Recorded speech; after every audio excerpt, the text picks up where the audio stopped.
Li Yuanyuan felt a splitting headache. She desperately wanted to find a soft place to lie down, but the back of her head felt as though it were resting on a hard stone. She struggled to pry her eyelids open. What greeted her sight was a patch of gray, uneven stone above her head, looking very much like the roof of a cave. She sat up and glanced at what she had been resting her head on. It turned out to be a relatively smooth stone. No wonder it was so hard, as she had actually been sleeping on a rock. Where is this? Ignoring the pain in her head, she looked around.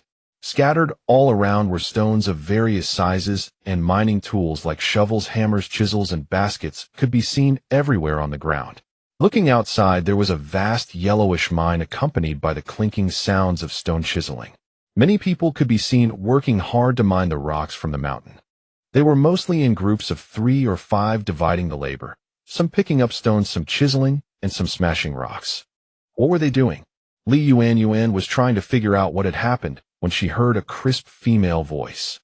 A girl dressed in coarse hemp garments ran and holding a bowl of water. With a face full of concern, she handed it to her. Li Yuanyuan looked at the round-faced girl in front of her, who seemed to be only around 15 years old. She didn't know her, so why was the other party addressing her as sister-in-law? As she was pondering, a mechanical sound echoed in her ears, informing her that she had transmigrated into a novel and had been granted a spatial domain to use wisely. Li Yuanyuan finally half awakened to the reality. She had transmigrated into a book, a novel she had once criticized. The story was about a general's family wrongfully executed, ending in a complete wipeout that had left her feeling stifled. Li Yuanyuan was of Miao descent and had studied traditional Chinese medicine. Because her ancestors included Miao healers, she was proficient in both traditional and Miao medical arts. While gathering herbs on the mountain, she had accidentally slipped off a cliff. When she woke up again, she found herself in this current place. Seeing her in a daze with an unfamiliar look in her eyes, the girl who had just spoken quickly set down the bowl and ran out shouting as she went. Watching the girl run away, Li Yuanyuan listened carefully to the system's voice in her ears, attempting to converse with it. The system's voice sounded again, telling her that to survive she needed to reverse the ending in the novel, leaving her to figure out the rest on her own before abruptly saying goodbye. The system vanished quickly. No matter how she called out again, there was absolute silence. Li Yuanyuan wanted to complain about the system's ruthlessness, but remembering that her previous complaints about the novel had caused her transmigration, she silently swallowed her words, fearing her spatial domain might be taken back. A fall into the pit, a gain in your wit. She didn't want to make the same mistake twice. Fortunately, she had a rough idea of the novel's plot. She, Li Yuanyuan, was the daughter of the Minister of War Li Su, pampered, willful, and extremely arrogant. At that time, her father arranged a marriage with the Song family, wedding her to their 5th son, Song Chenfeng. The Song family had been military generals for generations, having conquered vast territories for the great Zhou dynasty, earning the emperor's immense favor. The Song family was titled the Marquis of Loyal Valor, a glory inherited through generations. However, during the reign of the 4th emperor, a secret letter was suddenly received claiming with irrefutable evidence that the Duke of Song Luofeng was colluding with the enemy and committing treason. Song Luofeng was the eldest of the 5 brothers and the inheritor of the title. The Marquis estate was stripped of its nobility, their home confiscated, and the entire family exiled to the western region's mines to perform hard labor, ostensibly continuing to serve the country. The story unfolded right here in the western region's mines. Just as Li Yuanyuan was about to interact with the system, she saw the round-faced girl returning with a man. She steadied her mind, dismissing the thought of waking the system, and looked closely at the person before her. Hearing her call him 5th brother, Li Yuanyuan knew this was her sister-in-law Song Yu. And the 5th brother she spoke of was her husband in the book, the male lead, Song Chenfeng. Song Chenfeng was clad in coarse hemp clothing and cloth shoes. His garments were worn white with holes, yet this commoner's attire could not conceal his striking features. He had a high nose bridge paired with a pair of peach blossom eyes, distinct ink-black eyebrows, and rosy lips. A thin layer of dust covered his face. If there was an idiom like sword-shaped eyebrows and starry eyes, Song Chenfeng's features perfectly embodied it. He was exceptionally handsome. His eyes carried an unconcealable concern. Those peach blossom eyes are truly breathtakingly handsome, Li Yuanyuan thought to herself. I'm fine. You are Song Chenfeng, and you are Song Ai, you right. My head hurts a little. Seeing that she didn't seem to have lost her memory, Song Chenfeng's expression immediately turned stern, the concern in his eyes replaced by a layer of indifference. He didn't say anything, just stood up and left. Yuanyuan was completely baffled by his attitude. He was just caring for her a moment ago, so why did he run off upon seeing she was fine? Only Song Ai and she were left in the cave. It's good that you're fine. Rest for a while, I'll follow fifth brother and continue mining. Yuanyuan wanted to check her system anyway. She carefully recalled the plot of the novel and finally understood the reason behind it all. In the original book, Yuanyuan, as the daughter of the Minister of War, was arrogant and willful, but she was exceptionally beautiful and often caught the eyes of young noblemen. Yuanyuan loved being praised, so some literary scholars would compose poems and flaunt their literary skills to please her. This made her even more arrogant, favoring the smooth talk of these scholars.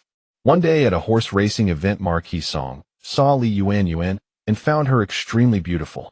Since he was good friends with Li Su and his fifth son had reached marriageable age, he immediately went to Li Su's house to propose a marriage.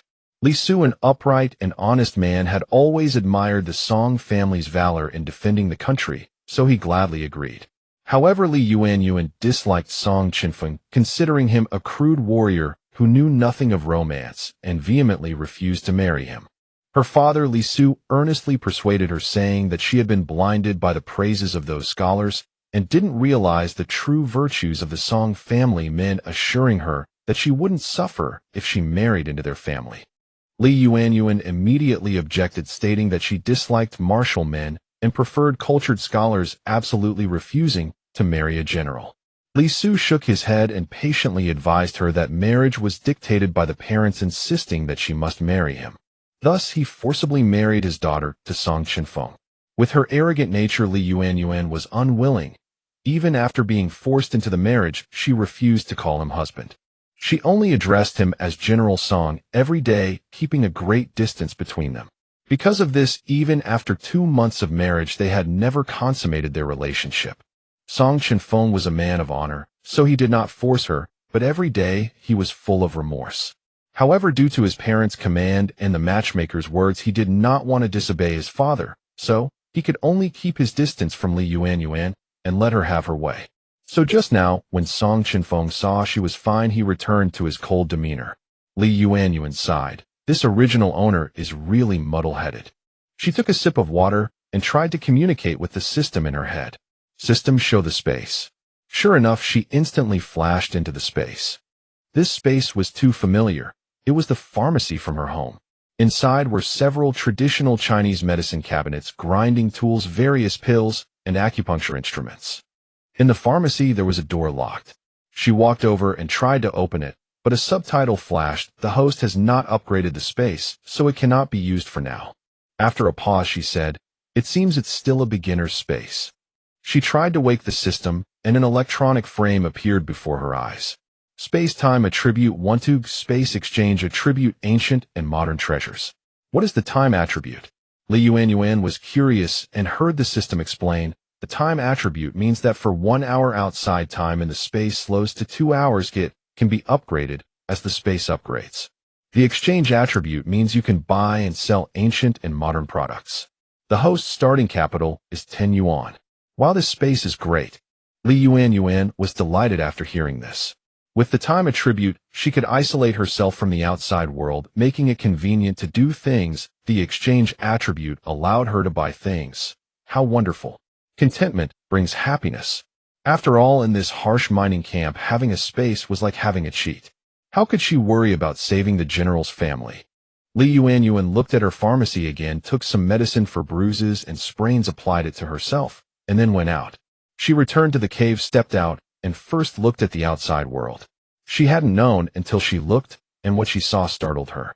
The whole mining camp was desolate. The mountainsides were full of, or with traces of manual digging, and there were 5 or 6 caves of various sizes. To the far south, there was a small river, not too large. Looking into the distance, one could faintly see a great snowy mountain. This must be the frontier, right? Nearby were stones of various sizes waiting to be mined. A group of soldiers in uniforms holding rattan whips watched the laborers who were quarrying stones, preventing anyone from slacking off. Crack! The sound of a whip echoed across the entire mining camp. Get a move on. Do you think you're still nobles? Once you enter the western frontier mine, you are slaves. Don't be slow. If you want to be lazy, expect the whip. Crack! Another whip sounded. In the mine, hundreds of miners were moving stones, collecting rocks, and chiseling rocks. There were not only men, but also women, children, and the elderly. Is this the western frontier mine that guards exiled criminals? The environment is indeed harsh. Yuanyuan let out a deep breath and let her gaze follow Song Chenfeng. Sure enough, not far away were Song Chenfeng's family carrying stones. Since she had traveled through time, she could only follow the mission. Since she was here, she should settle in. She decided to first get familiar with the Song family. Thinking this, Yuanyuan walked over. Her sister-in-law Song Yu saw her come out and said, "Fifth sister-in-law, are you feeling better?" Book records say that Yu had always been lively, and even though Yuanyuan had caused trouble at home, Yu was still tolerant toward her. Song Chenfeng glanced at her, then looked away and focused on his work. Yuanyuan knew in her heart, it seems the book recorded it correctly. Since Yu didn't reject her too much, she should first build a good relationship with her sister-in-law Yu. The original owner and the male lead didn't have a good relationship, so now she couldn't act too enthusiastic lest it seem abnormal. "I'm fine, I am okay," Yuanyuan said. At that moment, fourth brother Song Mingfeng came over with fourth sister-in-law Hiqing. "Sister-in-law, you were hit by a stone just now, are you alright?" "Hiqing and I were both worried about you." This must be the fourth son of the Song family, Song Mingfeng, and his wife. Song Mingfeng had a burly build, a square face, resolute features, and sharp eyebrows and bright eyes. A different style from Song Chenfeng. Although he wore tattered hemp clothes, he carried the bearing of a military general. The woman beside him, with her hair tied up and a clear, refined face, had the look of a virtuous wife. That was fourth sister-in-law Hiqing. Since the two had come to see her, she should respond politely. Yuanyuan curved her lips slightly and said with a smile, "I'm fine, thank you for your concern, fourth brother and fourth sister-in-law." Everyone was surprised to see her humble and polite, because in the past, she would have been haughty and arrogant. She remembered that at home, before, whenever a Song family member spoke to her, she would answer or not based on her mood. In the distance, Song Chenfeng was focused on quarrying and didn't notice her subtle change. The Song family had 5 sons and 1 daughter. In previous years, the eldest brother inherited the title, led troops in battle, and died on the battlefield. The second and third brothers successively led campaigns against the southern frontier and also died in battle. At that time, the Grand Emperor was still on the throne. Moved by the Song family's loyalty and sacrifice, he did not send the fourth and fifth sons to fight in the southern frontier, wanting to preserve the family line. Unexpectedly, last year, the Grand Emperor suddenly died, and the eldest prince, Zhou Rui, succeeded to the throne. In court, he read a secret letter accusing the Song family of colluding with the enemy and betraying the country. Emperor Zhou Rui flew into a rage, stripped the Song family of their title, and exiled the whole family to the western frontier mine. Because the Song family had a golden exemption plaque that ensured their survival through generations, the emperor did not have them killed, but ordered that the Song family be slaves for generations and never leave the western frontier mine. In essence, it was to let the Song family die here. Indeed, each emperor has his own ministers. Favor and hell are only a thought away for the royal family. What are you doing? Don't gather, scatter, and work. A soldier with a key at his waist and a whip in hand came over. The 4 quickly dispersed. "Scatter, we'll talk at dinner." Yuanyuan nodded and quickly went with her sister-in-law Yu, who led her to her spot. Song Yu squatted down and began working, filling a basket with broken stones. Yuanyuan followed suit, imitating her and picking up stones. Yuanyuan didn't know what they were doing, wondered how to ask, and after thinking, she tested, "Yu, why are we picking up these stones?" Song Yu smiled with her round face, revealing 2 cute dimples. "Fifth sister-in-law, did you get hit on the head?" "Of course, we're looking for jade, then sending it to the court for the court's use. These jade stones are very valuable. They are either exported to establish ties with foreign lands or requisitioned by the royal family, used for ornaments of concubines, and so on. Anyway, jade is a rare thing, and the western frontier mine is a place rich in jade." Yuanyuan was thoughtful. Jade, an ancient mineral, is also graded by purity in modern times, and here it is still very valuable. Song Ayu glanced at Li Yuanyuan's thoughtful expression and felt that somehow she was different. Fifth sister-in-law, to be honest, you've seemed different since you woke up. Before you wouldn't talk to me. You just work by yourself, muttering curses from time to time. Song Ayu, the sixth daughter of the Song family, was blunt in her speech. Though straightforward, she harbored no ill intentions. Li Yuanyuan chuckled dryly at her remarks about the original host, not directly answering. Instead she asked, I just saw fourth brother and fourth sister-in-law. What about the others?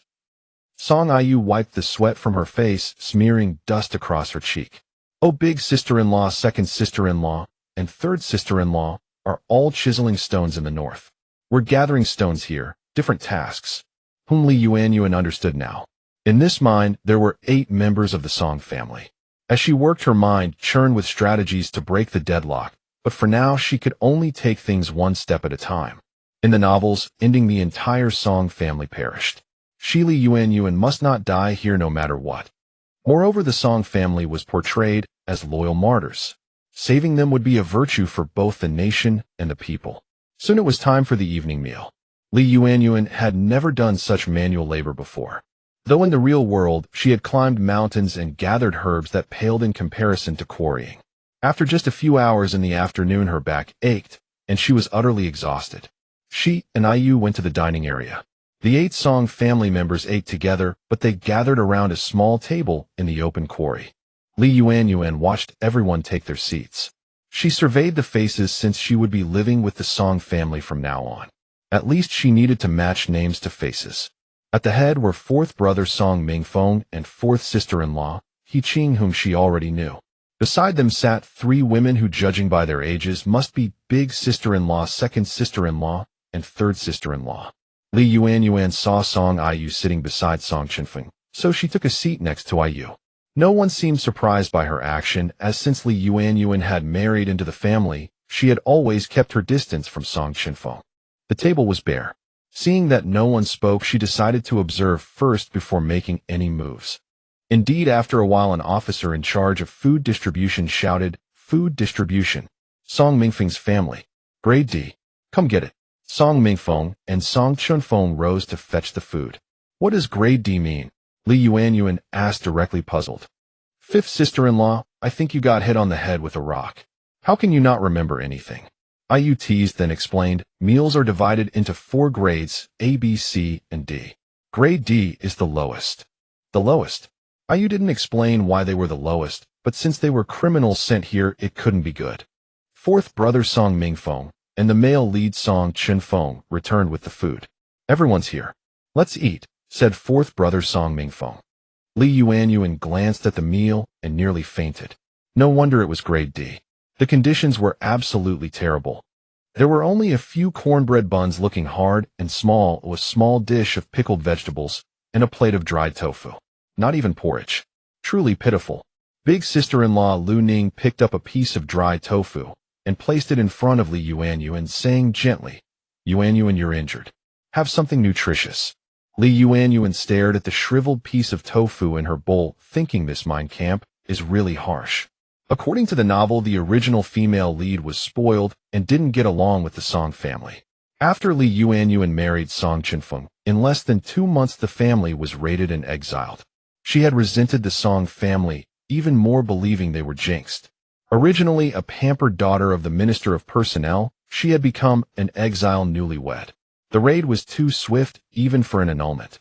In the original novel, the host could only hope her father Li Su would rescue her from this misery. No one knew that the Li Yuanyuan before them had a different soul.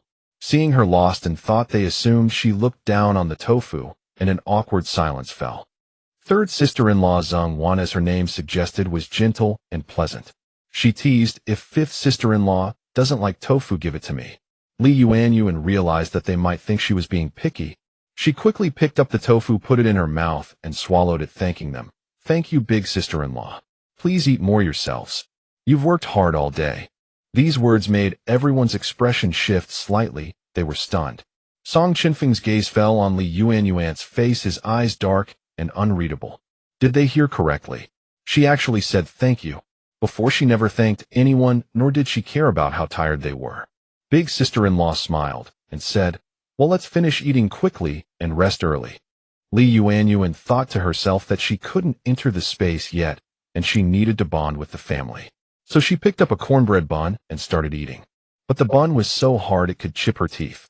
She patiently took a sip of water with each bite, letting the bun soften in her mouth so she could swallow at least some. Chenfeng looked away and began to eat in silence. Fourth brother and fifth brother Yumen do the heavy work, so eat more, big sister-in-law Lu Ning urged. Big sister-in-law was indeed the eldest sister-in-law. As the saying goes, the eldest sister-in-law is like a mother. After Song Luofeng, the Duke of Song, died for the country, she took on the maternal role, caring for everyone and worrying about everything. The words were kind, but the food was meager. Third sister-in-law Yuanyuan's eyes reddened, and she began to sob. Everyone knew she was thinking of third brother Song Chufeng. Second sister-in-law Jizhu patted her back and comforted her. Yuanyuan, don't dwell on third brother anymore. He must have gone to a better place.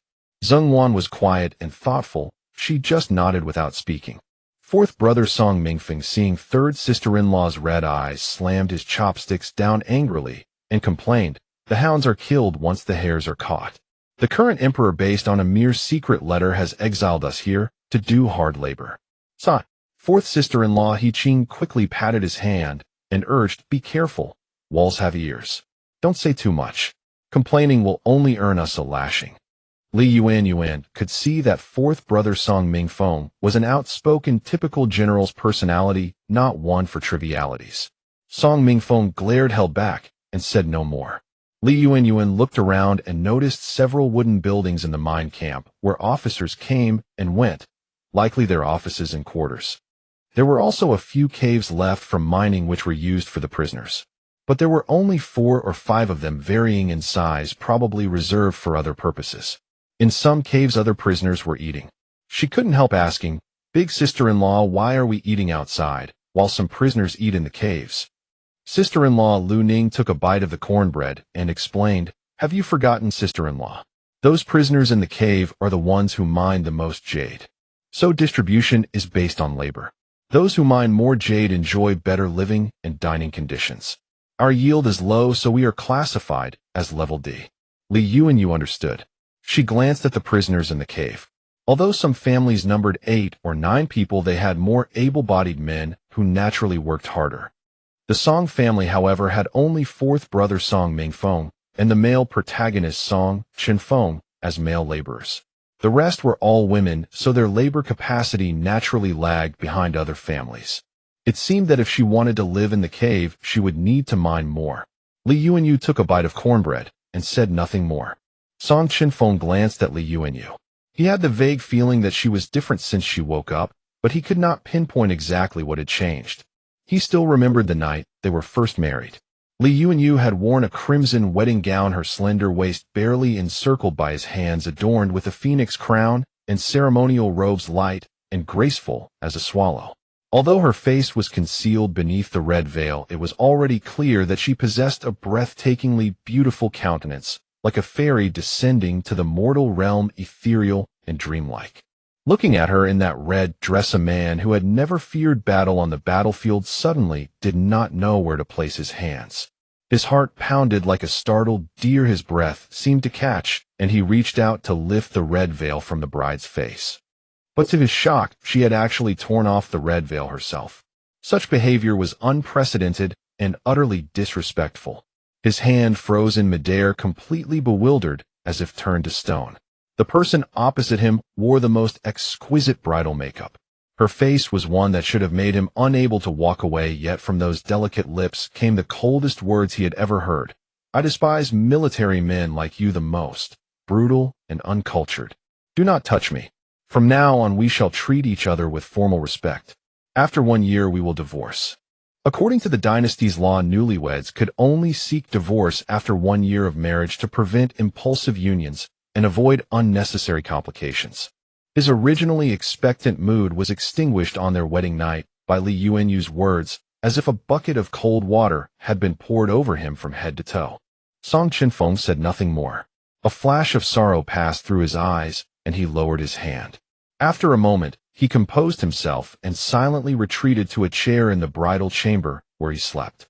Truly, he did not touch her that night. Thinking of this song, Chenfeng felt a tightness in his chest and a slight pain, so he averted his gaze and no longer looked at Li Yuanyu. After finishing the meal, everyone helped clean up the tableware. Each person washed their own dishes and stored them themselves. Second sister-in-law Lu Ning, third sister-in-law Ji Zhu, and fourth sister-in-law Yuanyuan placed the used bowls and plates into baskets to be washed at the nearby stream for reuse. Li Yuanyu thought that it seemed men were responsible for fetching food, while women handled the washing. This was an opportunity to take the initiative and draw closer to her sisters-in-law. It was the first step. Li Yuanyu volunteered, "Sister-in-law, let me go with you to wash the dishes." Sister-in-law Lu Ning looked at her. Although somewhat unaccustomed, she thought it was a good thing that her fifth brother's wife wanted to take on more responsibilities. She smiled and said, "Yes, very well. Let us go together." Just as Li Yuanyu was about to start, a sharp reprimand rang out, interrupting everyone's actions. "Song Mingfeng, someone reported you just now saying you spoke disrespectfully and complained bitterly. I think you have forgotten your place." It was the guard captain Lu Yi. He held a whip in his hand, his face twisted in ferocity. Li Yuanyu surmised that Lu Yi was deliberately targeting the Song family. Her fourth brother had spoken in a low voice, and there was no one nearby. Naturally, someone had seized upon vague rumors and reported them to Captain Lu Yi. Moreover, her fourth brother's words had involved the emperor. If Lu Yi had evidence, he could have directly charged him with disrespect toward the sovereign. That would have been even more advantageous for him. So why did he not mention it? It could only mean that Lu Yi had not heard a word her fourth brother said. He was simply brandishing his whip to frighten people, fabricating excuses to cause trouble for them. Thinking of this, Li Yuanyu decided to observe how the Song family would react, so she could better understand them. Fourth brother Song Mingfeng had a straightforward temper and could not bear to endure it. He stood up directly and said, "Captain, I did not say anything. If someone reported me, then let them come and confront me." It seemed this fourth brother was quite direct. Although he had also suspected someone was reporting them, how would Lu Yi so easily allow someone to come forward? Sister-in-law Lu Ning stepped forward at this moment. She knew Lu Yi was no good and did not want to escalate the matter, so she smiled and tried to mediate. "Captain Lu, could there be some misunderstanding? We are all honest people. If there has been any misunderstanding, please overlook it." Second sister-in-law Ji Zhu also nodded and offered a forced smile, but her words were sweeter. "Sir, our Song family has always mined diligently. Thanks to your protection, we have had food to eat. We are deeply grateful to you." Third sister-in-law Yuanyuan, however, wore a terrified expression and said nothing, merely watching in fear. The fourth sister-in-law furrowed her brows, her eyes filled with dread, afraid that her husband's careless words would bring disaster upon them. What law existed here? When a tiger is driven from the mountain, even dogs dare to bully it. Whoever held the whip held the power. Sixth sister Song Yu also spoke softly, offering explanations and pleasing words. Li Yuanyu noticed Song Chenfeng. He had not said a word, merely watching Lu Yi, yet his eyes carried a calm steadiness. Lu Yi paid no heed to their excuses. He took out his whip and pointed it at Song Mingfeng, saying, "Do you still think you are the fourth young master of Marquis Song's mansion? I say you are, and so you are. It seems you are asking for a beating." With that, he swung the whip towards Song Mingfeng. At that moment, Song Chenfeng rose, caught the whip in one hand, and said with righteous authority to Lu Yi, "Captain Lu, since you say my fourth brother spoke words of grave disrespect, then what exactly did he say? Otherwise, if the centurion were to learn that Captain Lu can punish prisoners at will, would he not also find that Captain Lu's whip is a bit too long?" The centurion was the head of the military forces at the mine, responsible for managing all labor in the entire mining area. Lu Yi was even more enraged that Song Chenfeng was using the centurion to intimidate him. He was about to speak when Song Chenfeng continued, "Captain Lu, if punishment is to be administered, I believe the centurion should judge this matter. My fourth brother's old leg wound has not yet healed. If he is injured and unable to work, neither of us can bear the consequences." What the centurion valued most was jade production. The imperial court set a quota for him every year. If he failed to meet the designated output, his position would be at risk. Hearing this, Lu Yi was clearly wary. He lowered his whip, glared at Song Chenfeng, and pointed at him, saying, Do not use the centurion to scare people. If I had no evidence, would I have struck? Face the accusation. Come with me. At this point, Yuanyuan saw that he was a man who planned before acting, courageous and strategic. Absolutely not the brutal warrior described by the original host. The Song family had no choice but to follow Lu Yi to the centurion's quarters. Report Centurion. Lu Yi requests an audience. Centurion Zhao Dachuan emerged at the sound. A bundle of keys and the centurion's token hung at his waist. Half his hair had turned white, and he appeared to be over 50 years old. What is it? Lu Yi bowed with his hands clasped and replied. Lord Zhao Song Xinyang Song Mingfeng spoke disrespectfully of the court. I intended to punish him, but they stood together refusing to obey discipline. Zhao Dachuan cast a glance at the Song family, his gaze settling on Song Xinyang, as he inquired, Song Xinyang, is this true? Yuanyuan held her breath, fearing that Song Xinyang would be too blunt at this moment. Even if he had said it, he should deny it now. Moreover, Lu Yi had no evidence. She must not be intimidated. Though straightforward, Song Xinyang was not foolish. He said, My lord, I said nothing of the sort. Since Captain Lu wishes to pin a charge on me, let him produce evidence. Otherwise, striking without cause. How can that command obedience?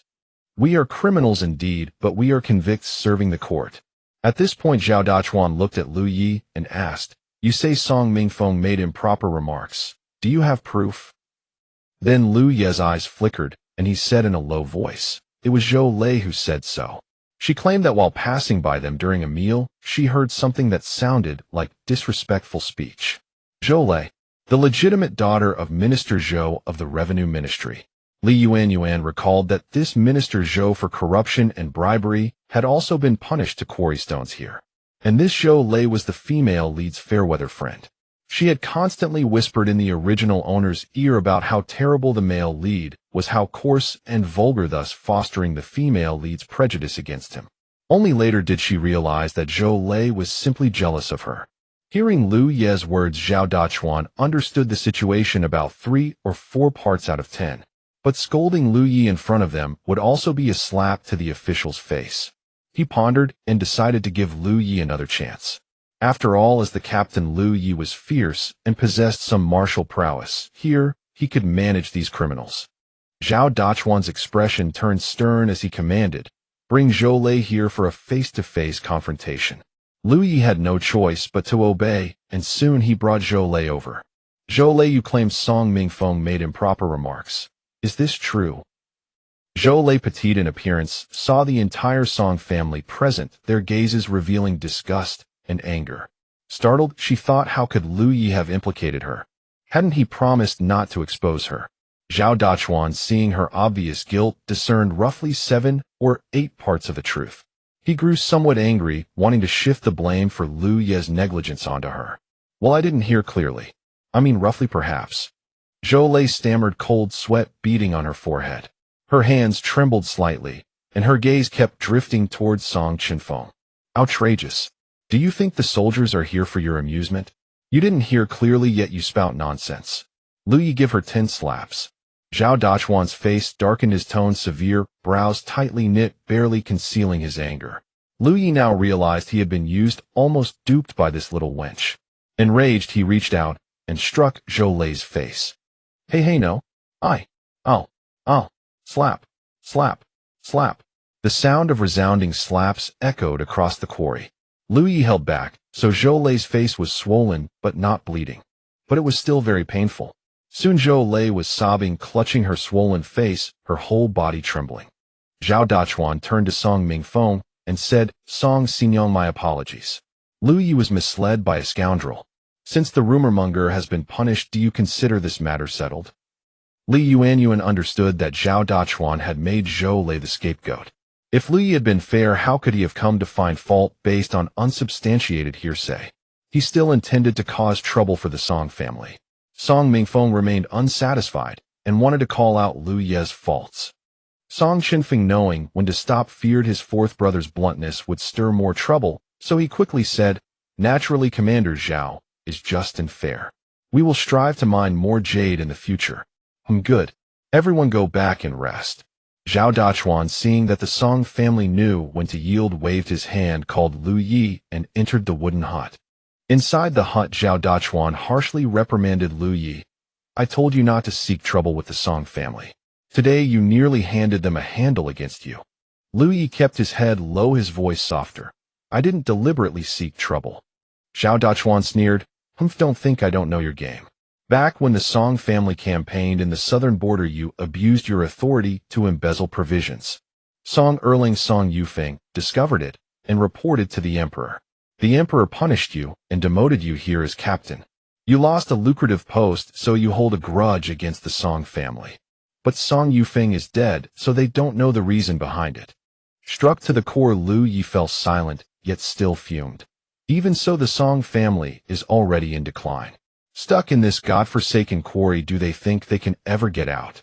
Those who come to the quarry only end up dead. Zhao Dachuan stroked his beard and said, the Song family is full of loyal martyrs still possessing considerable influence. Some of their old troops have been disbanded, but their influence remains. The outcome is not yet decided. I advise you to adjust your attitude. Hearing this, Lu Yi said nothing more, but inwardly cursed the Song family thoroughly. Outside the quarry, Zhou Lei, holding her swollen face, came looking for Li Yuanyuan with a pitiful demeanor. The Song family knew she was close to Li Yuanyuan. Although she had maliciously reported them out of respect for Li Yuanyuan, they did not trouble her over the accusation. Unaware that Li Yuanyuan had transmigrated, Zhou Lei, with a tear-streaked face, said, Yuanyuan, I'm sorry, I didn't mean it. Lu Yi and his men were deliberately stirring up trouble.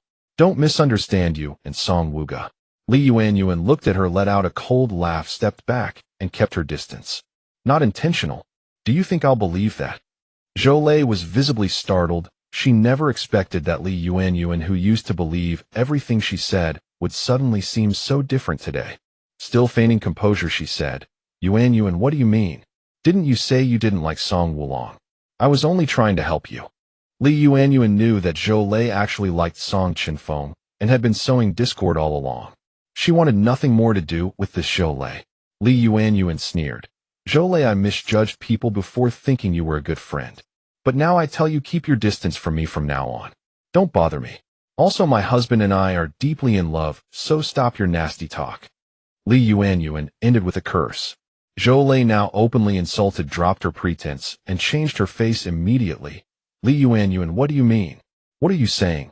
Li Yuanyuan, seeing she had stopped pretending, decided to sever ties completely. That's exactly what I mean. Can't you understand? Stay away from our place in the future. You're nothing but a nuisance. Go on, get lost. You. Before Zhou Lei could finish her outburst, Li Yuanyuan turned and walked away. She returned to where the Song family stayed. The Song family had no cave of their own. They slept together on the large communal bed at the very end of the mine tunnel, surrounded by other convicts sleeping nearby.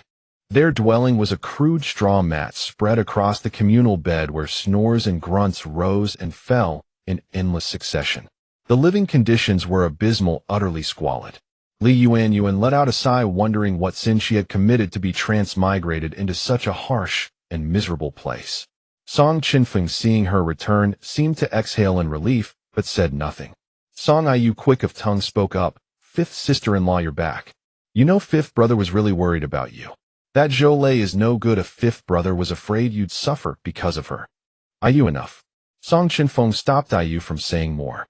Li Yuanyuan understood that Song Chenfeng felt the two were close friends and didn't want Yu's remarks to upset her. Li Yuanyuan glanced at Song Chenfeng, then at Yu, thinking that since the topic had come up, she might as well publicly sever ties with Zhou Lei. It was what her position demanded, so she said, Yu, you're right. I was blind before, but Zhou Lei is truly wicked. I went over just now to make things clear with her.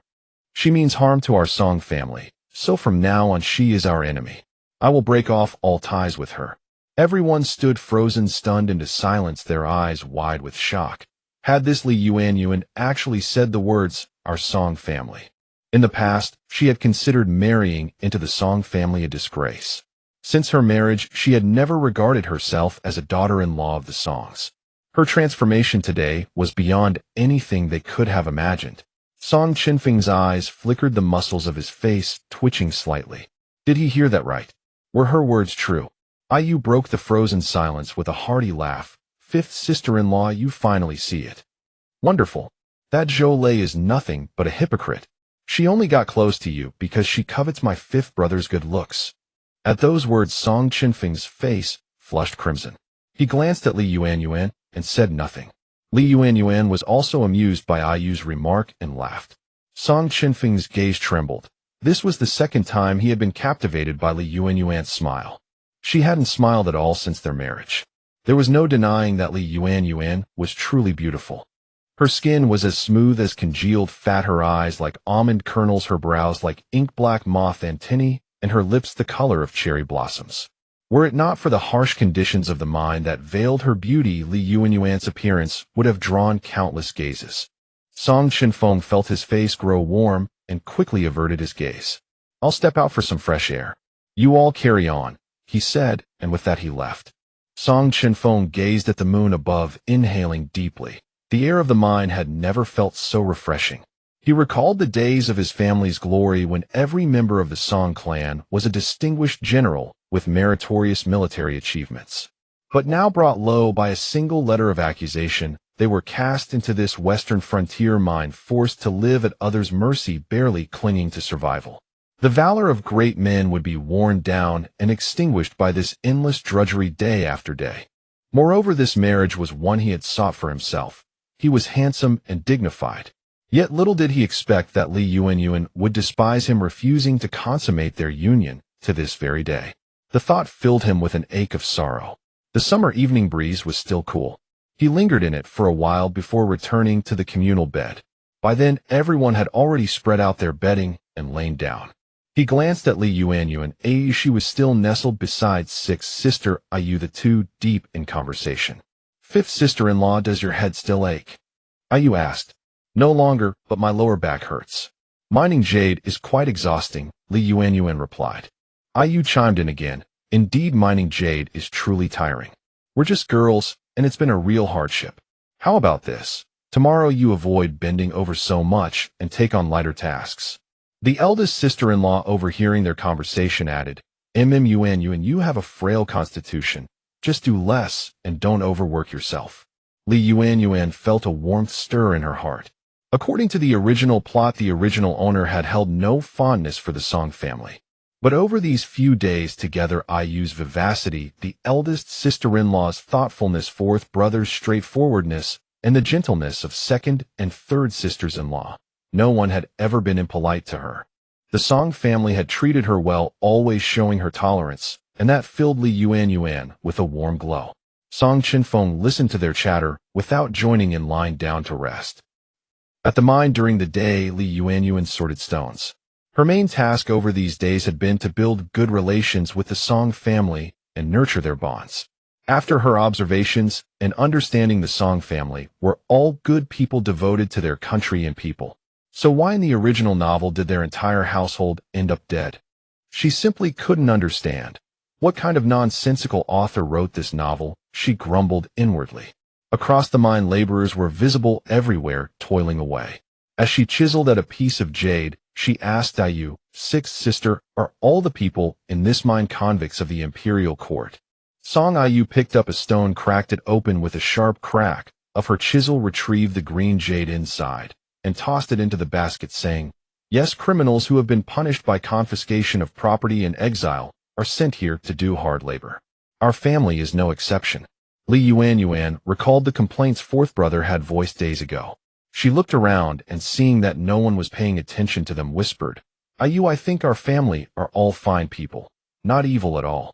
Seeing how earnestly she asked, Ayu also scanned the surroundings, leaned closer to Yuanyuan, and whispered, whether we're guilty or not is ultimately decided by the emperor. Our family holds a golden amnesty decree which spared us from execution. Ever since the new emperor took the throne, we were inexplicably branded as prisoners and sent here to do hard labor. So are we just going to sit here and wait for death? Li Yuanyuan wasn't willing to resign herself to that fate. The conditions here were simply too harsh. Let's focus on staying alive for now. As the saying goes, once you step into the western frontier mine, you've already got 1 foot in the gates of hell, unless someone speaks up to clear our name.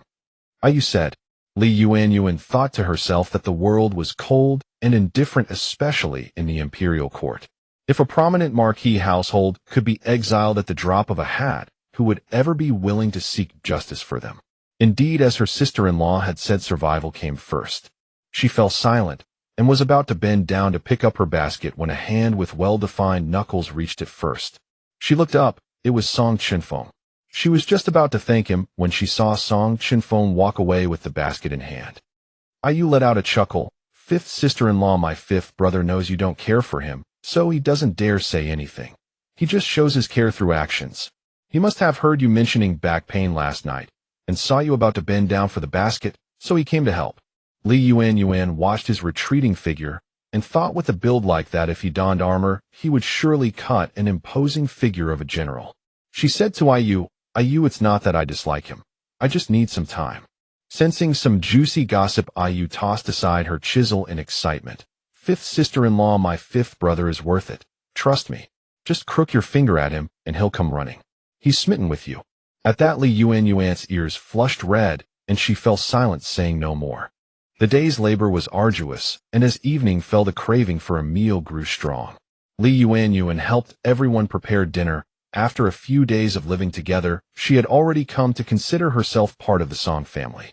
During the day, she had assisted her eldest sister-in-law Lu Ning in breaking stones, helped her second sister-in-law Ji Zhu in chiseling rocks, aided her third sister-in-law Yuanyuan in collecting stones, and chatted with her sixth sister-in-law Ayu.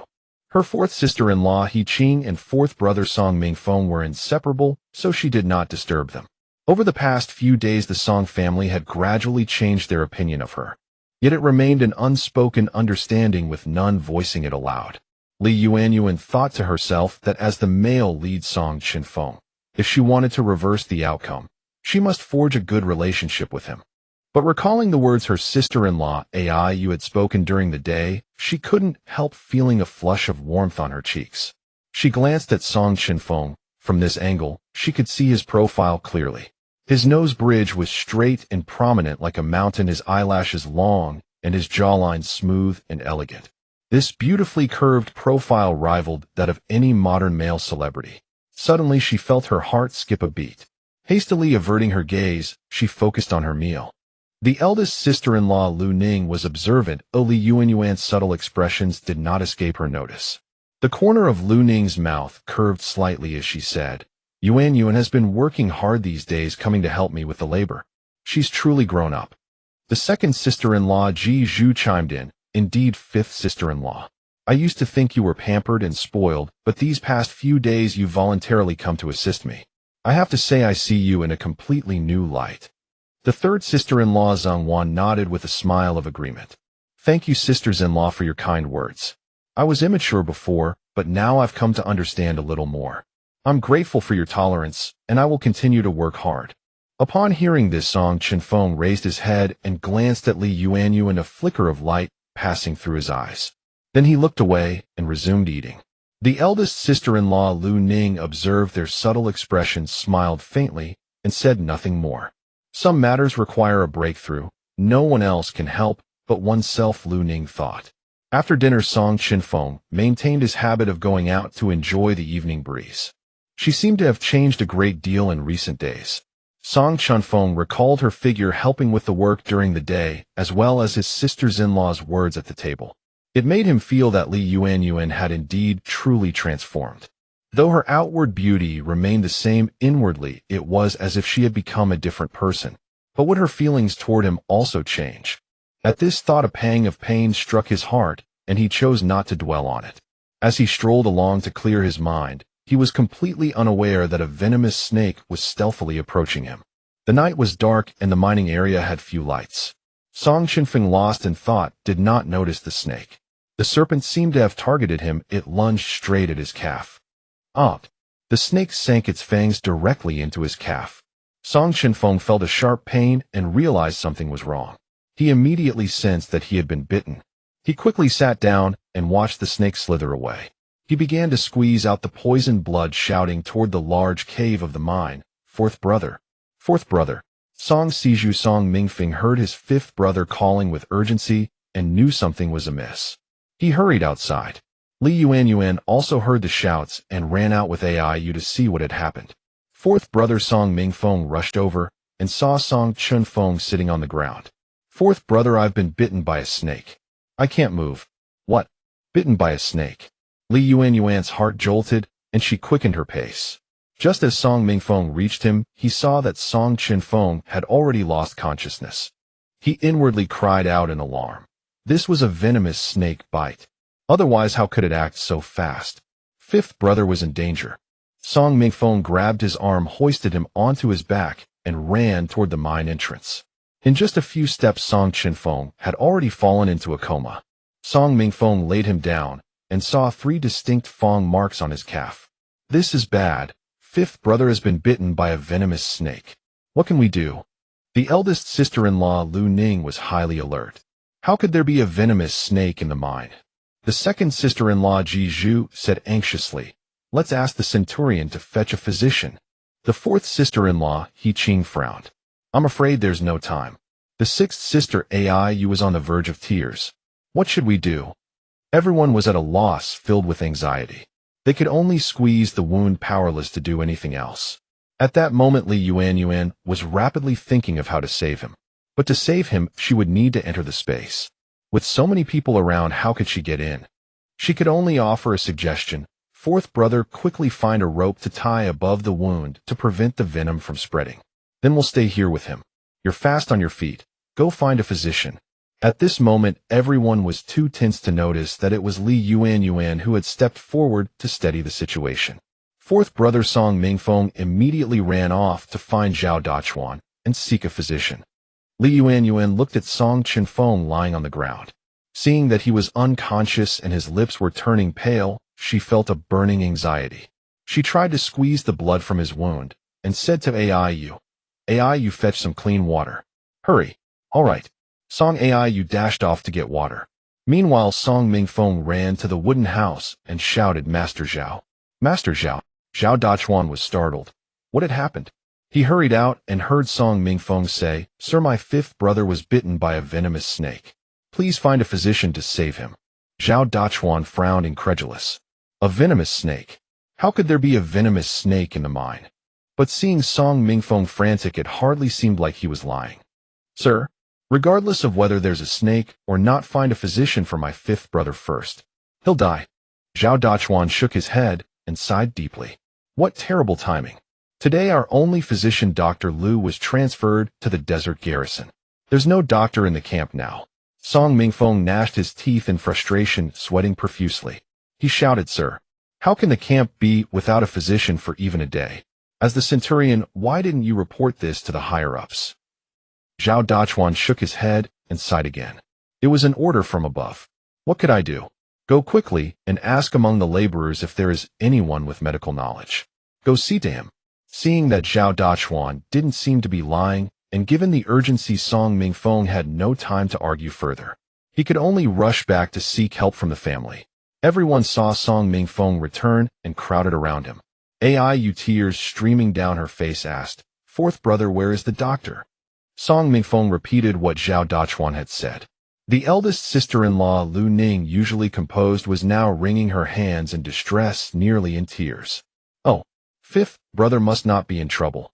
How could I face his elder brother if something happens? The second sister-in-law, Ji Zhu, turned pale with fear. What will we do for fifth brother? We can't lose him. The third sister-in-law, Zhang Wan, simply covered her mouth and wept, too panicked to speak. The fourth sister-in-law, He Qing, asked anxiously, Zhu, let's quickly ask around if anyone else is a physician. I can see fifth brother's lips are turning white. Li Yuanyuan kept watching Song Chenfeng. Seeing his lips turning pale, she inwardly cried out, knowing he must be treated at once. Sister-in-law, fourth brother. I have a way to save him. I can do it. Fourth brother grabbed at this lifeline, too urgent to think deeply. You can. Li Yuanyuan nodded vigorously. More or less, but everyone must cooperate with me. With everyone anxious and tense, they had no choice but to try any possible means. Li Yuanyuan thought to herself that she had to enter her space to save him, but with so many people around, how could she get into the space? After a moment's thought, she said, Fourth brother, my method of saving him is extremely secretive and must not be disturbed. I need a quiet, secluded place. Is there such a spot here? Song Mingfeng thought for a moment, and said, I know of a small cave that no one else has discovered. I found it while mining. Let's go there. Li Yuanyuan urged, all right, fourth brother, the sooner the better. Song Mingfeng immediately hoisted Song Chenfeng onto his back, and Li Yuanyuan followed him in a run. Soon they arrived at the small cave. The cave was tiny and hidden, so no one paid it any mind. Fourth brother, guard the entrance, and make sure no one comes in. Song Mingfeng nodded in agreement. All right, I'll do that. With that, he slipped out and stood watch at the entrance.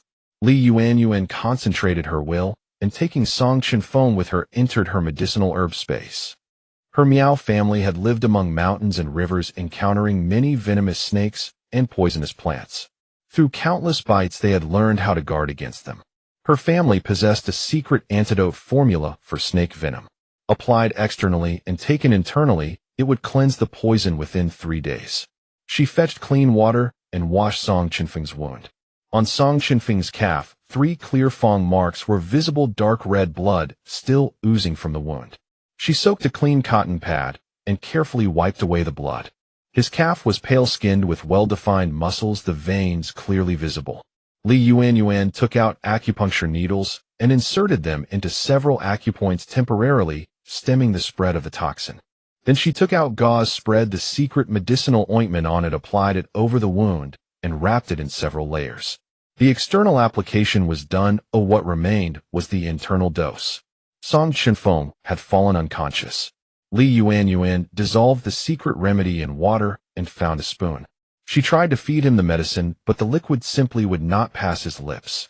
It seemed the venom had begun to attack his muscle tissues, causing spasms and clenching his jaw tight. She tried to pry his mouth open, but it was futile. Not even a drop of water could enter. Li Yuanyuan grew frantic. What could she do? To administer the medicine, she would have to feed it mouth to mouth. At that thought, her face flushed crimson. Though she was indeed Song Chenfeng's wife, she had no feelings for him. They had never even held hands, let alone kissed. Li Yuanyuan paced in desperation as time ticked by. Watching Song Chenfeng's lips turn ever paler, his life hanging by a thread, she resolved that saving him was the priority. She took a large mouthful of the medicine, lifted Song Chenfeng's body, closed her eyes, mustered her courage, and transferred the medicine from her mouth to his. Meanwhile, Song Mingfeng, guarding the cave entrance, suddenly realized something. He thought, why would the 5th sister-in-law, who had always disliked the 5th brother, suddenly offer to save him?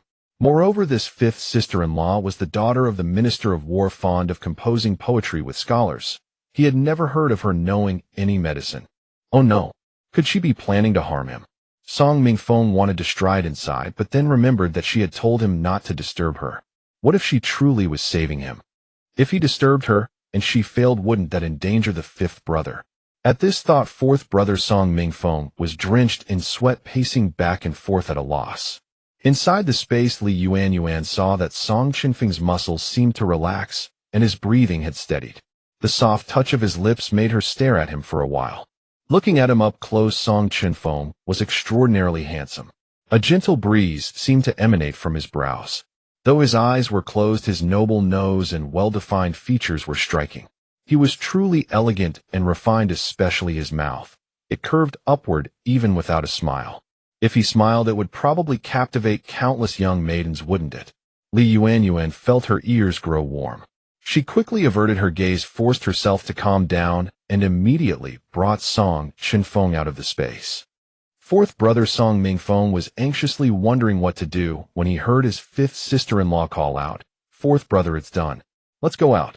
Hearing this, Song Mingfeng felt as if he had been granted a reprieve. He dashed into the cave in one stride. Seeing that the wound on his 4th brother had been dressed with herbal medicine and his breathing had gradually steadied, he let out a sigh of relief. It seemed this 5th sister-in-law truly was saving the 5th brother. He felt happy for his 5th brother, and the weight on his heart lifted. 4th brother Song Mingfeng carried the 5th brother on his back and returned to where everyone was resting. As soon as they arrived, the crowd immediately gathered around. Sister-in-law He Ching saw that his breathing was steady and his face no longer so pale, and she relaxed. 5th sister-in-law, how is the 5th brother? Li Yuanyuan answered truthfully, I used my family's secret formula. He will need 3 days to wake up. Second sister-in-law Ji Zhu and third sister-in-law Zheng Wan also sighed in relief. Fourth sister-in-law He Qing, seeing that her husband and fifth brother were both safe, hurriedly handed a towel to Song Mingfeng to wipe his sweat. Sixth sister Ai Yu wiped away her tears and silently dabbed Song Chenfeng's face. The eldest sister-in-law glanced at Li Yuanyuan and said, "Fifth sister, come out with me for a moment. I need to speak with you."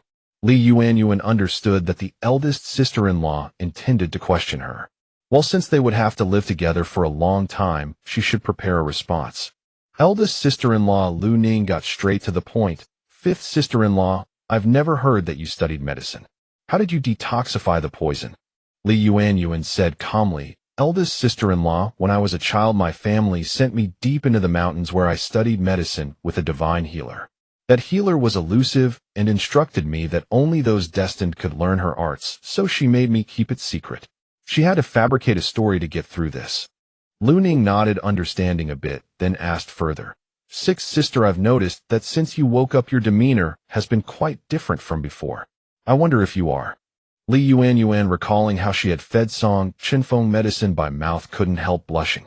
But to the eldest sister-in-law this seemed like the shyness of a young maiden, and she felt happy for the fifth brother.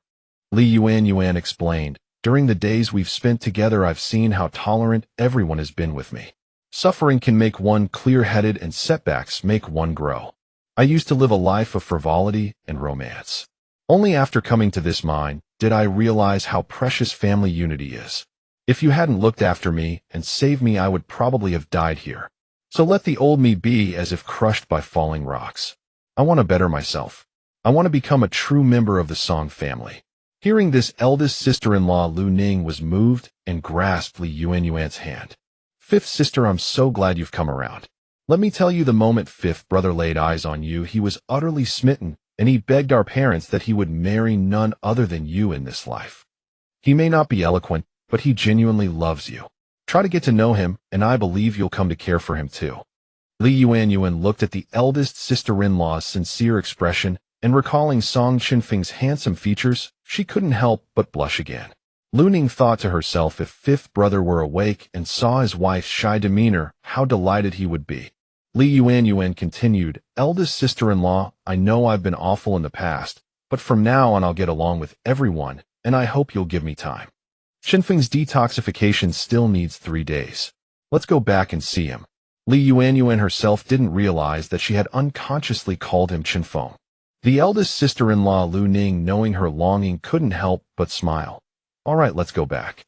With those words I believe you." The two returned to the cave. The eldest sister-in-law Lu Ning addressed everyone. "It's late, let's all rest. Fourth brother, go report this matter to Magistrate Zhao tomorrow and see if he can show us some consideration." Fourth brother Song Mingfeng responded, "All right, eldest sister-in-law, let's rest now. We have work tomorrow." Li Yuanyuan went to Song Chenfeng's side, checked his pulse, found no discomfort, and then lay down to rest as well. Everyone watched the fifth sister-in-law voluntarily attend to the fifth brother and exchanged knowing smiles.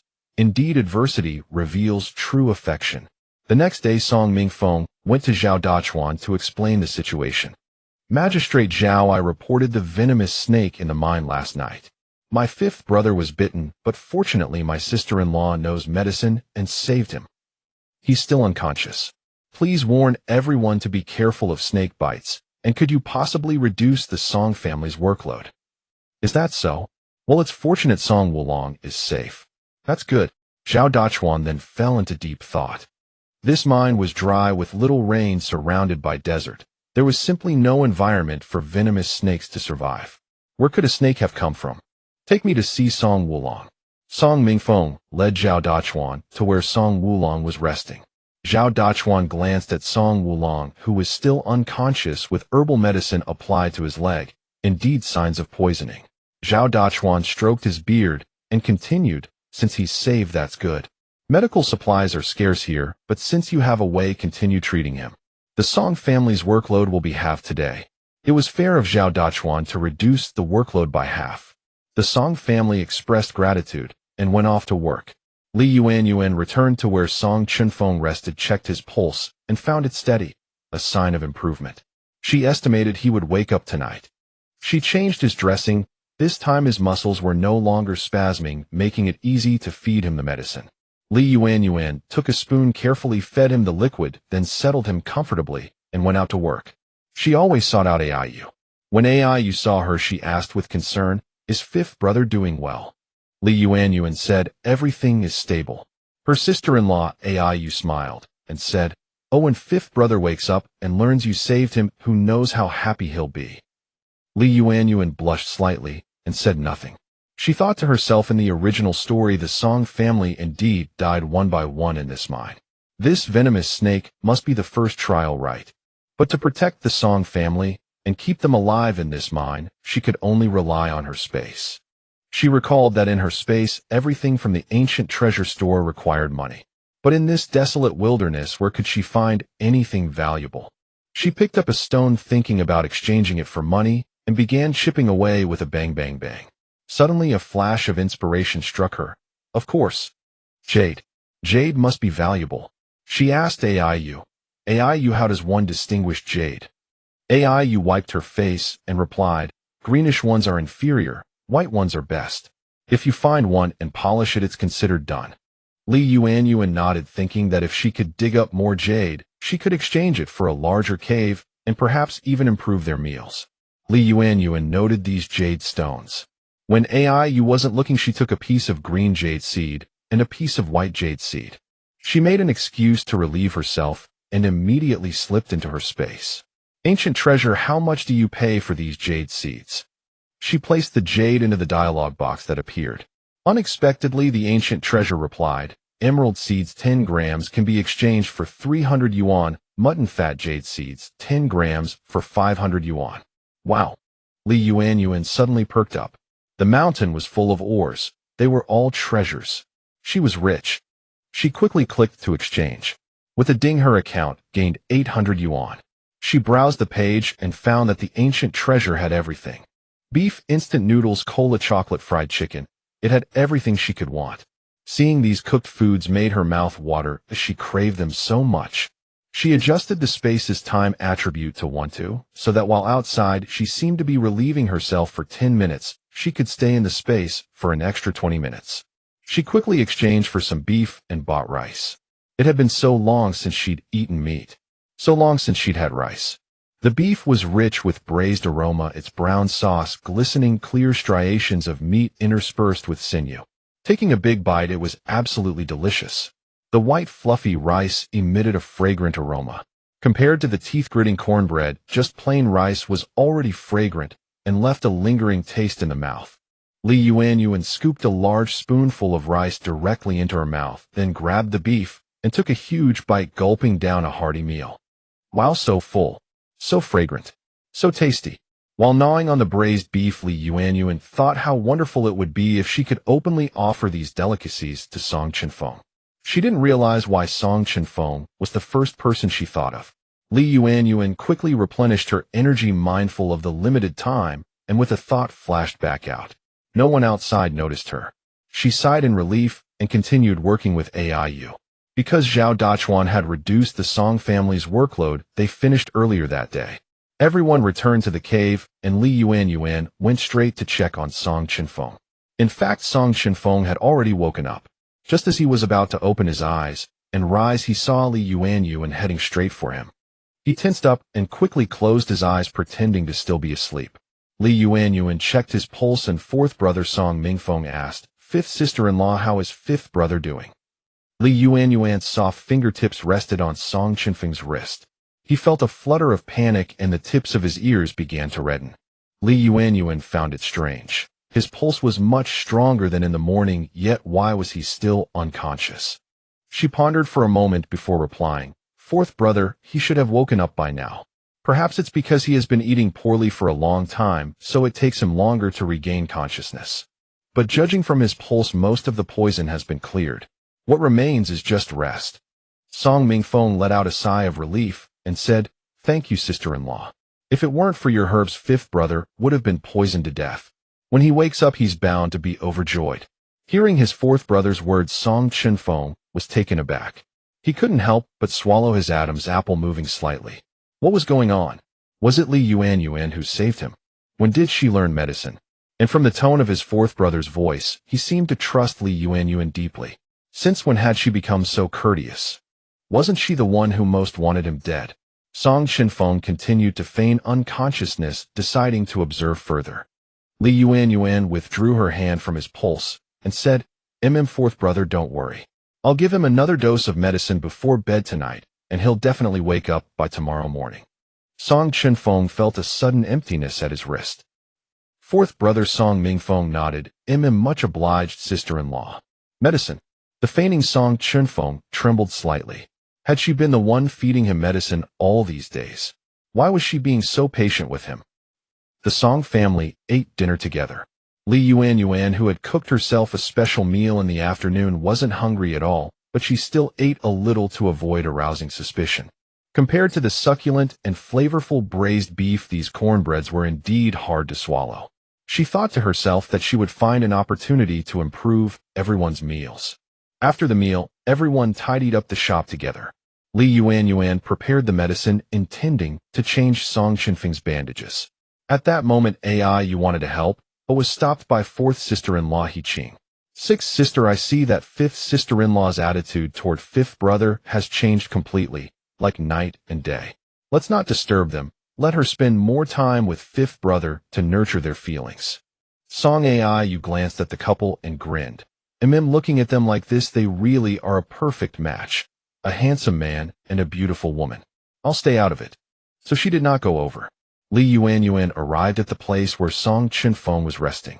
Seeing that he was still unconscious, she decided to apply the topical medicine first. Song Chenfeng sensed her arrival and remained completely still, wanting to know what she would do. Li Yuanyuan mixed the medicine with water, ground it carefully until it was even, then gently removed the old dressing from his wound. The wound has healed considerably, she murmured softly. Then she applied the new medicine and spread it over Song Chenfeng's leg. A tingling, numbing sensation traveled from his calf, making his heart itch. His ears turned red, but he didn't open his eyes. After applying the topical medicine, Li Yuanyuan brought the oral medicine. She picked up a small spoon, tested the temperature, and finding it just right, gently brought the spoon to Song Chenfeng's lips.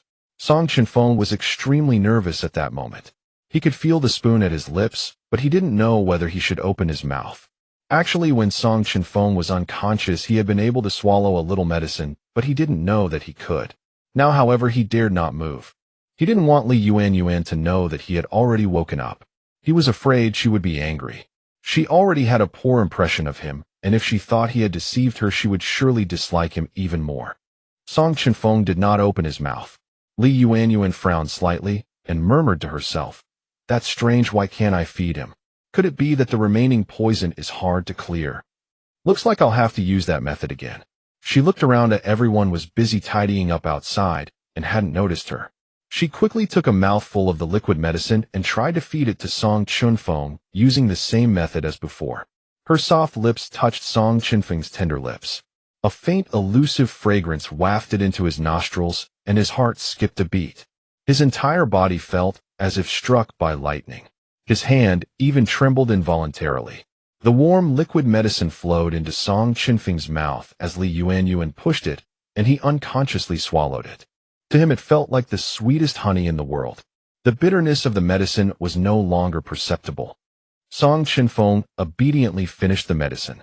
When Li Yuanyuan's lips left his heart was still pounding violently. This was the first time she had ever taken the initiative to touch him since their marriage, and it was with her mouth. Li Yuanyuan turned and left. Song Chenfeng opened his eyes, watching her retreating figure, his face entirely flushed. A surge of heat rushed to his thighs. So this was how she had been feeding me the medicine. Song Chenfeng's heart thumped wildly. He closed his eyes, forcing himself to calm down. The faint fragrance of Li Yuanyuan lingered around his nose. His lips felt as if they were on fire, blazing hot, and his heart kept thumping. In the evening, Li Yuanyuan came to Song Chenfeng's side, took his pulse again, and said, "He will definitely wake up tomorrow." With that, she fell asleep. Song Chenfeng opened his eyes, turned his head to look at Li Yuanyuan sleeping beside him, and stared intently at her face. The distance was so close. Li Yuanyuan's long eyelashes trembled slightly with each breath. Her small nose was delicate, and her skin was smooth and fine. Her captivating smile and radiant eyes were exactly the same as when he had first seen her. He didn't know how long he had been staring at her, but eventually drowsiness overtook him and he drifted off to sleep. When he woke in the morning, he knew he could no longer pretend to be unconscious. After all, he still had work to do. When his fourth brother Song Mingfeng saw he was awake, he hurried over. "Fifth brother, how do you feel?" Song Mingfeng asked. His sixth sister Aiyu also asked anxiously, "Fifth brother, how are you? Are you alright?" Song Chenfeng looked at the concerned faces of everyone, his gaze settling on Yuanyuan's face, and said, I feel much better." Everyone breathed a sigh of relief upon hearing this. First sister-in-law Lu Ning pushed Yuanyuan forward and said with a smile, "Fifth brother, do you know? It was fifth sister-in-law who saved you. She studied medicine from a young age, but it's not known to outsiders. Today you woke up all thanks to her." Second sister-in-law Ji Zhuya covered her mouth and laughed. "Yes, fifth brother, during the 2 days you were unconscious, it was fifth sister-in-law who changed your medicine." Song Chenfeng felt his ears burn, a faint glimmer shining in his eyes, but he dared not look directly at Yuanyuan anymore. Third sister-in-law Zheng Wan continued, "Fifth brother, rest for now. Captain Zhao has reduced our workload, so there's no rush to work." Song Chenfeng looked at everyone's caring eyes and felt a warmth in his heart. The eldest sister-in-law, being perceptive, said, "Let's all go out and let fifth sister-in-law examine fifth brother again." With that, everyone tactfully retreated, leaving only Yuanyuan and Song Chenfeng. They looked at each other, neither speaking. Song Chenfeng gazed into her large eyes and felt his heartbeat quicken. He averted his gaze, not daring to look at her anymore, and simply thanked her. "Thank you for saving me." There was a hint of awkwardness. Yuanyuan didn't know what to say either. She was a bit shy, but still spoke. "You're welcome. You are my husband. It's only right that I saved you."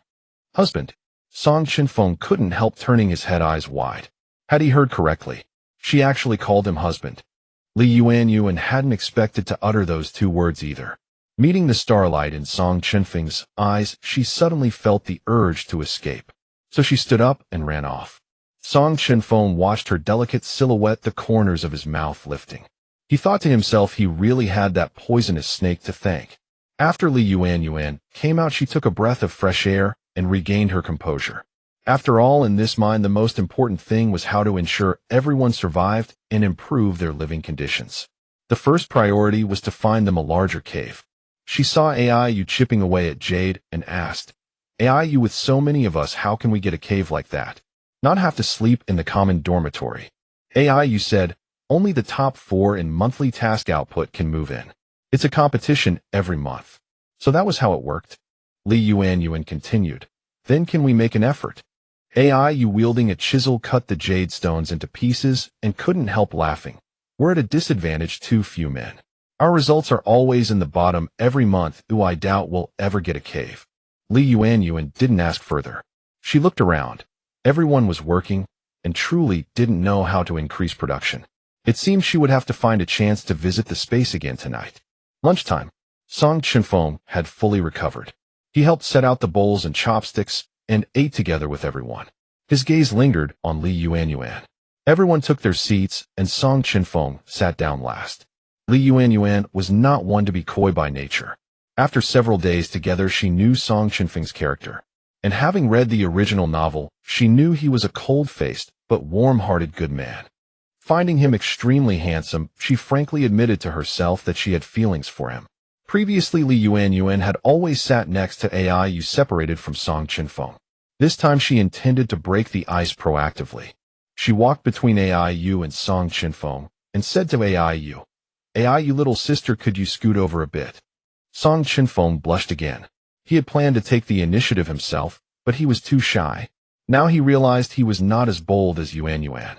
Sister-in-law Lu Ning smiled knowingly. Second sister-in-law Ji Zhu's gaze shifted between the 2. Third sister-in-law Zheng Wan covered her mouth with a smile. Fourth sister-in-law handed chopsticks to fourth brother, also beaming. Aiyu was a glutton. Once she started eating, she paid no attention to anything else. Her cheeks were stuffed, completely unaware of everyone's amused expressions. She even found it strange. I'll move over." After saying that, she ended up sitting even closer to Song Chenfeng. Fourth brother was so anxious he stared wide-eyed, thinking that sixth sister only cared about food. Sister-in-law Lu Ning pulled Aiyu over and said, "Aiyu, come eat here with me." Song Chenfeng pursed his lips and finally bravely lifted his head to look at Li Yuanyuan. Li Yuanyuan sat beside him, and Song Chenfeng felt the entire side of his body begin to grow warm. Fourth brother Song Mingfeng laughed. "Fifth brother, this doesn't follow our Song family rules. The men of the Song family should take the initiative." Song Chenfeng nodded, eating the steamed corn bun in his hand, feeling his face grow hot again. Sister-in-law Lu Ning was deeply gratified. If fifth brother and fifth sister-in-law could stand together, it would be wonderful. Song Chenfeng's cheeks flushed slightly. He picked up a piece of dried tofu and handed it to Li Yuanyuan, then took one for himself and ate it. Everyone exchanged fond smiles, looking at the couple as if they were newlyweds, even happier than at their wedding. At that moment, Song Chenfeng composed himself, observed the surroundings, and said in a low voice, "Fourth brother, sister-in-law, to be honest, don't you think it's too much of a coincidence that I was bitten by a poisonous snake? This barren mine has no plants or vegetation. How could there be a habitat for snakes?" Fourth brother Song Mingfeng furrowed his brows, somewhat indignant. "Exactly. You got poisoned, and then the doctor was sent away. It's hard not to suspect if someone..." Learning from his previous reckless talk, fourth brother stopped himself in time. Sister-in-law Lu Ning frowned slightly, her gaze sharp. But how could the snake bite fifth brother so precisely? Fifth brother, was there anything unusual during your walk that day? Everyone looked at Song Chenfeng. After all, the snake incident seemed far from coincidental. Song Chenfeng thought for a moment and said, "Nothing unusual. I didn't meet anyone." Li Yuanyuan remained silent in thought. She hadn't read the original novel carefully, but she knew someone must have done it deliberately. However, without evidence, she couldn't say anything reckless. The 8 of them ate together, but their hearts were heavy. In a nearby cave, Zhou Lei kept staring at the Song family. Seeing Li Yuanyuan take the initiative to sit next to Song Chenfeng, she was so angry that she bent her chopsticks. The Zhou family had once been the Minister of Revenue. Due to corruption and bribery, they were sentenced to hard labor here. Zhou Lei was the only daughter spoiled by her parents. Zhou Lei's mother Yang looked in the direction her daughter was staring and understood her obsession. "Stop thinking about it. We're all prisoners here. Save your energy." Zhou Lei pouted, her eyes blazing with fury. "That Li Yuanyuan is just a pretty face. What makes her worthy of marrying Song Chenfeng? I am the one who deserves General Song." Her mother Yang scolded her for being ungrateful. "Can't you understand what I'm saying?" "What general? We're all prisoners now. Our Zhou family still has a cave to live in. Don't cause any trouble." Zhou Lei rolled her eyes, seething with indignation, threw down her chopsticks, and stormed off. Old Minister Zhou Qiu ate silently, ignoring them. Yang couldn't hold back and glared at him. "Won't you talk some sense into your daughter? You've spoiled her. And if it weren't for your corruption, we wouldn't be suffering here." With that, she threw down her chopsticks and began to wipe her tears. Zhou Qiu, annoyed by her noise, had to coax her. "We'll be back in a month. What's the hurry? Corruption is a minor crime after all. Which official isn't corrupt? It's just a matter of the emperor's decision." Hearing they would return, Yang immediately stopped crying and asked, "What? We can return to the capital? What's going on? Why didn't you tell me earlier?" Zhou Qiu glared at her. "The emperor's secret plan with me. How could I let you know? Just don't ask too many questions. This Song family won't live long. Once Song Chenfeng is dead, our daughter will naturally give up." Yang was startled and leaned closer to whisper, "Does the emperor want the Song family dead? Could it be?" "Stop talking. Walls have ears." Yang sure quickly fell silent. Since they could leave this dreadful place, what could be more delightful than that news? She no longer argued with Zhou Qiu. At the Song family, after finishing their meal, everyone tidied up the dishes together. As dusk fell, Song Mingfeng and his fourth sister-in-law, He Qing, were together when he felt something amiss behind him. Having led troops and commanded armies, Song Mingfeng was quite alert. He turned to look at the ground and saw a venomous snake, its tongue flicking, staring at him. "Watch out. Qing, move aside. A snake." With that, Song Mingfeng shoved He Qing away. "Ah!" He Qing cried out in surprise. The commotion drew everyone's attention, and they all looked over. Song Mingfeng grabbed a stick nearby. The venomous snake seemed fixated on him, attempting to strike. Song Chenfeng and Li Yuanyuan rushed toward the fourth brother. Seeing him locked in a struggle with the venomous snake, Song Chenfeng frowned. Was this the same snake that had bitten him? This venomous snake was peculiar, as if it had eyes only for Song Mingfeng. Li Yuanyuan observed the snake, its body covered in red blotchy patterns, a triangular head, and a white tail. This snake had been trained. The eldest sister-in-law Lu Ning called out, "Fourth brother, be careful." The second sister-in-law Ji Zhu clenched her hands tightly, her face pale with fear. The third sister-in-law Zhongwan, timid by nature, was already frightened out of her wits, hiding behind the sixth sister Aiu. Song Chenfeng, still weak from his recent recovery, dared not rush forward. He Qing worried for her husband. "Fourth Lang, get away quickly." Song Mingfeng saw that the snake was fixated on him and moved with such agility that it was hard to dodge. Li Yuanyuan then took an acupuncture needle from her sleeve, aimed carefully, and shot it toward the snake's vital spot 7 inches from its head. Snap! Sizzle! The snake struck in its vital spot, writhed in agony, thrashing and rolling on the ground. "Fourth brother, take the chance to kill it," Song Chenfeng shouted. Song Mingfeng, quick of eye and hand, summoned all his strength and struck the snake with his stick, killing it. Everyone breathed a deep sigh of relief. Seeing the snake was no longer moving, they gathered around. The snake was truly ferocious, with 3 long fangs that sent chills down one's spine. Li Yuanyuan stepped forward. "I have seen many venomous snakes while studying medicine. Let me have a look." Since Li Yuanyuan had saved Song Chenfeng with her medical skills, everyone trusted her more. They made room for her to examine the snake. Li Yuanyuan crouched down and carefully examined the snake. She had traveled far with her master and had seen many Miao insects. If she wasn't mistaken, this venomous snake must have been able to detect the distinctive scent of Song Mingfeng and Song Chenfeng, allowing it to bite them with precision. The sixth sister Aiu, somewhat impatient, asked, "Fifth sister-in-law, is there something peculiar about this snake?" Li Yuanyuan glanced at everyone, then fixed her gaze on Song Chenfeng's face. Song Chenfeng noticed that when she first looked at him, there was something she might be hesitant to say. But since they were all family, she could speak directly. He said, "Go ahead, we're listening." Li Yuanyuan then spoke, "Fourth brother, I would like to insert a silver needle into one of your acupoints to confirm my conjecture."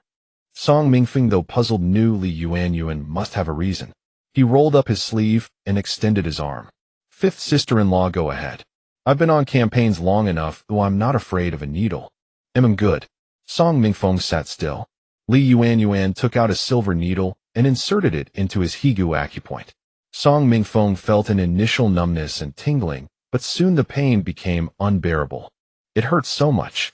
Li Yuanyuan immediately withdrew the needle and asked, "Fourth brother, did it not hurt at first, but then became extremely painful?" Song Mingfeng nodded. "Yes. I'm a tough man, not afraid of pain, but I didn't expect such a small acupoint to hurt so much." The fourth sister-in-law, He Qing, worried about her husband's health, asked, "Fifth sister-in-law, is something wrong?" Li Yuanyuan then held the silver needle under the firelight and said, "Everyone look. The needle is emitting a greenish light. Can you see it?" Everyone leaned in to look. Indeed, a faint green glow coated the silver needle. "If I am not mistaken, fourth brother has been poisoned." This snake was drawn by the scent of the poison and came specifically to bite him. This statement shocked everyone. The eldest sister-in-law, Lu Ning, frowned. "What? Poison?" Song Chenfeng, being meticulous, asked, "Then was it the same when I was bitten last time?" Li Yuanyuan nodded and turned to Song Chenfeng. "Yes, I suspect you are also poisoned. Please sit down and let me test." Song Chenfeng quickly sat down and allowed Li Yuanyuan to examine him. Li Yuanyuan used the same method, inserting the silver needle into Song Chenfeng's Higu acupoint. As expected, it started with numbness and tingling, then became unbearably painful. Li Yuanyuan showed the silver needle to everyone. Under the firelight, it also glowed with a greenish light. "What? I am poisoned too." Song Chenfeng pursed his lips deep in thought. The second sister-in-law, Ji Zhu, looked worried. "Fifth sister-in-law, if both of them are poisoned, why didn't the snake bite the fifth brother just now?" Everyone turned to Li Yuanyuan. Indeed, the second sister-in-law's question was reasonable. Li Yuanyuan explained, "It must be because Chenfeng still has medicinal herbs applied to his body. The snake dislikes the scent of those herbs, so it didn't attack him." Song Chenfeng nodded. Yuanyuan made sense. Song Mingfeng was so angry that his face turned pale. He slammed his hand on the table. How despicable. We don't even know when we were poisoned. Or who did it? Song Chenfeng thought for a moment and said to Li Yuanyuan, Yuanyuan, can you test the elder sisters-in-law as well? Hearing this, the women exchanged worried glances. The eldest sister-in-law Lu Ning understood Song Chenfeng's intention and said, sister-in-law, go ahead and test us. The second, third, fourth sisters-in-law and the sixth sister all understood and sat down one by one, extending their hands for Li Yuanyuan's diagnosis. Li Yuanyuan tested each of them. They were not poisoned. The women breathed a collective sigh of relief, but thinking of the men of the Song family being poisoned, they still wore worried expressions. Song Chenfeng thought for a moment and asked, Yuanyuan, is there a cure for this poison? Li Yuanyuan pondered. The eldest sister-in-law Lu Ning interjected, fifth sister-in-law, in our generation, the Song family has had no children. Could it be related to this? Could it be? The second sister-in-law Jiju paled. The eldest sister-in-law's words were not impossible. In the old Marquis's generation, there were 5 sons and 1 daughter, but in Song Chenfeng's generation, there were no signs of childbirth. At the time, they thought the problem lay with the women, but examinations revealed nothing. The Song family was full of generals with robust health, so they neglected to consult a doctor. Hearing the eldest sister-in-law's words, Song Mingfeng grew even angrier and roared, who is so malicious, wanting to end the Song family's line?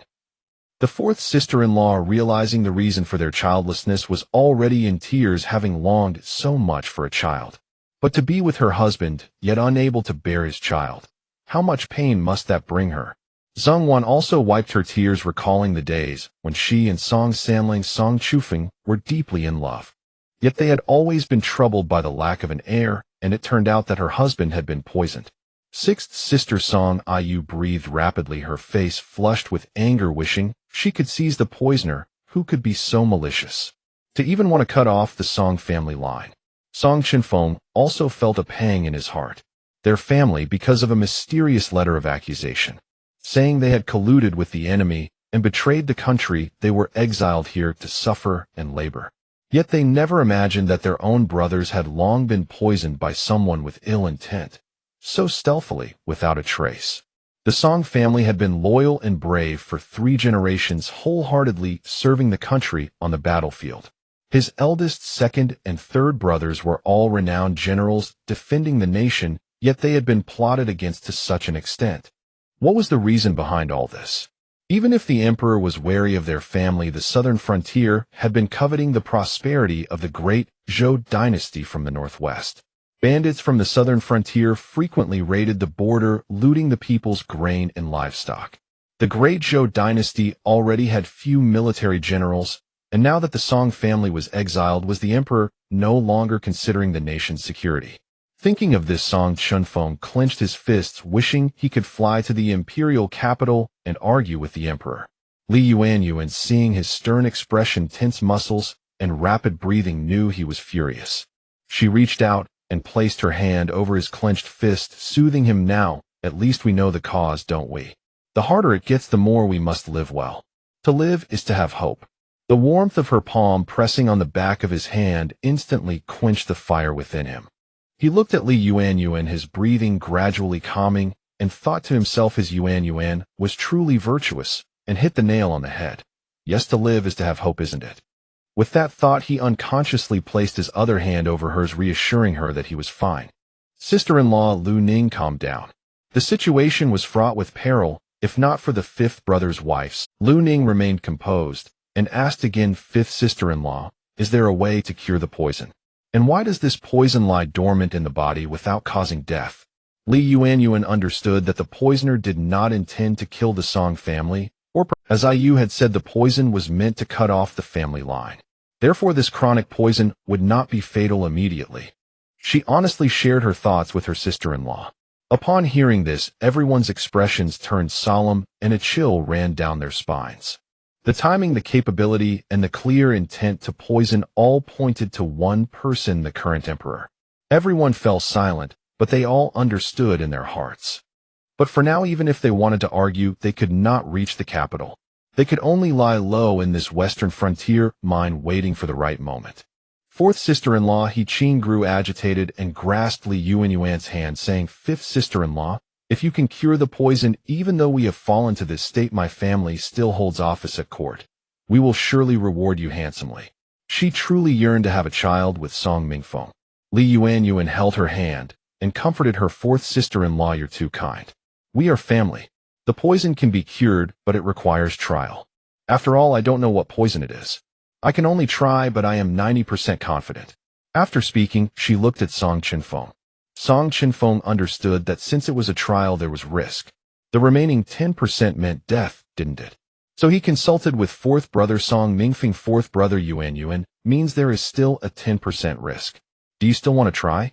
Fourth brother Song Mingfeng thought it over and discussed with He Qing. "I know you've always wanted a child, but the younger sister-in-law isn't completely certain.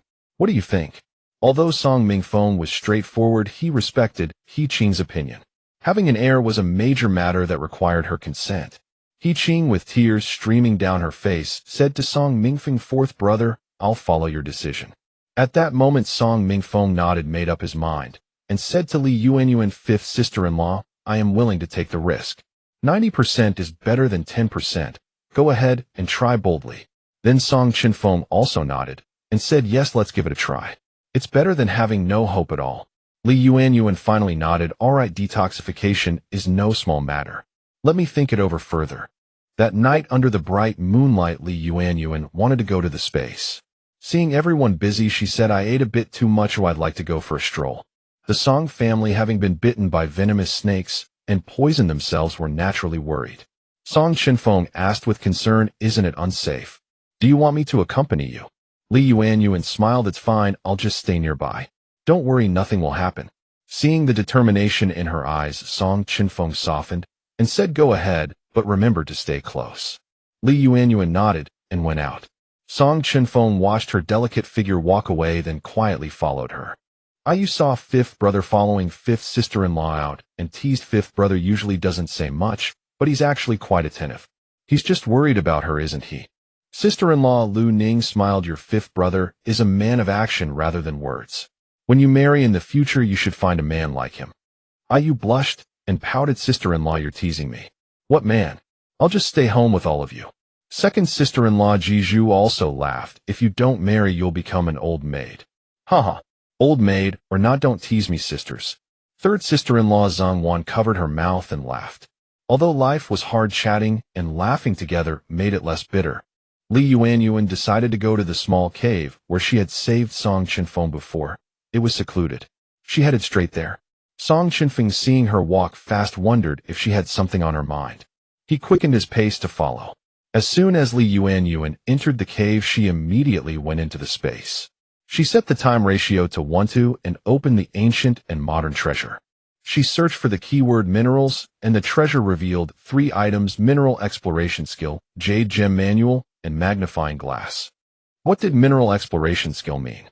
Li Yuanyuan clicked on the items. Attribute skill learning, valid for 1 month, grants the ability to see through minerals, cost 1,000 yuan. Li Yuanyuan thought if she learned this skill, would it make finding jade easier? She then clicked on the second item. What was the jade gem manual? It turned out to be a guide on how to quickly find jade. The third one, the cheapest, was even more suitable for jade hunting. She glanced at her account. Only 800 yuan remained. It seemed she had to first learn the second skill and then teach it to everyone. This would boost production and allow her to purchase better items in the future. She tapped the exchange button, leaving her with just 300 yuan. After acquiring the tome, a flood of knowledge about jade prospecting surged into her mind. Li Yuanyuan was overjoyed. They say knowledge changes destiny, but this knowledge could tangibly increase production. After making her purchase, Li Yuanyuan glanced at the food section of the ancient and modern treasures. The sight of the braised beef made her mouth water again. Rich yet not greasy, fragrant and chewy. What a marvelous delicacy. She couldn't resist buying another caddy, and inside the space, she devoured half a caddy with relish. Strangely, the first thought that crossed her mind was, if only I could nourish Song Chenfeng with this. He had just been bitten by a snake and was still weak. Meanwhile, outside, Song Chenfeng saw her enter a cave. When he followed her in, she had vanished. Where had she gone? Song Chenfeng thought he must have misseen, so he searched around worried she might be in danger. Inside the space, Li Yuanyuan was pondering how to explain the beef's origin, but she still couldn't figure out a plausible explanation. After a moment's thought, she bought a cloth bundle. When the time was up, she slipped out of the space. At that moment, Song Chenfeng hadn't noticed that Li Yuanyuan had emerged from the space behind him. Seeing him there, she called out, "Why are you here?" Startled by the voice behind him, Song Chenfeng spun around and saw it was her. Where had she come from? "I was worried about your safety, so I followed to check." Li Yuanyuan's ears flushed. So Song Chenfeng had been afraid something might happen to her. He had handsome brows and eyes, and even in coarse linen clothes he was striking and handsome. She stepped forward, took his sleeve, and led him into the small cave. Song Chenfeng looked at her delicate little hand, holding his sleeve, and a blush crept over his face. Li Yuanyuan smiled, took out the remaining half-caddy of beef from her bundle, and handed it to him with a cheerful grin. "Here, this is a real treat. Eat it quickly." Song Chenfeng saw her smiling at him, and his mood lifted considerably. He took the bundle, looked inside, and exclaimed, "Beef. There's actually beef.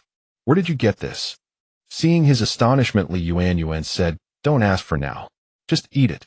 There's not much, but I'll figure out a way to get more for everyone later." The tempting aroma of the beef made Song Chenfeng's stomach growl despite having just eaten. It had been so long since he'd last had meat. He hesitated.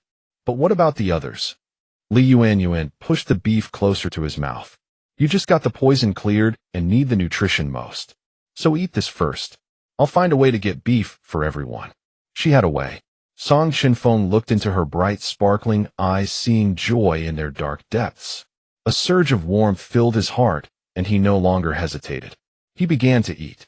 Having gone so long without meat, Song Chenfeng ate ravenously and quickly. It was simply too delicious. Seeing him wolf down the meat, Li Yuanyuan felt happier than if she had eaten it herself. She helped him sit down and said, "Sit and eat slowly. No one comes here, so we won't be discovered." Song Chenfeng sat down, and Li Yuanyuan watched him with a smile. Before long, he had finished the half-caddy of beef, and he felt his strength returning. What a treat! He savored the lingering flavor of the meat, still craving more. Li Yuanyuan laughed. "So how was it? Delicious, right?" Song Chenfeng nodded repeatedly. It was wonderful. So fragrant. Li Yuanyuan's eyes curved into crescents, and they sat shoulder to shoulder. Song Chenfeng saw his own reflection in her dark pupils. He felt her smile was the most beautiful in the world. He stared foolishly for an unknown length of time before suddenly realizing, Where did you get the beef?" Li Yuanyuan hesitated. She still felt she couldn't reveal the secret of the space. "Chenfeng, I do have a way to get beef, but I can't tell you yet. Can you trust me?" Song Chenfeng looked at her earnest expression and recalled the night of their wedding. "You're a martial artist. I won't like you. Stay away from me." Back then, Song Chenfeng thought, since she doesn't like me, I'll keep my distance. Whatever she says, I'll go along with. He snapped back to the present and nodded without thinking. "All right, I promise you. And I believe you. You're so good." Was she praising him? Being complimented by Li Yuanyuan made Song Chenfeng blush again. He quickly turned his face away, unable to meet her gaze. "I have something else to give you." He took out a medicine pouch. It was made of pale blue silk adorned with tassels embroidered with a camellia flower and exuded a special herbal fragrance. "What's this?" Song Chenfeng took the pouch. The fabric and stitching were obviously valuable, nothing that could be found in this mining camp. "I made this pouch for you. It contains my master's exclusive formula to protect you from poisonous creatures." Song Chenfeng looked up at her. Her face was flushed, and her eyes seemed to hold a shimmering starlight. You mean you were worried I might be hurt, so you made this for me?" Li Yuanyuan nodded repeatedly. Song Chenfeng gazed at her adorable face, her delicate features so lovely, and a wave of emotion washed over him. He stared at her for a long time, lost in thought, before finally asking, "Yuanyuan, are you giving this to me for any other reason? Just to keep me from being poisoned?" He wanted to ask if it carried a token of affection, but he dared not voice it, so he kept it to himself. After all, in ancient times, giving someone a sachet was essentially a declaration of love. Li Yuanyuan was intelligent and perceptive as she understood his meaning. She nodded and her own cheeks flushed. You understand then?" She lowered her head shy, her long lashes fluttering with her agitated heart, stirring a tender ache in his chest. Seeing her bashful demeanor, Song Chenfeng felt a sweetness welling up inside him. He said no more, for silence spoke louder than words. He placed the pouch inside the innermost layer of his clothing, carefully adjusting it, so it rested closest to his heart. After a while, Yuanyuan said, "We've been out for a while. Let's go back before sister-in-law and the others start to worry." With that, she took Song Chenfeng's hand. He felt her soft, delicate fingers in his, as precious as gold. His heart was sweet. His Yuanyuan had finally accepted him. He instinctively tightened his grip, and together they walked back to the mine. The next day, following the knowledge in her mind, Yuanyuan began searching for jade stones. Indeed, using the methods from the Jade Stone Manual increased her chances of finding jade. You watched Yuanyuan chiseling here and digging there, worried that she might not complete her task. "Fifth sister-in-law, can't you find any jade? You need patience, you can't keep moving around." Yuanyuan understood that you probably thought she was impatient because she was running around. Yuanyuan simply smiled and beckoned to Ayu. "You come here." You put down her tools, wiped the sweat from her brow, and walked over. Yuanyuan held out her basket to Ayu and said, "You, look how many pieces I've collected." You peered inside. Large and small jade stones, counting the green, white, and patterned ones, there were at least 7 or 8. So many. Ayu was puzzled. Fifth sister-in-law's yield today was remarkable. She had completed her collection in just half the time. Was this just luck, or had she gained experience? Sixth sister, Song Ayu mused and asked curiously, "Fifth sister-in-law, you've collected more jade today than any other day. What's going on?" Yuanyuan smiled, thinking that since the experiment had proven effective, she should teach it to everyone to boost their yields. She said to Ayu, "You go call all the family over. I have something to tell them." Ayu was bewildered, her eyes wide, and said, "Huh? Now, everyone is very busy. If we don't finish today's task, we won't have anything to eat tonight." Yuanyuan was confident, her eyes gleaming with assurance. "Just call them over. I truly have something important to announce." "All right." Seeing her earnest persistence, Ayu ran off to summon the others. Before long, everyone gathered around Yuanyuan. Fourth brother Song Mingfeng, an impatient man, wiped the sweat from his face, planted his hands on his hips, and demanded, "Fifth sister-in-law, can't this wait until mealtime? I'm in the middle of my work." Song Xiling voiced what everyone was thinking. Even the eldest sister-in-law and the others looked at her with confusion. Yuanyuan, seeing that everyone had gathered, said, "I pondered last night to cure the poison. We need some time, and to avoid being disturbed. I want to lead everyone to live in a cave, so we'll have our own private space. This month has just begun. I want to increase our yield by the end of the month, striving to get us into a larger cave." "What? Live in a cave?" Second sister-in-law Ji Zhu was taken aback. Third sister-in-law Zhang Wan also doubted, murmuring, "Fifth sister-in-law, living in a cave doesn't seem realistic." Fourth brother Song Mingfeng was stunned at first, then threw his head back with a hearty laugh. "Fifth sister-in-law, are you talking in your sleep? Our family has only 2 able-bodied men, who our labor force can't match theirs. Our output has always been the lowest. Forget living in a cave, we're lucky to have food to eat." Song Chenfeng watched Yuanyuan's confident demeanor and said nothing. His Yuanyuan had managed to get him beef and could cure his poison. If she said they could live in a cave, she must have a plan. He looked at the Yuanyuan before him. No longer the arrogant queen-like Yuanyuan of before. She had changed.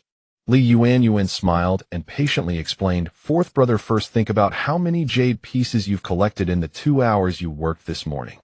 Song Mingfeng looked down and counted the jade pieces in his basket, proudly declaring 4. Yuanyuan brought her own basket forward. "Count mine." Fourth brother Song Mingfeng counted 8. "Fifth sister-in-law, you collected 8 pieces today. That's twice as many as mine."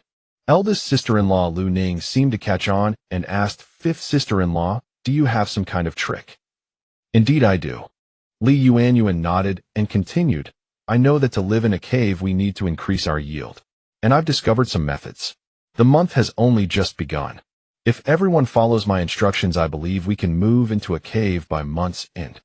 That way we'll have a private space, and we can start the detoxification." Sixth sister Ayu jumped up excitedly. "That's wonderful. We're going to live in a cave. Fourth sister-in-law He Qing, eager to lift Song Mingfeng's poison so she could conceive, quickly asked, Fifth sister-in-law, this is great. If we have a cave, can we cure the poison? Second sister-in-law Ji Zhu and third sister-in-law Zhang Wan held each other's hands tightly. Improving their living conditions was of course a good thing. Eldest sister-in-law Lu Ning was also a bit excited. Fifth sister-in-law, tell us the trick you found. If we can live in a cave and cure the poison, that would be perfect. Li Yuanyuan then took out some raw stones from the basket and said, everyone come closer. I'll teach you how to find jade with better odds. Li Yuanyuan seized the moment to say, yes, I've found a way to increase our yield. Come closer, and I'll teach you all. Li Yuanyuan looked around, picked up a stone, examined it carefully, and pointed to a band on its surface. This type of band, called a qi, is like a ribbon wrapping around the middle or one end of the stone. When this band is twisted like a rope, it's called tight python. This usually indicates good color inside the stone. If there are pine blossoms on this band, then it's certain there's color inside, and you shouldn't miss it. Then she picked up a chisel and struck the stone in her hand. The others crowded around to see if there was any jade inside. Sure enough, after a few knocks, the rough exterior was chipped away, revealing a greenish jade. See, this is green jade. Wow, really? I used to throw away stones like this thinking they were ugly. Now I feel it's such a waste. Ai, you cupped her cheeks with both hands, looking regretful. Eldest sister-in-law Lu Ning smiled. Now that we know, we won't miss it again. Yuanyuan, continue. Li Yuanyuan smiled, nodded, and continued along the mine, picking up another stone with a pale, elegant hue. This type is called buckwheat python, a stone with a pale, delicate appearance as if covered with a layer of buckwheat flour. The characteristic of this stone lies in its appearance, pale and simple. However, to truly know if it contains jade, you need to sprinkle some water on it and observe. Fifth brother, get me some water. All right. Song Chenfeng went to fetch some water. Li Yuanyuan scooped up water with her hand, splashed it on the stone, then held it up to the sunlight. Her eyes soon lit up with delight. Everyone, look at this. The ones that glisten contain jade. Fifth brother, would you chisel it open? Song Chenfeng took the stone and began chiseling without a word. Sure enough, a piece of light green jade was revealed. It really has jade. Second sister-in-law Ji Zhu exclaimed in surprise. Third sister-in-law also smiled faintly, her eyes gleaming with joy. Li Yuanyuan chuckled, then picked up another stone, examined it, and said, this kind of formation is called the treason python. It is a common type of patterned python characterized by a pitted honeycomb-like surface. This type of stone usually has a thin skin on one side and a thick skin on the other, with a relatively high jade content. Therefore, it is considered a promising gambling stone. However, it is important to note that if the treason python has formed a plaster-like outer layer, the jade content inside may not be very high and could even be colorless. After speaking, Li Yuanyuan handed it to Song Chenfeng. He chiseled away at the stone, and indeed there was jade inside. Everyone was overjoyed as if they had discovered a new continent. Fourth brother Song Mingfeng laughed heartily, extremely delighted. Fifth sister-in-law is truly capable. With her method, we will definitely be able to move into the cave by the end of the month. Fourth sister-in-law He Qing smiled at Song Mingfeng. The most vivacious sixth sister, Ai, you jumped up directly. Wonderful. I can finally live in a cave. Song Chenfeng looked at Li Yuanyuan, whose face bloomed like a flower, and felt that she exuded an aura of intelligence and charm. A glint of admiration shone in his eyes. Li Yuanyuan then proceeded to share the methods for finding several other types of jade with everyone. They split up and went to work. With the newfound knowledge, their efficiency improved significantly. Song Chenfeng gazed at her and asked softly, how do you know all this? The Li Yuanyuan before him, although her appearance remained unchanged, seemed to have swapped her entire essence. She knew how to neutralize poisons. Perhaps she had studied under a famous physician. But the day the venomous snake attacked fourth brother, she had struck its vital spot with a silver needle, a skill no sheltered maiden could possess. Not to mention conjuring beef out of thin air, and now leading everyone to live in caves and seeking ways to increase output. All these changes delighted him, yet also filled him with wonder. What could have transformed a person so profoundly? So he asked her, wanting to know the reason for her change. If being struck by a falling rock had caused this transformation, might she one day revert to her former self? The self that had disliked him. Thus his inquiry was not mere curiosity, but a probing investigation. Li Yuanyuan looked at him, pointed to her head, and replied, I learned it. The power of knowledge. If only I had known, I would have wished that falling rock had struck me earlier. Li Yuanyuan being sharp sensed Song Chenfeng's probing, and could only fob him off with the falling rock excuse. Besides, what she said wasn't entirely false. It was precisely because the original owner was killed by the rock that she had transmigrated here. Fearing he would press further, she grabbed his arm, and said, Come, let me your teacher see what you've learned. Song Chenfeng did not resist her touch. A surge of joy rose in his heart, and he ceased his questioning, his mind already filled with images of working alongside her to find stones. Under Li Yuanyuan's guidance, what had once been a chore, finding jade, now became a source of accomplishment. Fourth brother Song Mingfeng burst out laughing. Hey, this is a Kaizen python, a huge piece. We've struck gold. Fourth sister-in-law He Ching saw her husband laughing like a child, stepped forward to wipe the sweat from his brow, and smiled. Slow down, you're still acting like a child. The most exuberant sixth sister Aiyu ran excitedly all over the place, holding up a stone to show off to everyone. Fifth brother.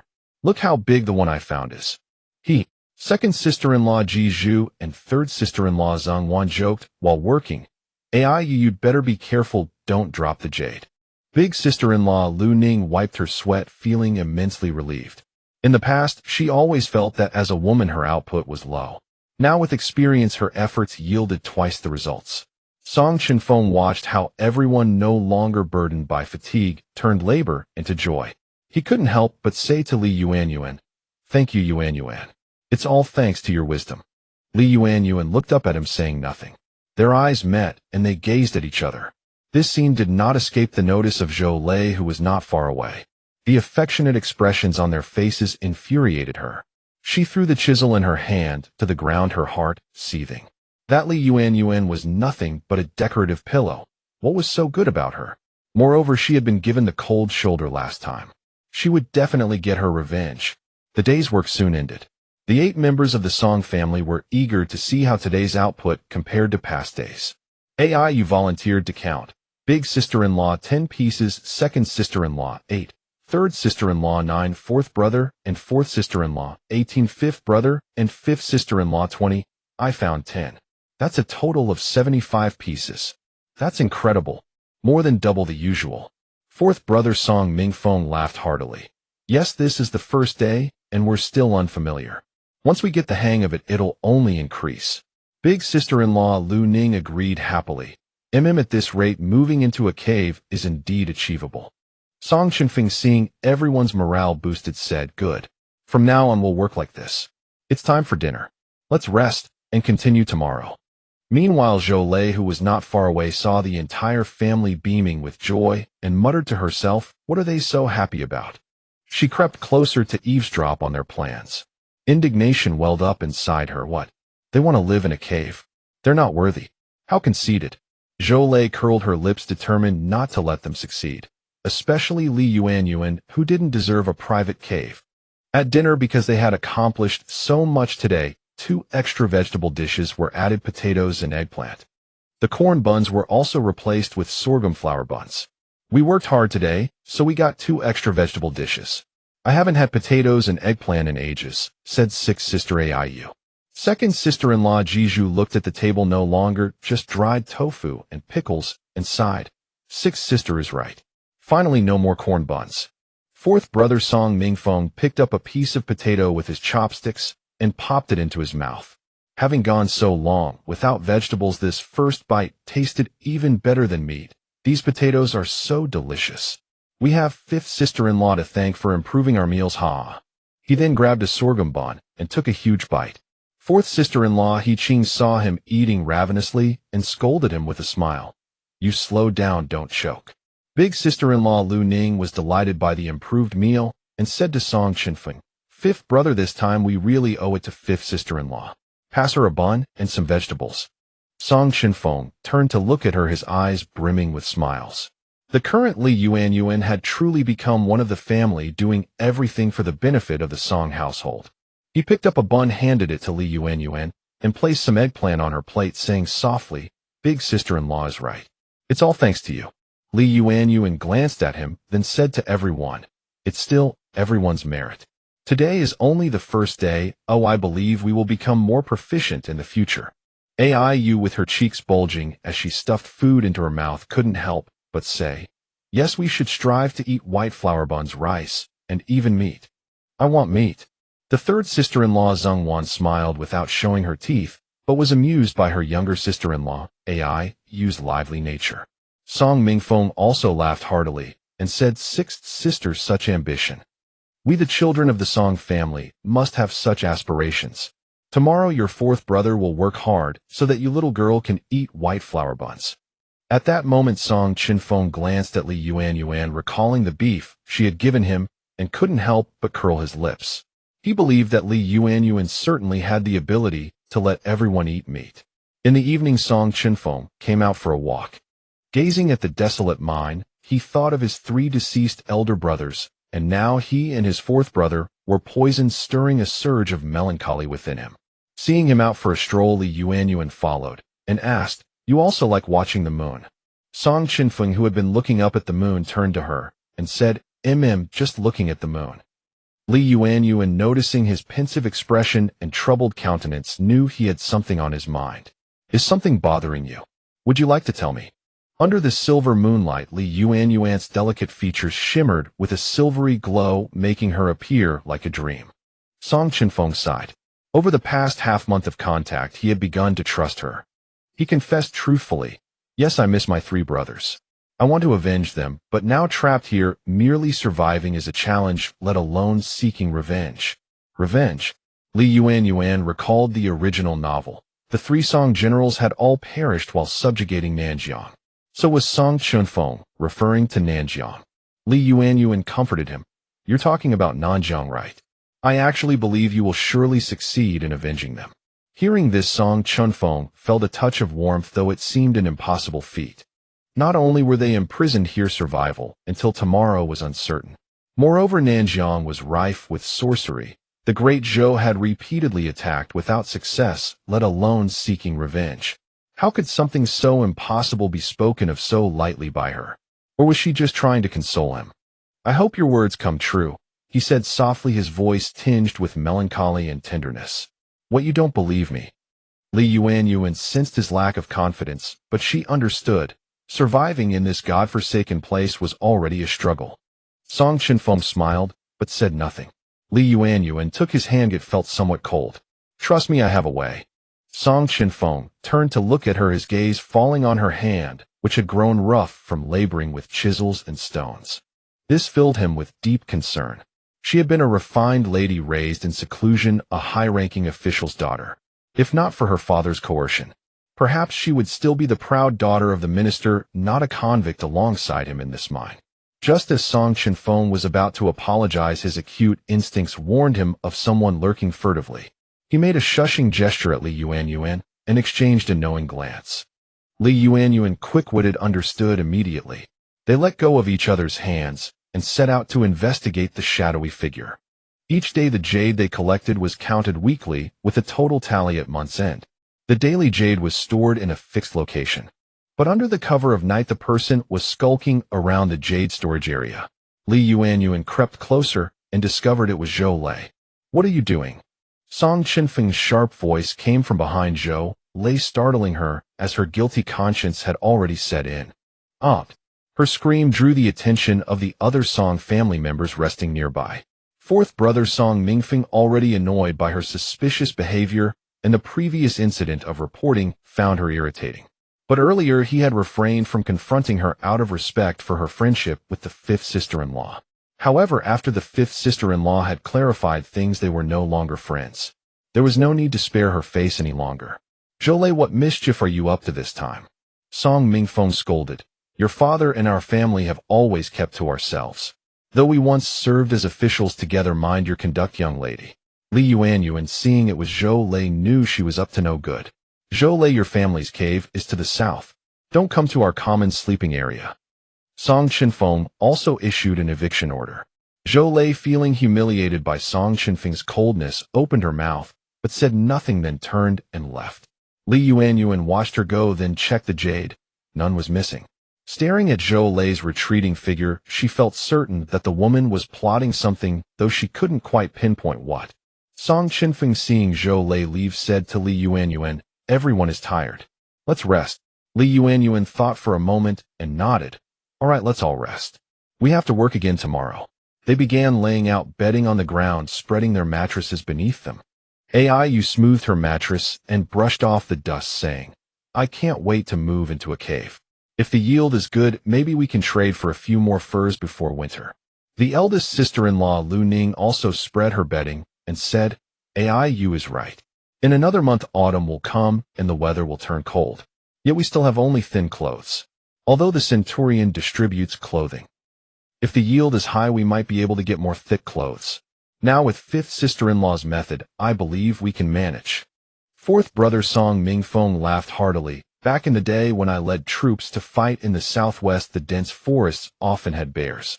I'd kill a few and the fur would be ours."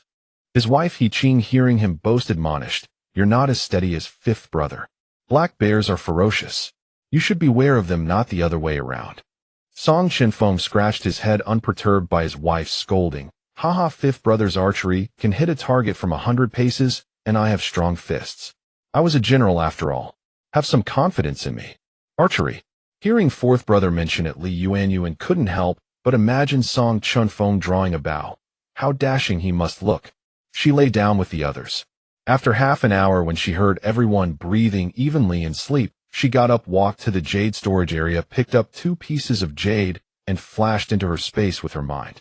Entering the space, she set the time ratio to 1:2 and began using the ancient and modern treasure to exchange for money. The jade pieces were heavy this time, fetching 2,000 yuan. She glanced at the system's attributes. To raise the spatial attribute by 1 level would cost 1,000 yuan. The highest time attribute was 1-4, allowing a maximum stay of 5 hours. Li Yuanyuan thought to herself, does that mean 1 hour in the space equals an entire day outside? 5 hours would be 5 days. Then there was so much she could accomplish. She sighed inwardly, feeling that this space had already treated her well. She then examined the jade penetrating vision skill of the Gujin Bao. Learning this skill required 1,000 yuan. After some deliberation, she decided to economize for now. Given the current progress, she should be able to meet her goals. She checked the Gujin Bao's weapons section. A sleeve arrow cost 100 yuan each. The sleeve arrow was compact and spring-loaded, easy to conceal in a sleeve, perfect for self-defense. Recalling from the novel that the Song family was not safe, she resolved to buy 2. One for herself and one for Song Chenfeng. Buying more would raise awkward questions about the source.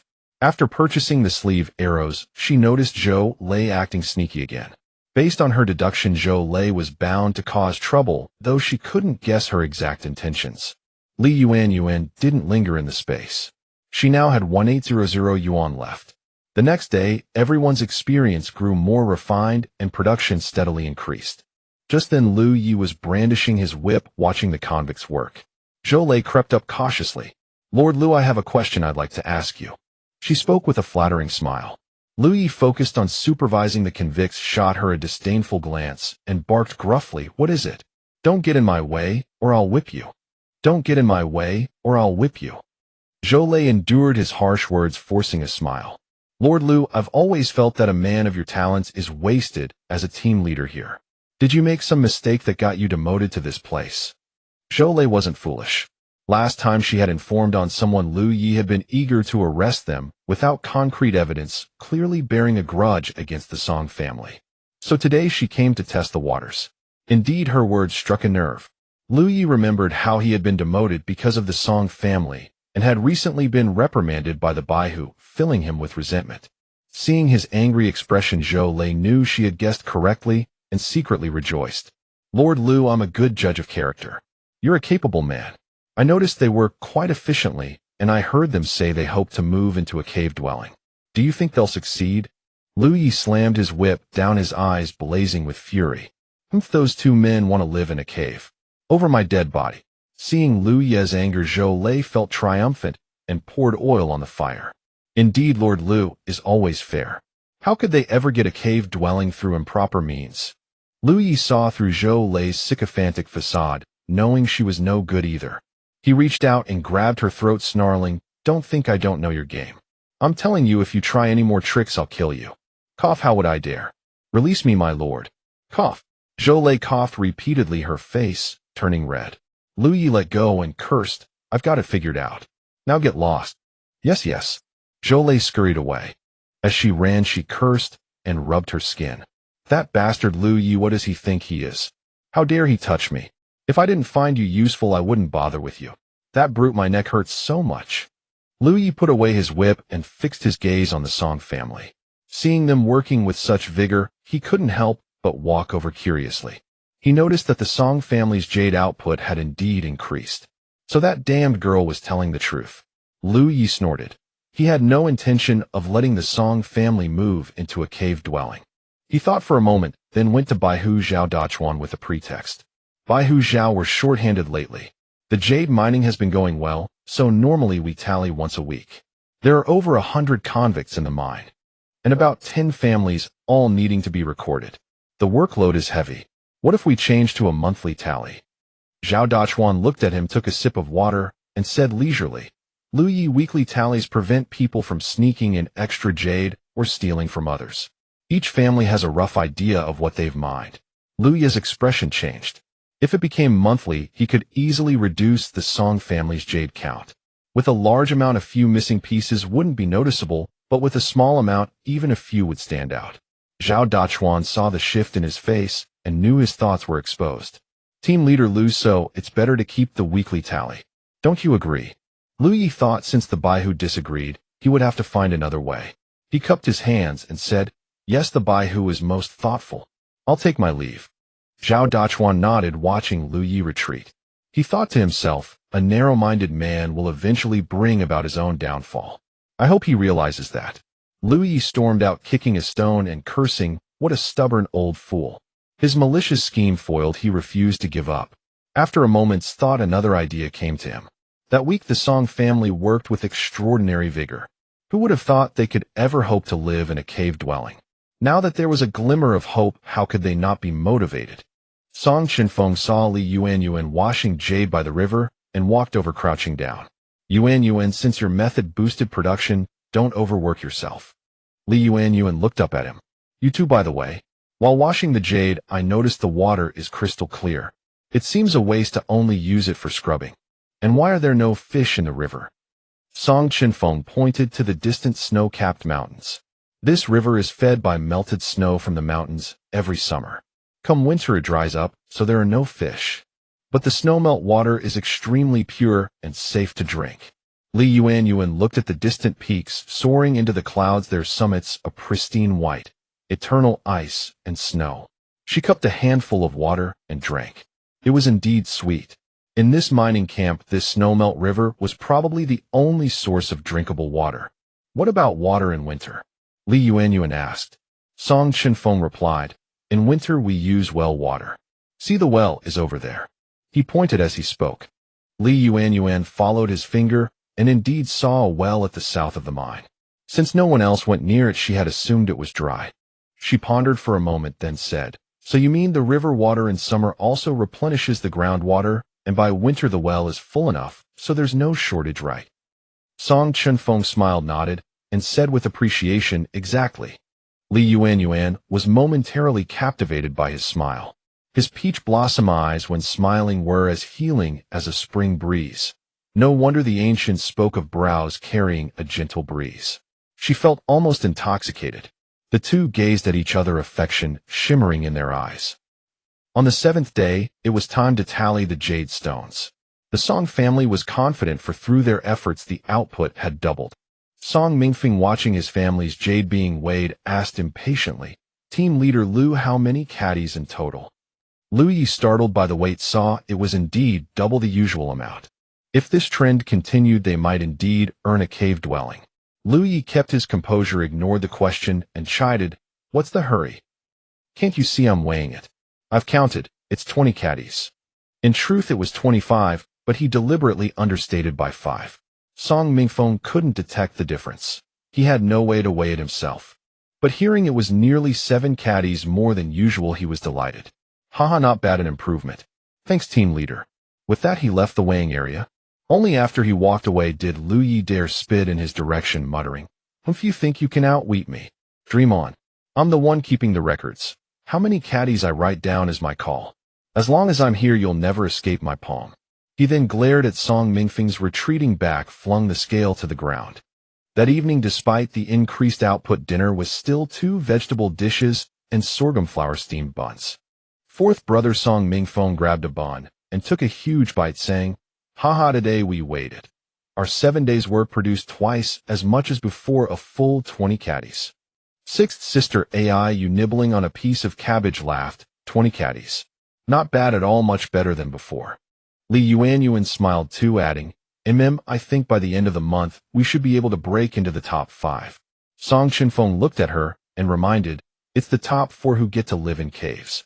Puzzled, Yuanyuan asked, "Aren't there 5 cave dwellings? Why only the top 4? Song Chenfeng patiently explained, "The Minister Zhou's family has special privileges. They always live in caves no matter their output." Song Chenfeng couldn't help his blunt nature, venting indignantly, "The Zhou family doesn't even have a noble title. They were exiled here for corruption and bribery, yet the emperor still shows them favor. What about us?" Fourth sister-in-law He-Ching quickly stuffed a sorghum bun into his mouth to stop his complaints, saying, "You're too outspoken, you never learn. Be cautious with your words." Song Mingfeng, his mouth stuffed, could only mumble. Everyone laughed heartily at his ridiculous appearance. Yuanyuan took a sip of gruel and continued, "The top 4 is still a possibility, but this Minister Zhou won't be too friendly toward us.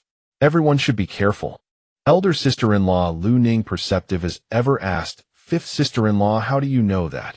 Actually, Yuanyuan had only learned this from the original novel, but she couldn't explain that reason to the others.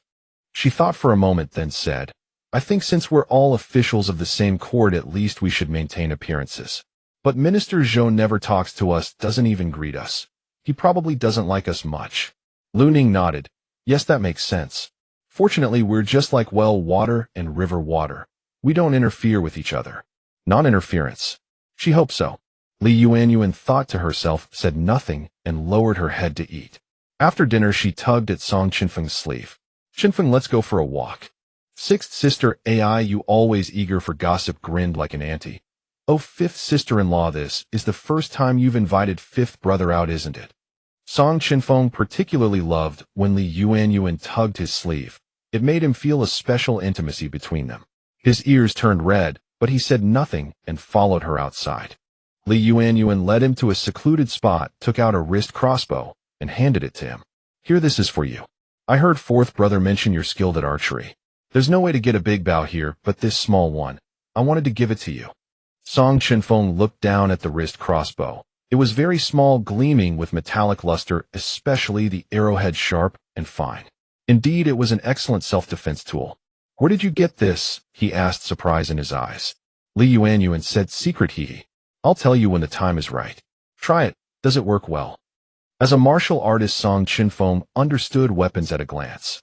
He examined the wrist crossbow and said, "This crossbow only has 10 bolts. If I test it, I'll lose 1 arrowhead." Yuanyuan understood, praised him, as expected of a general. "You understand weapons at a glance. You're right. The good bolts should be saved for when they're needed. If danger arises, we can use it for self-defense. I have one myself too. When the time is right, I'll get one for everyone." Song Chenfeng was curious how she managed to obtain such an item in this resource-deprived mine. But he knew that since she'd said the time wasn't ripe, he wouldn't press further. He trusted her. Song Chenfeng carefully touched the wrist crossbow, then placed it into his sleeve, treasuring it. Seeing that he treated her gift seriously, Yuanyuan felt warmth in her heart. They exchanged smiles and walked back together. When Yuanyuan woke up that day, she felt a soreness in her lower back, a heavy pulling sensation in her lower abdomen, and a general lethargy. It seemed her menstruation had arrived. In ancient times it was called guishui, menstrual water. Alas, there were no sanitary pads in this era. Yuanyuan dared not move, waited until everyone had left, then called Aiyu. "Aiyu, come here." Song Aiyu came directly to her and said, "Aiyu, I think my period has come. Tell the eldest sister-in-law that I'll go out to work a bit later." Aiyu laughed and said, "Fifth sister-in-law, don't worry. Thanks to your method, everyone's output has increased." Since you're on your period, you should rest well. Here's some brown sugar I've saved. Take it and drink it later. With that, she took out a small packet of brown sugar and handed it to Li Yuanyuan. Li Yuanyuan was touched. This small packet of brown sugar was definitely a precious commodity in this resource-scarce mine, and she had wrapped it very carefully. She probably had menstrual cramps herself and had saved it for her own use right. Such a scarce resource was given to her, and on top of that she had once been the original host who utterly despised the Song family. Yet Ai bore no grudge. It seemed the entire Song family were truly good people. She made a mental note of Ai's kindness. Watching her leave, she sent her consciousness into her spatial dimension. Opening the ancient modern treasure, she purchased sanitary pads and used them. She also bought a warm patch and applied it to herself, then brewed ginger tea with Ai's brown sugar and drank it down. After a while, she felt considerably better. In ancient times, women used plant ash packed into small cloth bags during their periods, while some simply relied on gauze and cotton strips. If sanitary pads could be introduced to that era, it would have liberated so many women. Li Yuanyuan was lost in thought and decided it was time to leave. She emerged from her spatial dimension and immediately spotted Zhou Lei lurking suspiciously near where they stored the jade, as if searching for something. She thought to herself that this woman simply refused to disappear. What exactly are you after? Li Yuanyuan asked, her brows furrowing as her voice turned cold. Zhou Lei was startled by her sudden appearance, her face pale with shock and eyes wide. You? Where did you come from? Why didn't I see you just now? Li Yuanyuan had no patience for further conversation. She glanced at the jade, trying to figure out Zhou Lei's intentions when Zhou Lei spoke again. Yuanyuan, I feel like there's been some misunderstanding between us. Li Yuanyuan sneered, genuinely looking down on her. At this point, what was the point of pretending anymore? Aren't you tired of this? There's no misunderstanding. You know exactly what you're after. This is my final warning. Stay away from us. Zhou Lei realized Li Yuanyuan wouldn't give her any face, so she dropped the act entirely. Li Yuanyuan, who do you think you are? I can go wherever I please in this place. My family doesn't need to chip away at stone to live in the largest cave. Do you really think you're on the same level as these criminals? It was true. Minister Zhou's family had only come here through corruption and bribery, yet they enjoyed privileges that others did not.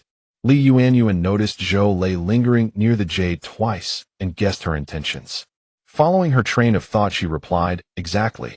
So why are you here looking at the jade? Perhaps you're hoping to steal a few pieces? Huh? Zhou Lei grew even angrier at her mockery. Don't laugh too soon. You'll be crying before long. Want to live in a cave? Keep dreaming.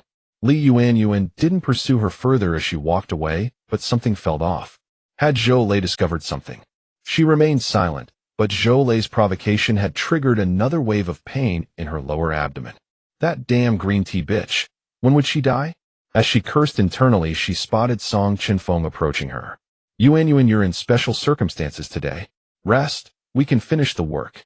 Li Yuanyuan understood. Her sister-in-law, Ai, you must have told him. She smiled weakly. I'm not that fragile. Hey, what are you doing? Before she could finish, Song Chenfeng scooped her up in his arms. It was a proper princess carry. The sudden weightlessness made Li Yuanyuan panic and clutch his clothes tightly, her heart racing. Looking up, she caught sight of his sharp jawline, smooth as if carved by a blade. His high nose bridge gave him the appearance of a sculpture. Absolutely stunning. I'm here. Your only task today is to rest. Without giving her a chance to argue, Song Chenfeng carried her to the communal sleeping area. Li Yuanyuan's cheeks flushed as her hand brushed against his firm chest muscles, sending a shiver through her body, yet she couldn't bring herself to pull away. He carried her all the way to the dormitory, set her down gently, and patted the back of her hand before leaving without another word. Watching him walk away, Li Yuanyuan realized Song Chenfeng was indeed a man of action rather than words. The tenderness he showed was something the original owner could never have experienced. She touched her hand, and the waist he'd held, feeling her face grow warm, and lay down to rest. That evening during dinner, Li Yuanyuan found herself worried about everyone. How's the output today? She asked. Ai took a bite of a large steamed bun and replied, don't worry about it. Same as yesterday. Eldest sister-in-law Lu Ning also offered comfort. That's right, Yuanyuan. Our output isn't dependent on just one person. Fourth brother Song Mingfeng took a large bite of food and said, "Fifth sister-in-law, you don't know. Today, fifth brother was like a military inspector watching me closely and pushing me to work harder. My back is about to break from all this. What can we do?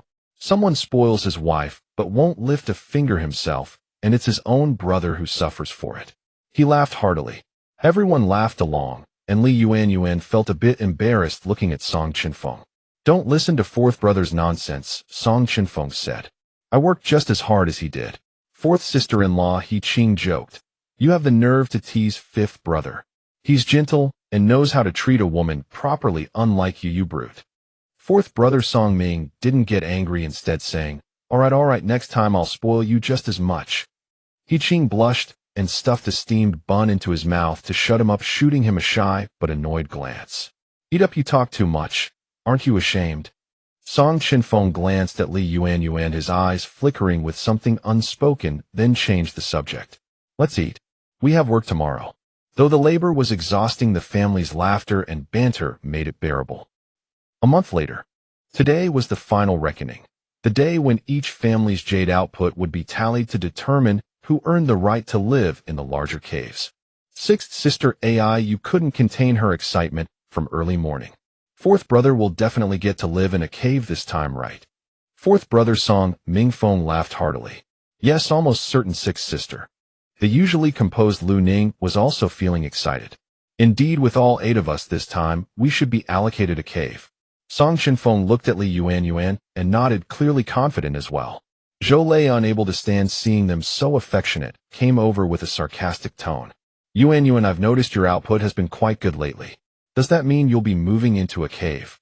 Yuanyuan couldn't bring herself to smile upon seeing her approach. "Zhou Lei, why are you everywhere? Whether we live in a cave or not has nothing to do with you." Zhou Lei just chuckled, ignoring her unfriendly demeanor. "Yuanyuan, we've been friends at least. Why speak so harshly? But you're right, in a way. Our minister's family has always had caves to live in. We don't have to work ourselves to the bone like you do. Oh, I'm a minister's daughter after all. Whether I work or not, I'll always have a cave. But you have to risk your life working. It's truly a matter of different fates." Yuanyuan's expression turned stern, showing no warmth. "Zhou Lei, did you skip rinsing your mouth this morning? Your breath is terrible." Yuanyuan glared and scolded loudly. "Yuanyuan, you are the daughter of a minister, yet so vulgar and crude. Let's see if you can ever live in the caves." After speaking, she shook off the crowd and walked away. When it was the Song family's turn, the 8 members of the Song family watched Lu Yi register, their eyes filled with anticipation. Lu Yi looked at the Song family members and felt a deep aversion in his heart. Without showing any expression, he used his old trick, deliberately underreporting their jade output, thinking to himself that they would never notice. At that moment, many convicts were waiting for the final results to be announced. In truth, no one had high expectations. Since the amount of jade output was determined by manpower, there was rarely much variation from month to month. The families that ended up living in the caves each month were roughly the same few, and changes were infrequent. So everyone watched as usual, just for the spectacle. At this point, the Baihu Zhao Dachuan, holding the list of jade output compiled by Lu Yi, announced, "First place, the Zhao family 120 jin. Second place, the Wang family 119 jin." Hearing that their family was not among the top 2 You murmured softly, "Fourth brother, we're not in the top 2. Do you think we'll be among the bottom 2? Song Mingfeng also whispered, "Don't worry, it should be fine. I think the 3rd place will be ours. After all, the Zhao and Wang families have over a dozen able-bodied men, so it's only natural they dig more." Yuanyuan overheard her 4th brother and Yu's discussion, thinking to herself, surely the 3rd place would be theirs. They listened intently as the Baihu Zhao announced the result for 3rd place. Zhao Dachuan continued, "3rd place, the Yu family 115 jin." At this, Yu clenched her hands tightly and said in astonishment, "What's going on? 3rd place still isn't us." Hearing that the top 3 were already settled among the first 3 families, even the usually composed eldest sister-in-law Lu Ning felt her heart pounding. 2nd sister-in-law Ji Zhu and 3rd sister-in-law Zhang Wan held each other's hands, their lips pressed tightly together, their expressions tense. Lu Yi watched the disappointed looks on the Song family's faces, a glint of smugness in his eyes. "As long as I'm here, you Song family will never get to live in the caves. You don't deserve it." Li Yuanyuan and Song Chenfeng exchanged a glance, both seeing the concern in each other's eyes. Song Chenfeng gently comforted her. Don't worry, I think fourth place will be ours. Li Yuanyuan nodded, thinking that if they still couldn't get the cave, it would be a great letdown for everyone. Everyone's attention was fixed on the fourth place that Baihu Zhao was about to announce. Everyone stared at Baihu Zhao's mouth, the atmosphere tense and the mind falling silent. Baihu Zhao, reading from the list calculated by Lu Yi, announced, fourth place, the Lu family, 114 Jing. What? Impossible. Fourth brother Song Mingfeng, impulsive and impatient, shouted. Hearing his outcry, Lu Yi, as if finding a pretext, pointed his whip at Song Mingfeng and said, What are you making noise for? Fourth brother Song Mingfeng glared at him without responding, instead bowing apologetically to Baihu Zhao. Baihu, I am a hot-tempered man, and I mean no disrespect to you. But we have clearly increased our output this month. If we didn't make the top 4, I find it hard to believe. Seeing that Song Mingfeng didn't even acknowledge him, Lu Yi grew angrier and was about to curse when Zhao Dachuan raised a hand to stop him. He then said to Song Mingfeng, Song Silang, I can see your output has indeed improved compared to last month. However, this time you are fifth. Since the Li minister's family has a fixed cave, regrettably, you still won't be able to live in the caves this time. At these words, Lu Yi crossed his arms and said with malicious glee, Humph, you dare to question the Baihu. Your output is just poor. Sixth sister Aiu's face turned pale with anxiety. What? Fifth? We worked so hard this month. Li Yuanyuan's heart sank upon hearing they were fifth, as if falling into a bottomless pit. She had witnessed everyone's hard work and diligence over the past month. Ever since she discovered the method to increase output, everyone had been filled with hope. Fourth brother insisted on doing more as a man, unwilling to let his wife overwork. Sixth sister constantly said that once they had a cave, she could sleep better without enduring the snoring. Third sister-in-law, despite her blistered hands, searched diligently for jade, and Song Chenfeng never lagged behind. Everyone had been full of hope that their wish would come true, only to fall short. Li Yuanyuan felt a lump in her throat, her nose stinging, and her heart heavy with sorrow. Zhou lay watching the Song family question Baihu Zhao only to end up fifth, and seeing Li Yuanyuan looking as dejected as a frostbitten eggplant couldn't have been more delighted. Ha ha, Li Yuanyuan, you really are so smug. Weren't you just boasting? You said with such arrogance you'd live in a cave. And now? Ha ha. Zhou laughed uncontrollably, utterly thrilled. By then the results had been announced, and everyone dispersed. Even though the Song family was unhappy, they had no choice but to accept the ironclad outcome. Fourth brother Song Mingfeng couldn't stand Zhou Lei's petty triumph. He stepped in front of Li Yuanyuan and roared at her, Get lost. What business is it of yours if we can't live in a cave? If you don't leave, don't blame me for getting rough. Seeing Song Silang's livid face, Zhou Lei felt a flicker of fear. Annoyed at being shouted at, she rolled her eyes and spat. Humph, what's so great about you? Just you wait. With that, she turned and swayed away. Song Chenfeng's heart was also heavy with disappointment. He glanced at Li Yuanyuan and saw her dejection written all over her face. He let out a sigh, took her hand, and comforted her, Don't take it to heart. We're very close to fourth place. We'll make it next month for sure. Although eldest sister-in-law Lu Ning was disappointed, she still tried to uplift everyone. Don't lose heart. We used to be at the bottom. Getting to fifth this month is already an improvement. I'm confident that next month we'll definitely make the top 4. We must not lose our spirit. Seeing that eldest sister-in-law had spoken, Song Chenfeng added, Elder sister-in-law is right. The children of the Song family don't give up easily. Since the results are settled, let's not dwell on it. Come on, let's go back and eat. He took Li Yuanyuan's hand, held it firmly, and led her back. Dinner was a gloomy affair, eaten in silence. Elder sister-in-law Lu Ning's face remained calm, revealing little. Second sister-in-law Ji Zhu and third sister-in-law Zhang Wan, however, wore worried expressions. The usually talkative Song Mingfeng was also silent, weighed down by defeat. Sixth sister Aiu was the first to break the silence. At least our meals have improved. Today we have 2 vegetable dishes with sorghum flour steamed buns. Song Chenfeng, seeing that no one had started eating, picked up his chopsticks first, took a bite of the vegetables, and said, Everyone start eating. There's hope next month. We're fifth, aren't we? Hearing their fifth brother's words, elder sister-in-law Lu Ning thought to herself that they must not lose their morale. The eldest sister-in-law also said, Indeed, things don't happen overnight. Let's all eat. After all, reality was right there, resistance was futile, so they could only accept it for now. With such thoughts, they tried to emerge from their disappointment, for life had to go on. Fourth brother Song Mingfeng picked up a vegetable dish, chewed, and complained, "I say, this Xiao Baihu is getting stingier. This week's output is clearly more than last week's, yet we still get only 2 vegetable dishes. We're supposedly at grade A meals, but it's still grade B. AI, you took a sorghum bun, bit into it, and also said exactly, by rights we should have white flour buns." Li Yuanyuan had been pondering whether something was wrong, but the conversation between fourth brother and AI, you caught her attention. Fourth brother AI, you both also feel that our output must be higher than last week's, right? Fourth brother Song Mingfeng nodded, of course. The weight is different. I could feel it clearly when I carried it. Those words were an eye-opener. Indeed, weight was a number, but they couldn't see the number. Unless the difference was huge, who could gauge it by feel alone? The jade wasn't lost, so the problem must lie in the record. Once the root was found, it was easy to handle. Li Yuanyuan put down her chopsticks and said to everyone, exactly. Our jade weights must have been tampered with.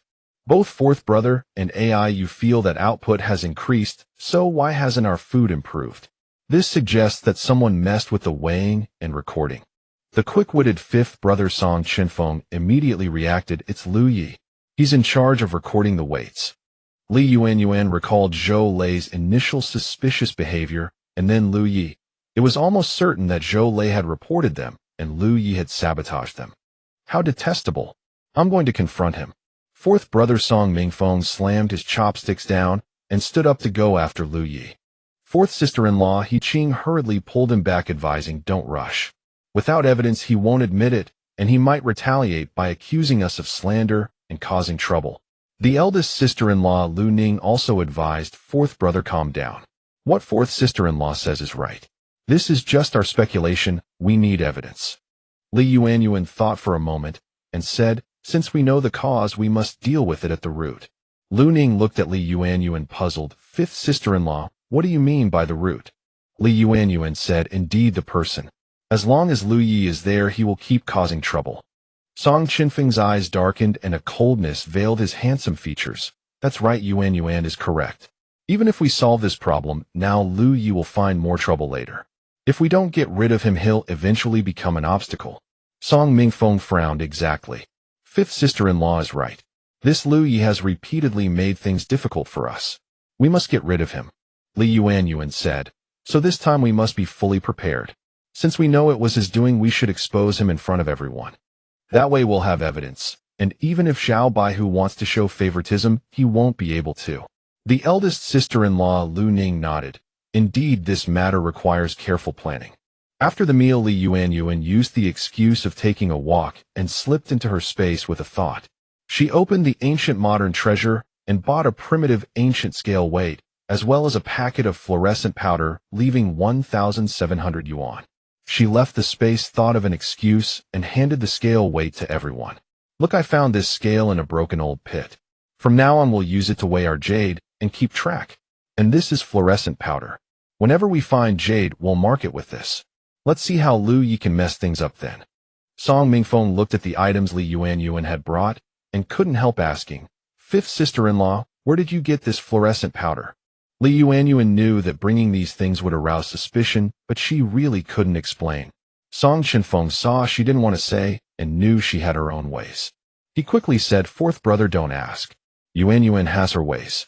Maybe she brought it with her. Many women use fluorescent powder for makeup, so it's not impossible. Song Mingfeng thought that made sense and said no more. The next day, Lu Yi, seeing that they didn't confront him, felt triumphant. If you think you can compete with me, you're not worthy. Zhou Lei was delighted that Li Yuanyuan couldn't get a cave dwelling. The Song family knew Lu Yi's malicious intentions, but didn't want to alert him. They continued to mine jade, eat, and sleep as if nothing had happened. Sixth sister Ai Yu was chiseling jade and chatted with Li Yuanyuan. Fifth sister-in-law, back at the mansion, we never thought much of the jade the emperor bestowed. But now that we're mining and chiseling it ourselves, we realize how valuable it is. Li Yuanyuan held a piece of jade seed in her hand and thought it's hard to go from luxury to frugality. When you see precious things every day, you stop treating them as precious. Jade is actually just a mineral. It's the imperial and noble classes that gave it meaning, making it valuable. AI you didn't understand and asked, what is a mineral? Yuanyuan was startled realizing that mineral was a modern term. If she said too much it might raise suspicions, so she quickly explained, it's a special kind of stone. You can think of it that way. A special stone. AI you murmured. Yuanyuan, afraid she'd ask more questions, quickly changed the subject. The other day you gave me a packet of brown sugar. Do you also have lower abdominal pain during your period? AI you felt a bit embarrassed. She looked around, leaned closer to Yuanyuan, and whispered, Fifth sister-in-law, keep your voice down. I've only been here a year, and I'm still shy about it. Yuanyuan saw her charming, girlish face. Though she was 15, she still looked like a child. Being sent here for hard labor was truly tough.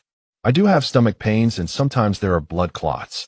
At her words, Yuanyuan understood most of it. It was likely cold and blood stasis in her body causing the menstrual pain. Yuanyuan looked at her and advised, AI you from now on avoid cold things during your period. In summer you can drink ginger water to ward off the cold. If I get a chance I'll prescribe you a medicine to dissolve the blood stasis. Okay, I'll try it later. The two chatted on, and before they knew it, evening came. This time they didn't eat first, but weighed their respective jade with the scale Yuanyuan had bought. Eldest sister-in-law Lu Ning, today I have 6 pieces 1 jin. Second sister-in-law Ji Zhu and third sister-in-law Zhang Wan together, the two of us have 9 pieces small ones 2 jin. Fourth brother's family had 1. 5 jin. Song Chenfeng's family had 2 jin. AI you had 0. 5 jin. That added up to nearly 5 jin in one day, so a week would definitely be more than 20 jin. Song Mingfeng recorded the weight of the jade stones, cursing furiously. That bastard Lu Yi deliberately undercounted us. I'm so furious I could beat him to a pulp. His sister-in-law Lu Ning couldn't help but frown, clearly angry as well. Lu Yi is a government official, how can he bend the law for personal gain? Third sister-in-law Zhang Wan looked disheartened. Perhaps there is no law here at all. Sixth sister AI you puffed her cheeks in anger. That Lu Yi is detestable. I wish I could sue him. Yuanyuan looked at the numbers recorded by fourth brother, calculated in her mind, and calmed everyone. Don't be upset. At least we have a clear count now. By the end of this month, once we have evidence, let's see how Lu Yi can still harm us. Now let's smear fluorescent powder on all our jade stones. Then we'll see what he has to say. Soon it was time again for the monthly weighing of jade stones. Song Mingfeng watched Lu Yi and Zhao Baihu conversing on the platform, clenching his fists tightly. Everyone stared at Lu Yi, wondering if he would resort to his tricks again this time. Lu Yi felt that the Song family seemed different today, as if they were hostile toward him. But he paid no attention, he looked down on them completely. Zhao Baihu took out the result tally sheet and read aloud. First place, Zhao family 125 caddies. Hearing this, the Song family exchanged glances, their anger no longer concealable. Good heavens, their family's output this month was clearly 130 caddies, surpassing the first place number. How much had Lu Yi undercounted? Second place, O Wang family 123 caddies. Fourth place, O Lu family 118 caddies. Good, same as last month. After announcing the results, Zhao Baihu closed the tally sheet.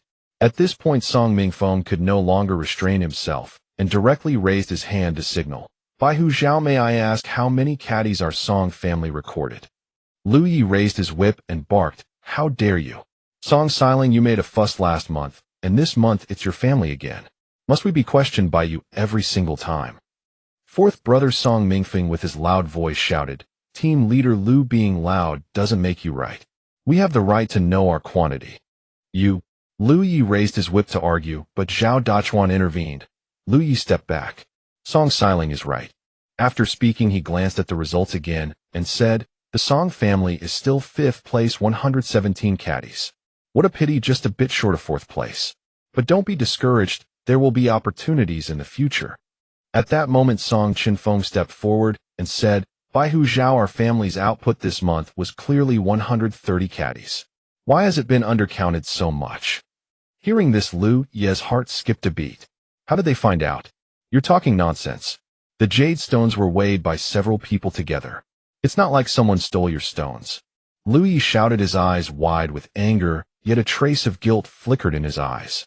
That flicker of guilt did not escape Zhao Dachuan's notice, and he began to understand the situation. Song Chenfeng continued, "It is indeed difficult to falsify the weighing of jade stones, but what if someone deliberately undercounts?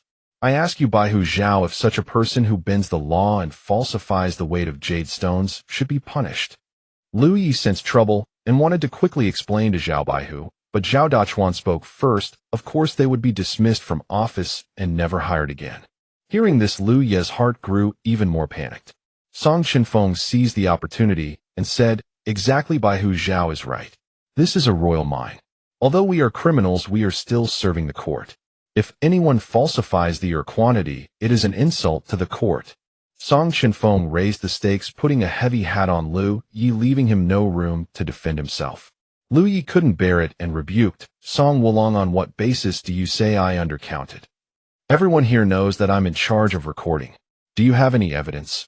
Zhao Dachuan looked at Song Wulong and said, "Indeed, if Song Wulong has no evidence, Lu Yi is still a soldier, and he cannot be wrongfully accused without proof." Li Yuanyuan then said, "Baihu Zhao, we have evidence." Lu Yi was shocked upon hearing this. Impossible. They had no way to verify it. But he was extremely guilty. What if they really found out? Zhao Baihu had already spoken earlier, and in front of such a crowd, how could he save face? Zhao Dachuan looked at the Song family with a hint of admiration in his eyes. Not bad, truly worthy of being former pillars of the state. They remained patient after discovering the problem, sought evidence, and demonstrated both strategy and courage. He deliberately asked, "Oh, what evidence do you have?" But Lu Yi remained stubborn as a dead duck, trying to stop them. "How dare you? Don't think I don't know your little schemes. These jade stones all look similar. Who knows if you're the ones faking it?" Song Chenfeng snorted coldly, but was not angry. "Team leader Lu, don't rush. Naturally, we have evidence before daring to speak in front of so many people. Why do you keep stopping us? Could it be that you feel guilty?" At this moment, the people below, who had often suffered from Lu Ye's harsh treatment, began to whisper among themselves, "Exactly, why can't we speak up when the count is underreported? I think he does look a bit guilty. Usually he's like a demon, treating us like nothing. I bet he's in trouble today." The crowd buzzed with chatter, and Lu Yi grew angrier with each word. He cracked his whip with a sharp snap and bellowed, "Quiet. Everyone be silent." Then he pointed his whip at Song Chenfeng and said viciously, "Song Wulong, you'd better prove it, or my whip won't allow you to falsely accuse me." Song Chenfeng remained unfazed and said, "Baihu Zhao, we knew from last month exactly how many jade stones we had chiseled. To guard against undercounting, we smeared each of our stones with a unique fluorescent powder. Just shine a torch on them, and you'll see." At these words, Lu Ye's expression changed drastically from flushed red to pale. They actually had fluorescent powder. "So I asked Baihu Zhao to count our jade stones one by one in front of everyone." The crowd below also burst into discussion. Zhao Dachuan looked at Lu Ye's pale face and knew he had tampered with the records. Last time he had given him a chance and advised him, so this time he decided not to give him another opportunity. A cancer in the mine must be removed for peace to prevail. Zhao Dachuan ordered, "Very well, go find all the jade stones and weigh them again." Hearing that Baihu Zhao had given the order, Lu Ye's face turned extremely ugly and his hand holding the whip weakened a bit. But he still had to put on a brave front. Zhao Dachuan summoned several soldiers to retrieve the jade stones together with the Song family. They shone torches on them, and the stones dug by the Song family were piled together, every one of them glowing, proving their words were true. "Begin. Don't miss a single one," Zhao Dachuan instructed.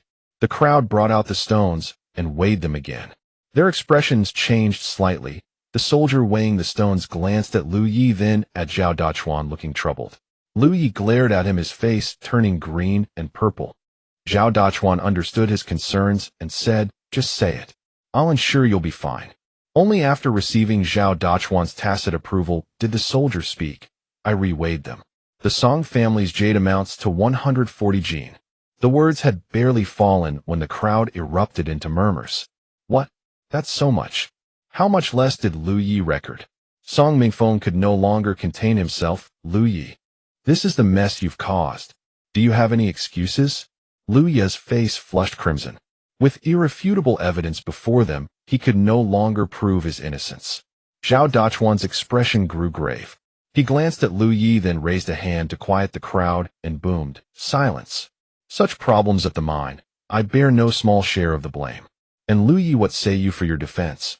Lu Yi clenched his fists, his teeth grinding audibly, yet he found himself unable to speak. With everything laid bare, what could he possibly say? He clenched his fists, cursing the Song family's ancestors for 18 generations in his heart. Where had it all gone wrong? He was certain no one had noticed him tampering with the scales. How could they have recorded it so precisely? Could a member of the Song family have known about his scheme all along? Impossible. Lu Yi stood on the platform, neither able to descend nor remain, utterly baffled. The jeers from below were all urging him to step down. He was filled with resentment, yet utterly powerless. At that moment, Song Chenfeng exchanged a glance with the other Song family members. Understanding his signal, they joined hands in unison and requested, "Marshal Zhao, we beg you to deliver justice for us." Having suffered under Lu Ye's tyranny for too long, the crowd eagerly chimed in, "Remove Lu Yi. Dismiss Lu Yi. Lu Yi is unfit to lead." Below the stage, Zhou Lei watched the scene unfold, her face draining of color. Fearing Lu Yi might snap and come after her, she quickly turned and fled. Zhao Dachuan raised his hand to quiet the crowd, declaring, "Silence. As I just stated, those who abuse their authority for personal gain shall be removed. Lu Yi, you are unfit for this position. I hereby declare that you are no longer the foreman of the Western Region mine." Lu Yi, unwilling to accept his fate, yet refusing to yield, clung to his pride and retorted stubbornly, "My lord, I didn't mean to. Do you truly believe I'm unaware of your intentions? You are a clerk, not an official. I have the authority to dismiss you, and I expect you to understand your place. Surrender the foreman's whip yourself and be expelled from the mine." The crowd below erupted in cheers. "Deserved. Heaven has eyes. He bullied us so mercilessly, and now he finally gets his comeuppance. Lord Zhao is wise and just." Lu Yi, shamefully scolded by the crowd, could barely lift his head. With great reluctance, he hurled the whip to the ground and stormed off the platform. Zhao Dachuan ignored him and addressed the crowd. "This time, thanks to the Song family, we've rooted out the cancer at the mine. By tradition, the Song family has produced the most. Starting this month, you'll be moved into the caves. In addition, to make amends for last month's negligence, each member of the Song family shall receive a cotton coat." "Ha! Thank you, Lord Zhao, for upholding justice. You've restored our honor and cleared our names." Fourth brother Song Mingfeng spoke, quickly clasping his fist in gratitude. Sixth sister Ai, you jumped for joy right where she stood. "Wonderful. We have caves to live in." Eldest sister-in-law Lu Ning, second sister-in-law Ji Zhu, and third sister-in-law Zheng Wan held hands, beaming with happiness. Yuanyuan was overjoyed, unable to restrain herself as she took Song Chenfeng's hand, her excitement evident. She had never felt such a sense of fulfillment. In her previous life, healing the sick and saving lives had brought her joy. Now, having entered this novel world, watching the Song family so happy brought her a different kind of satisfaction. It was as if she had become the original owner herself, and she had genuinely come to regard the Song family as her own. Song Chenfeng sensed her excitement and happiness and felt deeply gratified. She had truly accepted herself as one of the Song family. He covered her hand with his own, watching her smile bloom like a flower, his eyes filled with quiet contentment. As the crowd dispersed, Song Chenfeng and Song Mingfeng followed the soldiers to collect their new winter clothing. That evening, everyone cheerfully arranged their newly acquired cave. Eldest sister-in-law, I'll take this sleeping platform. Sixth sister Ai, you exclaimed happily. Very well, sixth sister. It's been a while since I've seen you this happy. Second sister-in-law Ji Zhu said while clearing the tableware. Yes, we're finally done with that smelly, noisy communal sleeping quarters. Third sister-in-law Zheng Wan gently agreed. This time it's truly satisfying. Fourth brother Song Mingfeng carried in a shelf, laughing heartily. Yes. Especially that Lu Yi. Evildoers shall surely meet their doom. Fourth sister-in-law He Qing distributed the newly issued winter clothes and concurred. Yes, he cost us a whole month of living in caves. Song Chenfeng handed a woman's winter coat to Li Yuanyuan and added, It's all thanks to my Yuanyuan.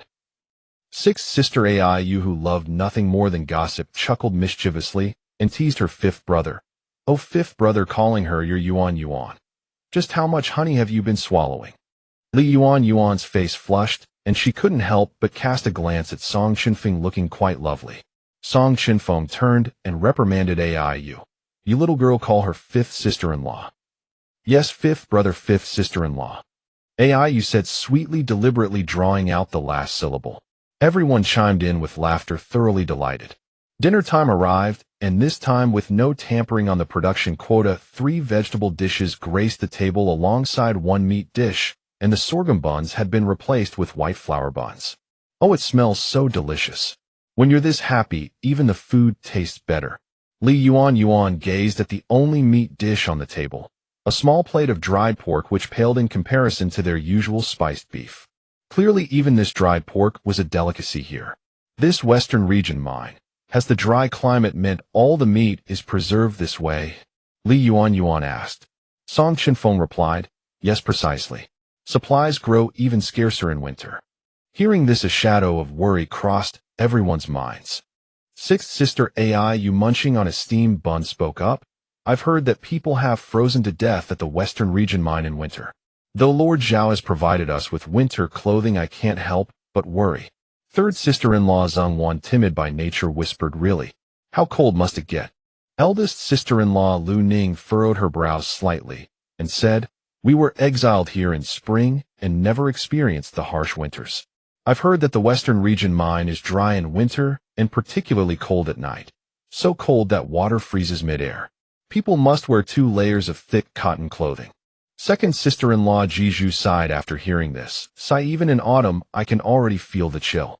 I can't imagine how unbearable the winter will be. Li Yuanyuan thought to herself that winter would indeed be difficult, and she continued, surely the court cares about this place. After all, it is imperial territory. Sixth sister Aiyu, quick to speak, replied, the ones sent here are all criminals in the emperor's eyes. They probably wish they'd all perished. There's no way the court would care. Li Yuanyuan thought to herself what the sixth sister said was right. The reason the emperor exiled criminals here was twofold. First, if they didn't die, they could serve as forced labor, producing a vast quantity of jade for the court and increasing financial gains. Second, the conditions here were harsh. If criminals starved or froze to death, the emperor's reputation would not be tarnished, as it was not his hand that struck them down. For a family like the Song clan, once renowned and feared by the emperor, who dared not execute them openly due to public sentiment banishing them here to fend for themselves, was the most effective method. At this thought, Li Yuanyuan shuddered. She had known of the emperor's coldness before, but only through TV dramas and novels. Having truly traveled through time and witnessed the brutal labor conditions, the scarcity of resources, and the malice of scoundrels like Lu Yi, she now deeply understood the difficulty of survival. When she first arrived in this world, the system's task was to reverse the outcome. It seemed that the bitterly cold winter was the first great trial. She had to find a way to ensure none of the Song family froze to death, including herself. She asked again, the winter is indeed unbearably cold, but are food and water also problematic? Song Chenfeng replied, food is scarce too, certainly less than in summer. Especially flour, we might not even get mantu. As for water, once the river dries up, we'll rely on that well. I told you before. Li Yuanyuan recalled that Song Chenfeng had mentioned the river water came from melted snow on the mountains. She nodded and fell silent. The eldest sister-in-law Lu Ning, seeing the women's grim expressions, tried to comfort them. Don't worry too much.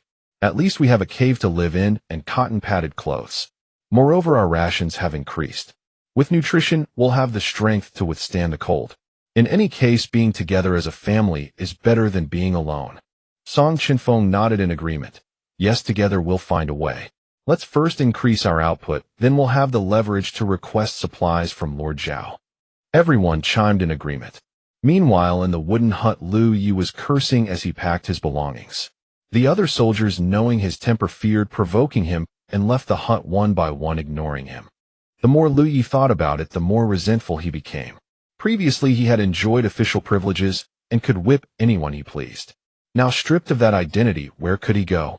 This was a godforsaken place with scarce resources. Would he die on the road back to the capital? In a fury, he smashed everything in the room, wondering why he deserved such a fate. He decided to argue with Zhao Dachuan.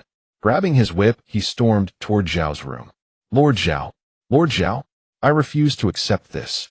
Where else can I go? I won't leave. The guards blocked him, preventing him from entering. He shouted and created a commotion outside the door. Zhao Dachuan, irritated by the noise, came out and scolded, "Lu Yi, what are you making a fuss about?" Lu Yi, furious and red-faced, shouted, "Lord, I refuse to accept this. I did nothing wrong." At that moment, the racket reached the Song family's cave. The eldest sister-in-law, Lu Ning, asked, "Fourth brother, there's a lot of noise outside. Is there trouble? Could you go check?" "All right, I'll see what's happening." Fourth brother Song Mingfeng went to investigate and found that Lu Yi, refusing to accept his punishment, was arguing with Lord Zhao. "Oh, it's Lu Yi, claiming he did nothing wrong and demanding to stay here, making a scene with Lord Zhao," fourth brother reported. Upon hearing this, Yuanyuan thought this Lu Yi must be dealt with. She immediately discussed it with Song Chenfeng. "Fifth brother, I think we need to intervene. As we discussed before, as long as Lu Yi is here, we'll be targeted. Now he's causing trouble. What if Lord Zhao caves under pressure and lets him off again? Besides, we're not sure of Lord Zhao's true character." Everyone realized that Lu Yi indeed had a vendetta against them.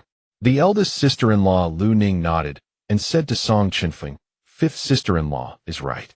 Lu Yi is indeed a bad man. But with them quarreling, what should we do?" Song Chenfeng's eyes darkened as he thought for a moment, then said, "Eldest sister-in-law, fourth brother, and I will go.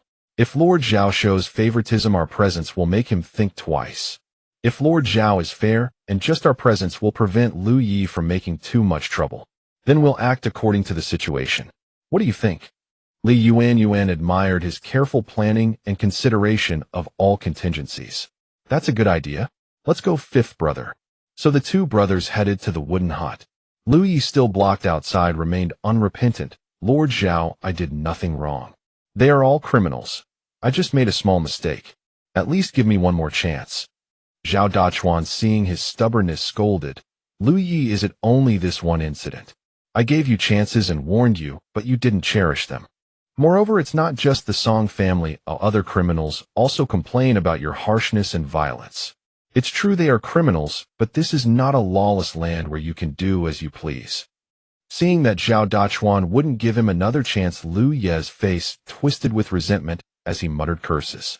Just then, Song Mingfeng and Song Chenfeng arrived at the hut and saw that Lord Zhao was not showing favoritism, which relieved them. "Lu Yi, leave this place with dignity. Here are a few silver coins. Take them and stop pestering me." Zhao Dachuan tossed a pouch of silver on the ground and turned to go inside. Lord, you can't treat me like this." Lu Yi, seeing Zhao about to enter, decided that if he was being treated so harshly, he might as well go all out. He shoved the guard aside and lunged at Zhao Dachuan, shouting, "Fine. If you won't let me live, you won't live either." With that, he threw himself at the Lord. Not good. Song Silang, skilled in martial arts, picked up a pebble from the ground and struck Lu Ye's back. Lu Yi stumbled in pain and fell to the ground. Zhao Dachuan sensed something behind him, turned around, and realized Lu Yi was trying to harm him. He quickly stepped back, while Song Wulong Song Chenfeng leaped forward, grabbed Lu Yi by the shoulder, and pinned him down. Zhao Dachuan was furious and shouted at Lu Yi, "You tried to attack me. This mine cannot keep you. Leave immediately." Held firmly by Song Wulong, Lu Yi knew he was no match for the Song brothers, so he pretended to beg for mercy. "All right, I'll go. I'll never come back." Zhao Dachuan signaled Song Chenfeng to release him and said to Lu Yi, "I don't want to be ruthless, but if you come back, you'll gain nothing." Lu Yi bowed his head, snorted, glared at everyone present, and turned to leave. Zhao Dachuan watched him go, shook his head, and sighed, truly incorrigible. He then thanked Song Mingfeng and Song Chenfeng. "Thank you for your help today. I owe you one." The two brothers cupped their hands and replied, "You're too kind, Lord Zhao. But be wary of Lu Yi." Zhao Dachuan nodded and returned to his room. Lu Yi's back ached, his shoulders hurt too. He felt humiliated and had gained nothing. He was resentful, knowing that he had offended the Song family and could no longer stay here. Now he was a commoner, and the men of the Song family were all skilled in martial arts. It would be too easy for them to deal with him. He had no choice but to find his own way out. The more he thought, the angrier he became. A fire burned in his chest. He suddenly saw in the cave Zhou Qiu, Minister Zhou, and his family enjoying their meal, with Zhou Lei playfully acting coquettishly toward her father. He was already a commoner and had lost his position as group leader. Why did that shameless girl get to laugh so happily? It was all her instigation that got him into trouble with the Song family. Lu Ye's anger surged. He thought that Zhou Qiu and his wife Yang were old and surely no match for him.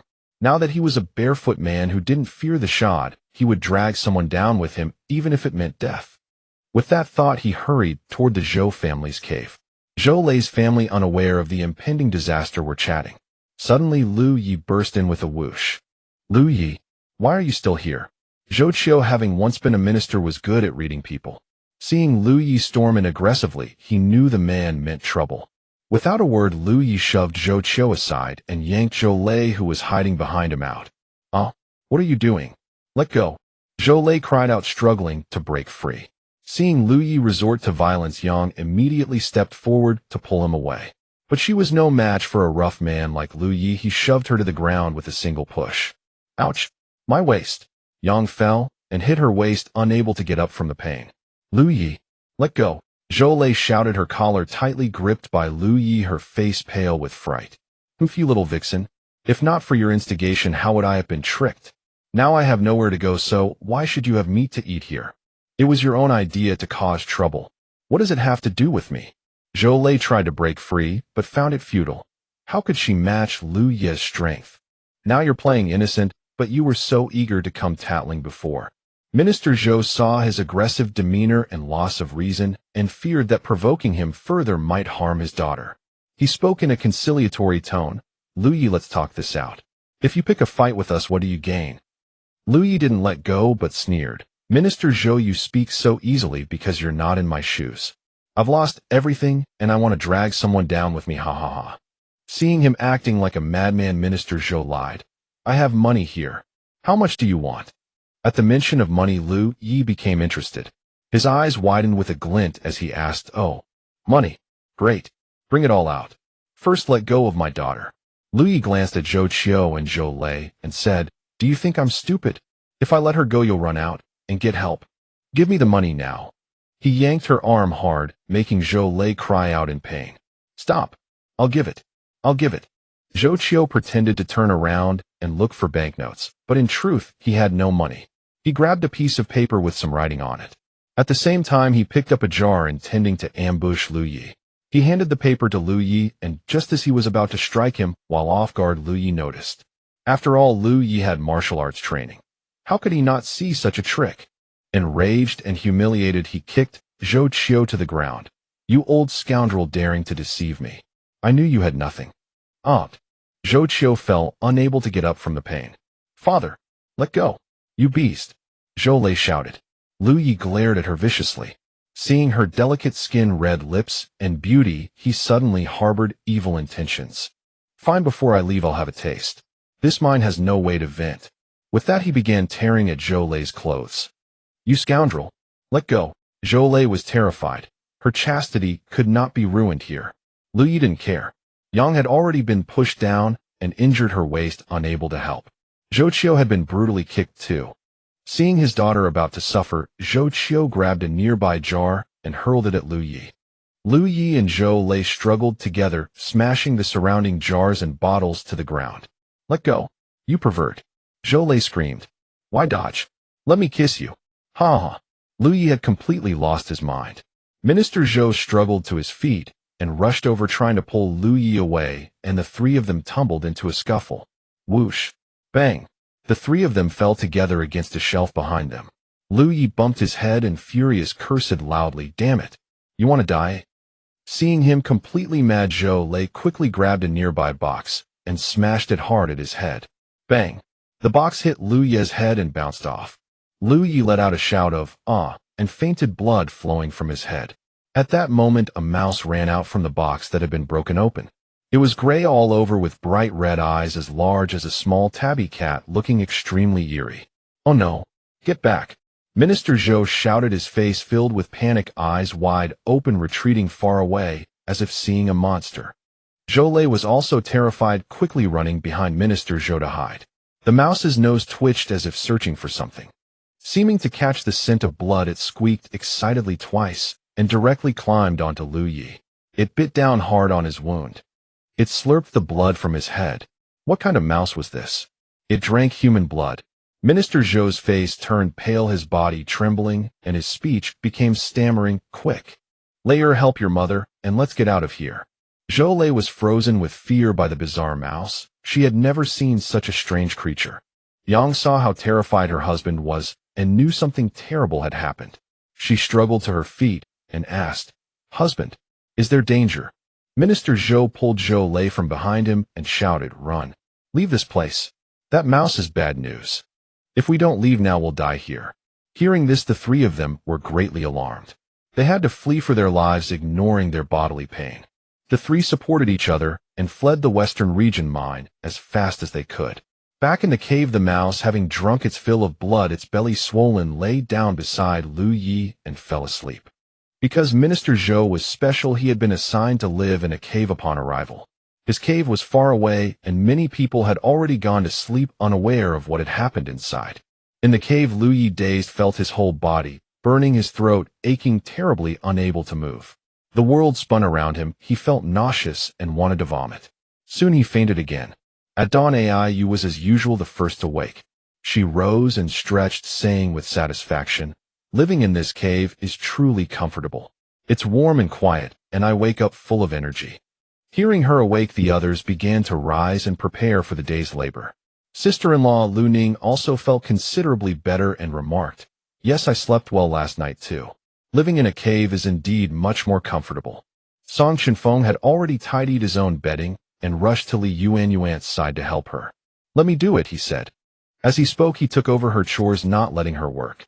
Li Yuanyuan glanced at him and said with a smile, "I've just gotten up. I'm not tired. You're the one who works hard as a man. Let me handle this."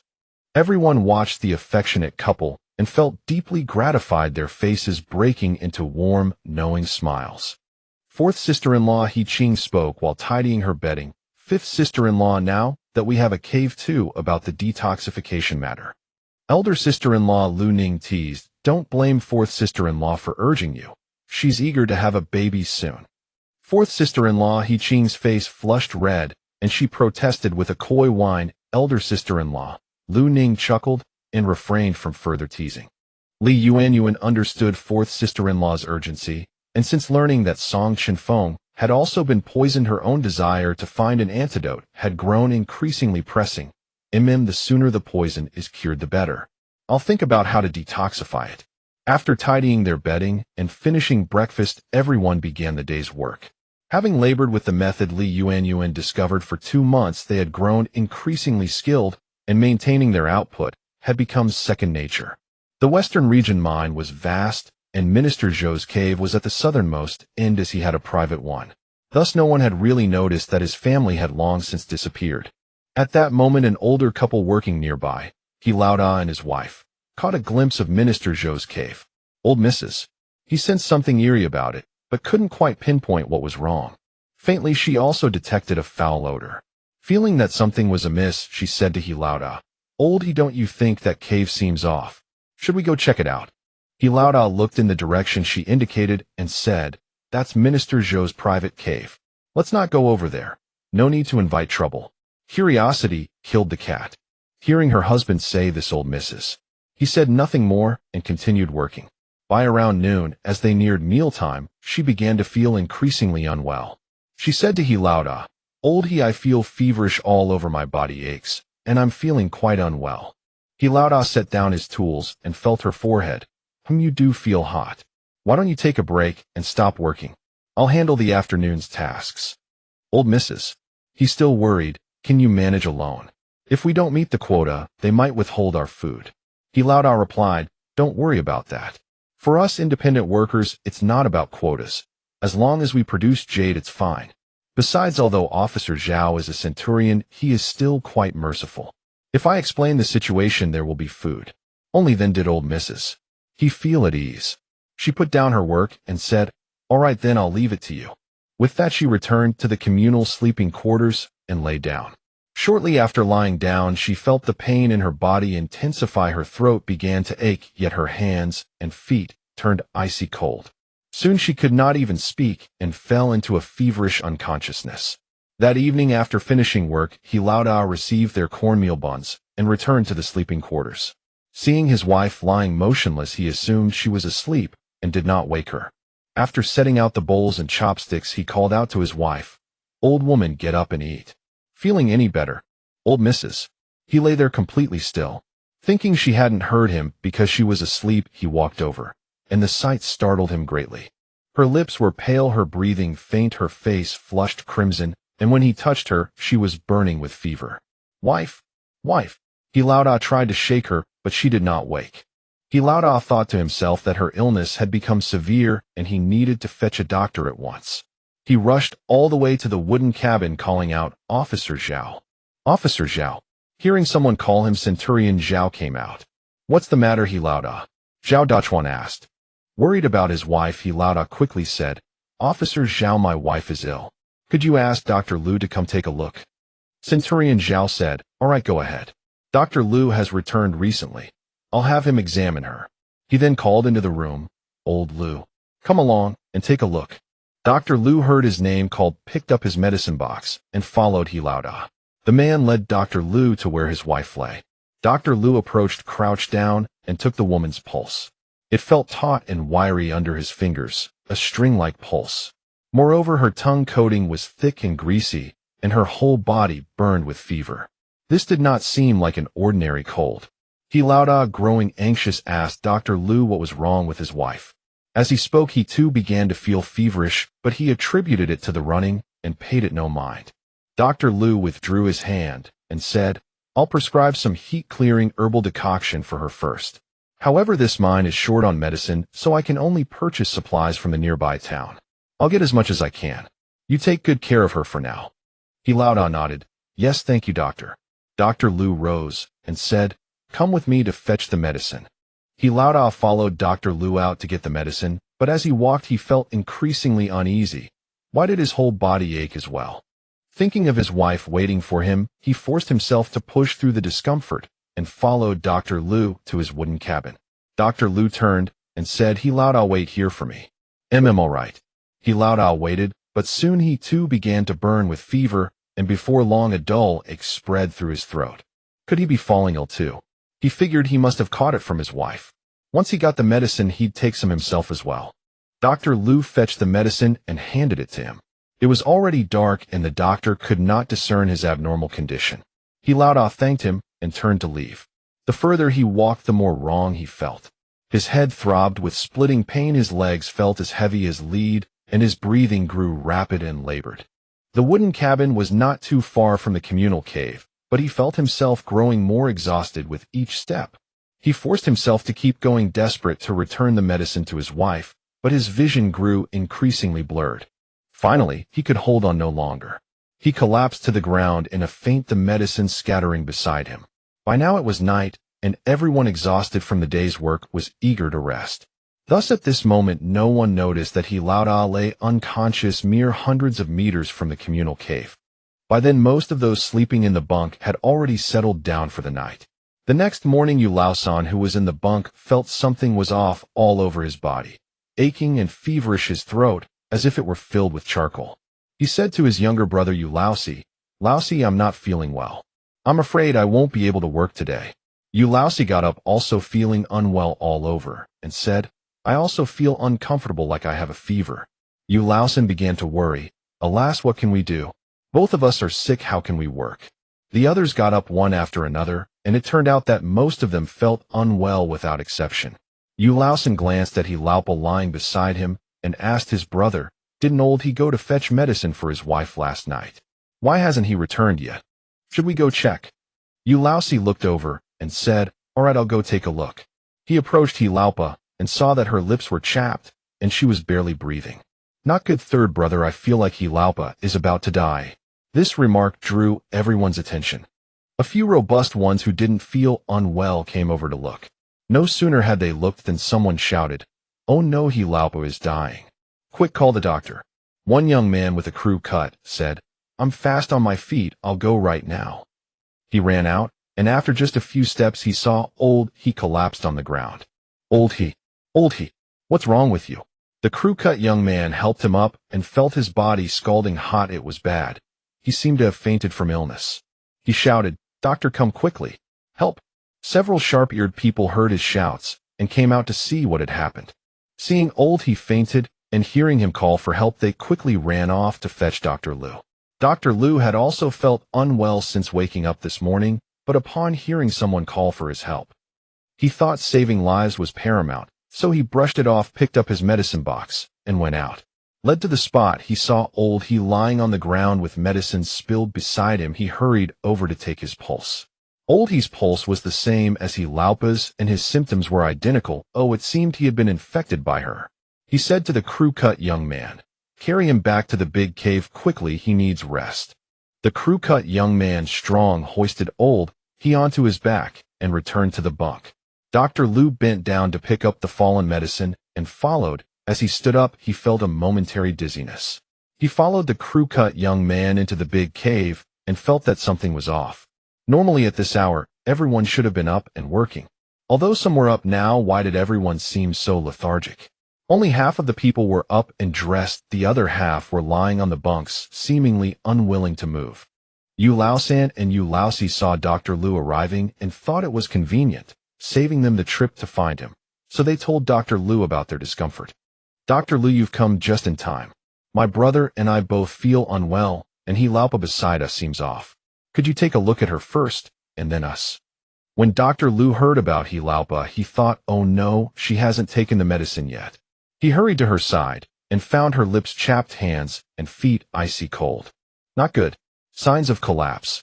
He quickly asked, "Give her some water quickly, or she'll die." Yu Laosan immediately fetched a bowl of water. Dr. Lu took it and tried to feed her, but found that she couldn't swallow. At this point, Dr. Lu felt a vague unease. He Laupa was fine last night, but today she's comatose. Old He even fainted on the road. Could it be? To verify his suspicion, he had Yu Laosan and Yu Laosi lie down and took their pulses, the same pulses as the He couple. He got up and walked to the other bunks, taking the pulses of those who hadn't risen. Sure enough, all were the same. After checking several people, Dr. Lu's heart sank deeper with each examination. His brows furrowed, his expression grave. So many people with the same symptoms coming on so fiercely, there could be only one thing: plague. Even his own body felt extremely unwell. He quickly called the crew-cut young man over and said, "Yu Young, run out quickly and tell Zhao Baihu that plague has broken out in the cave. I can't go out anymore. Tell him now. Tell him to prepare." Then Dr. Lu stood up again and said, "Everyone, don't go out to work today. I'll stay in the cave." Hearing Dr. Lu say this, the crowd didn't understand and asked, "Dr. Lu, what's happened?" Dr. Lu raised his hand to calm everyone and said, "The people lying down in the cave are probably unwell. I suspect it's plague, so no one can leave anymore." At these words, panic spread among the crowd. "What? Plague? No wonder I feel unwell. My throat hurts." Dr. Lu observed that most of those showing symptoms were older people. Their bodies were weaker, so they were more likely to be infected. He added, "I've already sent someone to fetch Zhao Baihu. Everyone in this cave wait for now." At that moment, someone raised an objection. "Dr. Lu, why are you gathering us here? Isn't that letting us die, eh? Right, everyone here is sick. Won't we healthy ones get infected too? We want to go out. We can't wait here to die."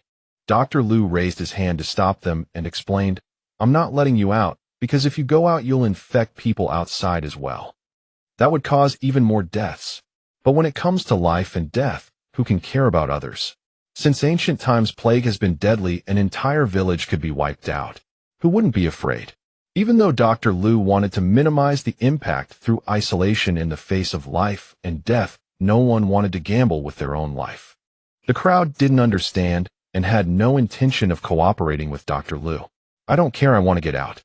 I'll get infected here. Yeah, our lives matter too. So many people haven't gotten up, they must be sick. I want to get out." Dr. Lu wanted to stop them and make them listen to his explanation, but he couldn't hold back the healthier ones who ran out of the cave. Dr. Lu stomped his feet in anxiety, but was helpless, alas. Those who don't feel unwell now are just not showing symptoms yet. It doesn't mean they aren't infected. Now it's done. In the end, there won't be many survivors in the whole mine. Meanwhile, the crew-cut young man had arrived at the wooden house and relayed Dr. Lu's instructions to Zhao Dachuan. Upon hearing this, Zhao Dachuan quickly gathered people and followed him to the cave bunk.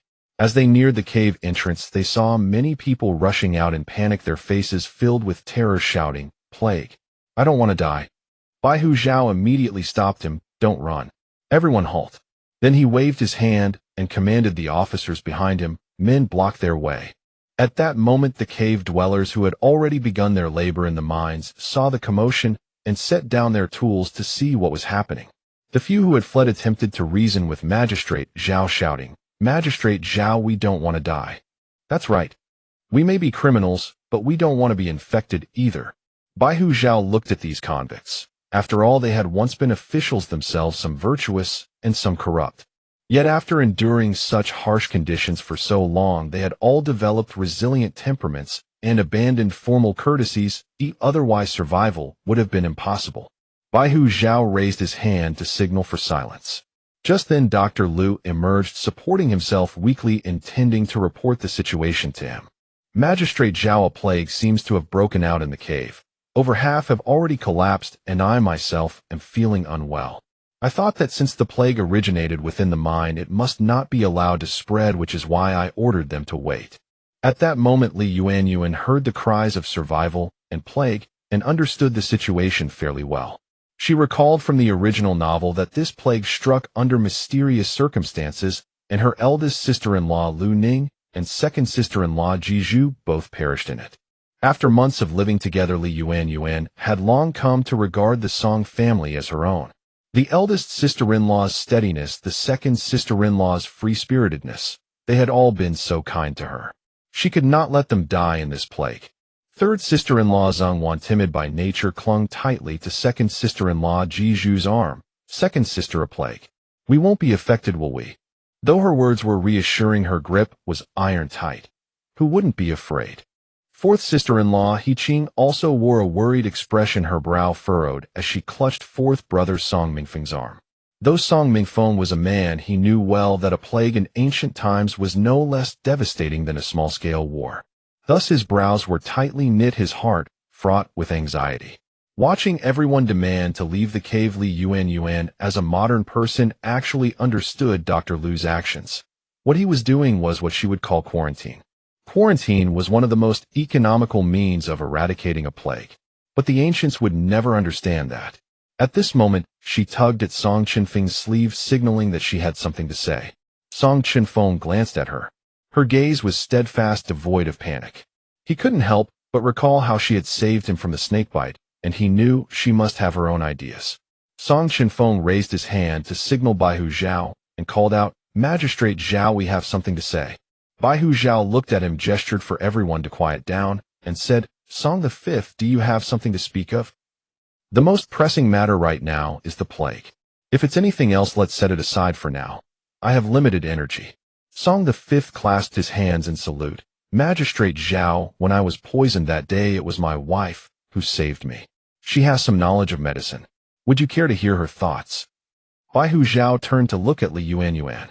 He remembered now. Song the Fifth had indeed been bitten by a venomous snake. Dr. Liu hadn't been at the mine that day, and it was this Yuanyuan who had saved him. "Yuanyuan, do you have a solution?" Through several incidents and her daily observations, Yuanyuan could tell that this Zhao Dachuan, though he appeared aloof, was actually a man of integrity and fairness. Had that not been the case, he could have long abused his authority to oppress the convicts under his charge, using his position for personal gain and indulging his thirst for power, but he did not. At present, Yuanyuan's thought was this: if she could resolve the dispute that had arisen among the people and minimize the plague's impact so that it wouldn't affect his jade quota, then the Song family would gain prestige at the mine, and Bai Hu Zhao would naturally remember their favor. So after a moment's thought, she spoke with composure. "I have indeed studied medicine, and I am the direct disciple of the medicine immortal. I truly can save everyone." "Non-existent medicine immortal. I'm borrowing your name for the second time now," Yuanyuan mused inwardly. The crowd's greatest concern was their own survival. The moment they heard the mysterious title Medicine Immortal, they placed their hopes on Yuanyuan, beginning to trust her to a certain degree. Seeing everyone's eyes upon her, Yuanyuan continued, "Dr. Liu's decision to keep the cave dwellers inside may indeed minimize the worst outcomes. It's only natural that not everyone understands. But since Dr. Lu himself has set the example by remaining in the cave, what is there to worry about? Everyone must trust Magistrate Zhao's arrangements. With a single statement, she established the magistrate's authority. Song Chenfeng watched as she stabilized the situation, with just a few words admiration flickering in his eyes. Baihu Zhao looked at the young woman speaking before him. Though she was petite, she was remarkably clever. At that moment the miners held back from leaving shouted, "Then what do you suggest?" "We don't want to die." Li Yuanyuan looked at them. As a physician she understood their feelings. She spoke loudly, "Everyone please remain calm." With that she stepped forward and mimicking the ancient custom clasped her hands in salute to Magistrate Zhao. "Magistrate Zhao, would you permit me to enter and assess the situation? That way I can also consult with Dr. Lu on a course of action." "What? She wants to go in?" Eldest sister-in-law Lu Ning's heart tightened. Fifth sister-in-law, this is no joking matter. Fourth brother Song Mingfeng was equally stunned. A plague was not something to trifle with. Song Chenfeng's eyes were filled with deep concern. This was a matter of life and death. Li Yuanyuan seemed to sense his worry and turned to give him a look that said, "Rest assured." Song Chenfeng understood her meaning, but the worry one feels for a loved one cannot be hidden nor suppressed. Zhao Dachuan, who rarely showed emotion, suddenly felt immense admiration at her words. A woman with such courage and breadth of heart, truly worthy of the Song family. At that moment Baihu Zhao spoke. "You wish to enter and diagnose the illness. You must think this through." Li Yuanyuan remained steadfast in her purpose and nodded. "Yes, I am confident. Please allow me to enter the cave and see for myself." Dr. Lu, seeing her volunteer to diagnose, cautioned her, "This disease spreads with alarming speed. You'd best take a cloth mask with you." Li Yuanyuan understood. This cloth mask was the ancient simplified version of a face covering. Though it couldn't compare to modern standards, it was still better than nothing. "Fifth sister-in-law, you must be careful." Her sister-in-law, Ai, called out. "Yes, do be careful." Li Yuanyuan put on the cloth mask and saw that fourth brother and fourth sister-in-law were also offering their cautions. Li Yuanyuan nodded, casting one final glance at Song Chenfeng. His eyes were filled with worry, yet he restrained himself from showing it. She gave him a look that said, "Don't worry about me," then turned and stepped into the cave. Outside the cave, Song Chenfeng kept his gaze fixed on her retreating figure until Li Yuanyuan disappeared inside. Within the cavern he saw a great number of people laid out, and from a cursory glance Li Yuanyuan immediately grasped the severity of the plague. She knelt down and took the pulse of the unconscious victims. She found that all of them had cold extremities but feverish bodies, thick and greasy tongue coating pale, and dry lips and wiry pulses. A treatment plan already formed in her mind. She shared her thoughts with Dr. Lu, who replied, "Indeed, I had the same assessment. Your medical judgment is sound. As for me, I feel utterly weak throughout my body. I suspect I shall collapse by nightfall and will be of no use to them." Li Yuanyuan considered for a moment and said, "Dr. Lu, I will procure the medicine as swiftly as possible to save everyone. You must hold on." Having said this, she departed the cave at top speed. Song Chenfeng, who had been watching from outside, finally exhaled in relief and immediately stepped forward. "How is it?" he asked. Li Yuanyuan gave him a nod, but did not answer directly. Instead, she immediately reported to Officer Zhao. "Officer Zhao, I have devised a course of action, but we are short on medicinal herbs and require a substantial quantity." Officer Zhao nodded, his mind already working through the implications. The nearest town with medicine is Yuanyuan. The mine has only one horse and cart. Under favorable conditions, a round trip would take 2 hours. However, Dr. Lu has already fallen ill. Li Yuanyuan interjected, "I wish to accompany my husband to purchase the medicine. I know precisely what we need, and I also require a set of fine acupuncture needles to help halt the spread of this plague." Li Yuanyuan had another thought. This was a mining camp where supplies were scarce, and a trip to the county town might also serve as an opportunity to scout the area and gauge the situation for future endeavors. If she recalled correctly, several important figures from the original novel resided in Yuanshan County, though she could not immediately recall who they were. Officer Zhao recognized the soundness of her suggestion, but technically both Li Yuanyuan and Song Chenfeng were prisoners and were not permitted to leave the mining camp. He hesitated. In truth, he was not particularly concerned about them fleeing. The remaining 6 members of the Song family were still at the camp, and Song Wulong was a man of deep loyalty who would never abandon his sisters-in-law. After weighing the matter, he nodded in agreement. Very well. Make haste and return quickly. I will assign 2 soldiers to accompany you, a man named Zhao Tian and another named Li Sun. They can assist you. Li Yuanyuan understood these 2 were meant to help, but also to keep watch for Officer Zhao naturally harbored doubts about whether they might abscond. She nodded in agreement and replied, "Time is of the essence. Let us depart at once." It was already past mid-morning. If all went smoothly, they should return by evening. Song Chenfeng, Li Yuanyuan, Zhao Tian, and Li Sun mounted the carriage and left the mining camp behind. Lian's second sister-in-law Lu Ning and third sister-in-law Ji Zhu watched their departing figures with deeply worried expressions, nervously clasping each other's hands and offering silent prayers. Third sister-in-law Ji Zhu and sixth sister Aiyu stood close arms linked, both consumed by anxiety for those who had left. Officer Zhao watched the 4 figures ride away, thinking that the fate of the plague and the survival of this mining camp rested upon this couple. He could only hope they would succeed. Li Yuanyuan and Song Chenfeng sat side by side in the carriage. Zhao Tian drove the horses ahead, while Li Sun kept watch at the side. Since crossing over to this world 3 months ago, she had spent every day within the mining camp. This was her first time leaving. Dust filled the road, flanked by rolling mountains and barren wilderness. This must be the farthest frontier of the great Zhou dynasty. She could not help but ask, "Chenfeng, is this our dynasty's border?" Song Chenfeng nodded. Yes. Yuanshan County is the most remote settlement of the empire. Beyond it, crossing a stretch of desert, lies the southern frontier. The southern frontier. Li Yuanyuan gazed toward the distant horizon, wondering what manner of realm lay beyond. She shook off her reverie and turned her attention back to the 2 soldiers beside her. They were ordinary soldiers in plain garb, keeping a low profile and working diligently at the mine, nothing like the arrogant Lu Yi. Li Yuanyuan observed them and thought that if she could build a good rapport with them, she might one day be permitted to drive the carriage herself. Who is driving the horses? Li Sun spoke first. That's Zhao Tian. He's not one for words, a bit of a blockhead if you ask me. As for me, I'm Li Sun, and I can drive as well. So this Li Sun was the talkative one. Zhao Tian, focused on guiding the horses, offered no reply. Seeing Li Sun's loquacious nature, Li Yuanyuan decided to learn more. You soldiers have it quite hard, don't you? How long do you typically serve at this mine? At the mention of work, Li Sun perked up immediately. Hard. It's brutal. The conditions at the mine are dreadful. Dawn till dusk, and if we don't meet the quota, the authorities are displeased.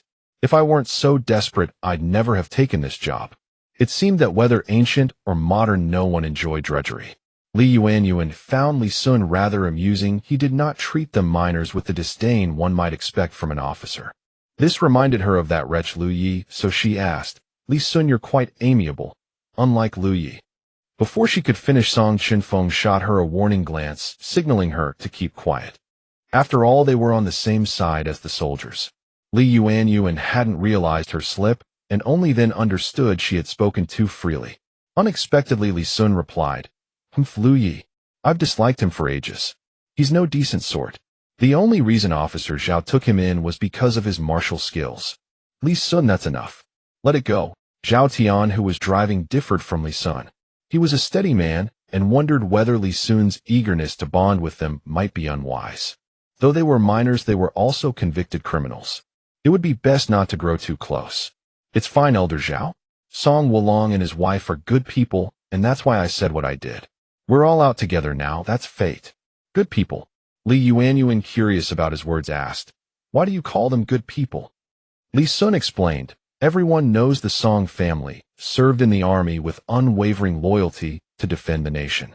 Honestly, I once dreamed of joining the Song army myself, but my martial arts weren't good enough, and I wasn't selected." Song Chenfeng glanced at him and smiled faintly. "Oh, you applied?" Li Sun replied without hesitation, "Yes, Song Wulong. I did apply. Though I was rejected, I plan to train harder and reapply next year." Who would have thought that afterward? Li Yuanyuan knew what happened next. The Song army was disbanded overnight, and the Song family was stripped of their status and exiled to the mining camp, extinguishing his dream. Song Chenfeng did not dwell on it. What was done was done. No matter how unwilling he felt inside, there was nothing to be done. The carriage rolled onward along the dusty road. Gradually, more people appeared along the road, which widened as they approached their destination. Compared to the desolate mining camp, the surroundings were already quite bustling. Along the street, vendors sold pastries, calling out, "Come taste our horse milk cakes." Others ran clothing shops, displaying the latest Central Plains fashions. "Great prices," someone shouted. A blacksmith swung his hammer, pounding iron swords, then quenched them in water with a hiss, sending up clouds of steam. Travelers on the road wore mostly Central Plains attire, with only a few in exotic foreign garments. Yuanyuan was leaving the mining camp for the first time. The county town was modest in size, but had all the essential facilities. Before she could properly take in the scenery, Zhao Tian spoke up, "We've arrived. Let's go straight to the medical hall. Saving lives comes first." Yuanyuan spent the journey wondering how to find a place to check her spatial realm. Since she was already out, she planned to buy gifts for everyone. She had devised a plan and said softly, "Magistrate Zhao, I haven't relieved myself since morning. Could you perhaps allow a brief stop?" Li Sun, ever talkative, spoke up first. "Hey, it's normal for girls. I need to go too, Brother Zhao. We're not losing any time. Just a short rest and a drink, all right?" Zhao Tian glanced at Song Chenfeng and Yuanyuan. He was actually worried, fearing Song Wulong might flee. Noticing his hesitation, Song Chenfeng understood his concern and told Yuanyuan, "You don't know the area. Don't go far. I'll wait here for you." Seeing Song Wulong stay behind with no intention of running, Zhao Tian nodded and agreed. Actually, Song Chenfeng wasn't at ease either. It was everyone's first time here, but there was no choice. Zhao Tian was watching closely. Knowing she had hidden sleeve darts, he felt somewhat reassured. Yuanyuan checked that no one was around, then, at a corner of an alley, mentally slipped into her spatial realm. She figured she'd need to exchange money to buy things here. She tried summoning the ancient modern treasure, searched through it, and indeed found that 100 yuan for modern times could be exchanged for 10 taels of patterned silver. Yuanyuan didn't know the local prices, so she exchanged 500 yuan cash for 50 taels of patterned silver. Before her eyes appeared 50 taels of bright, gleaming silver. Was 50 taels really this much? It actually weighed over 4 jin. She picked up a silver ingot and weighed it. 1 ingot was 5 taels. It seemed this dynasty's standard was 5 taels silver. She took 4 and put them in her clothing pocket, leaving 6 silver ingots on the table. Then she slipped back out. Seeing her, and Li Sun returned, Zhao Tian said, "Miss Li, let's hurry to the medicine shop." Yuanyuan glanced at Song Chenfeng and said, "Good, let's go now." The four of them rode to the medical hall, where a sign hung reading Gunyan Hall. Inside, Yuanyuan saw the medicine shop walls lined with drawers, each labeled with different herbs. She scanned them quickly and found most of what she needed. Zhao Tian spoke up, "Boss, we're from the western region's mining camp and need several Chinese herbs. Do you have what we need?" Boss Yu, who was sorting medicinal herbs, recognized Zhao Tian and smiled, clasping his hands in greeting. "Well, if it isn't old Zhao. Herbs? I have plenty here. What herbs do you need?" Zhao Tian looked to Yuanyuan, his eyes asking what she wanted. Yuanyuan said, "Boss Yu, might I borrow paper and a brush? I'd like to write out a prescription." Boss Yu, seeing a pretty young girl speak, was somewhat incredulous. Could she really know medicine? Zhao Tian saw his hesitation and nodded. "Give it to her, she knows medicine." Boss Yu then handed Yuanyuan a brush and rice paper. The moment Yuanyuan picked up the brush, she realized something was wrong. She had never used a brush before. She could not write with it. In modern times, she only used ballpoint pens. Though she had mimicked how actors held brushes in historical dramas, actually writing would be disastrous. It would surely look terrible. Moreover, in the original novel, Yuanyuan was at least the daughter of a minister. Her family valued education, and she loved calligraphy. She must have written beautifully. But the current her had transmigrated here. If she wrote poorly, it might raise suspicions. Song Chenfeng saw her not picking up the brush and wondered what she was thinking. Zhao Tian saw her pondering for a long time, without writing, and began to doubt whether she truly knew medicine. After all, they had never seen her save anyone. Only Song Wulong claimed she knew antidotes. He studied her carefully. Though she wore plain hemp clothes, her demeanor still carried the refined air of a minister's daughter. Could someone like her really know medicine? Or was she just making excuses, deceiving Magistrate Zhao, merely wanting an excuse to leave the mining camp? Perhaps even to flee. At this thought, he tightly gripped the official sword in his hand. Zhao Tian cleared his throat, breaking Li Yuanyuan's thoughts. Just as he was about to ask, she had already decided on a response. She handed the brush to Boss Yu and said, "Boss Yu, my hand is a bit sore. Could you write the prescription for me?" Boss Yu took the brush and smiled. All right, I'll write it." Meanwhile, Zhao Tian watched her closely, missing no expression on her face. He wondered if Li Yuanyuan truly knew medicine. If she dared to deceive, he would report her to Magistrate Zhao for lying and treating human lives at the mining camp as a joke. Li Yuanyuan quickly recited, "Yinshan 1 Xian Huangqin 8, Fen Shichengpu 5, Fen Mudong 1 Xian Lianxiao 1 Xian Huxiang 8, Fen Shaihu 1 Xian Wawazi 5, Fen Baizhu 7, Fen Shudi 1 Xian Ganchao 1 Xian Zhangzhu 8 Fun." Boss Yu finished writing the prescription. Zhao Tian quickly asked, "Boss Yu, is this prescription correct?" Boss Yu looked at it, frowned, and remained silent for a long time. Zhao Tian thought he was implying the prescription was nonsense. He grew angry and said to Li Yuanyuan and Song Chenfeng, "Song Wulong, if you dare to lie and treat the lives of mining camp people as a joke, I will report you to Magistrate Zhao." Having said this, he reached for his sword. Li Sun saw him get angry and felt awkward. He thought this old Zhao was too serious. Why be so direct? He quickly held back Zhao Tian and said with a smile, "Old Zhao, don't rush. Boss Yu hasn't spoken yet." Song Chenfeng saw him reaching for his sword and also thought it was sudden. He stepped forward to block Li Yuanyuan, his brows furrowed, and eyes serious, afraid Zhao Tian would harm her. Li Yuanyuan was also clever and realized Zhao Tian was doubting her medical skills. Boss Yu frowned and stroked his beard, staring fixedly at the prescription without moving. Hearing Zhao Tian scold Li Yuanyuan, Boss Yu was jolted from his thoughts. His expression shifted to one of astonishment, and he nodded approvingly. "This prescription is brilliant." Zhao Tian's countenance changed. His grip on his official saber loosened as he turned to confirm with Boss Yu. "What did you just say?" Boss Yu glanced at him, then turned his approving gaze toward Li Yuanyuan. "Young lady, this formula is masterfully balanced. It clears heat and detoxifies while also dispelling dampness. This must be a prescription for treating the epidemic, is it not?" Only then did Zhao Tian realize he had jumped to conclusions. Fortunately, he was not one to cling stubbornly to his pride. He sheathed his saber and offered a respectful bow. "I apologize.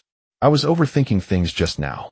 Song Chenfeng nodded, cast a glance at Li Yuanyuan, and relaxed as well. Li Sun, quick-witted and unwilling to let things grow tense, hurriedly gripped Zhao Tian's saber and offered an apologetic grin. A misunderstanding. Haha. Since this prescription is fine, shall we hurry and gather the medicine?" Seeing the misunderstanding resolved, Li Yuanyuan nodded. "Boss Yu, please prepare the herbs in this prescription for 3 doses per person for 100 people. Additionally, I need 20 caddies of mugwort, 35-inch filiform needles, and 37-inch filiform needles, along with 1 brazier for sterilizing the needles."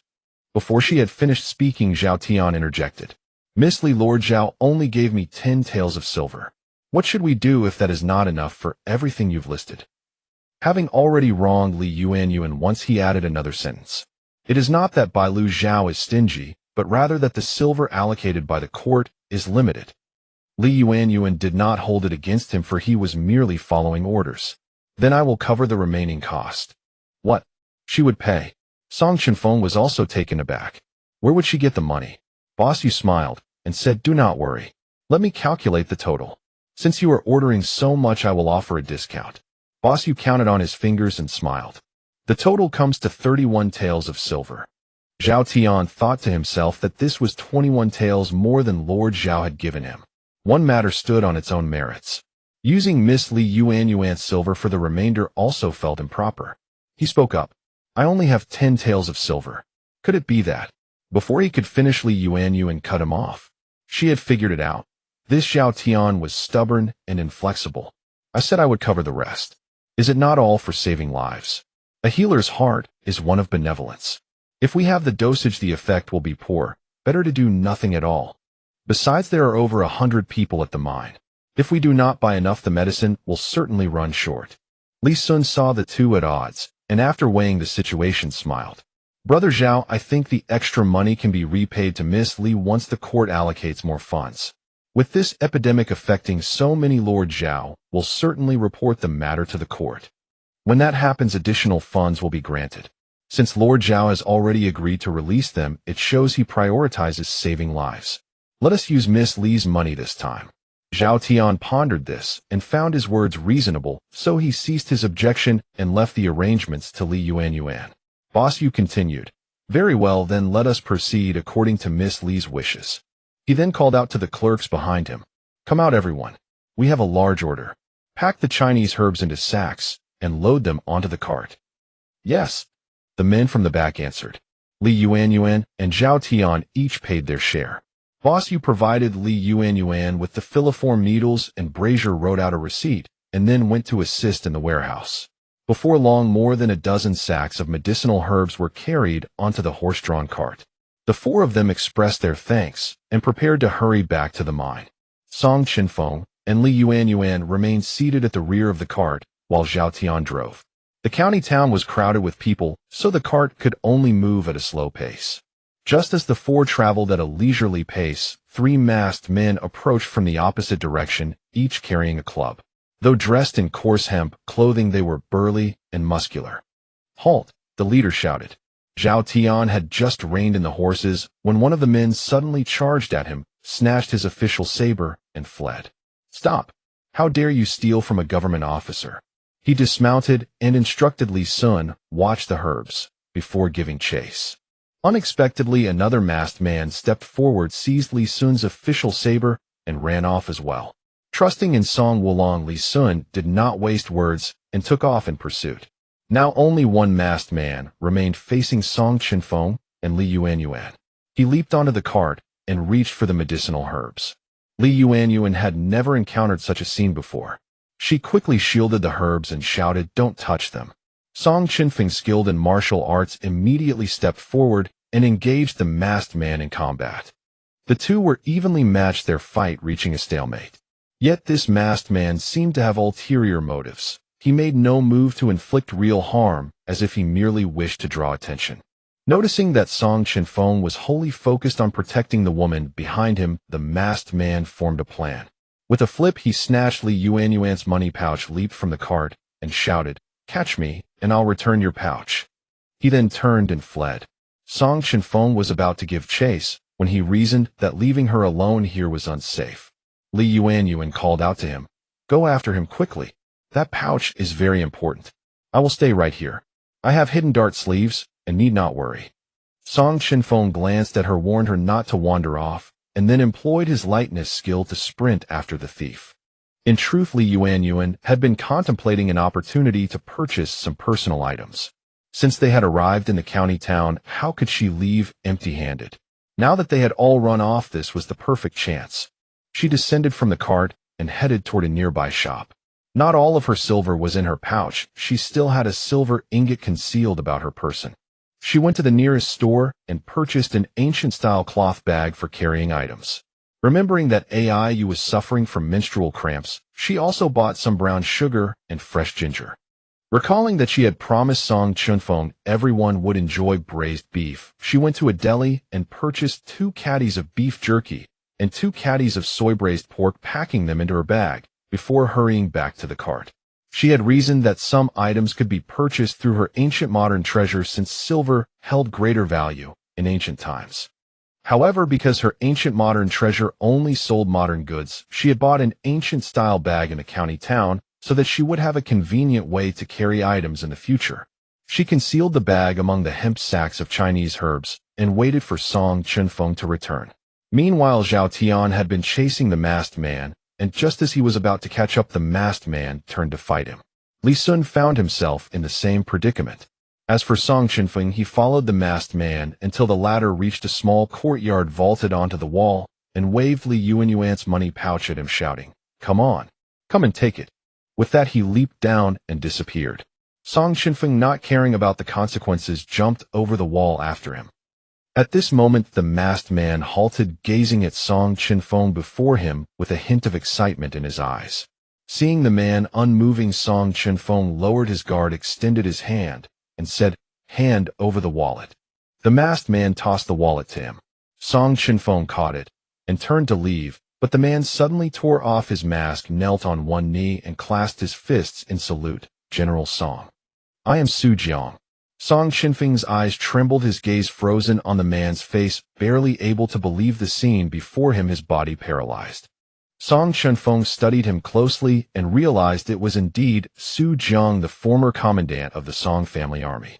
The camaraderie of their past battles together surged within him. Commandant Su, it's you. Song Chenfeng pulled Su Jiang to his feet, tears welling in his eyes. General Chenfeng, it's me. Su Jiang's eyes were also brimming with tears. I never thought I'd see you again in my lifetime. Come sit. Su Jiang pointed to a stone table, and the two sat down together. Song Chenfeng, still unable to contain his excitement, said, Commandant Su, how did you end up here? Su Jiang sighed and said, General Chenfeng, after the emperor disbanded our Song family army, we never believed that the general's family would be traitors. Whether it was the old general or later the fifth son of the Song family, weren't they all loyal and righteous heroes? As Su Jiang was speaking, two other masked men pushed open the door and entered. Song Chenfeng was about to rise in defense, but Su Jiang reached out and pressed him down, signaling not to worry. He then addressed the two masked men, Lu Xian and Zhang, to come pay your respects to General Chenfeng. Lu Xian and Zhang removed their masks, and upon seeing Song Chenfeng, they too were overcome with emotion, tears streaming down as they knelt on one knee with clasped fists. General Chenfeng. Song Chenfeng quickly rose to help them up, unable to hide the excitement in his eyes. Lu Xian, Commandant Lu. Zhang to Marshal Zhang. You're all still here? That's wonderful, truly wonderful. The three of them supported each other, all shedding tears of joy. Su Jiang spoke excitedly. General, the three of us have been living in hiding here. Ever since we learned that your entire family was banished to the western frontier mines, we thought we might lie low in this Yuanyuan county. This is the closest county to the mines, so we thought we might run into you someday. I never expected to be so lucky today to see you, General. Lu Xian, Commandant Lu continued, Indeed. This morning, I went out on business and saw you under guard sitting in a carriage. I was so thrilled that I resolved to find a way to have a word with you. When I saw you enter the medicine shop, I hurried back to consult with them. Zhang de Marshal Zhang also said excitedly, Yes, General, we three resorted to this ruse to detain you. I hope we didn't startle you. Song Chenfeng replied, Not at all. You've worked hard. Do you all live here? Su Jiang said, The three of us live here, hoping that if the general ever needs us again, we can rejoin the Song family army. Continue to serve. The Song family army. Now only Song Chenfeng and Song Mingfeng remained of the male line, and they were poisoned and trapped in the western frontier mines, left to fend for themselves by the emperor. It was uncertain when they could ever regroup the Song family army. At that thought, Song Chenfeng's spirits sank. Su Jiang seemed to perceive his concern and encouraged him. General, heaven never seals off all exits. The current emperor is suspicious and unjust, while the southern border poses a threat. It won't be long before we can restore the Song family army. Zhang De also urged, Yes, General, we are men of passion and won't be easily defeated. Song Chenfeng, seeing his former comrades still full of vigor, felt ashamed of his own hesitation and anxiety. Indeed, his father had fought across the land and helped the Grand Emperor establish the Great Zhou dynasty. He should not wallow in self-pity. He said, Meeting you three today genuinely delights me, but my fourth brother and I are trapped in the western frontier mines, and I don't know when we can leave. Su Jiang said, General, meeting you today is fate. We just wanted to tell you that we will continue to gather the Song family army and remain hidden here, ready for the day we can come back into the light. As for the mines, there's no clear solution yet, but as long as we live, there is hope, isn't there? Indeed, as long as there is life, there is hope. Lu Xian, Commandant Lu gauged the time and reminded, General Zhang De, and I lured the two guards away. They should be returning by now. To avoid suspicion, remember this small courtyard where we live. There are two red lanterns at the gate with a horizontal scroll reading, May everything go well. We'll meet here in the future. Song Chenfeng, excited by the reunion with his old subordinates, had forgotten that Yuanyuan was waiting for him. Indeed, he couldn't stay too long lest Zhao Tian become suspicious. He wished he could chat more with his old comrades, but time was short, so he clasped his fists in farewell. Well then, we'll meet again. Su Jiang handed him a topographic map of Yuanshan County and said, "This is the map. Study the markings carefully and remember to burn it after reading." Zhang De guide the general out. Song Chenfeng took the map, tucked it into his robe, and left with Zhang De leading the way.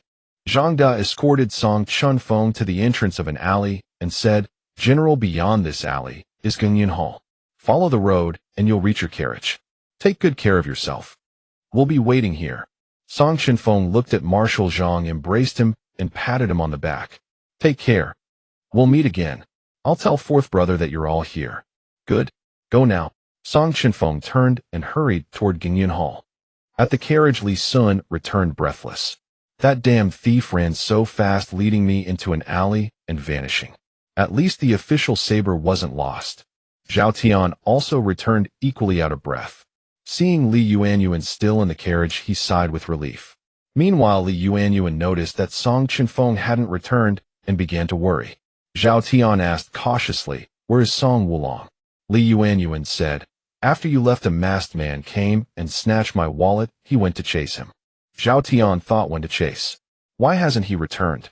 Given Song Wulong's martial arts, chasing a man should be no problem. Could something have happened? He was about to turn around to find Song Wulong when he saw him emerge from an alley entrance, and he instantly felt relieved. "Since everyone is here, let us hurry and go." The moment Li Yuanyuan saw Song Chenfeng, her heart also eased.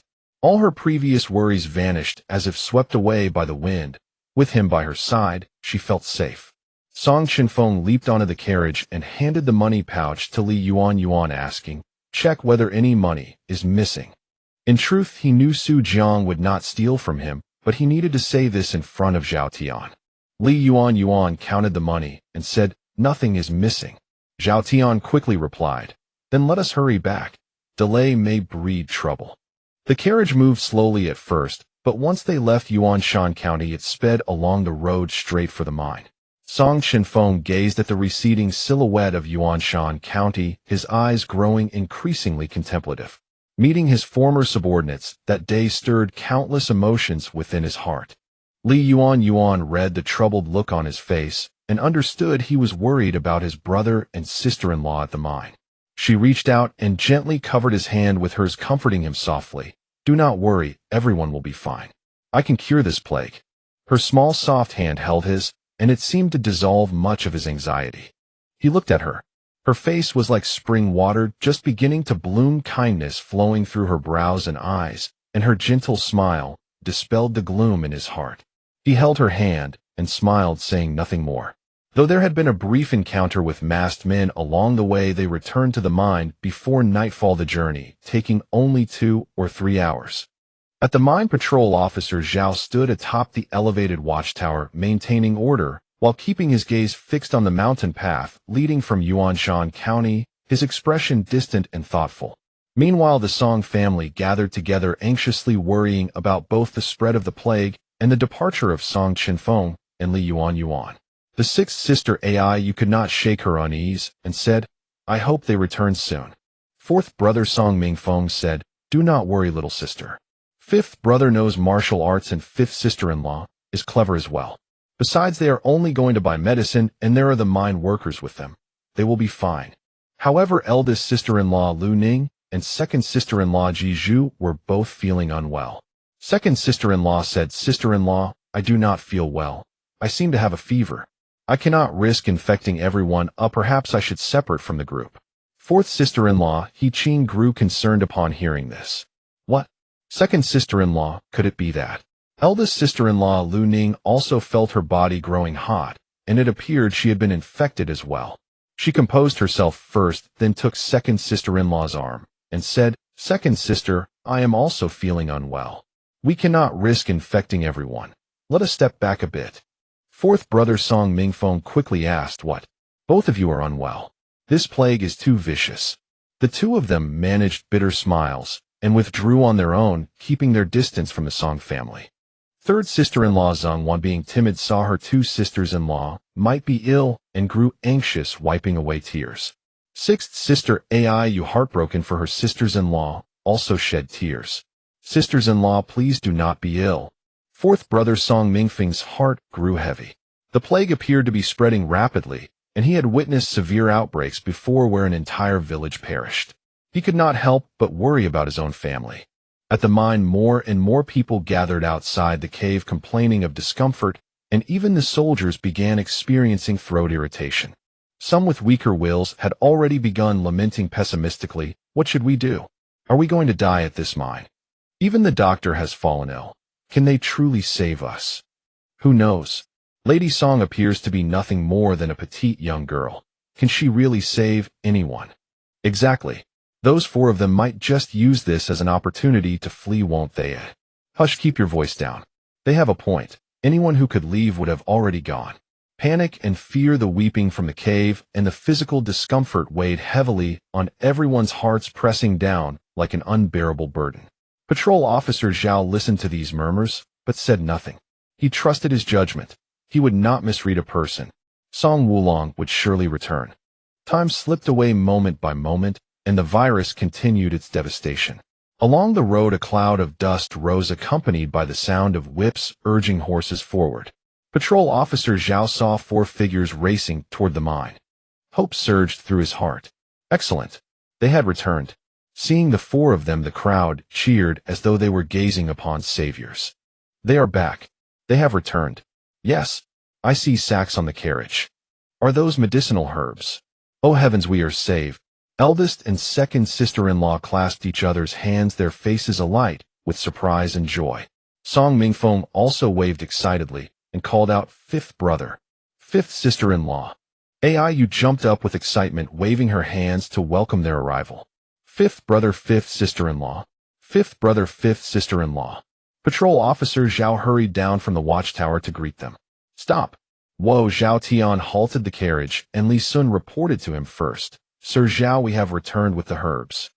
Sir Zhao could hardly contain his excitement. "Excellent, excellent." Song Chenfeng and Yuanyuan disembarked from the carriage and made their way to the Song family. "Fourth brother, we are back." Aiyu wiped away her tears. "You are finally back, fifth brother. I was so worried." Song Chenfeng nodded and smiled. "Yes, do not worry." He noticed eldest and second sister-in-law standing at a distance and asked, "Why are eldest and second sister-in-law not coming over?" Fourth sister-in-law He Ching explained, "Eldest and second sister-in-law are not feeling well. They are afraid of infecting us." Song Chenfeng frowned. It appeared they had been infected. Meanwhile, Li Yuanyuan was discussing plague control strategies with Patrol Officer Zhao. She shared her approach, and Sir Zhao nodded in agreement, saying, "Let us proceed as the young lady suggests. We will follow her guidance." Li Yuanyuan stepped onto a platform and raised her hand to signal everyone to be quiet and listen to her. The crowd watched her. Though petite, she carried an air of composure, her eyes radiating confidence, as if the terrifying plague posed no challenge in her view. In that moment, this young woman seemed like a savior, bringing calm to anxious hearts. Clearing her throat, she said, "First, the medicinal decoction has been purchased. Do not worry. We will soon set up a large pot to brew the medicine and treat those who are unwell first. Second, those who have not yet been infected should come and collect mugwort. Use it daily to wash and soak your feet to prevent the plague. Third, starting today, burn mugwort in every cave at the mine to dispel the plague. Fourth, take the family or household as a unit. In each family, those who are not yet infected shall take care of the sick. For those temporarily healthy, we will prepare a preventive herbal decoction to guard against the spread of the epidemic." These four measures covered everything from prevention to treatment, personnel allocation, and epidemic control, leaving no one out. They were meticulous and thoughtful, clearly the work of an experienced physician. "She is truly brilliant." Song Chenfeng's eyes were full of admiration, and he respected her from the bottom of his heart. Zhao Dachuan the Baihu could not help nodding in appreciation at Li Yuanyuan's arrangements. When the people heard that everyone would get a bowl of herbal decoction and that it could prevent the disease, their panic gradually dissipated. They looked at the beautiful woman before them with a face of fine features and felt that she was the hope of the entire mining camp. Li Yuanyuan then turned to Baihu Zhao and said, "Master Zhao, I need 6 people divided into 3 groups. One group will be responsible for brewing the preventive decoction, and the other 2 groups will be responsible for brewing the curative decoction. At present I estimate that nearly 30% of the mining camp has been infected, so more people are needed for the curative decoction. Then I need some assistance to accompany me into the cave to treat the injured. After hearing this, Master Zhao thought for a moment and said, Miss Li, I just calculated. In our mining camp, there are only 6 soldiers left who can work. These 6 people will be needed for brewing the decoction according to your assignment. At present, even counting myself, there is no available manpower. Li Yuanyuan seemed to have anticipated this. She looked at the crowd and asked, Is there anyone willing to enter the cave with me to treat the wounded? What? Enter the cave? Doesn't everyone know that the cave is now a den of poison? The crowd whispered among themselves, The cave is too dangerous, we dare not go in. I just heard someone crying in the cave, maybe there are dead people in there. This epidemic is no joke. Dr. Liu has already fallen inside, so we dare not go in even more. The crowd stepped back one after another, and no one dared to step forward. The surroundings were so quiet that you could hear a pin drop. After all, it was a matter of life and death. The ancients' fear of plague was no less than their fear of death. Li Yuanyuan swept her gaze across the people present, as if nothing was unexpected. She let her gaze rest on Song Chenfeng. Song Chenfeng saw her looking at him, and thought, Is she going to say something to me? Li Yuanyuan nodded slightly at him, and signaled with her eyes for him to enter the cave with her. Song Chenfeng immediately understood her intention. He raised his hand, and his clear, firm voice rang out across the entire audience, I'll go with you. What? Someone is going in. Everyone turned to look at Song Chenfeng, their faces extremely surprised, but some people began to look at him with a hint of admiration. Song Mingfeng saw his 5th brother volunteer, and also raised his hand, saying, I'll go in too. I'm strong and can hold up. At this moment, He Qing looked worried, and said, 4th brother, if you go in, be sure to be careful. 3rd sister-in-law Zhengwan couldn't help but worry, and said, Indeed, 4th brother and 5th brother, you are the only male members of our Song family. 6th sister Aiyu, however, was full of passion. She also said, Since 5th sister-in-law needs us, I'll go in too. Li Yuanyuan saw that all 3 of them wanted to come in. She thought for a moment, and said, 3rd sister-in-law, 4th sister-in-law, and 6th sister, you are women. Stay outside the cave, and help Master Zhao maintain order. 4th brother and Chenfeng will go in with me. Don't worry, I will ensure they come out safely. Even though 3rd sister-in-law and 4th sister-in-law were worried, they knew that the Song family had always been united and held righteousness in their hearts. At this moment in this situation, there was nothing more reassuring than cooperating with Yuanyuan's arrangements. So they nodded and said no more. Seeing that no one objected, Li Yuanyuan turned to Master Zhao and said, Master Zhao, I will set up the herbal decoction pots and put in the medicinal herbs. Let's begin. Master Zhao nodded in agreement and said, Good. Everyone listen up. From now on we will all follow Dr. Li Yuanyuan's arrangements and fight the epidemic together. Outside the door of the large bunk cave, 3 huge cauldrons were set up. Li Yuanyuan looked at the cauldrons, which were already filled with water, and said to 2nd sister-in-law and 3rd sister-in-law, 2nd sister-in-law, 3rd sister-in-law, you 2 will be at these 2 cauldrons responsible for ladling out the decoction. The dosage is half a bowl, no more, and no less. Can you do that? 2nd sister-in-law Ji Zhu and 3rd sister-in-law Zhengwan nodded. Yes, 5th sister-in-law, we will. Little sister-in-law Aiyu could no longer contain herself. Pointing to her own face, she jumped and said, 5th sister-in-law, 5th sister-in-law, what about me? Me too. Li Yuanyuan looked at her lively and adorable little sister-in-law and smiled. Don't worry, I won't leave you out. You will be responsible for ladling out the decoction at the place where the preventive prescription is distributed. Also half a bowl. For this preventive prescription, each person drinks it twice a day, half a bowl each time. Aiyu nodded repeatedly. Okay, I understand. Li Yuanyuan turned around and said to 4th brother and Song Chenfeng, 4th brother Chenfeng, follow me. Let's start putting in the herbs. Okay. The 6 soldiers followed the 3 of them to the carriage, carried the bags of herbs off the cart, and delivered them to the cooking area. All the herbs were ready. Li Yuanyuan kept her prescription in mind, asked for a scale, and weighed all the Chinese medicinal herbs according to the proportions, then put them into the cauldron. All right, start boiling. Remember, when this cauldron is finished, call me to add more herbs. Absolutely do not add water, understand? Okay, Dr. Li, we understand. Before they knew it, even the soldiers were calling Li Yuanyuan doctor. Li Yuanyuan turned to fourth brother Song Mingfeng and Song Chenfeng and said, "Fourth brother, come with me." Song Mingfeng and Song Chenfeng followed Li Yuanyuan to the cave entrance. Li Yuanyuan took out the prepared mouth covers and handed them to the two of them. "Fourth brother Chenfeng, this mouth cover I have improved. It can provide some preventive effect. Wear it." Fourth brother Song Chenfeng took the mouth cover and found that it had 2 layers different from the single-layer ones. He was straightforward and said, "Fifth sister-in-law, these 2-layer mouth covers must be more effective at prevention than the single-layer ones, right?" Song Chenfeng was meticulous. He looked carefully and found that between the 2 layers of the mouth cover there were a few pieces of herbs. "The preventive effect comes from these herbs, right?" he asked. "Yuanyuan, the herbs are sandwiched in the mouth cover. Is that the key?" Li Yuanyuan smiled and said, "Yes, the herbs inside are a few pieces of mugwort leaf and patchouli. Worn over the mouth and nose, they indeed have an effect of warding off the epidemic. But because this time was too rushed and there were too many people, there was no time to prepare more. I could only make 3 on the spot. Since we are going into the cave, an extra layer of protection is always good." Song Mingfeng laughed heartily, not worried at all about entering the cave. He took the mouth cover and put it on, saying, "Great fifth sister-in-law. After putting it on, smelling the herbal fragrance, I feel quite refreshed. Let's go save people quickly." Li Yuanyuan knew that the cloth mask she had crafted was essentially the ancient Chinese medicine version of a face mask, and she reasoned that it should provide some measure of protection. After all, the Huangdi Neijing stated that when righteous qi resides within, evil cannot prevail. The 3 of them entered the cave, and despite having steeled themselves mentally, they were still startled by the scene that greeted them.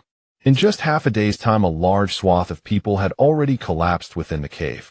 Groans, wheezes, and coughs echoed through the space in waves. The air inside the cave was stagnant, thick with a miasma of illness. Some patients could still shift feebly, while others lay utterly motionless. Li Yuanyuan's heart clenched at the sight. It was her first encounter with an ancient plague. Those who had not yet fallen noticed the newcomers wearing masks and assumed they must be physicians. One woman rushed forward in agitation, collapsing before Li Yuanyuan and crying out, "Doctor, please save my husband." Li Yuanyuan quickly helped her up and comforted her. "Annie, don't worry. We've come here to save lives. Please calm yourself." Li Yuanyuan surveyed the cave's occupants. 57 lay on the ground while 8 were still able to move about. She turned to her fourth brother Song Mingfeng and said, "Fourth brother, there are 8 here with milder symptoms. Bring 8 bowls of the herbal decoction and have them drink it." "All right, I'll go then." Li Yuanyuan then addressed Song Chenfeng. "Chenfeng, those lying on the ground are all critically ill. I need to administer acupuncture treatment to them. Assist me by my side." Song Chenfeng nodded, understood. Li Yuanyuan then proceeded in order, starting from the patient deepest within the cave, treating each one in turn. She drew out her acupuncture needles and with swift precision struck the corresponding acupoints, a technique that, had it been infused with inner strength, would rival martial arts.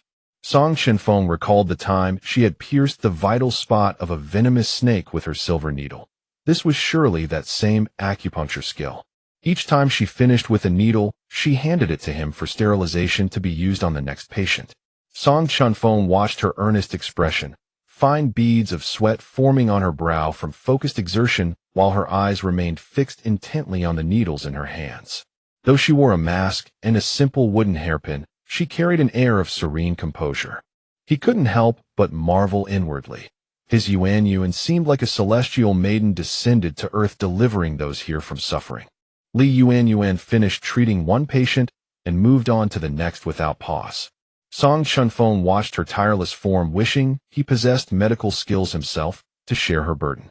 Meanwhile, the eldest and second sisters-in-law, feeling unwell themselves, were isolated on the other side of the cave, away from the critically ill patients, and thus had not seen Song Chenfeng and Li Yuanyuan.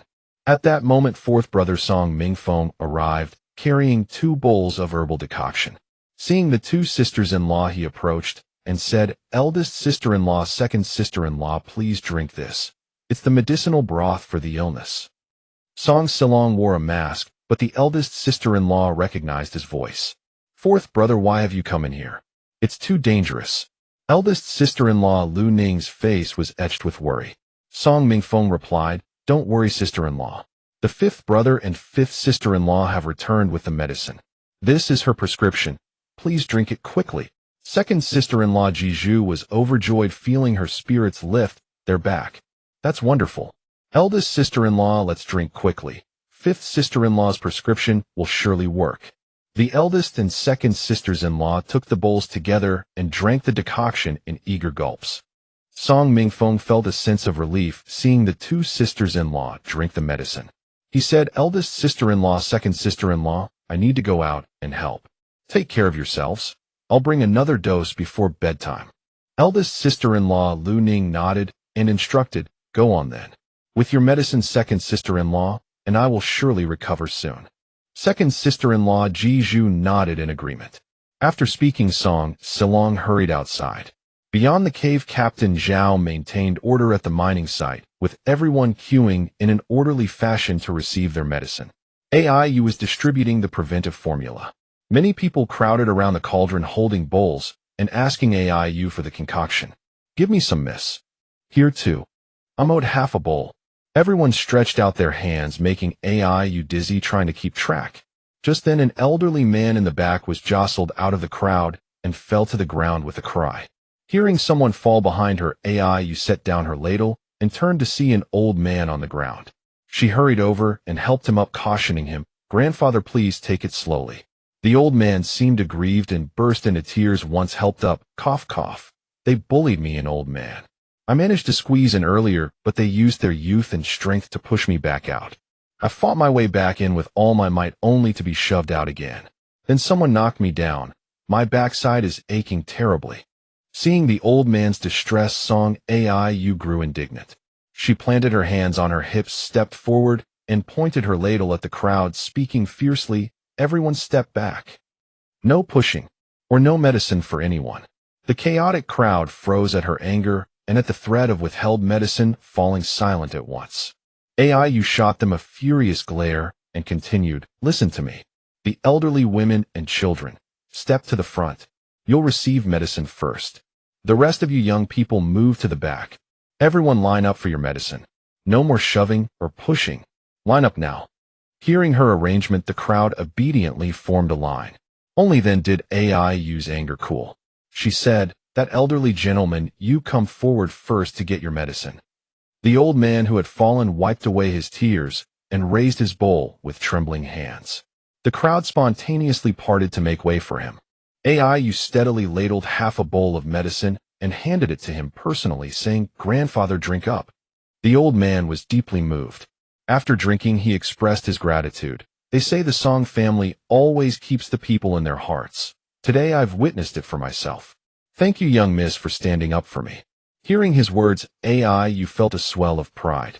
Indeed, she had been laboring here for half a year, nearly forgetting that she was the legitimate daughter of the Song Marquis household.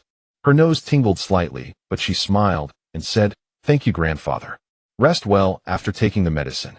Watching Aiu's orderly distribution across the way, the third and fourth sisters-in-law smiled and remarked, "Our little sister has learned to use her head."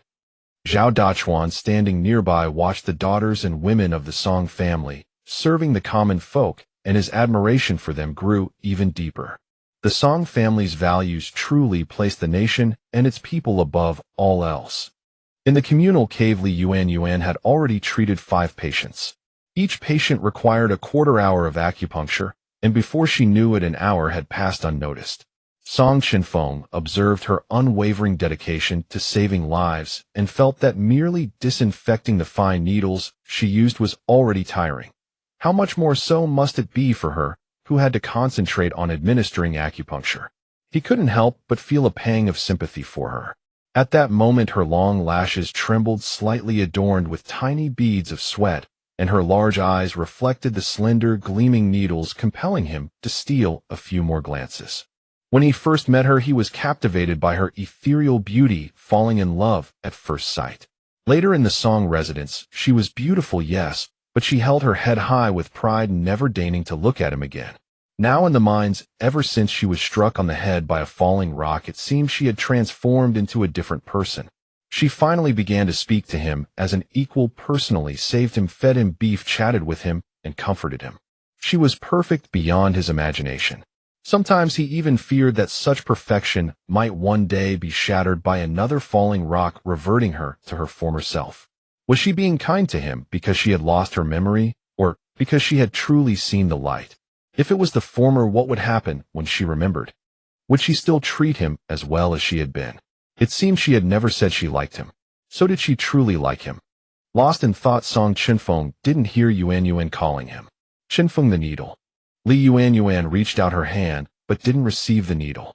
Looking up, she found him seemingly lost in contemplation. Chenfeng, she called softly again. Song Chenfeng snapped back to attention and handed her the sterilized needle. Sorry, I was distracted. Yuanyuan smiled and said, it's all right. If you're tired, go rest for a while. Song Chenfeng glanced outside. It was getting dark. He said, why don't we eat something before continuing the treatment?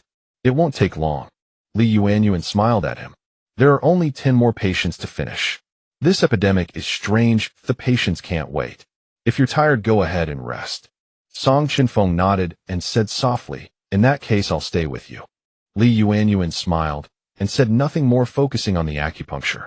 Yu Laosi, who was tending to the patients nearby, overheard the couple's conversation and felt a new wave of admiration for them. Outside, the fourth sister-in-law He Qing and the third sister-in-law Zhang, on seeing the lateness of the day, couldn't help asking, I wonder if the eldest sister-in-law and second sister-in-law are feeling better. Song Mingfeng came out of the cave with a bowl, glanced at the large pot. The medicine had all been consumed, and hearing the sister's inquiry, replied, the eldest and second sisters-in-law are doing quite well. They look much more spirited. The youngest sister, Aiyu, who was on the ground, saw the fourth brother come out and called out, fourth brother, it's getting late. Don't forget to remind fifth brother and fifth sister-in-law to eat. Song Mingfeng realized it was indeed time to eat. He entered the cave and found Song Chenfeng reminding him, fifth brother, fifth sister-in-law, it's late. The medicine outside has been taken. Would you like to have some food and rest? Yuanyuan looked up at the fourth brother, then saw the darkening sky outside, and said, fourth brother, please trouble yourself to inform Lord Zhao for me. Let everyone rest and eat. This epidemic is severe. We'll need to administer another dose of herbal medicine at the hour of high. Song Xiling was about to persuade them, but Song Wulong Song Chenfeng said, fourth brother, listen to Yuanyuan's arrangements first. We'll eat later. Seeing that his fifth brother insisted, Song Mingfeng didn't press further. He left the cave and went to find Lord Zhao. Lord Zhao, my fifth sister-in-law said that this epidemic is severe. We'll need to use medicine again at the hour of high. So she suggests everyone rest and eat first. Lord Zhao nodded and said, good. Then let's rest for an hour and prepare the medicine later. Inside the cave, Yuanyuan finished treating the patient under her hand, stood up, and said to Song Chenfeng, Chenfeng, come here. They went to a corner. Yuanyuan said, Chenfeng, back in Yuanshan County, when you were chasing the masked men, I secretly bought some beef jerky and dried meat and placed them in the sack of mugwort. Take them out and share with everyone. Song Chenfeng was slightly surprised. Dried meat? Where did you get the money? Yuanyuan tilted her head and smiled mischievously. My own money. I promised you I'd let the family have meat too. I bought a bit more this time, but no one must know. After all, Lord Zhao might not allow it. Song Chenfeng nodded. Yes, this time we used your money to buy medicine. According to the rules of confiscation and exile, we shouldn't be carrying money. Due to the epidemic, he can turn a blind eye. But if he finds out we're eating meat, he might not allow it. Yuanyuan said, that's right. With this epidemic, we need more nutrition. Eating some meat shouldn't be a problem. Go ahead. Song Chenfeng nodded and left. At that time, the soldiers outside were also preparing to eat. Song Chenfeng saw third sister-in-law, fourth brother, and fourth sister-in-law, and Aiyu all returning to the cave to eat. He quietly went to the cart carrying the Chinese herbs, thinking that Yuanyuan must have placed the meat in the lowest sack, where it would be hard to find. He reached in and felt a slightly hard bundle, which he pulled out. Seeing no one had noticed, he carried the bundle back to the cave. The fourth sister-in-law saw him return and was setting out bowls and chopsticks. She said, fifth brother, you're back. Just in time, come and eat. Song Chenfeng pulled down the curtain at the cave entrance, took out the bundle, and opened it. This is meat Yuanyuan secretly bought for everyone. Eat some to boost your immunity. But don't let the soldiers know, or they'll ask where the money came from. As he finished speaking, the aroma of beef jerky and dried meat wafted out. Fourth brother Song Mingfeng's mouth immediately watered. What? Fifth sister-in-law got meat. This is absolutely fantastic. Sixth sister AI, you smelled the beef and couldn't help swallowing. Meat? Oh my god, it smells so good. Third sister-in-law and fourth sister-in-law were also delighted. The small bowl of dried pork they usually received was never enough for 8 people. Now seeing these 2 large bundles of dried meat, they must weigh at least 4 or 5 jin. Song Chenfeng placed the bundle in the center of the table. Everyone please eat. This is Yuanyuan's kindness. Fourth brother roared with laughter, grabbed a handful of meat, and ate while laughing heartily. Ha ha ha, this is truly satisfying. Fourth sister-in-law smiled and glared at him, chiding. A grown man acting like a child, aren't you afraid of choking? Third sister-in-law Yuanyuan took a bite of beef jerky and murmured in admiration, this meat is really delicious. Sixth sister AI, you couldn't wait any longer. She ate several pieces of dried meat, her face flushed with ecstasy. Wow, this meat is so fragrant. Fifth sister-in-law is truly amazing. Song Chenfeng watched everyone eating with relish, feeling a sense of comfort. He couldn't help but recall the first time they had secretly eaten braised beef together in the cave. Back then she had said she would let everyone eat meat. Indeed, she had kept her promise. Sixth sister AI, you ate with immense relish, and she said, fifth brother, fifth sister-in-law is truly remarkable. Not only is she skilled in medicine and can heal the sick, but she also managed to procure meat for us. Honestly, I used to think she was nothing but a decorative pillow, yet I never expected her to be so capable. Fourth sister-in-law He Ching also acknowledged. Yes, fifth brother's wife has indeed transformed greatly. To have her become so wonderful is a blessing for our Song family. Third sister-in-law Yuanyuan remarked. Indeed, let's send some jerky to fifth brother's wife later. She must be exhausted as well. Song Chenfeng listened to everyone's praise for Yuanyuan, and his heart felt sweet and warm. Fourth brother Song Mingfeng asked. Fifth brother, I recall that during the confiscation and exile the imperial court seized all our property. Where did fifth brother's wife get the money? Upon hearing this, everyone turned to look at Song Chenfeng. Indeed, after the confiscation and exile their money had long been forfeited. Song Chenfeng said, she didn't tell me. She only said she has money and we need not worry. She'll speak when she's ready. Sixth sister AI, you said, indeed having money is a good thing. Let's not pry. I believe fifth sister-in-law has us in her heart. Alright. With meat to eat, everyone ate much more than usual during this meal. The feeling of satiety after eating made each person feel truly happy. It's been so long since I last ate so heartily. Meat is indeed fragrant. Sixth sister AI, you said, patting her full belly. Third sister-in-law Yuanyuan covered her mouth with a smile and said, our sixth sister is so adorable, but tonight's meal was indeed delicious. Fourth brother Song Mingfeng let out a burp and said with great satisfaction, yes, indeed, we ate much more, and we all feel much stronger now. Looking at the remaining jerky, fourth brother said, I'll stuff the meat into some buns and send 4 over to first sister-in-law and second sister-in-law. Fifth brother, you take this to fifth brother's wife. Song Chenfeng nodded. Fourth sister-in-law said, let me do it. She split open the bun, stuffed it full of jerky, wrapped it up, and handed it to Song Chenfeng and Song Mingfeng, saying, here, take these in for them to eat.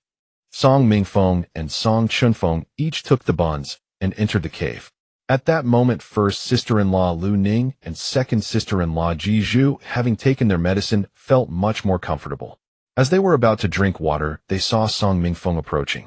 First sister-in-law, second sister-in-law, this is the beef jerky that fifth brother's wife procured for us. The soldiers didn't know about it. Please eat it quickly. It will aid your recovery. Beef jerky.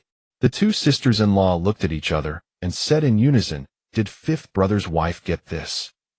Song Mingfeng replied, yes, we've all already eaten. He Ching was afraid people would question the source of the meat, so she stuffed it inside the buns. Go ahead and dig in.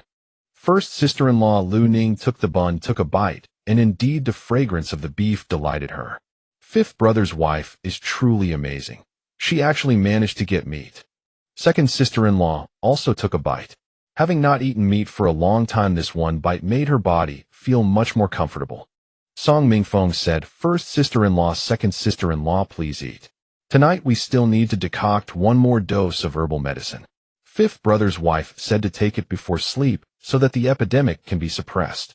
I'm alright, go on now, don't worry about us. Song Chenfeng took the bun and entered the cave. Seeing Yuanyuan still applying acupuncture, his heart ached with deep concern. He went over and urged, Yuanyuan, have a bun first before continuing your treatment.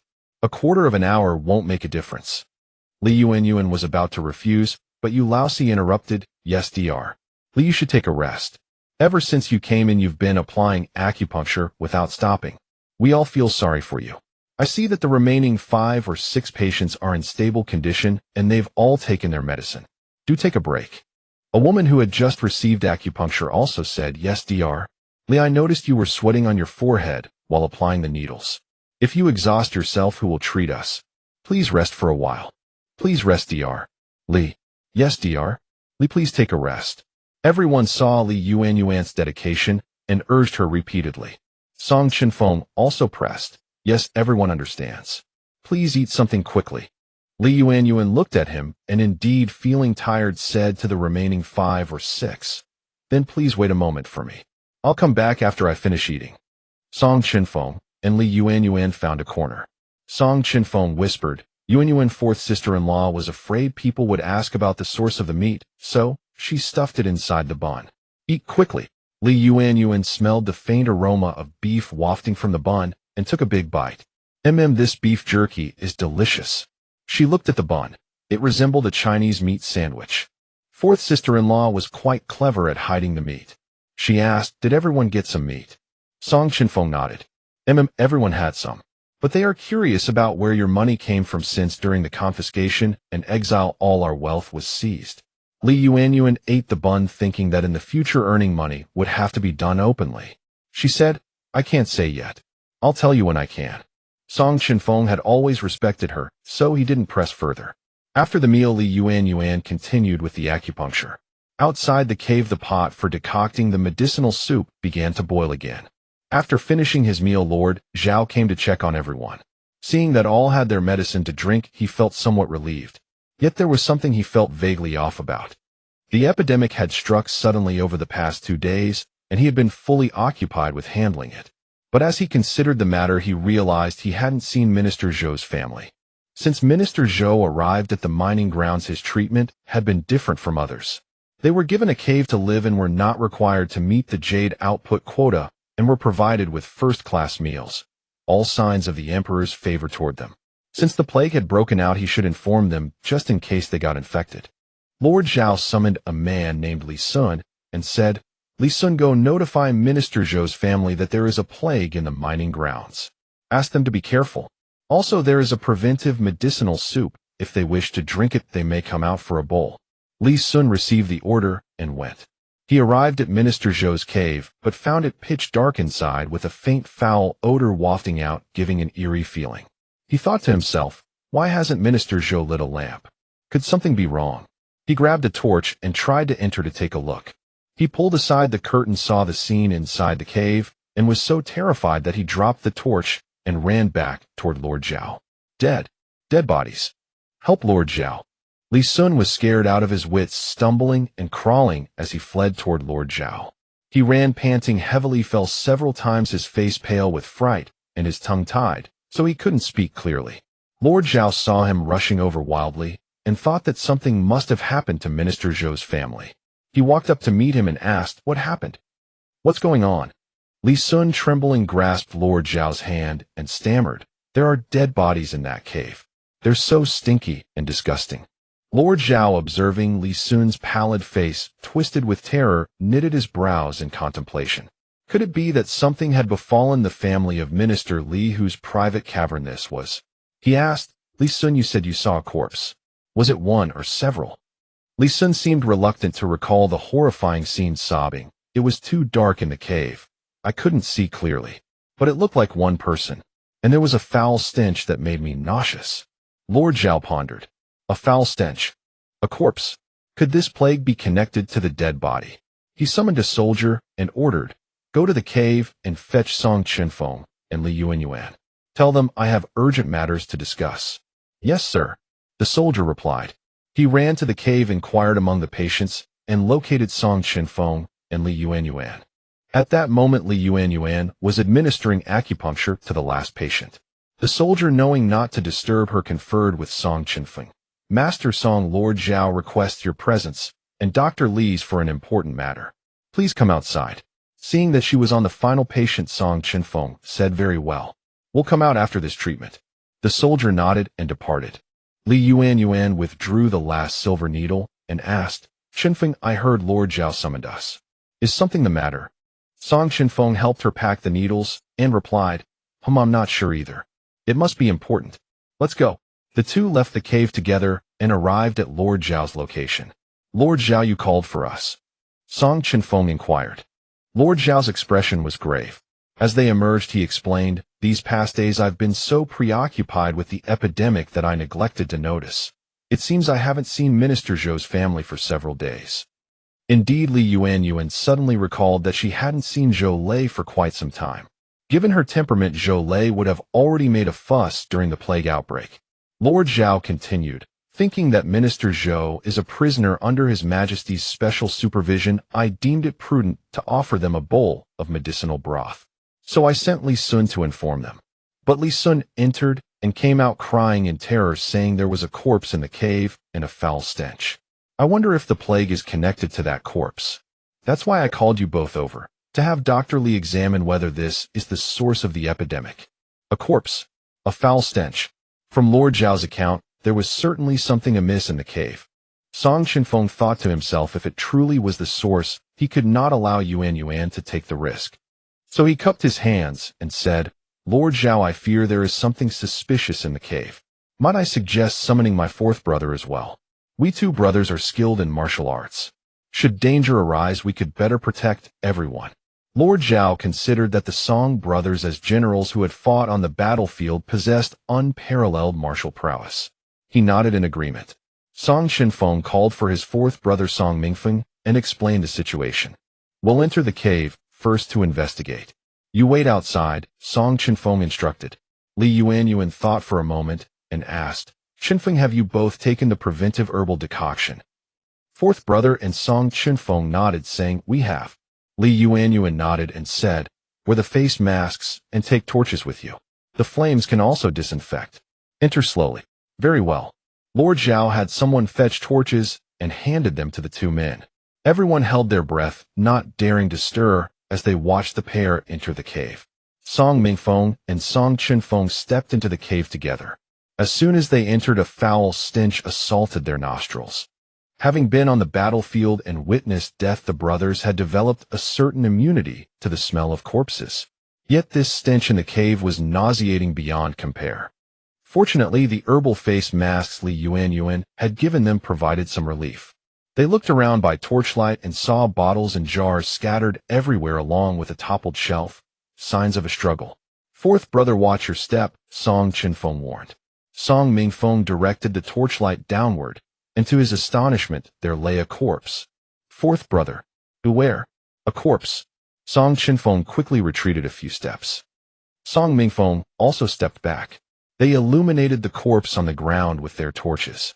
Though the brothers had seen the horrors of war, the sight before them still sent a jolt through them. The faces and skulls of the four were mangled, reduced to mere scraps of flesh and bone, oozing dark putrid pus. Arms and limbs were in a similar state of ruin. Bloody flesh was turned outward, and something white and fat-like slowly seeped from the abdomen, greasy and slick. The intestines within appeared to have been gnawed upon, broken into disjointed segments. The gruesome state of the deceased was enough to make one's skin crawl, retch, and flee. Fourth brother Song Mingfeng frowned and said, Fifth brother, let's get out. It seems the plague was spread by this corpse. Song Chenfeng, being observant, noticed a whip lying beside the corpse. He recognized it as Lu Ye's whip. Yes, let's go, he said. The brothers emerged from the cave. The crowd gathered around, but the foul odor clinging to them made everyone step back. Lord Zhao asked, what did you find? Song Chenfeng replied, there are signs of a struggle in the cave. And indeed there is a corpse inside in a horrific state, unrecognizable. But judging by the clothing and the items scattered on the ground, it should be Lu Yi. What? Lu Yi? He was in the cave. Lord Zhao was astonished. He had assumed Lu Yi had left the mining grounds. How did he end up dead in the cave? And did you see Minister Zhou and his family of 3 in the cave? Song Mingfeng shook his head. No, we saw no one else. May I ask, Lord Zhao, after you saw Lu Yi that day, where did he go? Lord Zhao recalled and answered, that day, he tried to ambush me. After you stopped him, he left. I assumed he had left the mining grounds and never saw him again. Who would have thought he died here? As the 3 were conversing, Yuanyuan caught a sound coming from inside the cave. Since childhood, she had followed her master into the mountains to gather herbs, becoming highly sensitive to the sounds of venomous insects and snakes. She said to the group, everyone please be quiet and listen carefully. It seems there is movement in the cave. Seeing her earnest expression, they all fell silent and strained their ears. A faint rustling sound emerged from the cave. Then came a wet gnawing noise as if an animal was feasting on flesh. No one dared make a sound. With a corpse discovered in the cave, and now hearing something unknown, the atmosphere was eerie and unsettling. Yuanyuan's intuition told her that whatever lay within the cave was likely the origin of the plague. She said, everyone hold your torches high and gather some mugwort. Seal the cave entrance with it. Quickly, the group immediately set out to find mugwort and sealed the cave entrance. Yuanyuan said to Lord Zhao, Lord Zhao, I have studied medicine and gathered herbs with my master since childhood. I have heard the sounds of various venomous insects and snakes. The creature in this cave, I am almost certain what it is. If we do not eliminate it, every person in the mine will be the next Lu Yi. Upon hearing this, fear gripped the hearts of all present. A monster in the cave, no one wished to die. Lord Zhao understood the gravity of the situation. He asked, Dr. Li, do you have a plan? Yuanyuan replied, I do, but we must wait until tomorrow morning. The venomous creature thrives in the dark, and with Lu Yi's corpse inside for it to feed on, it will not emerge for now. Mugwort is a pure yang herb. When the sun rises tomorrow, and we can see clearly, we will ignite the mugwort at the cave entrance and smoke it to death. If the creature is particularly lethal and cannot endure the smoke, it will desperately rush out of the cave. Once it does, we will strike it down. So we must wait until tomorrow. Lord Zhao pondered the plan. It was sound. At night, the darkness obscured everything. If the creature escaped, even more people would die in the future. He nodded and said, then we shall wait until tomorrow. Yuanyuan nodded in agreement. It is now the hour of Su. Let the patients take their final dose of medicine, then rest. I will continue treatment tomorrow. Lord Zhao clasped his hands. Indeed, thank you for your hard work, Dr. Li. Everyone listen to Dr. Li. Take your last dose and rest early. Song Chenfeng looked at Yuanyuan, his heart aching for her exhaustion. He said, let's return to our cave to rest. You've been working all day. Yuanyuan smiled and said to him, the patients in the large cave have not yet passed the critical stage. I cannot abandon them. You two go back and rest well. I will stay and watch over them. Song Chenfeng was deeply worried. That would be too exhausting for you. I don't agree. They've already taken their medicine. If anything happens, you can be called. Fourth brother Song Mingfeng also urged. Yes, staying in the large cave at night can make you ill. If you fall sick, who will treat the patients? Better to return to our cave and rest. Yuanyuan shook her head. Do not try to persuade me. I know what I am doing. Once they are out of danger, I will return. Fifth brother, support me, please. As she spoke, her eyes held a resolute and hopeful gaze fixed on Song Chenfeng. Song Chenfeng saw the determination in her eyes and knew she would insist on her choice. He decided to respect her will and turned to his fourth brother. Fourth brother, let us honor Yuanyuan's wishes. We should go back and rest for now. Seeing the couple's decision, fourth brother did not insist further. He advised, very well, fifth sister-in-law. If you need anything, be sure to call us. As Song Chenfeng left the cave, he kept looking back, unable to ease his worry. Fourth brother Song Mingfeng laughed heartily at his behavior. Fifth brother, I never knew you were such a man of tender feelings. It's not as if fifth sister-in-law is gone forever. Look at how reluctant you are. It's hard to believe you are a general. Song Chenfeng's face flushed, but he said nothing and followed his brother back to their cave. Sixth sister Ai, you saw the two brothers return and hurried over to greet them. Fourth brother, fifth brother, you're back. Where is fifth sister-in-law? Song Chenfeng replied. She went back to the large cave to tend to the patients. It's late, let's rest. Fourth sister-in-law He Ching added. Yes, you must be exhausted today. Rest now. I've already made the beds. Everyone nodded and lay down to rest. Song Chenfeng's mind was filled with thoughts of Li Yuanyuan wondering how she was faring. Before he knew it, he drifted off to sleep. Li Yuanyuan returned to the large cave where the patients were drinking their medicine. She found a corner to rest.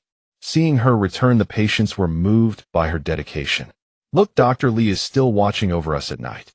She truly has a bodhisattva's heart. Yes, when people hear of a plague, they usually keep as far away as possible. Indeed, the Song family were generals who fought on the battlefield, and the Song family's daughter-in-law is equally benevolent. Dr. Lu, who had woken up, heard the praises heaped upon Li Yuanyuan and felt a deep respect for her. A physician's compassion, this was it in its truest form. Fortunately, the patient's condition stabilized through the night without any discomfort. Li Yuanyuan managed to sleep soundly. The next day before dawn, Song Chenfeng woke early. He had slept poorly all night. He opened his eyes, saw the darkness outside the cave, dressed, and went straight to the large communal cave. Li Yuanyuan was still asleep, exhausted from the previous day's toil.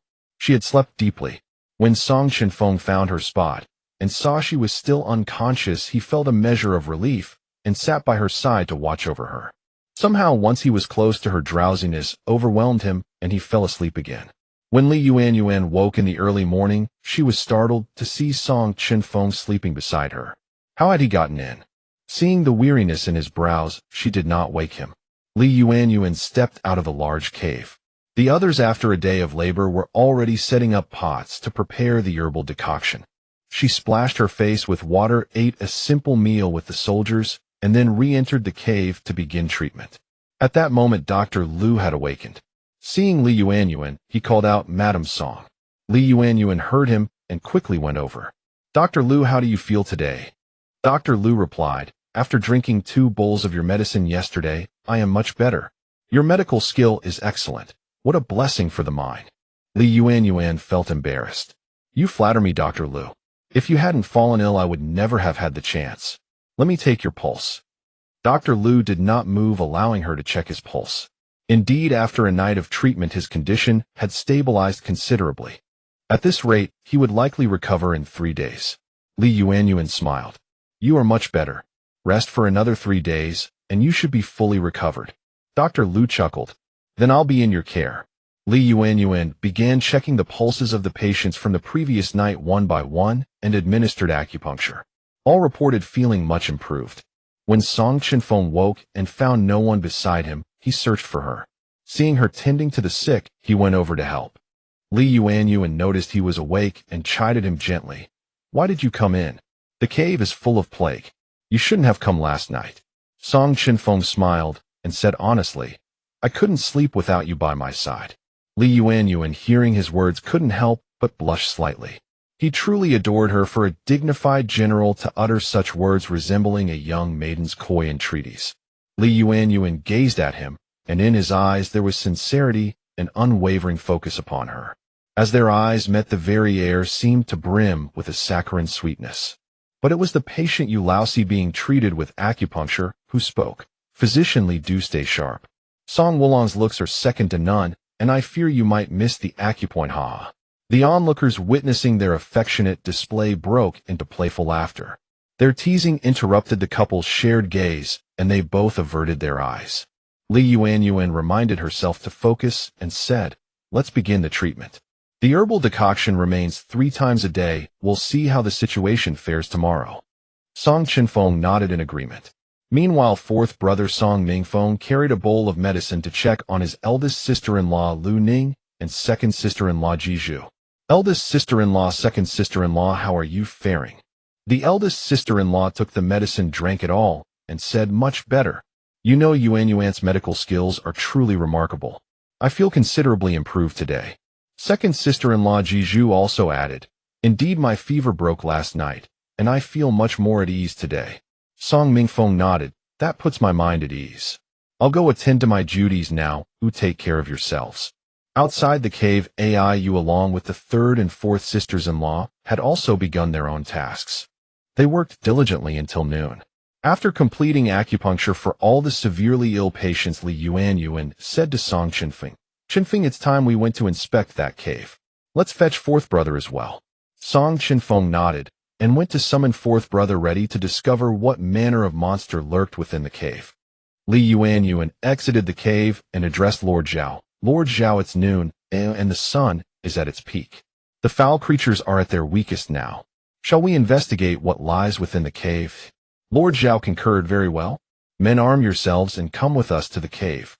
Several soldiers drew their official sabers and advanced toward the cave to investigate. By now the cave had fallen silent. Yuanyuan suggested, "Lord Zhao, light some mugwort. Once the smoke billows into the cave, it will force the creature out." Lord Zhao nodded and commanded, "Men, light the mugwort." Li Sun stepped forward and ignited the bundle. Whoosh! The mugwort ignited rapidly, soon forming a ring of fire around the cave entrance.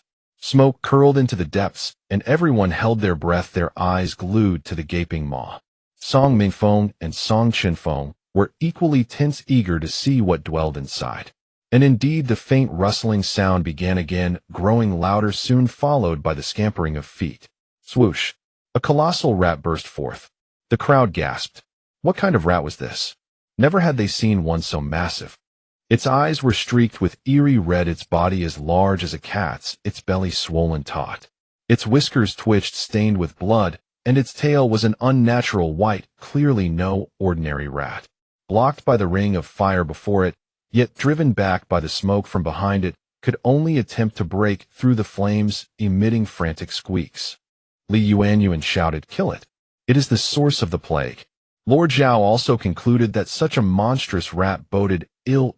Anything so vile warranted death. But the rat, as if understanding human speech, widened its eyes and glared directly at Yuanyuan. Baring its teeth with a fierce hiss, it charged straight at her. Seeing its unnerving intelligence, Yuanyuan realized the gravity of the situation. She fell back a few steps. The rat, heedless of its own life, lunged through the ring of fire, revealing its sharp fangs, and bolted straight for her. Everyone recoiled in fright, fearing its bite. But the rat, incredibly swift, closed in on Yuanyuan. "Watch out!" Song Chenfeng yelled, lunging forward to shield Yuanyuan. Lord Zhao bellowed, "What are you all standing there for? Cut down this vile creature." The soldiers snapped to attention, grabbing their sabers to hack at the rat. Despite its size, the beast was extraordinarily agile, dodging left and right, its sole focus on biting Yuanyuan. Song Mingfeng, quick of eye and hand, snatched up a few stones and hurled them at the rat. A resonant thud echoed as one stone struck its skull, knocking the creature over. It flipped onto its back legs, flailing in the air, tail thrashing wildly, a truly revolting sight. Seizing the moment, Song Chenfeng borrowed Li Sun's official saber, raised it high, and brought it down upon the rat with a mighty thrust. Rip! Splat! The blade pierced clean through its body, pinning it firmly to the ground. Blood pooled upon the earth. The rat convulsed in its death, throws legs kicking for a long time. Its crimson eyes remained fixed on Yuanyuan, as if resentful of its demise. Its teeth bared in a final faint squeak. It struggled a few more times before falling utterly still. Everyone exhaled in relief. Lord Zhao, sweating from the ordeal, stared at the bizarre rat and remarked, "Never have I seen such a colossal rat. One might even call it a demon." Yuanyuan felt a chill run down her spine as she looked upon it. She said, "Lord Zhao, we must burn it, and then burn the ground all around with mugwort again." Lord Zhao agreed and ordered, "Do as physician Li says. Burn it." Li Sun brought a torch and set the rat ablaze. The smoke that rose was black, and in a short while nothing remained but ashes. They then brought more mugwort, laid it over the ashes, and burned the area once more. Only when not a single speck of ash remained did Yuanyuan finally relax. That rat was indeed a demonic creature steeped in een and venom. She glanced at the cave and said to Lord Zhao, "Lord Zhao, the cave must be treated the same way. Burn it first, then fumigate it with mugwort." Lord Zhao sighed. Though we know not what transpired, Lu Yi met his end without a complete corpse. It was his fate. Burn everything, then seal the cave forever. The men nodded, poured oil within the cave, and set it alight. Song Chenfeng pondered for a moment, then said to Lord Zhao, "Lord Zhao, there were signs of a struggle in the cave. I suspect Minister Zhou clashed with Lu Yi and Minister Zhou likely escaped. Lord Zhao nodded. Let him run. His fate is no longer our concern. Since the source of the plague has been burned, we can rest a little easier. The crowd dispersed to prepare for the afternoon's work, ready to continue brewing the herbal decoctions after a brief rest. Yuanyuan, still haunted by the rat's vicious image, lost in thought, stumbled as she walked. The urgency of the moment had kept her focus on the beast. Now replaying the scene, her face turned pale. Seeing her unsteady, Song Chenfeng rushed to her side and steadied her. Noting her pallor, he knew she was shaken. He held her hand tightly and whispered softly, "Don't be afraid, I'm here." Lord Zhao stared at the colossal rat, finding it utterly baffling. Not long ago, venomous snakes had appeared in the mining grounds, and now this bizarre rat had emerged along with the mysteriously missing Minister Zhou, all shrouded in an enigmatic aura. The mining grounds were dry and rainless. These creatures clearly had no place surviving here. It seemed as though someone had deliberately placed them. Lord Zhao narrowed his eyes, setting aside his thoughts. For now he had to resolve the epidemic first. Everyone returned to the cave, and the enormous rat became the talk of the crowd. Yuanyuan organized her thoughts and returned to the main cavern. At that moment, old man, he came over weeping profusely. He hunched over, and upon seeing Yuanyuan enter, hurriedly approached her. "Dr. Li, my wife. Her condition seems off. Could you please come and take a look?" Yuanyuan rushed over at once. Old woman, he lay pale, her breath faint, her pulse weak, a sign that her vital energy was nearly depleted. Yuanyuan asked, "Uncle He, when did your wife first fall unconscious?" "Old man," he said, "after you treated her with acupuncture yesterday, she improved a little. But this morning she suddenly collapsed again. I. He broke down, sobbing once more. At this moment, Dr. Lu, who had mostly recovered, arrived and checked old woman He's pulse. His conclusion matched Yuanyuan's. She was likely on the verge of passing. Seeing Dr. Lu's silent old man, he seemed to understand. But Yuanyuan was unwilling to give up. She consulted Dr. Lu. "Should we use aconite and ginseng now?" Dr. Lu looked at her, a hint of helplessness in his eyes. He said, "Old woman, he was the first to contract the epidemic. She is advanced in age, her body not as strong as the young ones, and she didn't receive timely medication. I'm afraid." He did not finish, merely sighing. Yuanyuan watched the weeping old man, he and the suffering old woman, he, her heart heavy. Clearly a few potent restorative herbs could save her, yet now, was there nothing to be done? She refused to accept it. "Then let's go to Yuanshan County and buy the medicine to save her." Dr. Lu shook his head. "Saving her for a moment won't save her forever." Song Chenfeng understood Dr. Lu's meaning. He said, "Yuanyuan, perhaps you should talk to old man He again." Yuanyuan glanced at him, realizing they needed to ask old man He's wishes. When old man He heard the two doctors' words, tears streamed down his face.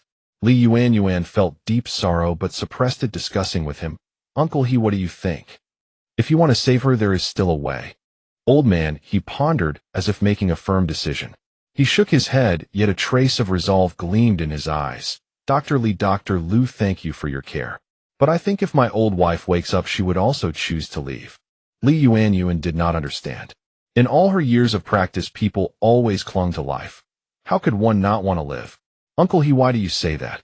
"Old man," he said, "truth be told, in this godforsaken mining ground, death is better than life. We're both old. How many more pounds of, or can we dig for the court? Eating the lowest grade of food, every day sleeping in this crowded bunk, how many years do we have left?" Yuanyuan recalled the inedible cornbread she had when she first arrived, and she understood old man He's words.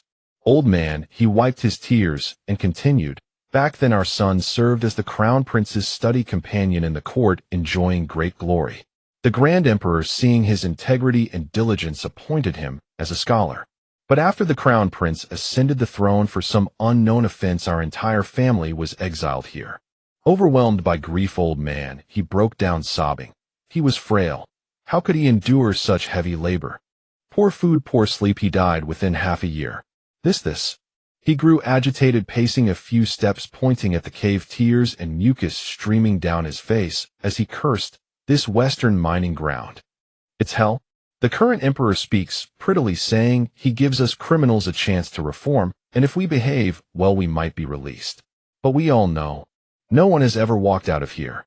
These words touched upon the reigning emperor, and Dr. Lu's expression changed drastically. He quickly steadied old man, he urging, old he. Say no more. Say no more. Song Chenfeng understood that Dr. Lu was warning old man he not to speak recklessly. Li Yuanyuan recalled that shortly after she had transmigrated, fourth brother had been caught by Lu Yi for speaking ill of the emperor, and she knew that careless words were forbidden here. Old man, he wept bitterly, then wiped his tears and turned to Li Yuanyuan. Dr. Li, I know my wife. She once said she missed our son. So let her go in peace. Li Yuanyuan's heart ached. As a healer, she could not save this elderly woman. Dr. Lu's eyes also glistened with tears. He waved his hand. Let's give them some space. Li Yuanyuan clenched her fists tightly, her eyes filled with unwillingness. She stood still, gazing at the dying old woman, her tears shimmering silently. Song Chenfeng supported her arm and said softly, even healers face helplessness. Respect the patient's wishes. He then let her out. Stepping out of the cave, Li Yuanyuan looked at the desolate western mining grounds and felt a profound sense of powerlessness for the first time. Song Chenfeng sighed, grieve for a while, then go back inside. The patients are still waiting for you, aren't they? Li Yuanyuan was never one to dwell on sorrow. She wiped her tears and said, yes, you're right. There are important things to do. Chenfeng, I believe our family will walk out of this mining ground one day. Song Chenfeng smiled, helped her up, and together they entered the main cavern. That evening, after Li Yuanyuan had finished acupuncture for everyone, Dr. Lu said, Miss Li Yuanyuan, you've been working hard these days. I've recovered well now. Tonight you should go back and rest while look after the patients. Li Yuanyuan did feel exhausted from the continuous shifts. Song Chenfeng added, yes, go back and rest. Sister-in-law and second sister-in-law have recovered too. Everyone is looking forward to you joining them for a reunion. At that moment, the patients who had been treated by Li Yuanyuan day and night had witnessed her dedication. They urged together, yes, Dr. Li, go back and rest. I was bedridden and couldn't move, but after 3 days of your miraculous treatment, I can move on my own now. Yes, Dr. Li, I'm almost fully recovered too. Please go and rest. Hearing that her patients were much better, Li Yuanyuan finally felt relieved. Song Chenfeng and Li Yuanyuan returned to the cave together, and the others were overjoyed to see them back. Eldest sister-in-law Lu Ning set the table and said, younger sister-in-law, you're back. That's good to hear. Your medicine, your second sister-in-law and I both drank it, and it truly works wonders. Second sister-in-law Jiju also smiled and said, indeed, younger sister-in-law's medical skill is truly exceptional. When I sensed something was wrong with myself, I was frightened half to death. A plague is no trivial matter. Third sister-in-law Zhongwan set down the steamed buns and remarked, yes, these past few days we've been helping distribute the medicine, and many have said it took effect right after drinking it. Sixth sister Ai you could no longer contain herself and boasted, that's right, fifth sister-in-law. While you were healing the sick inside the cave, I was helping outside, and it was exhilarating. I even invented a queuing system for receiving medicine, so those who tried to cut in line were utterly foiled. Fourth brother Song Mingfeng chuckled, haha, sixth sister, with that fiery temperament of yours, I hope you don't end up unable to find a husband. Ai Yu's face flushed red, and she shot a glare at fourth brother, pouting. Fourth brother, if you keep talking nonsense, I'll have fourth sister-in-law fix you. I'm not going anywhere. I'm staying right here in the Song family. Fourth brother Song Mingfeng teased her, oh, then you'll become an old maid, ha ha ha. Fourth sister-in-law, do something about fourth brother. He says I'm old. Ai Yu rolled her eyes, pouting. Fourth sister-in-law He Ching took out the kept hair strands and said with a smile, fourth brother, do stop teasing our little sister. She's still young and vibrant. Ha ha hee hee. After the ordeal of the past few days plagued the 8 members of the Song family were finally reunited. Li Yuanyuan watched their playful banter, her heart filled with warmth. Wasn't this what it felt like to have a family? Song Chenfeng spoke up, come sit down and eat. You've been the most exhausted these days. Li Yuanyuan took her seat, and Song Chenfeng placed a large bowl of dried meat saved for her right in front of her, saying, everyone specially saved this for you. You missed dinner for 2 nights, so this is 2 days' worth of rations accumulated. Li Yuanyuan looked at the dried meat piled up like a small hill before her, deeply moved. While she had been busy, everyone had been thinking of her all along. Fourth brother Song Mingfeng asked, yes, fifth sister-in-law, where did you get this dried meat? I haven't had meat in over half a year, and I've been craving it terribly. Li Yuanyuan smiled and replied, I bought it in Yuanshan County. Please eat as much as you like. Eldest sister-in-law Lu Ning asked, Yuanyuan, where did you get the money? I recall that in the confiscation and exile, carrying money on one's person was forbidden. After the eldest sister-in-law asked, everyone looked at her with curiosity, for they too were quite intrigued. Li Yuanyuan thought to herself that there were too many people around to reveal her spatial storage just yet. She had a flash of inspiration and said, before the exile, I sewed 2 banknotes into my shoes. Upon hearing this, Yu slapped her forehead in frustration. I knew it. Why didn't that thought cross my mind? The others saw her regret and wanted to ask more, but Chenfeng knew that Yuanyuan likely didn't want to be pressed further. So he changed the subject, saying, that matter is in the past, let's not dwell on it. After all, it was an act of defying the imperial decree. Let's eat. Upon hearing this, the others fell silent. Li Yuanyuan glanced at Chenfeng, understanding his intention, and her heart stirred. This man was always looking out for her. That evening, as they spread out their bedding, Yu looked at the affectionate 5th brother and 5th sister-in-law and teased, 5th sister-in-law, you have no idea. During the 2 nights you were away, 5th brother tossed and turned and couldn't sleep a wink. Eldest sister-in-law Lu Ning was tidying up her bedding and couldn't help but curl her lips into a smile. 2nd and 3rd sister-in-law also giggled, understanding exactly what Yu meant. Chenfeng gently scolded, Yu, watch your words. But Yu paid him no heed and said, Oh, 5th brother is getting shy. Haha. Li Yuanyuan felt a flush creeping up her ears as well, but she merely smiled. That night Chenfeng lay down beside her, and the faint scent of herbs on her seemed to soothe him. Before long he was fast asleep. The next day Li Yuanyuan thought to herself that it had already been 3 days since the outbreak, and most should be nearly recovered. After another 2 days of herbal medicine and a few days of rest, everyone should be out of danger. Just as she was about to enter the cave, she saw Yu Laosi rushing out shouting, Magistrate Zhao! Magistrate Zhao! Old man, he has killed himself. What? Old man, he had committed suicide. She hurried into the cave and saw old man, he lying peacefully beside old woman, his hand resting on the back of hers, his face devoid of any grimace. She went over and checked. Old woman, he had long since stopped breathing, and so had old man he. She felt a wave of melancholy wash over her, thinking this must have been old man his own choice, right? If we could not share a bed in life, then we would share a grave in death. Magistrate Zhao and Dr. Lu rushed over upon hearing the news. After confirming that both had passed, Dr. Lu let out a sigh. This old he. He truly couldn't see past his grief. Magistrate Zhao also wore a solemn expression and said, I recall their son was buried on the back hill. Let us bury the family of 3 together.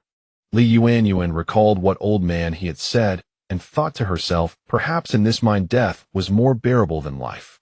Magistrate Zhao noticed Li Yuanyuan was there and said, since you're here, let's step outside. Li Yuanyuan followed Magistrate Zhao out. He then gathered everyone and announced, you have all worked hard these 3 days. The plague has been contained. Once you have all recovered, we shall resume work. There are still 30,000 caddies of production quota we failed to meet this year. Winter is fast approaching. If we don't mine more during autumn to make up the shortfall, the imperial court will reduce our provisions next year. Upon hearing this, everyone exchanged worried glances. What? Another 30,000 caddies? It's already deep autumn. What are we going to do? Ugh, isn't this just making things impossible for us? Exactly. Jade is getting scarcer by the day. How could there be so much demanded? Li Yuanyuan watched the crowd murmuring in distress and thought to herself, these 30,000 caddies are indeed a daunting challenge. Is this also the emperor's will? At that moment someone stepped forward and said, Magistrate Zhao, could you please report to the higher authorities? 30,000 caddies is simply too much. Magistrate Zhao let out a deep sigh, stroked his beard, and said, do you think His Majesty doesn't know? At these words, everyone understood the implication. Indeed, they were not mere miners. They were also convicts of the imperial court. The emperor sent them here to mine as punishment. How could the quota ever be reduced? Everyone was utterly disheartened, knowing full well that this was the emperor's scheme. They were meant to toil until they dropped dead in this mine, contributing jade to the court even before their last breath. The reason they weren't executed outright was largely due to the fear of their former prestige or reputations, all under the guise of making amends for their crimes, merely to curry the emperor a reputation for benevolence. Magistrate Zhao knew well the emperor's intentions, but since Li Yuanyuan's private funds had been used this time, he needed to find a pretext to ask the court whether the sum could be reimbursed. Lord Zhao said, "If I don't make this trip, I won't be able to report the situation to His Majesty. I must go. With a fast horse it will take about 10 days to go and return." Song Chenfeng remarked, "Lord Zhao, the journey is arduous. Besides, if you leave, who will oversee the mine?" Lord Zhao stroked his beard looking at the couple and said, "After Lu Yi left there has been no team leader, and I don't intend to appoint one again. Let Zhao Tian take over for now. As for the plague these 3 days, I have clearly seen the magnanimity of your Song family. With you here I am at ease." At this Li Yuanyuan laughed and joked, "Lord Zhao, aren't you afraid we might run away?" Lord Zhao stroked his beard and smiled. "It's not that I'm not afraid, but that His Majesty is not afraid. Those who come to the mine all have connections in the court. For instance, Lady Song's father, Minister Li, still serves in the court. His Majesty arranged it this way to keep everyone in check." Thinking of the father mentioned in the original book, Li Yuanyuan had never met him. But she understood that with connections in the court, if you fled it would implicate those still alive. This emperor truly understood the art of checks and balances. Li Yuanyuan said, "Lord Zhao is right. In that case we will cooperate with you." Zhao Dachuan nodded, and after finishing their discussion the three parted ways. In Bianqing, Zhou Qiu, Madame Yang, and Zhou Lei were having a simple breakfast at a small stall. Zhou Lei frowned at the bland breakfast, eating a plain vegetable bun with reluctance. She couldn't help complaining, "Father, what is this food? Don't we still have money?" Zhou Qiu picked up a piece of pickled vegetable, ignoring her complaint. Madame Yang dared not speak when her husband remained silent, but Zhou Lei, accustomed to pampering, grumbled, "Humph, even in the mine, we had first-class meals. I never expected such poor food here." Zhou Qiu's displeasure finally reached its peak. He slammed his chopsticks down heavily and snapped, "Do you still think you are the daughter of a minister? If it weren't for you provoking Lu Yi, we wouldn't have fallen to this state." Zhou Lei pouted, unhappy at being scolded by her father. Who knew Lu Yi would go mad? "Father, aren't we going to the capital to see the emperor? What are you afraid of?" Zhou Qiu grew more irritated at his daughter's ignorance. "What do you know? Seeing the emperor is to confess guilt. Do you think His Majesty sent us to the mine for no reason? In name we are criminals, in reality we are supervisors." Hearing this, Madame Yang asked curiously, "Husband, since things have come to this, please explain clearly. We still have half a month's journey to the capital." Zhou Qiu glanced at his wife and daughter and said, "When the Marquis Song's mansion was raided and exiled, His Majesty feared the lingering influence of the Song family army and the disappearance of some old subordinates. So instead of wiping them out completely, he punished them by sending them to work in the Western region mine. To avoid future troubles, yet unwilling to bear the reputation of being ruthless, His Majesty sent me to the mine to supervise them and even find an opportunity to eliminate them." Madame Yang was startled. "So your mission was to get rid of the Song family. But you are a civil official, frail and unskilled in combat. How could you act?" Zhou Lei also did not understand her father's meaning and watched him silently. Zhou Qiu continued, "So His Majesty gave me 2 things, the venomous snake and the poisonous rat." Zhou Lei suddenly realized and asked, "Father, was it you who released the snake that bit Song Chenfeng?" Zhou Qiu glanced at his daughter and said nothing, which was as good as an admission. Zhou Lei was puzzled. "Father, how could the snake bite Song Chenfeng so precisely?" Madame Yang also looked at her husband with wide eyes, confused. Zhou Qiu took a sip of porridge and said, "At that time the Song family were living in the large cave, too crowded for me to act. His Majesty said I must not let anyone suspect his involvement and instructed me to wait for the right moment. Considering this, I delayed. That night I saw Song Chenfeng come out for a walk and thought it was my chance. I quietly released the snake. The Song family didn't know they had already been poisoned with a worm. The snake, scenting the worm, would bite the Song family members." Zhou Lei's mouth fell open. "Ah, Father, such a thing exists." Zhou Qiu said, "Yes, the art of worm poison surpasses that of the southern frontier. There must be someone from the southern frontier by His Majesty's side. That's another story. We must not speak recklessly." Who would have thought Song Chenfeng survived the bite? I am utterly baffled. Madame Yang thought for a moment, and then asked, and the poisonous rat? Zhou Qiu continued, that rat can cause a plague. I was told to release it only as a last resort. Seeing the Song family move into a separate cave, I thought it was a good opportunity. But who could have predicted Lu Yi would burst in? Zhou Lei was startled. So father, when you said we had to flee quickly, you knew many would die in the mine. Zhou Qiu nodded, thinking that they had already been fleeing for over half a month. Perhaps many had died in the mine. Madame Yang considered this and asked, Husband, then why are we going back to confess? Since the rat has been released, wouldn't the Song family be dead? Zhou Qiu sighed. Ever since the Emperor Emeritus died, the current Emperor Grand Prince, Zhou Rui, ascended the throne. He is eccentric and heavy-hearted. The release of the rat will also cause losses for the Emperor. His Majesty is unpredictable. Who knows whether it will bring fortune or misfortune? The Western region mine produces jade annually. The exports alone bring hundreds of thousands of taels of gold to the court. Moreover, the nobles in the capital love to play with jade. So His Majesty relies on the mine for revenue. With so many deaths from this plague, jade production will inevitably drop. That's why I say I don't know if it's a blessing or a curse. Madame Yang and Zhou Lei understood, but could not speak, merely sighing. At the mine, Bai Hu Zhao summoned everyone. The plague has been going on for nearly a week. Thanks to everyone's concerted efforts, the losses in the mine have been minimal. Everyone thought of old He and his wife who had died, feeling sorrowful yet grateful to be alive. Lord Zhao continued, For this plague, I will go to the capital to report and apply to His Majesty for a reduction in workload. I will be away for a few days. During my absence, Zhao Tian will temporarily serve as team leader. Everyone nodded. Whoever became team leader was better than Lu Yi. After all, wasn't it all just digging or? Lord Zhao looked at the Song family and said, During this time the Song family's help to everyone has been evident. Especially Lady Song Wulong, who worked hard to treat the sick. While I am away, if you have difficulties, you can discuss them with Song Wulong. Everyone nodded in agreement. Yes, without Dr. Li we would have died long ago. I didn't even expect to survive. Song Wulong's wife is truly both talented and beautiful. Song Chenfeng listened to their discussion, feeling a sweet warmth in his heart, even happier than if they had praised him. Magistrate Zhao raised his hand to signal everyone to be quiet, and said, I shall depart today. Just keep watch over the mine and do your work. After Magistrate Zhao left, the 8 members of the Song family returned to the cave together. AI, you couldn't help but exclaim happily, Fifth sister-in-law, you're amazing. You've already won over Magistrate Zhao.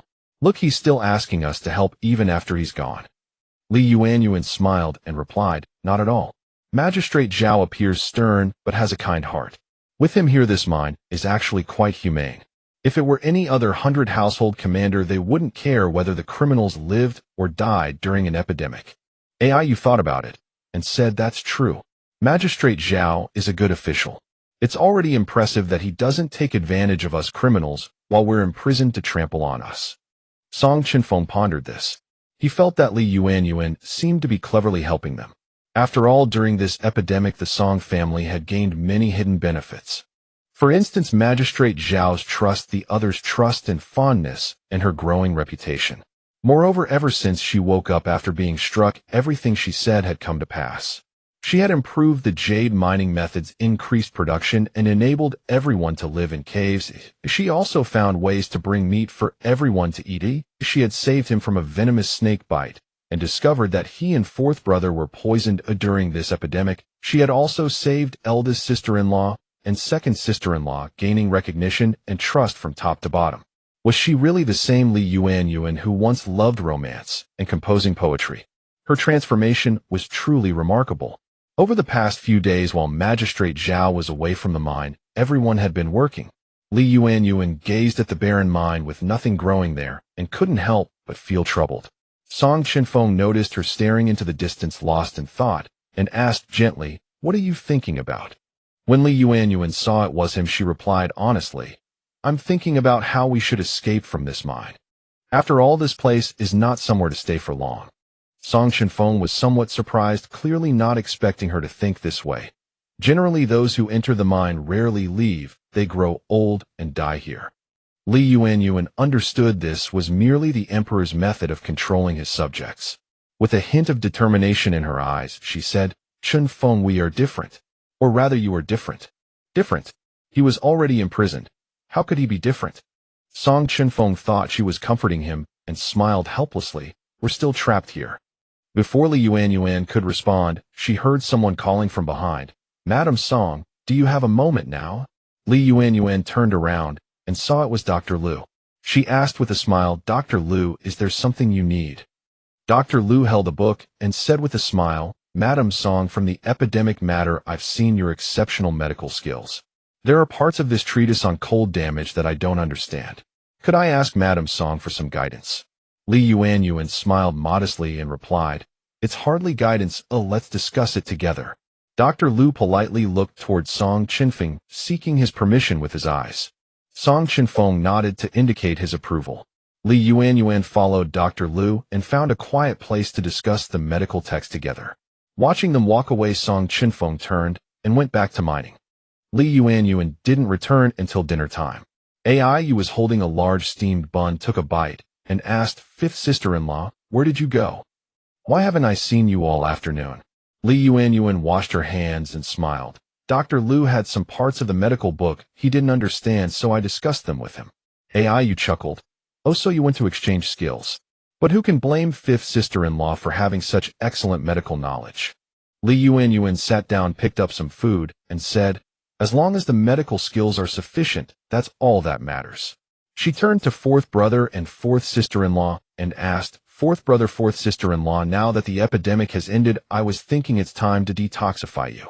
Fourth brother, do you think it's time? Upon hearing about detoxification, fourth sister-in-law He Qing became interested and quickly said, Yes, detoxification is indeed very important. Fourth brother Song Mingfeng said, Fifth sister-in-law, detoxification is fine. You can start with me as a test.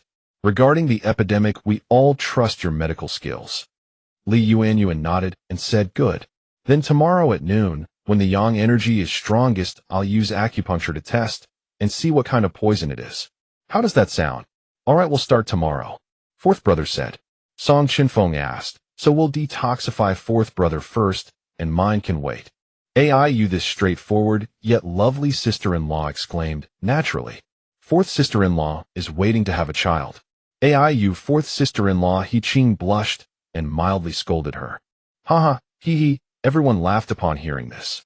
Li Yuanyuan looked at the harmonious family and felt warm inside. The next day, after finishing work in the morning, everyone made time to return to the cave to check on Song Mingfeng's poisoning condition. Inside the cave, everyone held their breath, afraid to make any sound lest they disturb Li Yuanyuan. Li Yuanyuan asked, Fourth brother, are you ready? Song Mingfeng said, Yes, I'm ready. Fifth sister-in-law, don't worry, my body is strong. Seeing him prepared, Li Yuanyuan said, Fourth brother, when I'm performing acupuncture, if any acupoint hurts, please tell me, okay? Song Mingfeng nodded, then exposed his upper body and took a deep breath. Li Yuanyuan picked up the fine needles and separately inserted them into the 3 yang meridians and 3 yin meridians on the arm. When she reached the Liechue, Shaoshang, Tsuchi, and Hoshi acupoints, Song Mingfeng said it was slightly painful.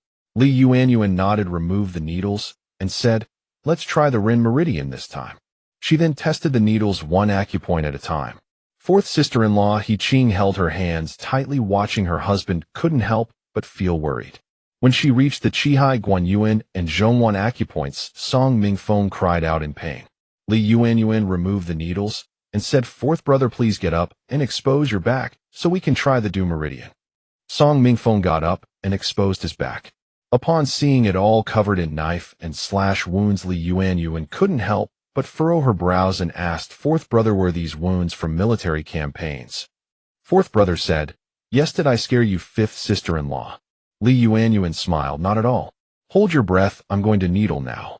Song Chenfeng noticed Li Yuanyuan's slight frown when she saw fourth brother's wounds and wondered if she would feel the same if she saw his scars. Li Yuanyuan focused her energy and began the acupuncture. When the needles reached the Lingtai Dazui and Yuanyuan acupoints, fourth brother cried out in pain. Li Yuanyuan removed the needles and turned to fourth sister-in-law, saying, Fourth sister-in-law, please roll up fourth brother's pants to expose his thighs. Fourth sister-in-law He Qing quickly rolled up Song Mingfeng's trousers. As Li Yuanyuan inserted the needles into Zusanli and Sanyinjiao acupoint's fourth brother cried out in pain. Li Yuanyuan withdrew the needles, furrowed her brow in thought, and said, "Fourth brother, next I will test the Ghost Gate 13 needles on you. If you feel anything, be sure to tell me immediately." Ghost Gate 13 needles. Those present held their breath, not daring to make the slightest sound, watching intently. Li Yuanyuan focused her mind, took out the needles, and tested them one by one on his ghost seal, ghost palace, ghost cave, ghost path, and other points. When she needled ghost vault, Song Mingfeng let out a loud cry, his body trembling violently. Fourth brother. Fourth sister-in-law He Qing called out, anxiously worried about her husband. The other sister-in-law also gathered around. Song Mingfeng was a general, minor injuries never affected him, so his cry indicated genuine pain. Li Yuanyuan immediately withdrew the needle and asked, "Fourth brother, how do you feel?" Fourth brother, Song Mingfeng said, "That's it. When you needled that spot, numbness, soreness, swelling, and pain all surged at once, and I felt as if all strength was drained from me, so I cried out involuntarily." Li Yuanyuan pondered and reached a conclusion. She said, "Fourth brother, rest for a while. Chenfeng, come here." Fourth sister-in-law He Qing helped her husband lie down and poured him a bowl of water. Song Chenfeng lay down, exposing his upper body. Li Yuanyuan had never seen Song Chenfeng's physique before, and the sight nearly made her lose composure. His figure was truly magnificent. His broad shoulders revealed fair skin, the muscles on his chest flowing in smooth lines. Sunlight cast a warm golden glow on his abdomen, making it even more alluring. Every contour exuded perfect masculine charm. Li Yuanyuan paused, reminding herself to maintain composure. Everyone's attention was fixed on the needles, so none noticed her blush. Song Chenfeng also failed to notice her expression, assuming she was concentrating on the acupuncture. Li Yuanyuan suppressed her emotions, reminding herself this was a medical procedure, and forcibly refocused her attention to begin testing the needles. Indeed, the painful spots were the same as fourth brother's. Song Chenfeng then turned over, hesitating because his back bore a scar. He feared Li Yuanyuan would be disgusted by the sight. He was somewhat tense. When Li Yuanyuan saw his back, the lines were also sensually beautiful, but the sword scar in the middle exuded a unique masculine vigor. She did not find it ugly, rather the scar embodied the spirit of a general. But her hesitation in Song Chenfeng's eyes was taken as concern or aversion. Li Yuanyuan, unaware of his thoughts, began testing the needles, and the painful points were the same as fourth brother's. Li Yuanyuan collected herself. When she needled Ghost Vault, Song Chenfeng also cried out involuntarily. Everyone looked grave and remained silent. After a long while, big sister-in-law Lu Ning broke the silence and asked, "Yuanyuan, have you reached a conclusion?" Everyone looked at Li Yuanyuan, eagerly awaiting a result regarding the poisoning. Li Yuanyuan said, "I know what poison it is. I read about it in an ancient medical book.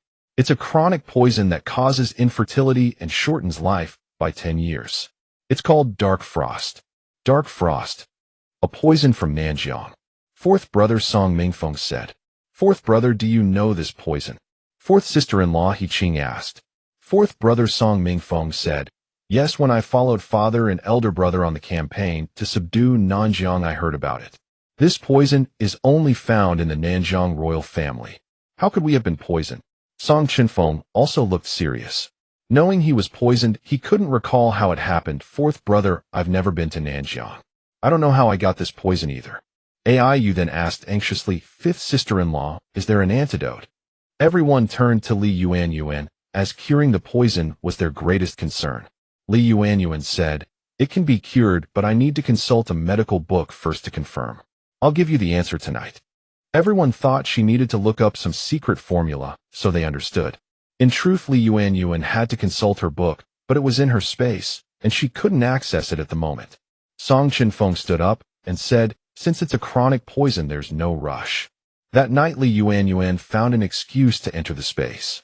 She consulted the ancient medical book and finally found the antidote for dark frost. The other ingredients were easy to obtain, but 3 key medicinal herbs were extremely rare. They were the heavenly mountain snow lotus, the dark mushroom spore, and the 5-colored ganoderma. She checked her pharmacy. She had collected 5 colored Ganoderma before, during her mountain expeditions. As for the other 2, she tried searching the system, but they were not available. Yuanyuan felt a pang of anxiety. Even if she returned to the modern world, these 2 herbs grew on snowy peaks and in southwestern forests respectively. She wondered if they existed in this novel world. She sighed. Although she had transmigrated here, her space was not omnipotent. It couldn't even stock certain herbs. Other people's transmigration systems are all-powerful, but mine can't even provide a few herbs. She would have to find a way herself. Yuanyuan flashed out of the space. In the capital, the Imperial Palace. Baihu Zhao, you've come all the way from the western region's mine. You must have important matters. The emperor seated on the high throne was the former great prince Zhou Rui, and beside him sat his favored consort Shui Guifei. Lord Zhao thought to himself, during the reign of the previous emperor, no harem consort had ever attended council meetings in the imperial study. But this emperor allowed Shui Guifei to accompany him. Truly, each emperor had his own style. Lord Zhao reported truthfully, "Your Majesty, some time ago, an epidemic broke out in the mine. Fortunately, with everyone's efforts, lives were saved, though some still died, and work was delayed." Epidemic. Zhou Rui's eyes darkened, his thoughts unreadable. Are the Song family members safe?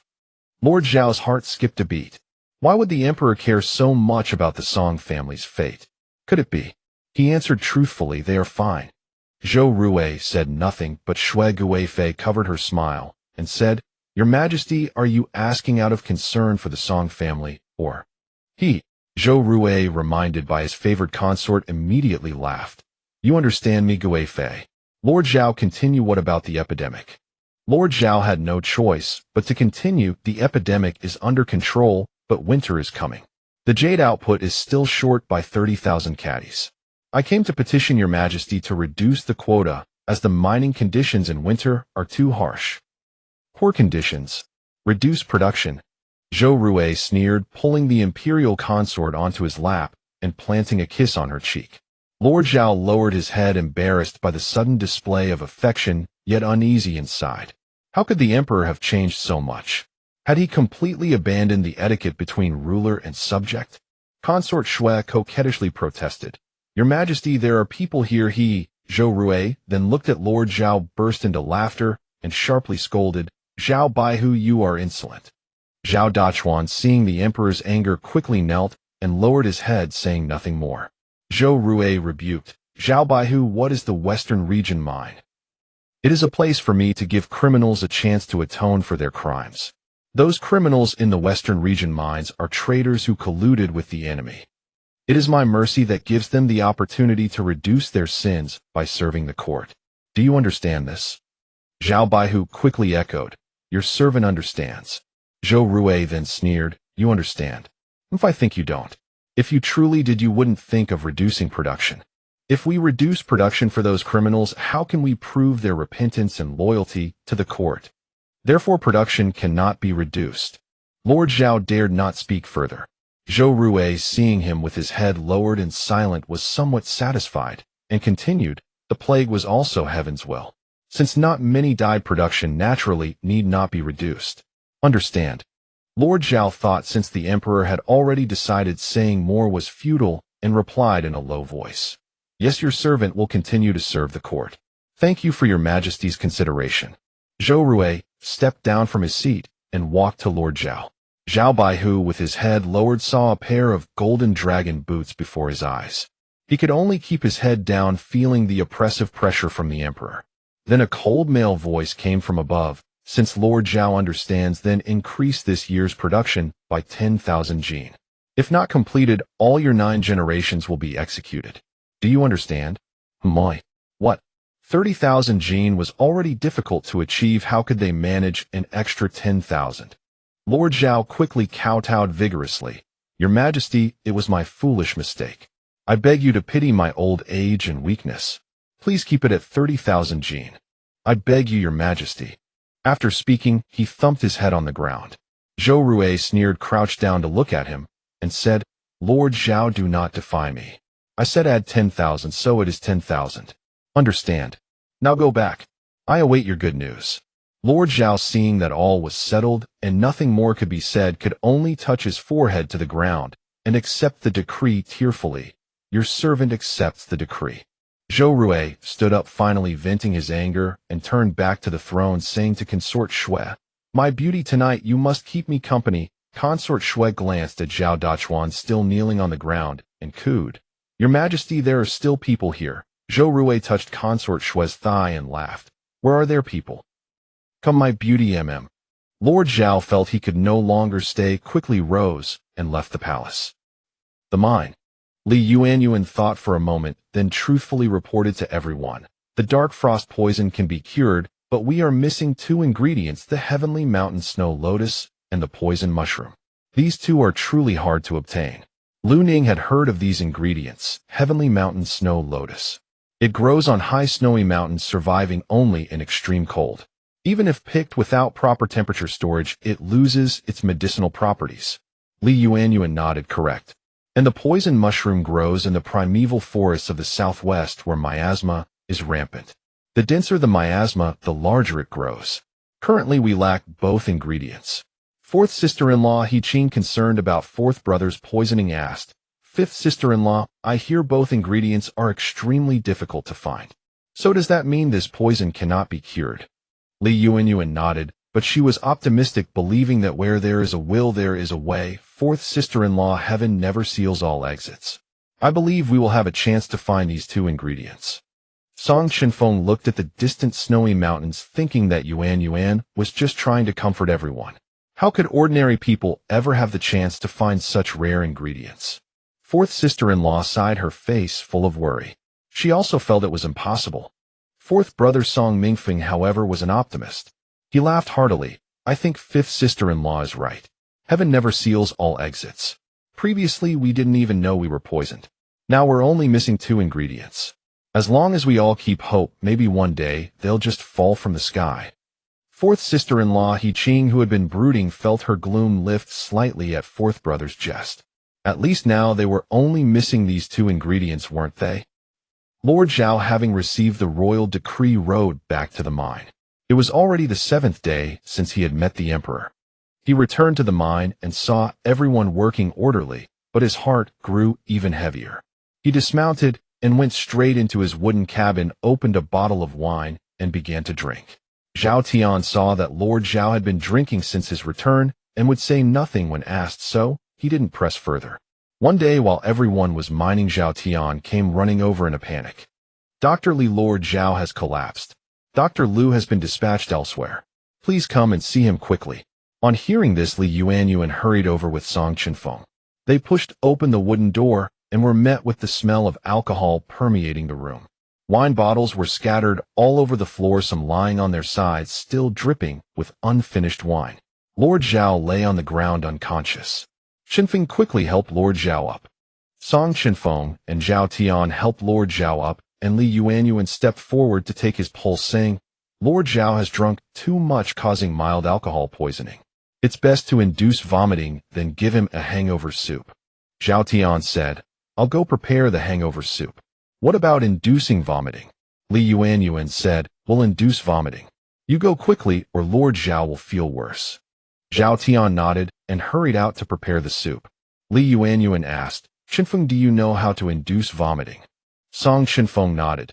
Yes, after drinking too much and feeling sick, vomiting is often necessary. Yuanyuan said, Good, you induce vomiting, and then I'll apply acupuncture. Song Chenfeng helped Lord Zhao outside and began to induce vomiting. Ugh, Lord Zhao's stomach was stimulated and he immediately vomited. Then Song Chenfeng helped him back into the cabin. Yuanyuan took out fine needles and inserted them into his Laogong Neiguan and Baihui acupoints. At that moment, Zhao Tian arrived with the hangover soup. The two quickly helped Lord Zhao drink it, and Yuanyuan patted his back from behind. Before long, Lord Zhao regained consciousness.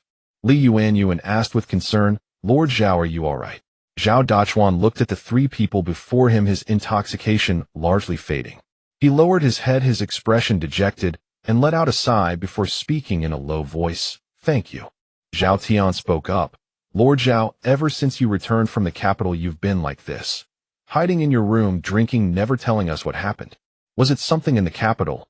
Zhao the 100 household officer looked at the concerned eyes of the others, his gaze settling on Song Chenfeng's face.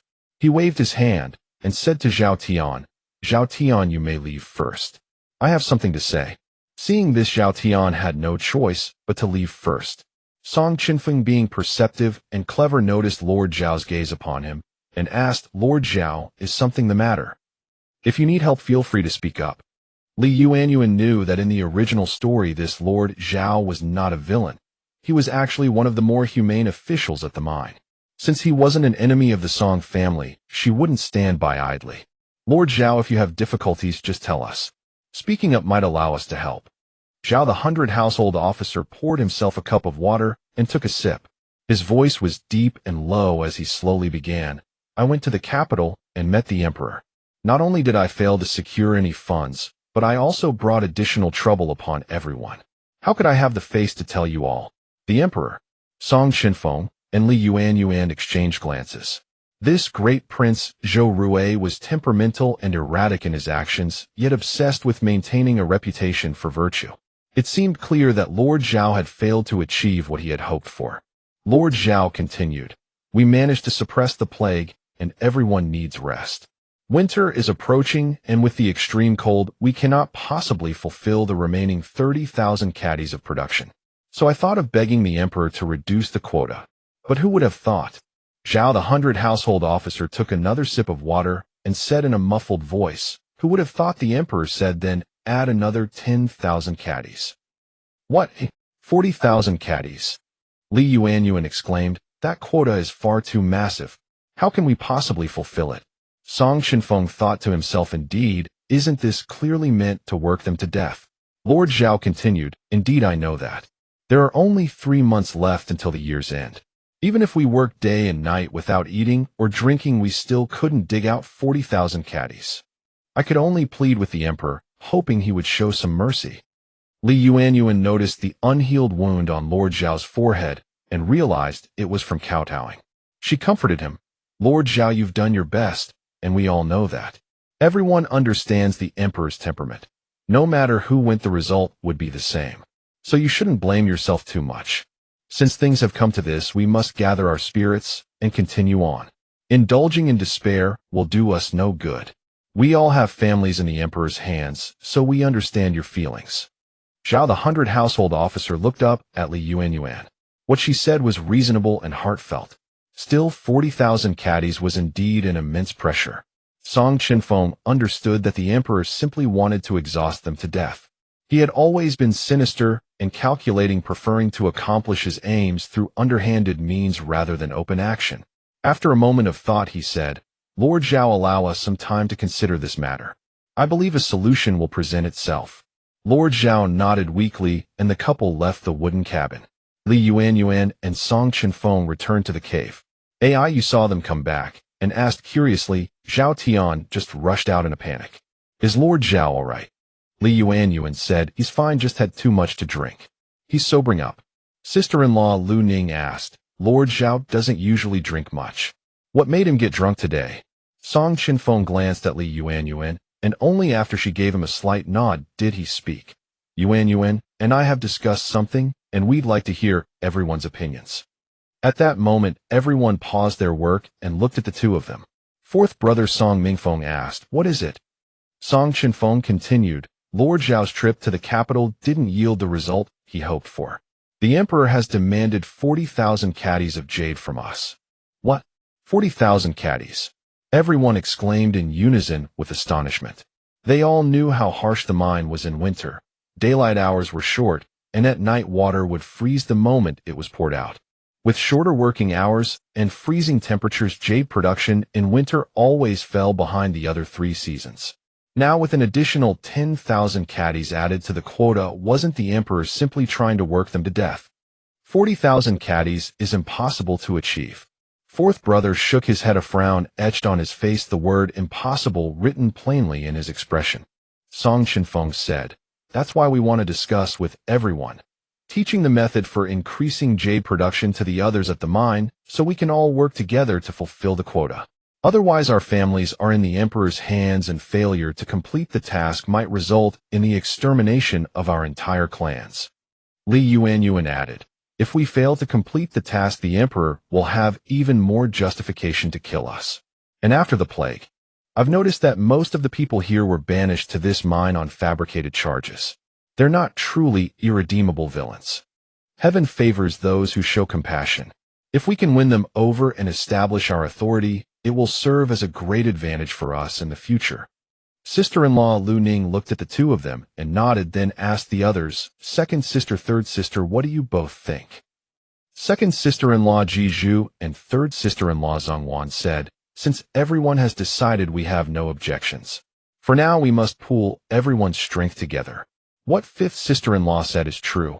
Our maiden families still hold official positions in the capital. If we fail to complete the task, they will not fare well either. After all, when one is determined to condemn someone, they will always find a pretext. Sister-in-law Ai, you also chimed in, yes. This is the only way. I support everyone's decision. Song Chenfeng looked around at everyone and said, all right. Tomorrow we'll discuss this with Lord Zhao and urge him to pull himself together. We'll all work hard together. Meanwhile, in the capital within the imperial palace. Reporting. Minister Zhou Qiu requests an audience with the emperor. Zhou Rui was reviewing memorials in the imperial study when he heard the eunuch's announcement. He thought to himself, Zhou Qiu. Wasn't he at the western region's mine? Zhao Dachuan had only just left a few days ago. Why was he here now? Setting down his imperial brush, he said, let him in. Zhou Qiu's entire family entered the imperial study and crawled on their knees before the emperor. Zhou Qiu was weeping profusely, tears and snot streaming down his face. Your Majesty, your servant has come to confess his crimes. I beg your Majesty to show mercy. Emperor Zhou Rui was startled by his wailing. Looking up, he saw Zhou Qiu's family in tattered clothes, faces covered in dust. Zhou Qiu himself was pressing his forehead to the ground, weeping and wailing bitterly. The emperor frowned slightly and rebuked. This is the imperial study. What is this unseemly display? Stop crying first and explain the whole matter clearly. Only then did Zhou Qiu raise his head, wipe away his tears and snot, and recount everything in full detail. After hearing it all, Zhou Rui let out a cold snort. What a coincidence! Zhao Dachuan came to the capital for a report a week ago, claiming a plague had broken out in the mine. So it was you who released that rat. Zhou Qiu bowed his head to the ground and said tremblingly, Lord Zhao entered the capital a week ago. I understand now.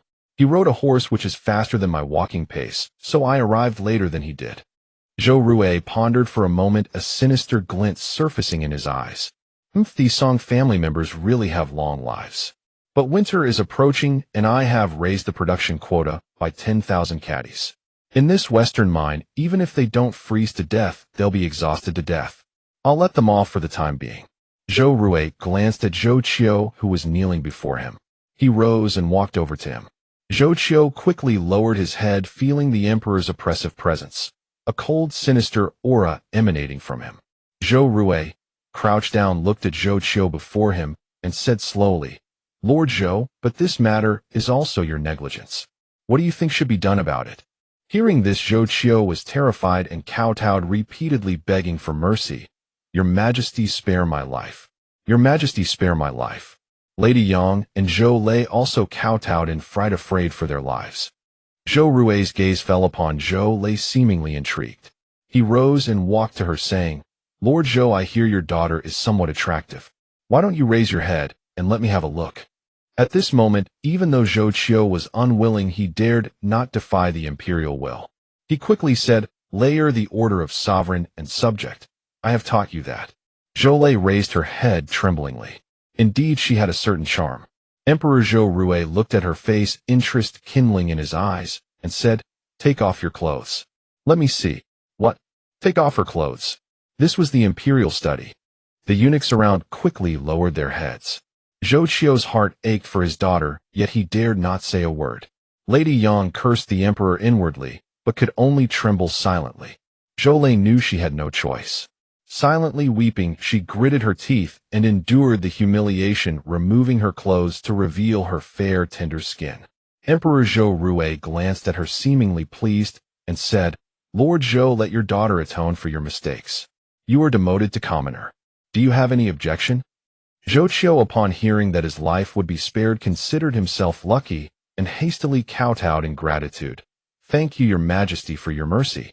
Thank you, your majesty, for your mercy." Emperor Zhou Rui was quite satisfied with his submission and said, "Guards, bestow upon Zhou Lei the rank of Lei Dei. Have the matron teach her court etiquette and how to serve me." Huh. At the mine, Zhao Baihu gathered everyone together. It was already late autumn. A gust of autumn wind blew through the mine, carrying a deep chill. The water flowing from the snowy mountains was gradually diminishing. Everything heralded the arrival of the bitter winter. Seeing Lord Zhao's grave expression, everyone looked at him, waiting for him to speak. Lord Zhao swept his gaze over the crowd and said solemnly, "Some days ago, I went to the capital to report the situation and requested the emperor to lower the jade production quota." Hearing about lowering the quota, the crowd began murmuring among themselves. "Indeed, I wonder if it's been lowered. Will it really be lowered? Winter is coming. If not, we certainly can't complete the task." Lord Zhao paused, looking at the expectation in their eyes. He felt a pang of sorrow but suppressed his anger and said, "The emperor said we must complete a production of 40,000 caddies. Otherwise, he will exterminate our 9 generations." The moment these words were spoken, an uproar broke out. "What? 40,000 caddies? We can't even finish 30,000. How did they add another 10,000? This 40,000 caddies will wear us to death." The weaker-willed began to weep. "Isn't this just sentencing us to death? Are my family in the capital going to be executed? The emperor is a tyrant." Song Chenfeng and Li Yuanyuan looked at the indignant crowd, exchanged a glance, and remained silent. Lord Zhao looked at the people below, his heart filled with grief and indignation, yet helpless. He raised his hand to signal for silence. "Everyone be quiet. The imperial decree has been issued. We can only do our best to complete it. Otherwise, what awaits us is the extermination of our 9 generations." The crowd, furious, cried out, "How are we supposed to accomplish this? Even in the peak season of summer, we could only produce 10,000 caddies a month. It's already October now. What are we to do?" "Exactly. Isn't this just killing us? It's unreasonable." Lord Zhao looked at the shouting crowd, knowing this would be their reaction, and said, "Everyone calm down. I initially explained the difficulties to the emperor. I even knocked my head until it bled. But the imperial will is unchangeable." The crowd saw the scar on Lord Zhao's forehead and knew he had truly fought for them, yet a heavy stone still pressed on their hearts. 40,000 caddies. Even working day and night, there's no guarantee we can finish. Seeing that the crowd had fallen silent, Lord Zhao continued, "Fortunately, the Song family has discovered a method to increase jade production. If we learn from their experience, perhaps we can complete the task and avoid death." The crowd buzzed with discussion. The Song family. Yes, I remember they used to live in big caves before, but after doubling their production, they even moved into proper cave dwellings. Right now that I think about it, that's true. Their family only has 2 able-bodied men, yet their production overtook everyone else. So there was a trick to it. I knew it. The Song family is truly generous. Not only did Dr. Li work day and night to save us, but now they're willing to teach us their secrets. They are truly good people. Lord Zhao continued, "Now Song Sifeng, Song Mingfeng, will teach everyone the method of finding jade. Everyone must learn carefully." With that, he gave a gesture to Song Mingfeng. Fourth brother Song Mingfeng nodded, stepped onto the platform, picked up a basket of stones, and taught everyone the method that Li Yuanyuan had taught him. After hearing it, the crowd suddenly understood, and the gloom in their hearts lifted. If they had this experience, perhaps they could complete the task on time. Song Mingfeng said, "If any of you have questions, feel free to ask me anytime." Lord Zhao then added, "Since Dr. Lu has been transferred away again, if you feel unwell, you can still go to Dr. Li. As you can clearly see, the emperor no longer cares about our lives. We must look out for one another and help each other to get through this harsh winter. During the recent plague, the Song family took care of us. Now again, the Song family teaches us how to increase production. Therefore, I hereby appoint Song Wulong, Song Chenfeng, as the assistant officer of the mine to help me overcome this crisis. Does anyone object?" The crowd exchanged glances. The Song family had always had a good reputation, and their conduct in the mine had been witnessed by all. So they shouted in unison, "Assistant Officer Song. Assistant Officer Song. A chincher. What does a chincher do?" Aiyu, her younger sister-in-law, didn't understand, and turned to ask the fourth sister-in-law beside her. Fourth sister-in-law He Qing explained, a qianshi is essentially responsible for procuring supplies for the mine, food, clothing, and other daily necessities. Now that our fifth brother has become a qianshi, he can come and go from the mine freely. Sixth sister Aiyu was clearly delighted. Really? That's wonderful. Eldest sister-in-law Lu Ning said, indeed. Lord Zhao now trusts us greatly, and the people at the mine respect us. With our fifth brother holding the position of qianshi, at least we are no longer trapped here. Second sister-in-law Ji Zhu looked puzzled.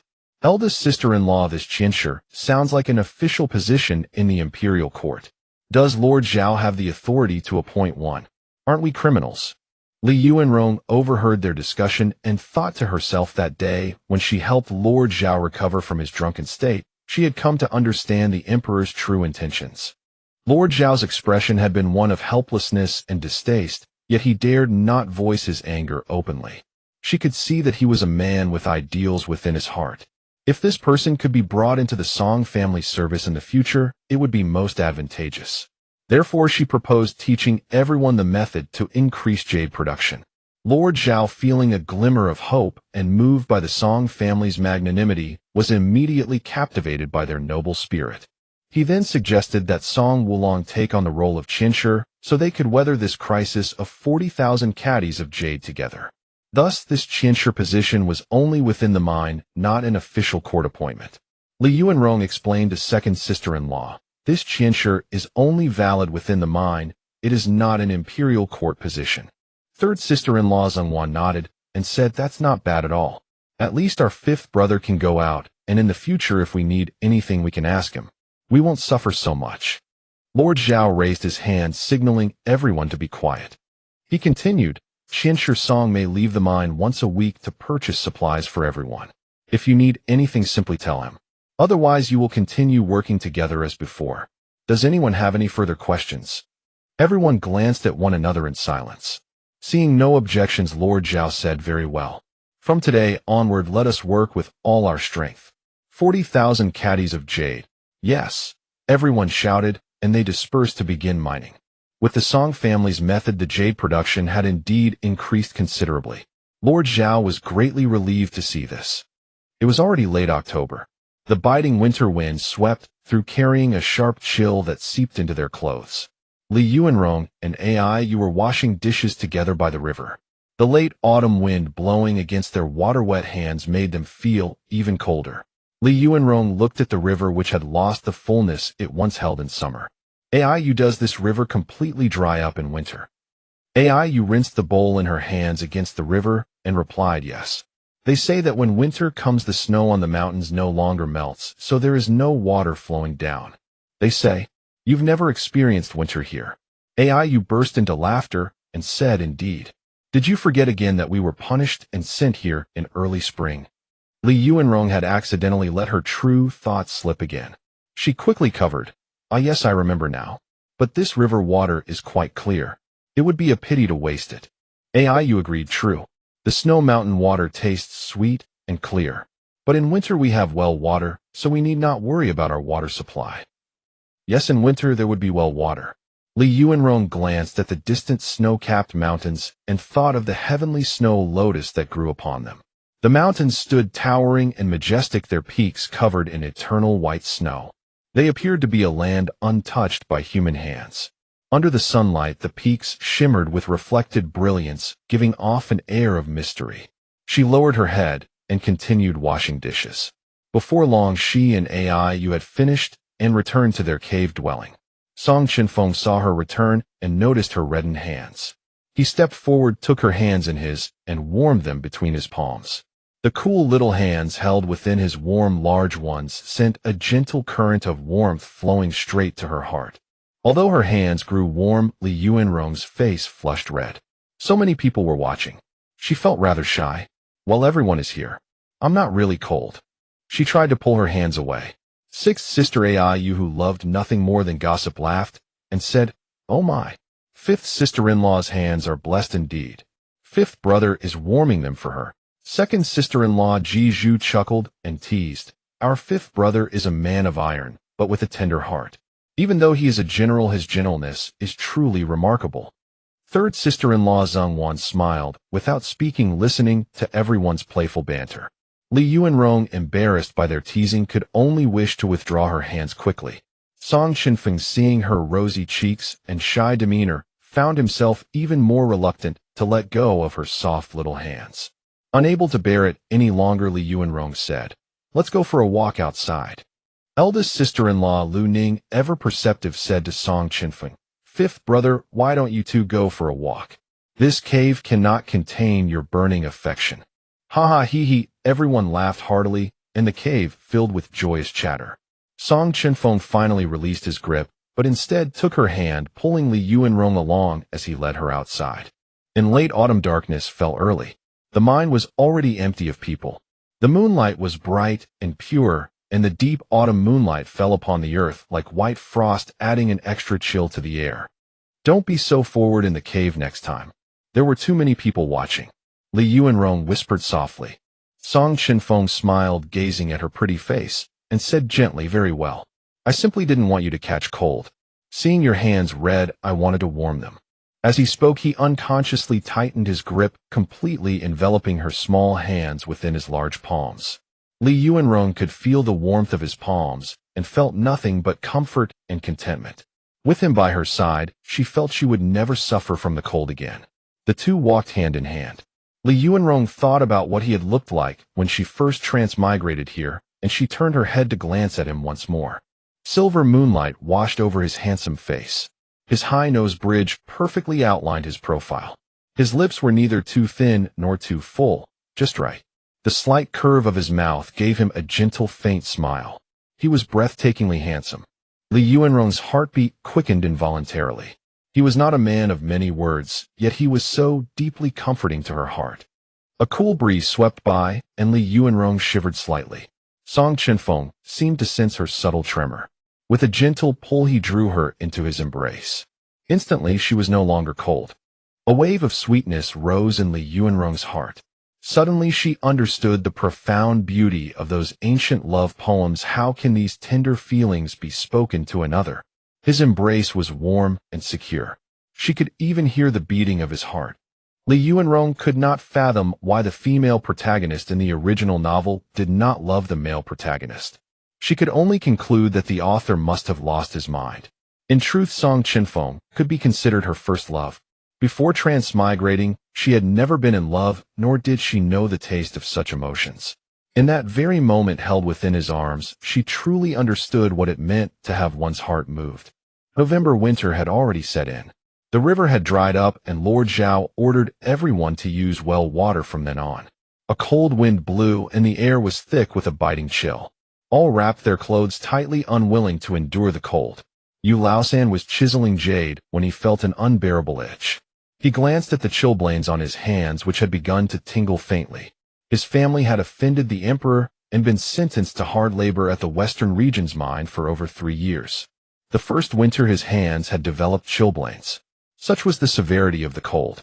He couldn't help scratching the back of his hand, but it only itched more. Yu Laosi came over, glanced at him, and seeing the scratched back of his hand, said, "Stop scratching, or it will break open, and that will be even more painful." Yu Laosan stopped and complained, "These chilblains are really annoying, they hinder work. If only we had gloves." Yu Laosi, hearing this, seemed to think of something, and said, "Right, how about we bring it up with Song Qianshi? And his wife is a skilled physician. I'll let her take a look at your chilblains." Yu Laosan said, "All right, after we finish this batch." On the other side of the mine, Song Chenfeng and Li Yuanyuan were digging stones. Some jade could only be spotted after rinsing with water. When their hands got wet and were exposed to the wind, a biting cold seeped into their bones. Li Yuanyuan frowned, thinking that if this continued, she would definitely develop rheumatoid arthritis in old age. She couldn't help asking, "Chenfeng, with winter approaching, I feel cold. I wonder if the mine will issue gloves." Song Chenfeng smashed the stone in his hand, found a piece of white jade inside, tossed it into the basket, and said, "I don't think the emperor is that kind." Li Yuanyuan thought, indeed, how could the emperor be willing to give them gloves? He simply wanted them to freeze to death. At that moment, you interjected, "Fifth brother, now that you are a chincher, why not apply to Lord Zhao for some winter clothing for everyone?" Song Chenfeng was about to reply when he saw Yu Laosan approaching. Yu Laosan smiled politely and said, "Song Chincher, my chilblains are acting up and itching, terribly affecting my work. Could Dr. Li take a look at me?" Li Yuanyuan heard this, stood up, and said, "Oh, all right, let me see." Yu Laosan extended the back of his hand. All 5 fingers were reddened, and the back of his hand had formed chilblain scabs with some places showing signs of cracking. Li Yuanyuan knew this was not just a year or 2 in the making, so she asked, "Uncle Yu, these chilblains must be 2 or 3 years old, right?" Yu Laosan nodded and said, "Yes, it itches as soon as early winter comes and I endure it. It gets worse in deep winter, and in spring it itches so much that a layer of skin peels off. So I wanted to ask Dr. Li if there is any ointment I could apply, and these chilblains are quite troublesome, hindering work. So I also came to ask Song Qianshi if Lord Zhao could think of a way to get some gloves." Song Chenfeng listened and thought, it seems gloves are indeed a necessity. Li Yuanyuan considered that she could indeed buy some chilblain ointment, but she would have to check her space since such things didn't exist in ancient times. She said, "I'll check later. If there's something for this, you'll need to wait." Song Chenfeng looked at Yu Laosan and said, "I'll ask Lord Zhao about the gloves today and see what he thinks." Yu Laosan nodded, thanked him, and went back to work. Li Yuanyuan said, "I think quite a few people have chilblains. Let me first see how many so I can report to Lord Zhao." Li Yuanyuan got up and walked around to see how many people in the mine had chilblains. She walked and stopped by the river in the middle at the 4 directions and the large pit, asking the workers. She found that indeed many people had chilblains. She saw a woman washing jade by the river and approached to ask, "Auntie, I see you also have chilblains on your hands. It's best not to get them wet as it will worsen them." The woman was surnamed Lu. Aunt Lu saw Li Yuanyuan and smiled. "Dr.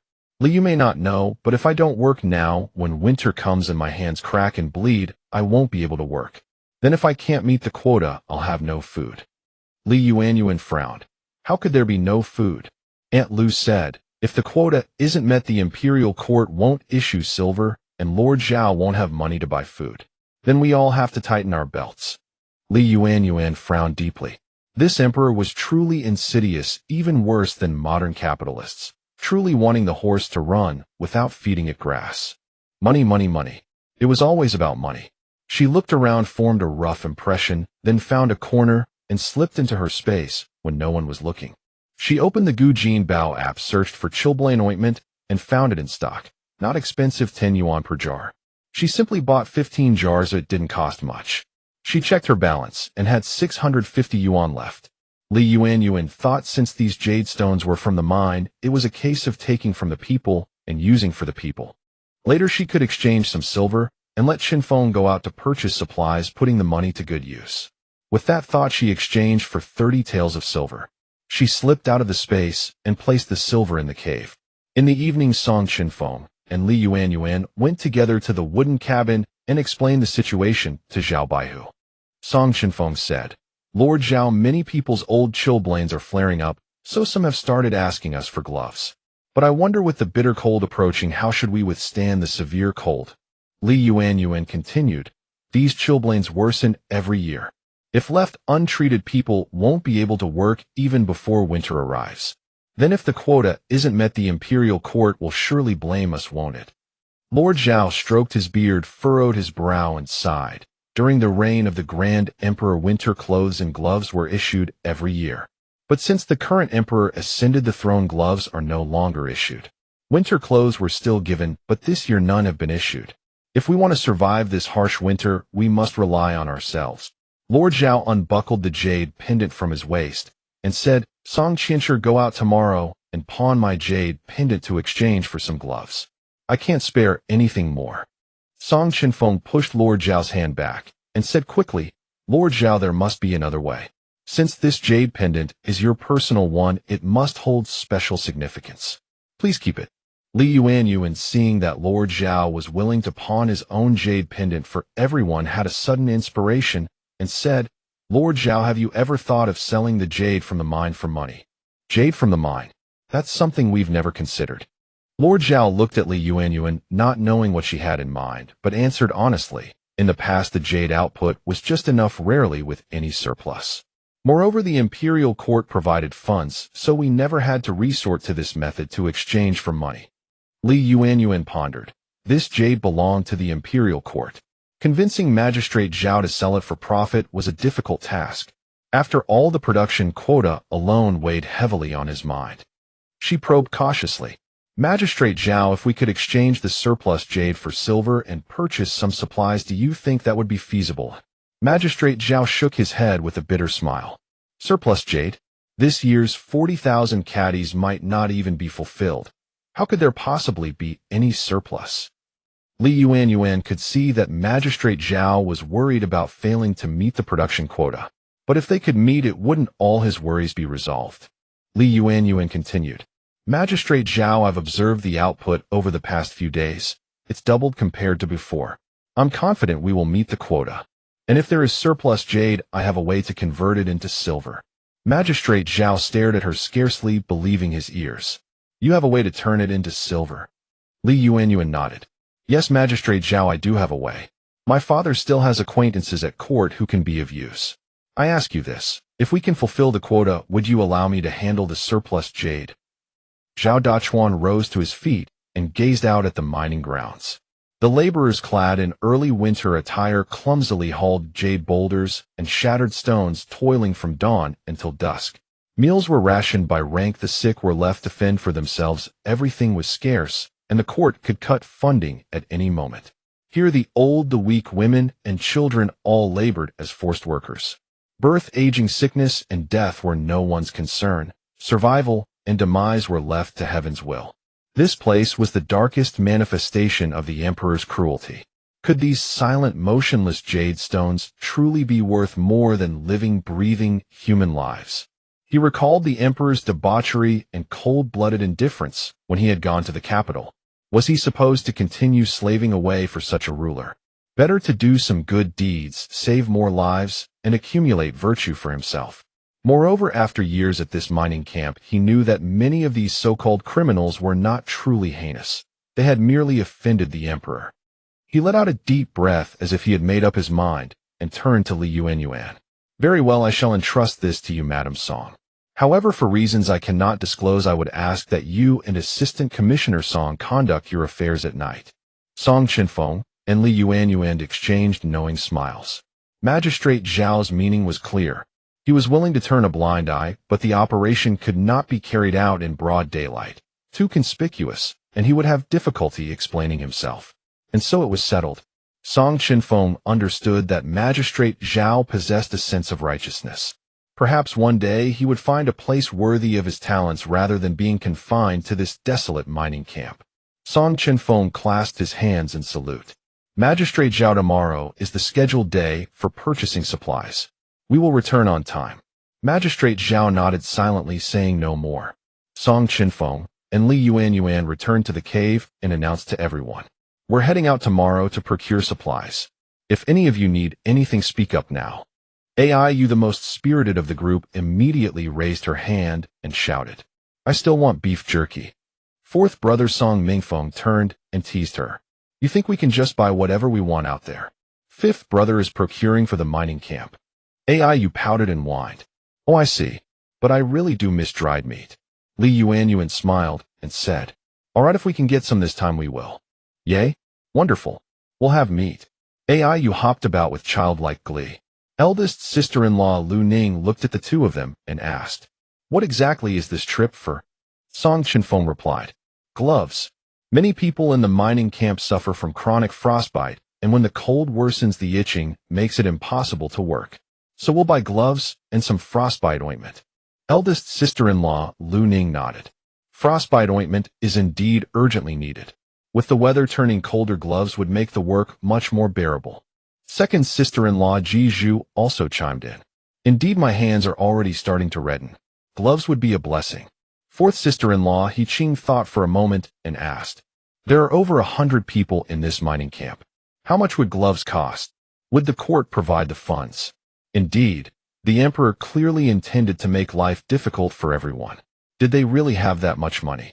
Yuanyuan understood their concerns. She knew that eventually she would need to exchange money somehow. She couldn't keep claiming she had money hidden on her person. How much could she really hide? There was a limit, and exceeding it would only raise suspicion. It was better to reveal her method of obtaining silver now to put everyone's doubts to rest. Yuanyuan announced. I've discussed this with Magistrate Zhao. However, he's choosing to turn a blind eye to it, so we must keep this confidential. Hearing there was a secret to be told, Yu leaned in with unbridled curiosity. What secret? Tell us. Yuanyuan smiled and lowered her voice. The plan is to sell the surplus jade from the mining camp and exchange it for silver. But we must do it at night. Otherwise, he won't be able to explain himself during the day. What? Selling jade for money? But this jade belongs to the imperial court. Yu's eyes widened as she exclaimed. Yuanyuan pressed a finger to her lips, signaling her to lower her voice. Yu quickly clamped her hand over her mouth, but her eyes still sparkled with curiosity. Third sister-in-law Zhengwan was also taken aback and whispered, Sixth sister is right. This jade belongs to the court. How can we possibly sell it? Yuanyuan explained. As I said, it's only the surplus jade we're selling. My father has an acquaintance in Yuanshan County who can help us convert it into silver. Everyone nodded in understanding. Eldest sister-in-law Lu Ning said, Well, since we have a channel, that's good. So Magistrate Zhao is turning a blind eye then. Song Chenfeng nodded. Yes, so none of you must speak of this. Tomorrow we'll head to Yuanshan County to make the purchases. Everyone nodded, chatted a while longer, and then settled down to sleep. The next day, Yuanyuan looked at the piles of jade, wondering how much they might fetch. If she could get a better exchange rate in this era, she would convert them here. If her space offered a better rate, she would convert them there instead. Nightfall soon arrived, and Magistrate Zhao dispatched Li Sun to accompany them. This Li Sun, the same one who had gone to Yuanshan County with them before, was a resourceful man and a devoted fan of the Song family army. Having him along was far better than the overly cautious Zhao Tian. As night descended, a cold wind swept through, and most people retreated into their caves, no longer venturing out. Song Chenfeng and Yuanyuan, warmly dressed, prepared to set off. Eldest sister-in-law Lu Ning looked worried and said, It's nighttime after all. Please be careful. Fourth brother Song Mingfeng added, Indeed, Yuanshan County is at least an hour away. You'd best carry weapons. Song Chenfeng tightened his belt and replied, Magistrate Zhao has specially permitted me to carry an official blade, and he's assigned a guard to accompany us. The entire route is on the official road, so there's no need to worry. At that moment, second sister-in-law Jizhu looked at Yuanyuan, her petite figure and delicate features, and offered a word of advice. Fifth sister-in-law, I suggest you disguise yourself as a man. Sister-in-law Yu also agreed, saying, Yes, fifth sister-in-law, if you're wearing women's clothing it might be rather troublesome. Why not change into men's attire instead? Yuanyuan understood the concern. It was much like the modern rule that girls shouldn't walk alone at night. But she had no men's clothing. But I don't have men's clothes. Yu smiled and said, I do. We're about the same size. Try them on. She then turned and began rummaging through her belongings, her movements so quick and nimble that everyone watched her with amusement, finding her both endearing and entertaining. Soon she produced a set of pale blue men's clothing and handed it to Yuanyuan. Here, fifth sister-in-law, give it a try. Yuanyuan took the garments and slipped into a small chamber behind them to change, then emerged moments later. Song Chenfeng observed her in male disguise and found the sight particularly captivating. There was a cuteness mixed with a touch of heroic spirit, giving her the air of a female general. He quickly averted his gaze and said, Let us be on our way. The others attempted to see them off with a few parting words, but Song Chenfeng stopped them. Stay here. Too many people would draw attention. Lord Zhao instructed us to keep a low profile. Fourth brother Song Mingfeng replied, Very well. Take care of yourselves. Song Chenfeng nodded and departed together with Yuanyuan. At the entrance to the mining camp, Li Sun was already waiting. Seeing the couple emerge, he said, Magistrate Song and Madam Song, let us depart. Please hold steady. Li Sun guided the horses and headed straight for Yuanshan County. This ancient night road had no lanterns along the way. Everything was shrouded in darkness, with flickering tree shadows casting mysterious shapes against the night sky. Somewhere in the distance, the howling of wild wolves echoed, distant and desolate, making one eager to hurry along. Tonight's moon was a slender new crescent, so the road was especially dark, though they at least had torches and lanterns to provide some light. Yuanyuan, who feared the dark and hearing the beast calls from afar, couldn't help but press closer against Song Chenfeng's side.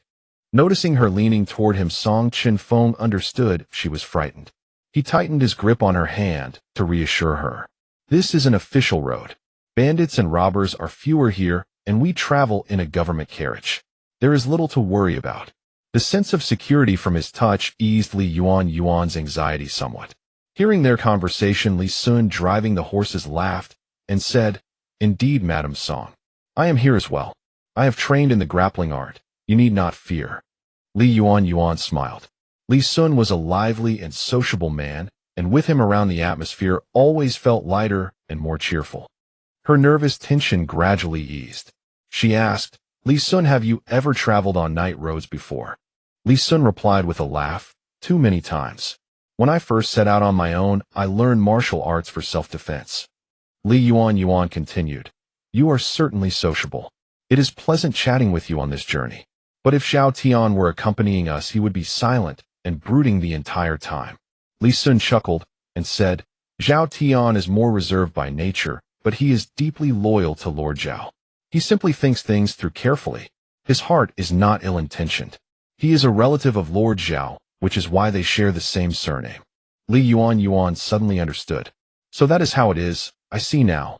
She recalled that in the original novel, Lord Zhao was not a villain and had never persecuted the Song family. So why had he come to the mining camp? She couldn't help but feel curious. She asked, "Li Sun, how did Lord Zhao, the 100 household commander, come to this mining camp?" After all, the Western region's mining camp is meant as punishment for criminals by imperial decree. By all rights, a 100 household commander should be carrying out the emperor's will and tormenting the prisoners. Yet later, when an epidemic broke out, he punished Lu Yi and even personally traveled to the capital to petition for reduced quotas. By any measure, this goes against the emperor's wishes. Is Lord Zhao not afraid?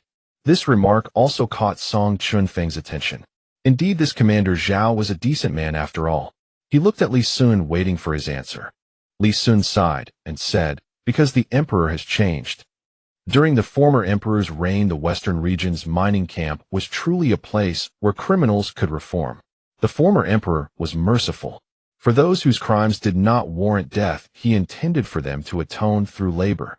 The conditions at the Western region's mining camp were harsh. The officials who had experienced firsthand the hardships of mining. Through this ordeal, they learned to cherish their positions of power and gained a deeper understanding of the suffering of the common people. Those who sincerely reformed were given the chance to continue serving the people. This was the former emperor's original intent. Lord Zhao was promoted by the former emperor and naturally shared his vision. Later, the eldest prince ascended the throne as the current emperor, and the character of the mining camp changed entirely. It became a prison where criminals were left to perish. Lord Zhao does not approve of the current emperor's methods, but with a new ruler comes a new court. What could he do? He could only remain at the mining camp. He knows that if another 100 household commander were appointed, he would no longer be able to protect the prisoners here. With him in charge, he can conceal certain matters from the emperor and prevent the cruelest treatment of the prisoners. So that is the situation. It seems Lord Zhao is a man of the former emperor. Song Chenfeng deeply agreed. He remembered how much the former emperor had trusted the Song family during his reign. He had bestowed upon them honor and theft them as marquises, and even granted them the golden ticket of exemption from death. The former emperor was benevolent his heart, always with the people, and under his rule the great Zhou dynasty flourished. But when the former emperor suddenly died, and the eldest prince Zhou Rui ascended the throne, everything gradually changed for the worse. From a marquisate that protected the nation and its people, they became exiled convicts, facing confiscation of their estates. From the prosperous capital, where all held them in reverence, they came to this desolate Western region's mining camp. From mighty generals, who once led charges on the battlefield, they became mere prisoners digging ore. Father had sired 5 sons and 1 daughter to continue the Song lineage, but now this generation carries a slow-acting poison that renders them barren and shortens their lifespan. What a saying, with a new sovereign comes a new court. Serving a monarch is like walking beside a tiger. One moment you are heaven, the next you are earth.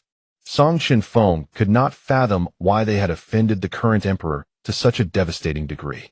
Frustration weighed heavily on his heart as he gazed into the dark night ahead. He couldn't help but think of his old subordinates back in Yuanyuan County, wondered if they were still well.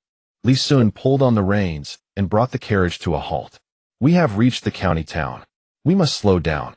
There are few people on the road, so let us first check the pawnshop. Song Chenfeng, pulled from his thoughts, replied faintly, very well.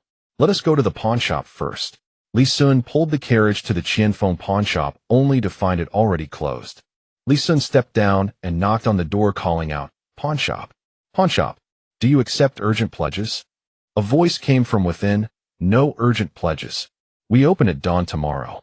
Li Sun clicked his tongue. Oh, this pawnshop doesn't even do walk-in business at night.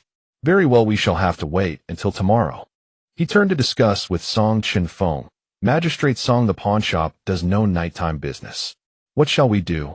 Song Chenfeng glanced around and saw that most shops were indeed closed. He asked, is this the only pawnshop in the county? Li Sun replied, yes, the Chenfeng pawnshop is the only one in the county. He looked at Li Yuanyuan and said softly, it seems we can only stay for the night. Li Yuanyuan nodded. Since that's the case, we'll stay for one night. Li Sun nodded and drove the carriage to the Yingxiang Inn. The owner came out to greet them and asked, how many rooms? Li Sun naturally replied, boss, give us 2 rooms. After paying, he said to Song Chenfeng, Commissioner Song, you and Madam Song rest first. Tomorrow after breakfast we'll go to the pawnshop. Song Chenfeng nodded and the attendant led them to their respective rooms. There was only one bed in the room. Li Yuanyuan didn't think much of it. She washed her face, then threw herself onto the bed and stretched out luxuriously. Oh, this is so comfortable. Sleeping on the floor every day? It's so hard. As she stretched, Song Chenfeng smiled. Since she was wearing men's clothing, the curve of her chest was faintly visible when she stretched. This made Song Chenfeng blush. He turned away, walked to the table, poured himself a cup of water, and drank it. The two had not yet consummated their marriage, yet now they were sharing a room. Song Chenfeng felt his throat itch, but said nothing more. This was the second time he had shared a room with her. The first time was on their wedding night. Her rejection and resistance had prevented them from sharing the same bed. Later, at her request, they slept in separate rooms. And then came the mine where everyone slept on the same bunk, so there was no question of sleeping together. He was lost in these memories, sitting motionless. Li Yuanyuan saw that he didn't move and showed no intention of coming to the bed.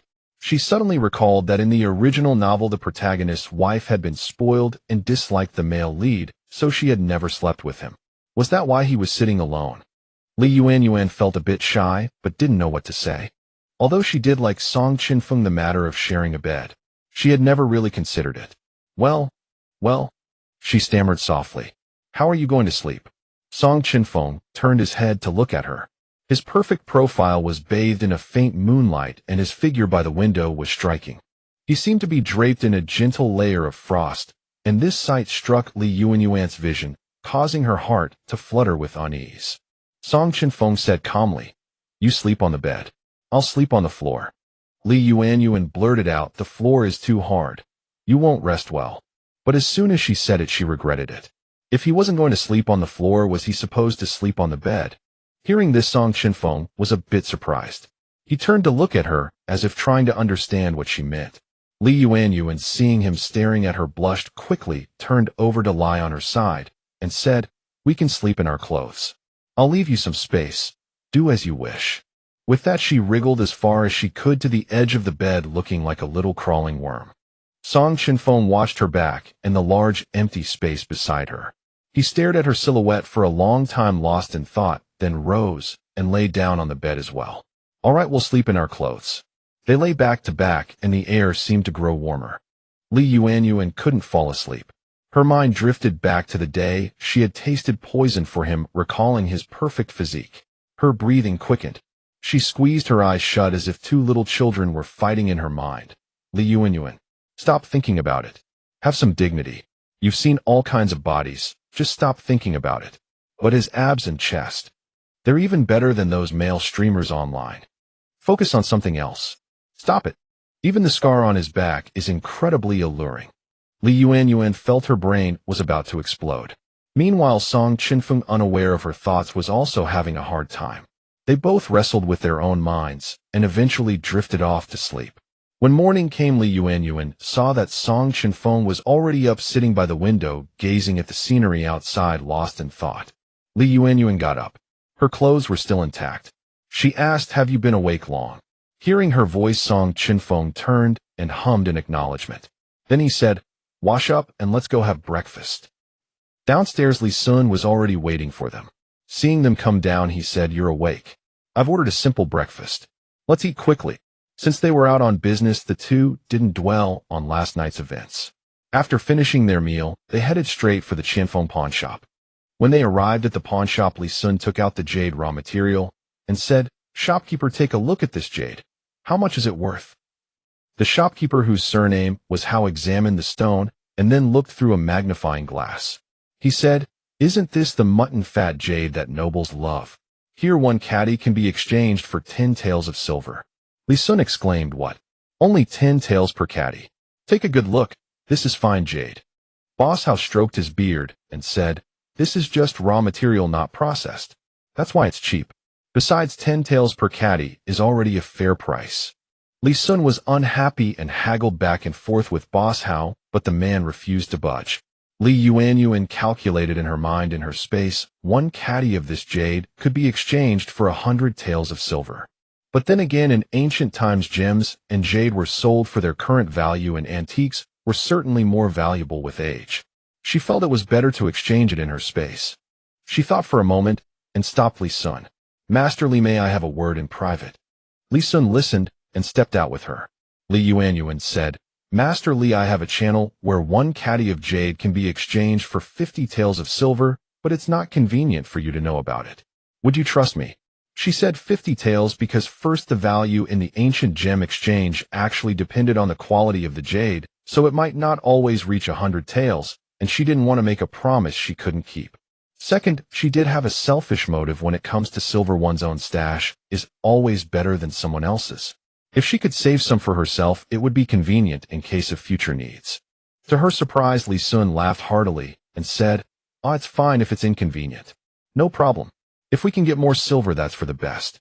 Shall I take you there, or?" Li Yuanyuan thought Li Sun was easygoing, so she quickly said, "We'll go ourselves." She then turned to Song Chenfeng and said, "Chenfeng, could you take those jade pieces and come with me to a place?" Song Chenfeng nodded. 50 catties of jade was not too difficult for him, as he was used to carrying weapons that were not light either. Li Yuanyuan walked to a deserted alley and said, "Give me the jade and wait here for me." Song Chenfeng couldn't help worrying, "Can you handle it alone?" Li Yuanyuan smiled. "I have a sleeve arrow. Don't worry, wait for me."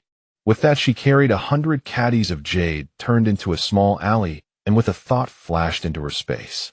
She opened the ancient modern treasures, clicked to sell the jade, and it showed 100 catties of mutton fat jade can be exchanged for 1,000 taels of silver. She tapped the ancient modern treasures again to convert it into silver notes, and secretly kept 500 taels for herself. After the exchange, she flashed out of the space with a thought, walked out of the alley, saw Song Chenfeng waiting in the same spot, patted his shoulder, and said, "Done."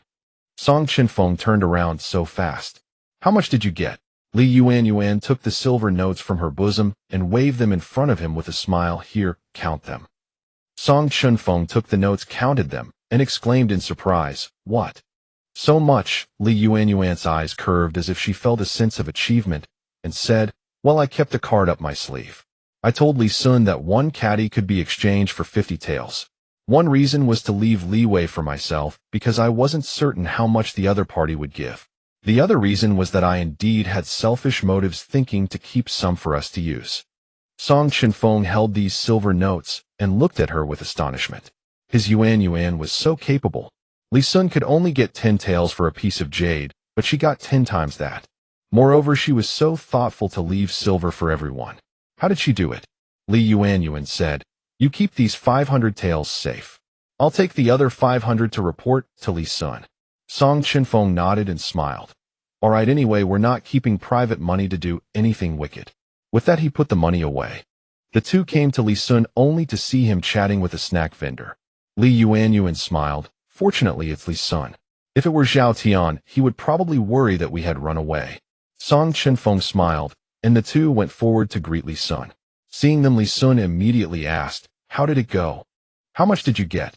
Yuanyuan took out 500 taels of silver notes, handed them to him, and said, "Here 500. Li Sun was stunned. "Wow, so much. Great. Let's go buy gloves. I've asked around. Maotong department store is the place."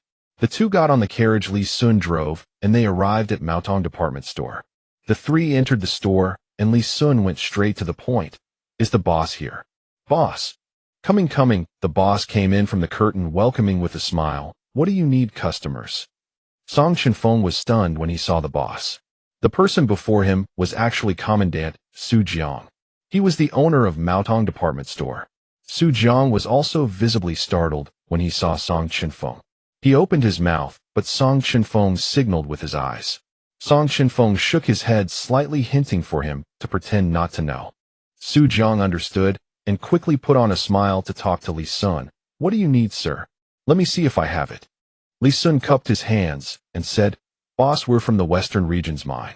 Since winter is coming, we want to buy some gloves convenient for work. Do you have any?" Su Jiang said, "Oh, from the Western region's mine. Then I'll go to the warehouse and find you some durable and warm gloves. Wait a moment." With that, he glanced at Song Chenfeng and went out through the back door.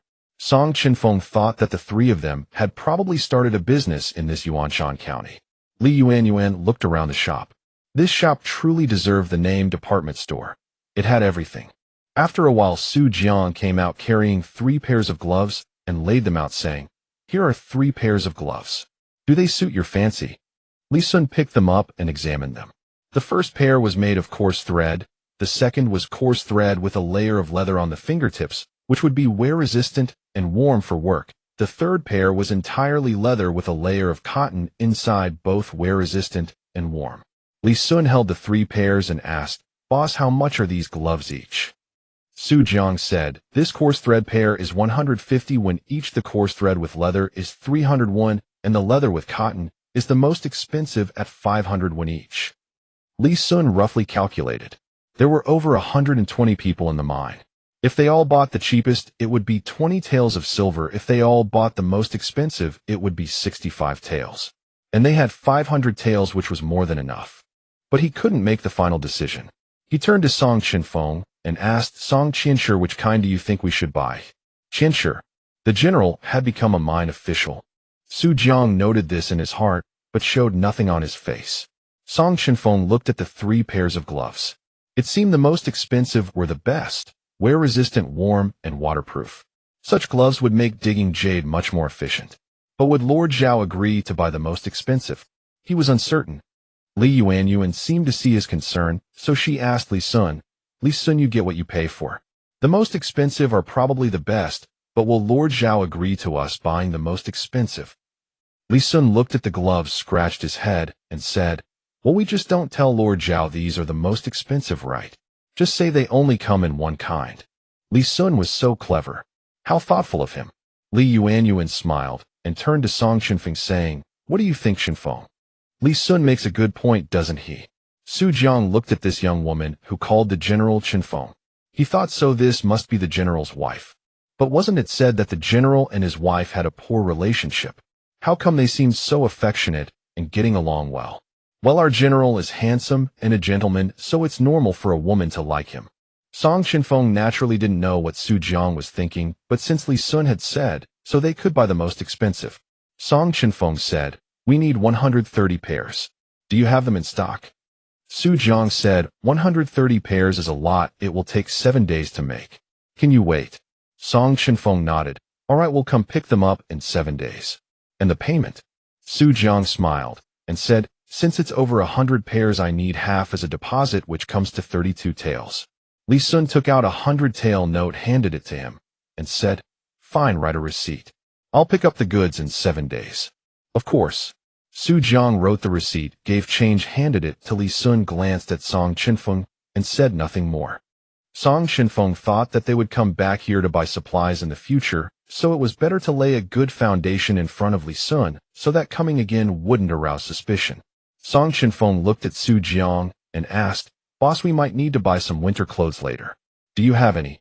Su Jiang thought to himself, does this mean that General Song will come again in the future? Perhaps he wants to prepare some winter clothes as well. Su Jiang nodded, yes we do. Feel free to come by any time. Song Chenfeng nodded and said to Li Sun, then we've settled on the gloves, shall we head back? Otherwise Lord Zhao will be anxious. Li Sun replied, all right, let's set off now. Su Jiang watched them and thought it seems the general has a time limit each time he comes out. Now that he's a vice commissioner, he will definitely come back to buy cotton clothes for the mine's winter. I should prepare some. The three bid farewell to the shopkeeper and returned. Li Yuanyuan watched Li Sun riding the horse and couldn't help asking, Li Sun, why did you hide it from Lord Zhao? What if he doesn't approve of us buying the most expensive gloves? Li Sun said, because we did the right thing. I didn't tell him to spare his worries about the cost, but I also think Lord Zhao wouldn't be that kind of person. Li Yuanyuan smiled. This Li Sun was indeed resourceful. Song Chenfeng meanwhile was thinking about Su Jiang. Last time they had given him the map of Yuanyuan County, but on the way back they were busy dealing with the plague, so he hadn't looked at it yet. He thought that although they were still trapped in the mine, at least they could now come out and get in touch with his old subordinates. That was a step forward. Li Yuanyuan thought that since they were out they might as well buy more things. Besides, with so much silver, what was the point of keeping it?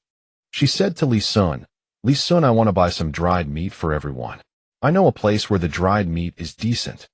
Song Chenfeng understood that she wanted to improve everyone's living conditions. Li Sun hesitated at the suggestion, dried meat. Lord Zhao didn't instruct us to buy that. I don't know if he'd approve. Li Yuanyuan smiled. Last time during the plague we used my 10 taels of silver. Let's use that money for this. Lord Zhao knows about it. Li Sun remembered. Last time they had gone out to buy medicine together and ran short of money, so they used Mrs. Song's private funds. That being so, the 10 taels indeed should be returned to her, and how she spent it was her own business. Li Sun got it, and said, all right then, consider it your purchase. I'll wait here for you. Li Yuanyuan nodded. Let Chenfeng come with me. I'll buy a good amount to improve everyone's nutrition. Li Sun nodded and instructed, fine, you two go and come back quickly. Song Chenfeng and Li Yuanyuan went together to the place where they had bought dried meat last time. Song Chenfeng asked, did you mention she wanted to eat meat, so you remembered? Li Yuanyuan nodded. Yes, but enjoying alone is not as good as enjoying together. Since we have plenty of money, we might as well use it to help the weak. Song Chenfeng nodded. They entered the shop together and bought a large quantity of dried meat, nearly 200 jin. Li Yuanyuan calculated that the total cost came to exactly 100 taels of silver, leaving 400 taels, which was still more than enough. Li Sun was overjoyed when he saw it. Now we have meat to eat. Haha. When the three returned to the mine, Li Sun reported the matter to Lord Zhao and handed over the remaining 400 taels of silver notes. Lord Zhao was also surprised. You exchanged so much. Li Sun thought that Mrs. Song was after all a convict. If he said she had arranged the exchange, it would arouse suspicion that she had contact with outsiders. So he had to conceal it from Lord Zhao and said, yes, Mrs. Song negotiated the price and raised it. That wasn't a lie. Li Sun thought it was indeed Mrs. Song who bargained. Li Sun continued, the shopkeeper said that over 100 pairs of gloves need to be custom-made and will be ready next week. Also Mrs. Song said that after the plague, everyone lacked nutrition, and in winter, they consume more, so she bought 2 jin of meat for each of the prisoners and 3 jin for each of our soldiers. Lord Zhao was somewhat astonished. You bought meat and still have 400 taels left. 50 jin of jade exchanged for 500 taels of silver. Li Sun nodded. That's right. Lord Zhao nodded and said, in that case, let's trouble Mrs. Song to exchange more silver in the future. We'll distribute 2 jin of dried meat to everyone every week. Li Sun beamed with joy. Thank you for your generosity, Lord Zhao. I'll go and tell Mrs. Song right away. After saying that, he placed 4 jin of dried meat on Lord Zhao's desk and said, Mrs. Song said you worked the hardest, so she sent you 4 jin of beef jerky. I hope you'll accept it. Lord Zhao looked at the fragrant dried meat, picked it up, took a bite, and said with a chuckle, not bad, it's delicious. Well done, Li Sun. Seeing Lord Zhao in such a good mood, Li Sun happily went out. The three laid out the dried meat they had brought and the frostbite ointment exchanged from Li Yuanyuan's space, then gathered everyone and called out, "Everyone come over." Everyone put down their work and gathered together. Song Chenfeng saw that everyone had arrived and said, "Yesterday we went out and ordered gloves for you which will arrive in a week. I've also discussed with Lord Zhao, and from now on we'll give you 2 jin of beef jerky every week." Everyone was overjoyed upon hearing this. Really? 2 jin of beef for each person? Heaven's never been this generous before. Vice Commissioner Song is truly capable. On his first outing he bought us gloves, and even exchanged for dried meat. Dried meat is great, I haven't had meat in ages, haha. As everyone chatted happily, Song Chenfeng raised his hand to quiet them, and continued. Also, Lord Zhao has prepared some frostbite ointment for everyone. 1 box per family. You can apply it on your hands to prevent frostbite. Old Third laughed, and said frostbite ointment is good, everyone should use it. Amid the chatter, Song Chenfeng just smiled and began distributing the meat. After everyone received their meat, Li Sun also took his 3 jin and went back. Li Yuanyuan carried the remaining meat and returned to the cave with Song Chenfeng. Sister-in-law Lu Ning, seeing them return, finally relaxed and said, "You're back at last. I was worried all night." Song Chenfeng smiled and said, "Because the Chenfeng pawn shop was closed at night, we stayed at an inn for the night." Aiyu, the younger sister-in-law, was straightforward and blurted out, "So you shared a room?" Song Chenfeng and Li Yuanyuan were completely taken aback by her question in front of everyone, their faces flushing awkwardly at a loss for words. Sister-in-law Lu Ning shot Aiyu a reproachful glance. "Aiyu, what are you saying?" Second sister-in-law Jiju laughed and teased, "Aiyu, you're really outspoken." Third sister-in-law Zhongwan blushed and said, "Aiyu, mind your words in public." Fourth brother Song Mingfeng just laughed heartily without saying much. Aiyu also felt that she had asked too directly and became embarrassed herself. Li Yuanyuan, feeling shy, ran out. Song Chenfeng watched her retreating figure, his ears turning red, and unable to bear the teasing and laughter, he followed her out. Li Yuanyuan felt her face growing hot. She recalled that night at the inn when they had slept fully clothed beside each other, and an image of his flawless physique involuntarily surfaced in her mind, quickening her steps. Seeing that he could not catch up with her by running, Song Chenfeng employed his martial arts, closing the distance in just a few swift leaps to appear before her. Li Yuanyuan was startled and came to a sudden stop. Embarrassed to meet his gaze, she averted her eyes. Her cherry-red lips were pressed together, slightly evoking an irresistible urge to kiss them. "You scared me." "What are you doing?" she said coquettishly, her trailing words laced with a hint of shyness. Song Chenfeng stared at her blushing face and could not help but swallow. He tried to compose himself and said, "Yuanyuan's 6th sister speaks bluntly. Do not take it to heart." I would not." His eyes were sincere as he spoke every word carefully. He would not. What did that mean? Li Yuanyuan was puzzled. Did he mean he would not do that thing? Or did he mean he was incapable in that regard? "You would not." "What do you mean? Are you not interested in me?" Song Chenfeng's gaze flickered, panic rising within him. He could not resist placing his hands on her shoulders. "No, it is not that I am not interested in you." Li Yuanyuan sensed the tension in his grip, but remained perplexed. "Then does it mean I never gave you such thoughts? Am I not pretty? Or is my figure not good enough?" "What? Pretty? Figure?" Song Chenfeng's pupils quivered. Looking into her bright eyes, his gaze traveled from her red lips down to her neck, where fair skin peeked through faintly. He released his grip, feeling a stifling pressure in his chest, and turned away. His voice came out low. "No, you are very pretty. Your figure." He swallowed hard, his Adam's apple bobbing. "Your figure is also very good." Li Yuanyuan grew even more confused. She took a step forward and jumped in front of him again, asking curiously, "Then if it is not my problem, it must be yours, right? Are you saying you are incapable? I am a doctor. I can cure that." "What?" Calling him incapable. Song Chenfeng suddenly looked up, his brows slightly furrowed.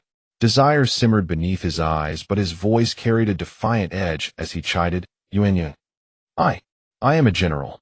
Li Yuanyuan saw that he was somewhat angered and confused. As a modern woman, she did not find her openness inappropriate. Seeing that she was not teasing him, Song Chenfeng turned and gazed at the sky. He let out a sigh and said softly, "It is not that I cannot. It is about the place." My mother once told me that a young lady's first. He paused, then continued, the first time is very important. It must be given to the husband she loves, and it should happen on that crimson bridal bed to be truly proper. In my heart, such a ritual is a sign of respect for a woman.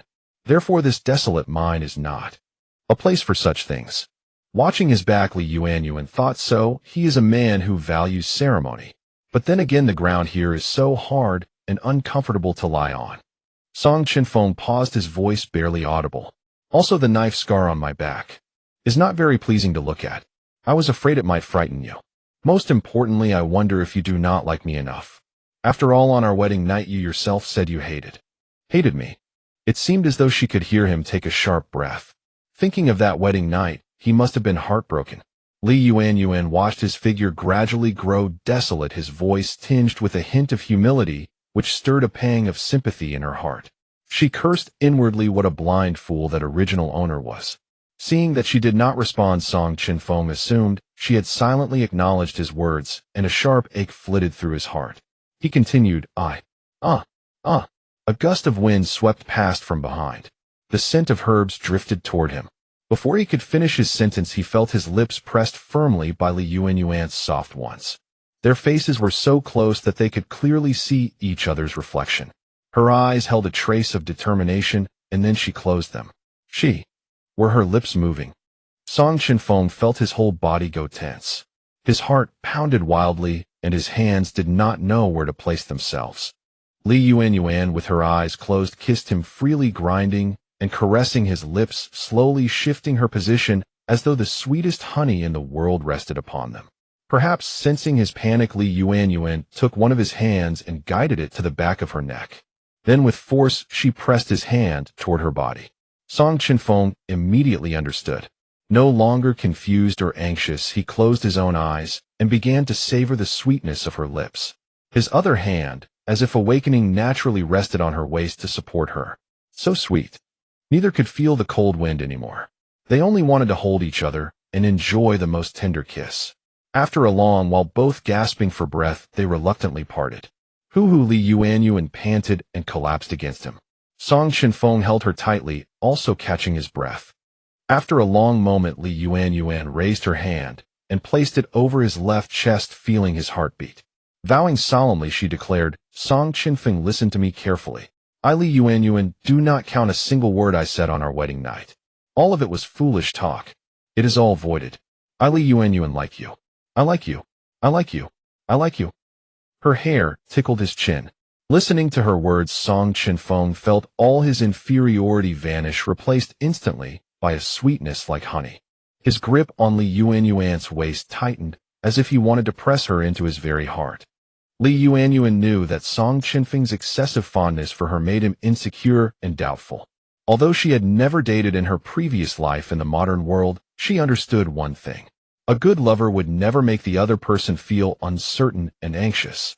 Yuanyuan thought she must explain her feelings clearly so that he would gain more confidence.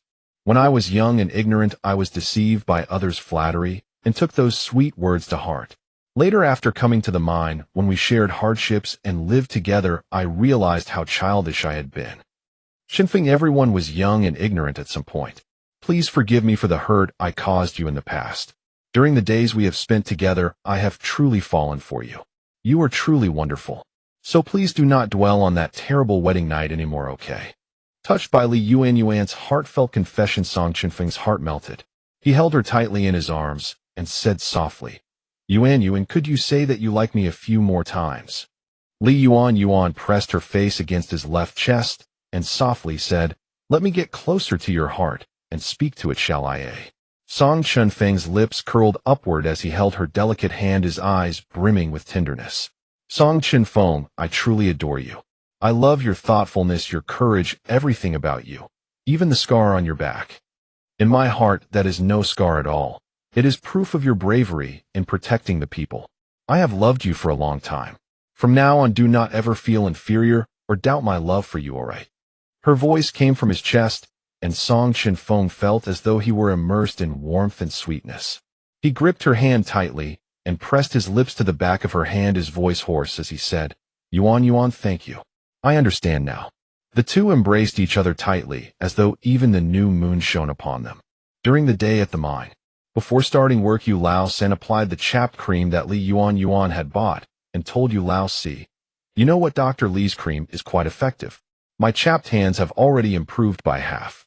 Yu Lao Si held out his hand, asked for a bit of the cream, and applied it himself. This cream also helps prevent chapped skin.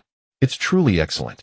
After finishing applying it, Yu Lao Sen continued, "In 3 or 4 days we'll have gloves to wear, making mining much more convenient." Yu Lao Si smiled and said, "Yes, Magistrate Song's family is truly kind. At least they treat us like human beings." Yu Lao Sen struck the stone with his hammer and said, "Exactly. In the past, the Song family army was renowned for its prowess and for caring for its soldiers like children. That is why the army was united from top to bottom. Otherwise, they would not have offended the emperor." Yu Lao Si chiseled the stone and asked, "Are you saying they offended the emperor because of their outstanding military merits? Were they not accused of colluding with the enemy and betraying the country?" Yu Lao Sen wiped the sweat from his brow and continued, "I don't know the exact reason. I'm only guessing. But it was certainly not collusion with the enemy. That was merely a pretext. If they had truly betrayed the country, why would they have fought so bravely in the past?" Yu Lao Si put down the stone in his hands and thought for a moment. "That's true. I've heard that the Song family army sacrificed their eldest, second, and third brothers to protect their homeland. They hated the enemy more than anything. How could they possibly collude with them?"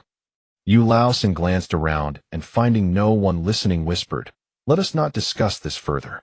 The emperor's mind is as deep as the sea. Speaking too much of this is unwise." Yu Lao Si nodded and returned to his work. At the west side of the mine, Yu also applied the chapped cream and smiled at fifth sister-in-law. "Sister-in-law, this chapped cream you bought is really effective. My hands aren't red anymore." Li Yuanyuan placed the jade stones in her basket and smiled. "Yes, this cream is quite good. It's very suitable for winter work." Second sister-in-law Jiju smiled and said, "Indeed, fifth sister-in-law. If you were to sell this cream, you could make quite a profit in the future." Hearing this, Li Yuanyuan thought that second sister-in-law's suggestion was quite reasonable. Although they could currently exchange jade for a good amount of money, she believed their family would not remain here forever. Perhaps this chapped cream could indeed be sold in the future. At this moment, Song Chenfeng, listening to everyone chatting, glanced at his fourth brother Song Mingfeng. After thinking for a moment, he decided to tell him about Su Jiang and the others in Yuanshan County. He rose and walked over to Song Chenfeng, saying, "Fourth brother, come with me for a moment. I have something to discuss with you." Fourth brother Song Mingfeng was working enthusiastically. He looked at him but did not stop his labor, saying, "Just say whatever it is. There are no outsiders here." Song Chenfeng insisted, "Let's go to the cave to talk. It's important." Fourth sister-in-law glanced at them and said, "Go ahead, fifth brother must have something important to say." Song Mingfeng put down his tools and followed Song Chenfeng back to the cave. "What is it that you find so mysterious?" Song Chenfeng took out the map of Yuanshan County that Su Jiang had given him and said, "Fourth brother, last time I went to Yuanshan County, I met Su Jiang, Lu Xian, and Zhangda." Hearing the names of his old comrades, Song Mingfeng was startled. He took the map from his younger brother's hands, quickly unfolded it, and eagerly said, "What? They are actually in Yuanshan County. So close to us." Song Chenfeng nodded. "Yes. When they heard that we had been exiled here, they came to Yuanshan County to make a living. They said that if given the chance in the future, they hope to rejoin the Song family army. They now run a shop called Maotong General Store. It was only when we ordered gloves a few days ago that we discovered their whereabouts. This is a map of Yuanshan County drawn by Su Jiang. He said it might come in handy someday." Fourth brother Song Mingfeng opened the map. The locations, shops, and roads were all drawn clearly. Holding the map, he said, "It pains me that Su Jiang and the others still think of the Song family army. But we are trapped here, and both of us have been poisoned by the dark frost toxin. I do not know when we will be able to rebuild the army." Regret filled his eyes. Song Chenfeng, however, could not help but think of Li Yuanyuan. He felt that something about her had changed, though he could not quite put his finger on what it was. Ever since she regained consciousness, everything seemed to have changed. Perhaps she was his luck, the one who could bring him rebirth and a new beginning. He comforted him, saying, Fourth brother, heaven never seals off all exits. Let us take things one step at a time. I go out to purchase supplies once a week now, which means we can still keep in touch with them. In the future, it will be convenient to discuss matters together. Fourth brother Song Mingfeng nodded and put away the map. Yes, that is true. At least we are no longer completely cut off. Keep the map safe. It is better to have acquaintances outside than not. Song Chenfeng stored the map and continued. I merely wanted to inform you of their whereabouts. That is all. Let us go back out. Song Mingfeng nodded, and the two brothers walked out together. Over the past few days, patrolman Zhao had been observing everyone. He noticed that as the workers grew more familiar with Yuanyuan's jade mining techniques, the jade output had increased considerably. This reassured him somewhat. Listening to the workers praise Magistrate Song and Dr. Li, he thought to himself, as expected of the Song family, they truly possessed charm and influence. A few days later, Li Sun drove the carriage to Maotong General Store, picked up the gloves, and returned to the mine. One had to admit you get what you pay for. The most expensive gloves were indeed the most practical. You could not stop admiring the gloves. She examined them closely and immediately put them on, saying, "These gloves have leather on the outside and fleece on the inside. They are truly warm and durable."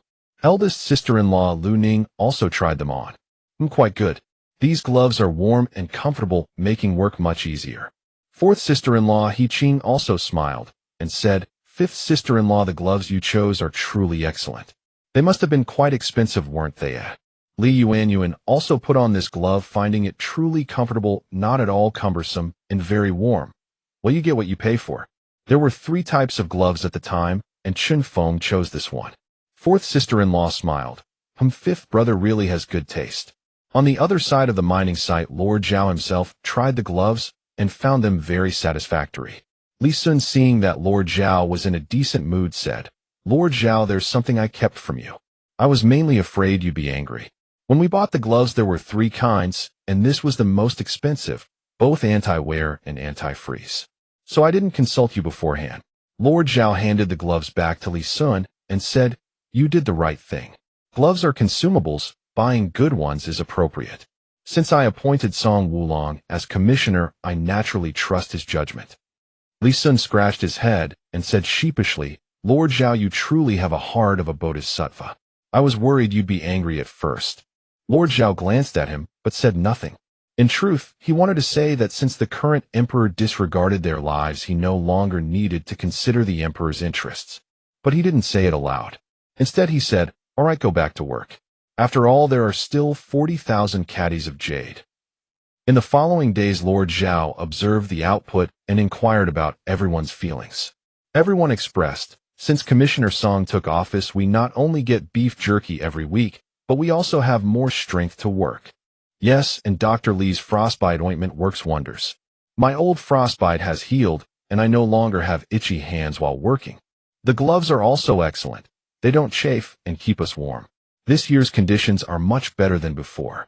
Lord Zhao looked at the increased jade output and then at the Song family. He had to admit that the Songs were truly a blessing for the mining site. Early winter arrived, and the ground began to coat with a thin layer of frost at night. The season had reached the start of winter, and the wind carried a piercing chill. The river at the mining site had dried up, and now people drew water from wells. One day Yu Laosan was drawing water when he noticed that the water level seemed much lower than usual. Could it be that the water level dropped because of the cold day? Yu Laosan wondered. If so, how would they manage water this winter? He said to Yu Laosi, "I noticed today that the well water has dropped significantly. I'm not sure if we'll have enough water this winter." Yu Laosi replied, "There hasn't been much rain lately, so a drop is normal. But I've never heard of water shortages in previous years. It should be fine." The two chatted idly and didn't take it seriously. At that moment, bubbles rose slowly from the bottom of the well, several of them unhurried, floating up before popping with a soft sound. No one saw the well at that time, so the phenomenon went unnoticed. After dinner, Li Yuanyuan and Song Chenfeng went out for a walk together. Since they had confessed their feelings to each other last time, their bond had grown even stronger. Li Yuanyuan walked with him, and the evening breeze carried a chill. Song Chenfeng said, "If you're cold, let's go back. Don't catch a chill." Li Yuanyuan smiled. Her hand was held by Song Chenfeng, and she didn't feel cold, but looking at the barren mining mountains, she couldn't help but ask, Chenfeng, how was the jade discovered in this western mining site? Chenfeng thought for a moment. I'm not sure, but I heard they found jade in the river, then people searched around and discovered the ore. That's quite fortunate. But this jade, if made into jewelry, would be really beautiful. Where I come from, this kind of jade sells for much more. Chenfeng held her small hand and asked, do you like jade jewelry? Yuanyuan nodded. Yes, especially mutton fat jade, warm and pure white. If I could get a piece and carve it into a hairpin, it would suit me perfectly. A white jade hairpin. Chenfeng looked at her hair, which was still held up by a wooden hairpin, and his gaze darkened. A wooden hairpin. It was indeed rather plain. It didn't match her lovely face. He looked away and said nothing. At that moment, a flash of blue light flickered on the distant horizon, catching their attention. It seemed to be accompanied by a faint rumbling sound. Yuanyuan gazed at the blue light, captivated. She said, that blue light flashed and disappeared. It's quite beautiful. It's rare to see an aurora here. Chenfeng asked, what is an aurora? Yuanyuan thought to herself that in this ancient fictional world, people might not know what an aurora was. Yuanyuan explained, an aurora is like the blue light we just saw, ethereal and mysterious in the sky, truly beautiful. But it's rare. Chenfeng smiled. Then we've seen a beautiful aurora. At that moment, a cold wind blew, burrowing into their clothes. Yuanyuan shivered and said, let's go back. I'm feeling a bit cold. Chenfeng nodded and said softly, okay. With that, he shielded her from the cold wind, and they returned together. In the small cave, everyone had already laid out their bedding and fallen asleep under their blankets. In the large communal cave, people also huddled together, fast asleep. In the wooden barracks where the soldiers rested, the torches were extinguished, and they too began to sleep. The night was as dark as the universe. From the distant horizon came another rumbling sound, barely audible unless one listened carefully. Yuanyuan also fell asleep. She had a dream she was gathering herbs on a mountain with her master. She spotted a precious medicinal herb growing on a cliff. Delighted, she wanted to pick it, but her foot slipped, and she lost her balance, tumbling down the cliff. The sensation of falling quickly woke Yuanyuan with a start. She sat up, breathing heavily, and looked around to find her sleeping family members. Oh, it was a dream. Such a vivid falling sensation. She glanced outside. It was just past the hour of the ox, nearing the hour of the tiger, when people were in their deepest sleep. She took a deep breath, looked at the sleeping crowd, and her gaze fell on Chenfeng's face.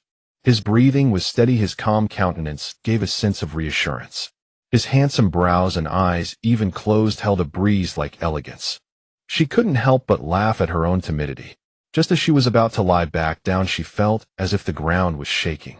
She thought it was an illusion, as she had just woken up and her mind was unclear until she noticed fine sand falling from the cracks in the cave ceiling. She stared at the leaking crack, and then from afar came a loud rumble, until the earth began to tremble again, gently, yet continuously. No, this feeling is so real. Yuanyuan vaguely heard the sound, and recalling the aurora she had seen tonight, she suddenly felt that something was amiss. She vaguely remembered that in the original novel a disaster had once occurred at the mine. But in that disaster, an entire mountain in the mine had collapsed. She had skimmed through that part of the story, so she didn't know the specific details. She only remembered that in that disaster both fourth brother and fourth sister-in-law had died. The distant howls of wolves pierced the dark night, faintly reaching her ears. In this silent night, every sound was amplified countless times, seemingly tinged with a hint of unease. There were cracks in the cave ceiling, leaking sand, the rumbling in the distance, the aurora appearing at night. And what kind of disaster could alter the geological structure of the mine? Yuanyuan pieced these clues together, and a sudden thought struck her. Aurora. No, that should be earthquake light. Earthquake. This should be a precursor to an earthquake. Not good. Yuanyuan suddenly woke up, and at that moment the ground began to shake. She felt herself rolling to the ground, and when she stood up, she was already staggering. She rushed to Chenfeng's side, shaking him awake, while shouting loudly, "Everyone get up. There's an earthquake." The ground began to jolt up and down. Yuanyuan knew this was the arrival of the primary waves of the earthquake, and in a dozen or so seconds the devastating secondary waves would follow. When the ground starts shaking side to side, it would cause massive casualties and crustal movements. These dozen or so seconds before the secondary waves arrived were precious escape time. She shook Song Chenfeng vigorously, and he woke up with a start. Seeing her anxious face and hearing her say, "Earthquake," he immediately got up and joined her in waking the others. The others were shaken awake, but they were still dazed. Hearing "earthquake," they instinctively ran outside. The ground was jolting violently, and outside in the mine no one else was around. The Song family could barely stand. Yuanyuan saw the horn used by the soldiers, sprinted towards it, and with all her strength blew the horn. Woo woo woo. The horn was usually only used in emergencies. This time, she didn't know how many people would hear it. At that moment in the large dormitory cave, some who couldn't sleep felt the ground shaking and heard the horn. They quickly got up, realizing it was an earthquake, and shouted loudly, "Get up! Earthquake! What? Earthquake! Run!" Yuanyuan saw people running out of the dormitory cave and felt a bit relieved. The precious dozen or so seconds had passed, and the secondary waves began to reach the surface. Suddenly people could no longer stand. Rumble crash. A tremendous sound came from deep underground like the roar of a giant beast, and the people before her became indistinct. It seemed a mine collapsed with a loud crash. The ground became uneven. A fissure split the earth in the distance, and another section of ground suddenly rose out of nowhere. Yuanyuan tightly gripped Song Chenfeng's hand, but the shaking made it impossible to stand, and runners were thrown to the ground by the tremors. "Aunt! Help! Run!" The cries of people were endless. Yuanyuan felt her arm being pulled downward, as if it might slip from her hand at any moment. With her last shred of reason, she tried to use her mind to escape into the space, but the violent shaking interrupted her concentration. As if falling rapidly, she fainted and lost consciousness. When she woke, Yuanyuan opened her hazy eyes and looked around, finding herself in her pharmacy. So she had entered the space, she thought. This earthquake, even by today's standards, would have been at least magnitude 8. She tested her body. It was sore, but she could move seemingly uninjured. She tried to raise her hand, but it felt heavy. She glanced beside her and saw that Song Chenfeng was still unconscious. She felt his pulse, that it was steady and strong, not like someone who was injured and bleeding. She checked his body and indeed found no injuries. He had probably just fainted. She worried about fourth brother and the sisters-in-law outside. Looking at her pharmacy, she thought that with an earthquake today there were bound to be casualties. She found a large bag and packed bandages, gauze, and cotton balls, but they weren't enough, so she bought some from the ancient modern treasure. She also bought a lot of Yunnan Miao and some herbal medicines for stopping bleeding and bruising. Then, holding Song Chenfeng's hand, she used her mind to bring them out of the space. Despite having prepared herself mentally, she was still shocked by the scene before her. It was already daytime, and the ground was uneven with fractured earth like riverbeds and ravines, a scene of devastation. The mine tunnels had collapsed, and one of the mountains seemed to have vanished, sunk into the depths as if it had never existed. The soldiers' wooden cabins were crooked, and the ground was littered with people crying and lying down. Was this the scene of an ancient earthquake? It was truly tragic. She panicked for a moment, and from not far away came Aiu's voice calling, "Fifth brother, fifth sister-in-law, fourth brother, fourth sister-in-law, where are you?" Her voice was hoarse, filled with worry and tears. Yuanyuan followed the sound and saw Aiu frantically searching for them. "Aiu, here, over here." Aiu heard the call, saw Yuanyuan, and her worried expression eased a bit. She hurried over, face covered in dust, and said excitedly, "Fifth sister-in-law, I finally found you. Where's fifth brother?" At that moment, Song Chenfeng, hearing the commotion outside, gradually regained consciousness. Seeing him awake, sixth sister Aiu felt a little relieved. Yuanyuan asked, "Aiu, what about first sister-in-law and second sister-in-law?" Aiu said, "First, second, and third sisters-in-law are all fine, but we haven't found fourth brother and fourth sister-in-law yet." Fourth brother and fourth sister-in-law. Yuanyuan felt a surge of anxiety because in the original novel, fourth brother and fourth sister-in-law died in this disaster. Now she knew that this disaster was indeed the earthquake. "Aiu, don't worry. Let's search more slowly. Let's first join up with first sister-in-law and the others." Aiu led them to find first sister-in-law Lu Ning and the others. Seeing first, second, and third sisters-in-law gathered together uninjured, she breathed a sigh of relief. First sister-in-law, Song Chenfeng called out. The sisters-in-law saw that fifth brother and fifth sister-in-law were safe, easing their minds, but worry still lingered on their faces for fourth brother and fourth sister-in-law. Thank goodness you're safe, but we still haven't found fourth brother and fourth sister-in-law. Though Yuanyuan was anxious inside, she knew that aftershocks would follow a major earthquake, and they couldn't afford to panic now. Yuanyuan steadied her mind and said, "Let's search more carefully. The heavens bless the virtuous, don't worry too much for now." Song Chenfeng nodded and said, "Yes, let's split up and search." Sister-in-law Lu Ning went east, second sister-in-law Ji Zhu and third sister-in-law Zheng Wan went west, Aiyu went south, while Song Chenfeng and Yuanyuan went north. The earth had shifted violently, and the caves had collapsed. Everywhere people were digging through rocks to find their relatives, cries, shouts, and screams filled the air. Fourth brother, fourth sister-in-law. Song Chenfeng called out, his voice laced with anxiety, while Yuanyuan searched around. She thought that if there was no response, they must have fainted.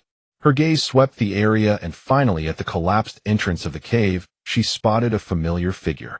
Chenfeng, fourth brother is over there. Yuanyuan pointed and shouted. Song Chenfeng followed her voice and saw that at the cave's collapsed site, half of fourth brother's body was buried in the earth. Fourth brother, he cried out, rushed over, and knelt to check on fourth brother Song Mingfeng. Song Mingfeng was covered in dust, his legs buried in the soil. Song Chenfeng, anxious, began to dig with his bare hands. Yuanyuan said, "I'll go find sister-in-law and the others to come help." She ran quickly to the eldest sister-in-law and called everyone else over. Seeing Song Mingfeng half buried in the earth, the eldest sister-in-law broke into a sweat. She quickly found tools and together with the others began digging to rescue him. Yuanyuan felt Song Mingfeng's pulse and breathed a sigh of relief, reassuring everyone, "Fourth brother's pulse is still strong. Don't worry too much." Everyone relaxed a little and started digging. Thanks to their prior mining experience, they had acquired skills in excavation. In no time, they unearthed fourth brother. Song Chenfeng pulled fourth brother out only to discover that behind him was fourth sister-in-law. It seemed the earthquake had caused the cave to collapse, and coincidentally a shelf had fallen. It had formed a triangular space above fourth sister-in-law, so she wasn't covered by earth. Song Chenfeng said, "Fourth sister-in-law is in the cave. I'll pull her out, give me a hand." Upon hearing that fourth sister-in-law was inside, everyone was both delighted and fearful. Song Chenfeng slowly pulled her out. With everyone's help, both fourth brother and fourth sister-in-law were found. Yuanyuan checked them quickly for injuries. Yuanyuan examined them carefully. Fourth sister-in-law was not seriously hurt. She had only fainted from the shock. Fourth brother's left leg had been compressed and sustained some injury, but the bones were fine. Only superficial wounds. Yuanyuan breathed a sigh of relief. At least they were still alive after this earthquake. Yuanyuan said, "Fourth sister-in-law is fine and fourth brother only has minor abrasions. I'll treat them and they can rest, they'll wake up soon." Hearing her words, everyone felt more at ease. At that moment, Li Sun ran over in a panic, shouting, Dr. Li, come quickly and see Lord Zhao."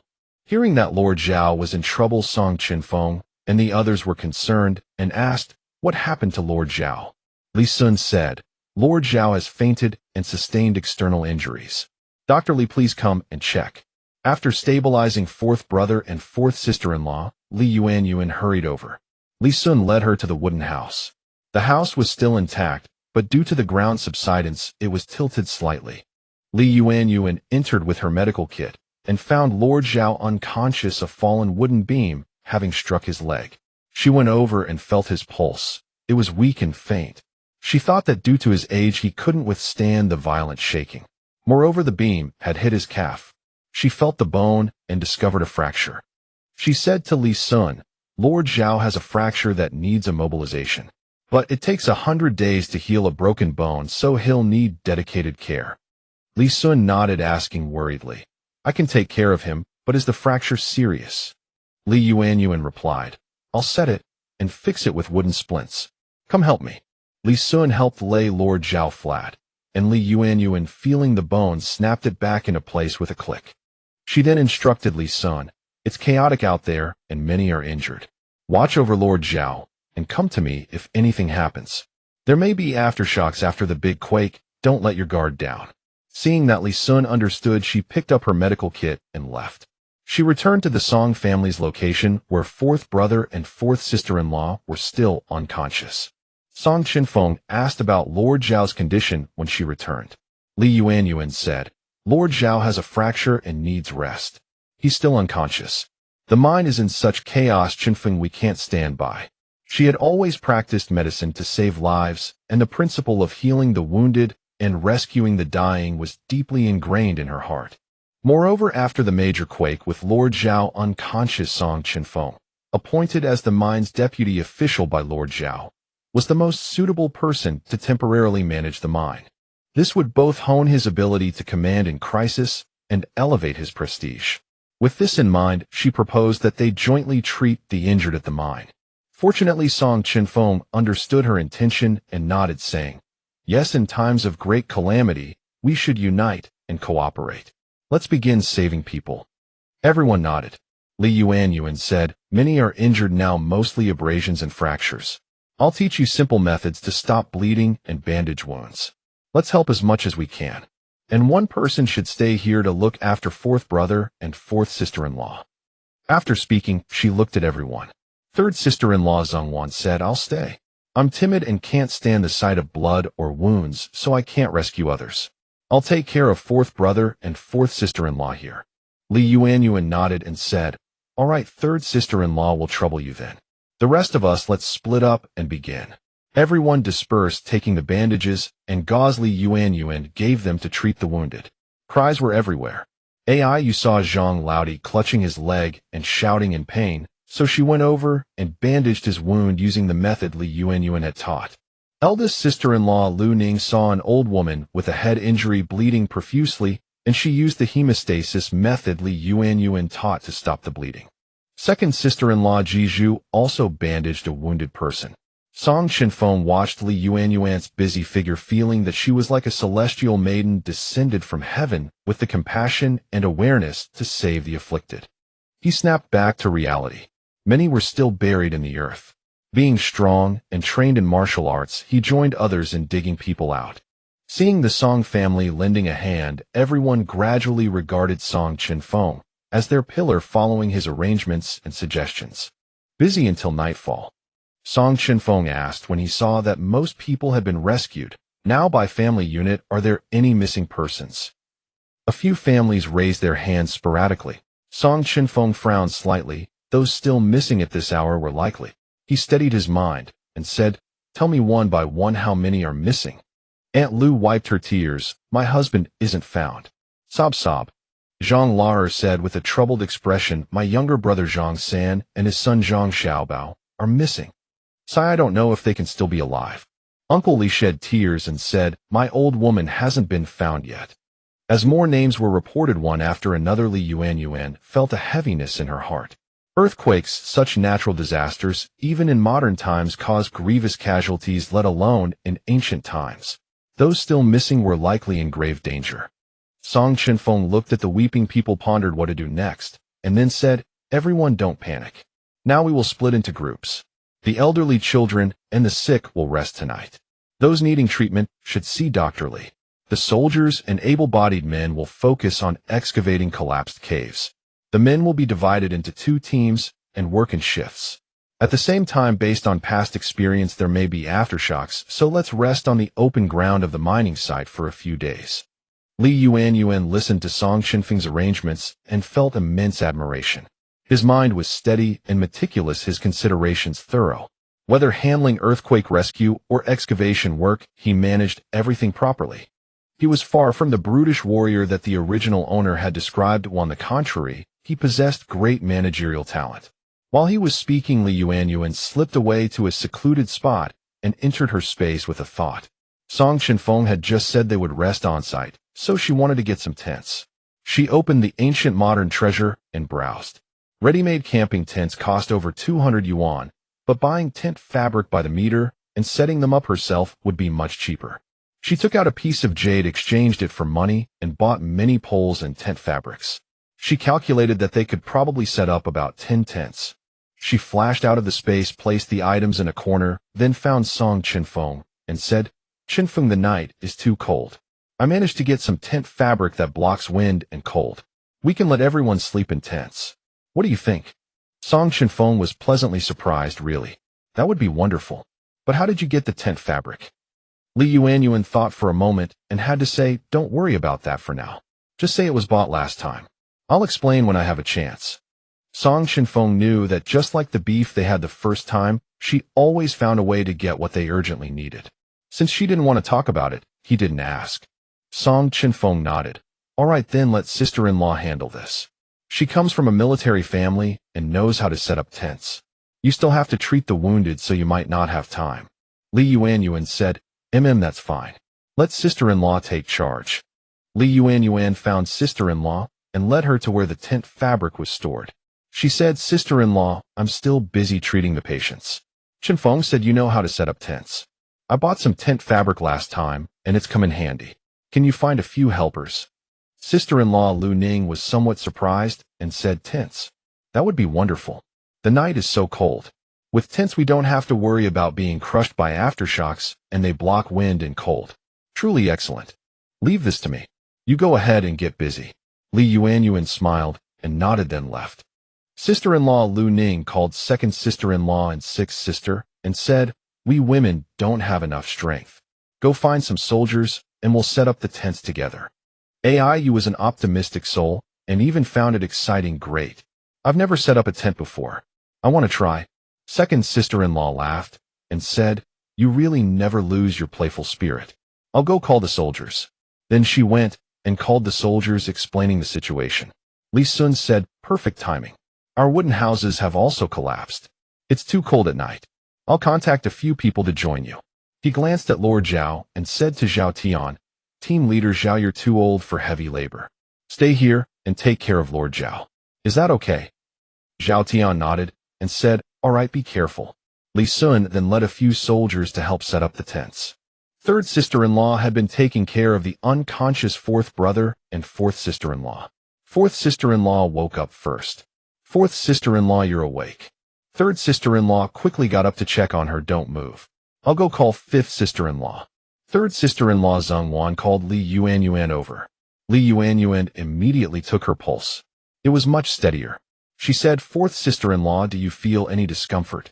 Fourth sister-in-law replied, "I'm okay, just feeling a bit weak all over." Li Yuanyuan patted her hand and said, "It's probably caused by the shaking from the earthquake. Don't worry. Rest well, eat properly, and I'll brew some medicinal decoctions. You'll be fine." Fourth sister-in-law nodded, then looked at fourth brother Song Mingfeng, who was still unconscious, and asked with concern, "Fifth sister-in-law, how is your fourth brother? I remember that during the earthquake, he shielded me beneath him. Otherwise, I might have been the one injured." Tears streamed down her face. Third sister-in-law and Yuanyuan were deeply moved by her concern for fourth brother, especially Zhongwan, who had been missing her husband, third brother Song Chufeng, ever since his death.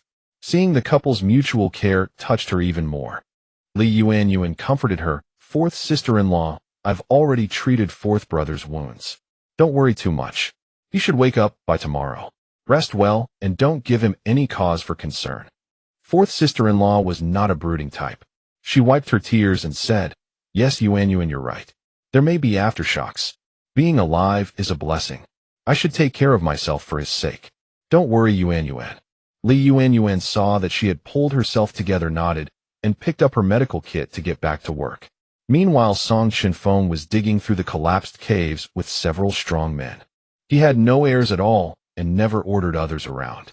He always worked alongside them, sweating profusely. Over time, everyone who worked with him was filled with admiration.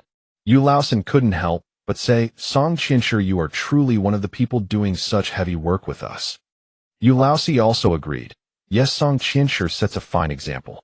The previous Lu Yu would whip us and just watch from the sidelines." Yu Laosan chuckled. "Why mention a dead man? He brought his own downfall." Song Chenfeng chuckled as he continued digging into the stones when he noticed a human hand buried in the earth. He immediately stopped and called out, "Everyone come and see. There's someone here." They all gathered around, saw the hand, and said, Well, it seems this is the cave. Let's be careful not to hurt anyone. Together, they worked gently to separate the rocks and soil, slowly revealing the collapsed entrance to the cave. Inside, the scene was appalling. Some had been crushed by massive boulders, others were bleeding from head wounds, and many were covered in dust. Song Chenfeng counted about 5 people. Yu Laosi remarked, "I see Aunt Lu's husband." They rushed over. Aunt Lu's husband lay pale-faced with a severe leg injury, and it was uncertain whether he would survive. Song Chenfeng said, "Let's not move them yet. We'll have Dr. Li Yuanyuan examine their injuries first. If they can be moved, we'll carry them out." Yu Laosi nodded and ran off to fetch Li Yuanyuan.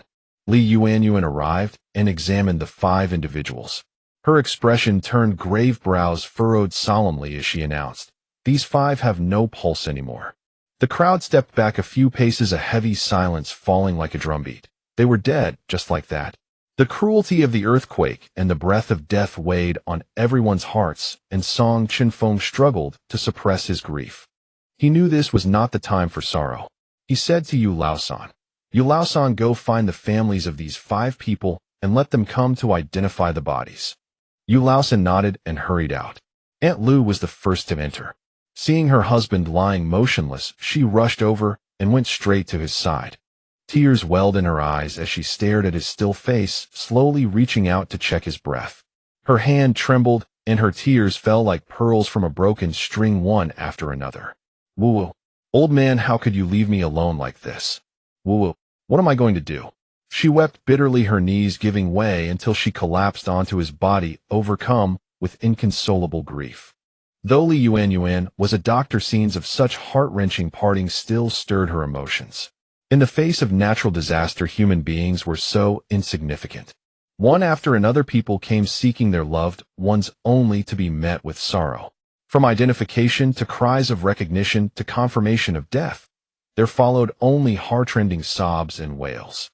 Watching them weep in agony over the loss of their families, Song Chenfeng was reminded of his own 3 elder brothers who had died in battle. A pang of bitterness welled up in his heart.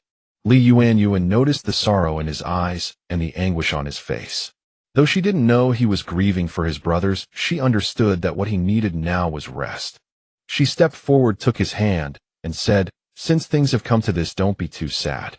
You've done all you could. Why don't you rest for a while? Otherwise your body won't hold up." Song Chenfeng looked at her, feeling a little comforted. He nodded and said, "Yes, it's time to change shifts. Let's take a break and then continue." Yu Laosan also urged, "Officer Song, don't worry. We'll change shifts, rest, and then carry on. Now that we've dug into the cave, there should be more people inside." Song Chenfeng nodded and left. Over by the camp, his sister-in-law was setting up tents. She was remarkably efficient, teaching everyone the techniques and tricks. Soon 5 or 6 tents were erected. Li Sun exclaimed, "These tents are a godsend. Even if there's an aftershock at night, we won't be crushed to death, and they're windproof too." Yu smiled. "Of course, my sister-in-law is very capable." Seeing the tents set up, Song Chenfeng felt relieved. He said to his sister-in-law, "Sister-in-law, you've worked hard." His sister-in-law, Lu Ning, finished securing a tent and smiled. "This is almost like my old trade. When I followed my father on military campaigns, we often had to set up camp. Now that I've picked it up again, I'm surprised it still feels familiar." Li Yuanyuan said, "Sister-in-law, teach me how to set up a tent too." Lu Ning smiled. "Sure, I'll teach you." Everyone worked together, and soon they had set up 13 tents. Song Chenfeng gathered everyone and said, "It's getting late. Everyone should sleep in these tents. Each tent can hold up to 8 people. Small families can share with others." Looking at the tents, everyone couldn't help but marvel. Officer Song was truly good to them, even managing to get them tents. People began to divide themselves among the tents. The soldiers had 1 tent to themselves. After the earthquake, everyone was exhausted, and soon they all fell into a deep sleep. A cold wind blew, and Li Yuanyuan looked up at the starry sky. The beautiful Milky Way stretched across the night, dotted with countless stars. She couldn't help but sigh. In modern society, one rarely saw such a pristine sky. She entered her tent and, tired from the day's work, soon fell asleep as well.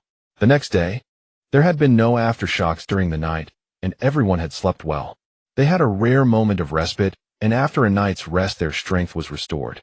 Lu Ning said, "Our food supplies were probably buried too. I don't know where to get rations. I'll go ask the soldiers.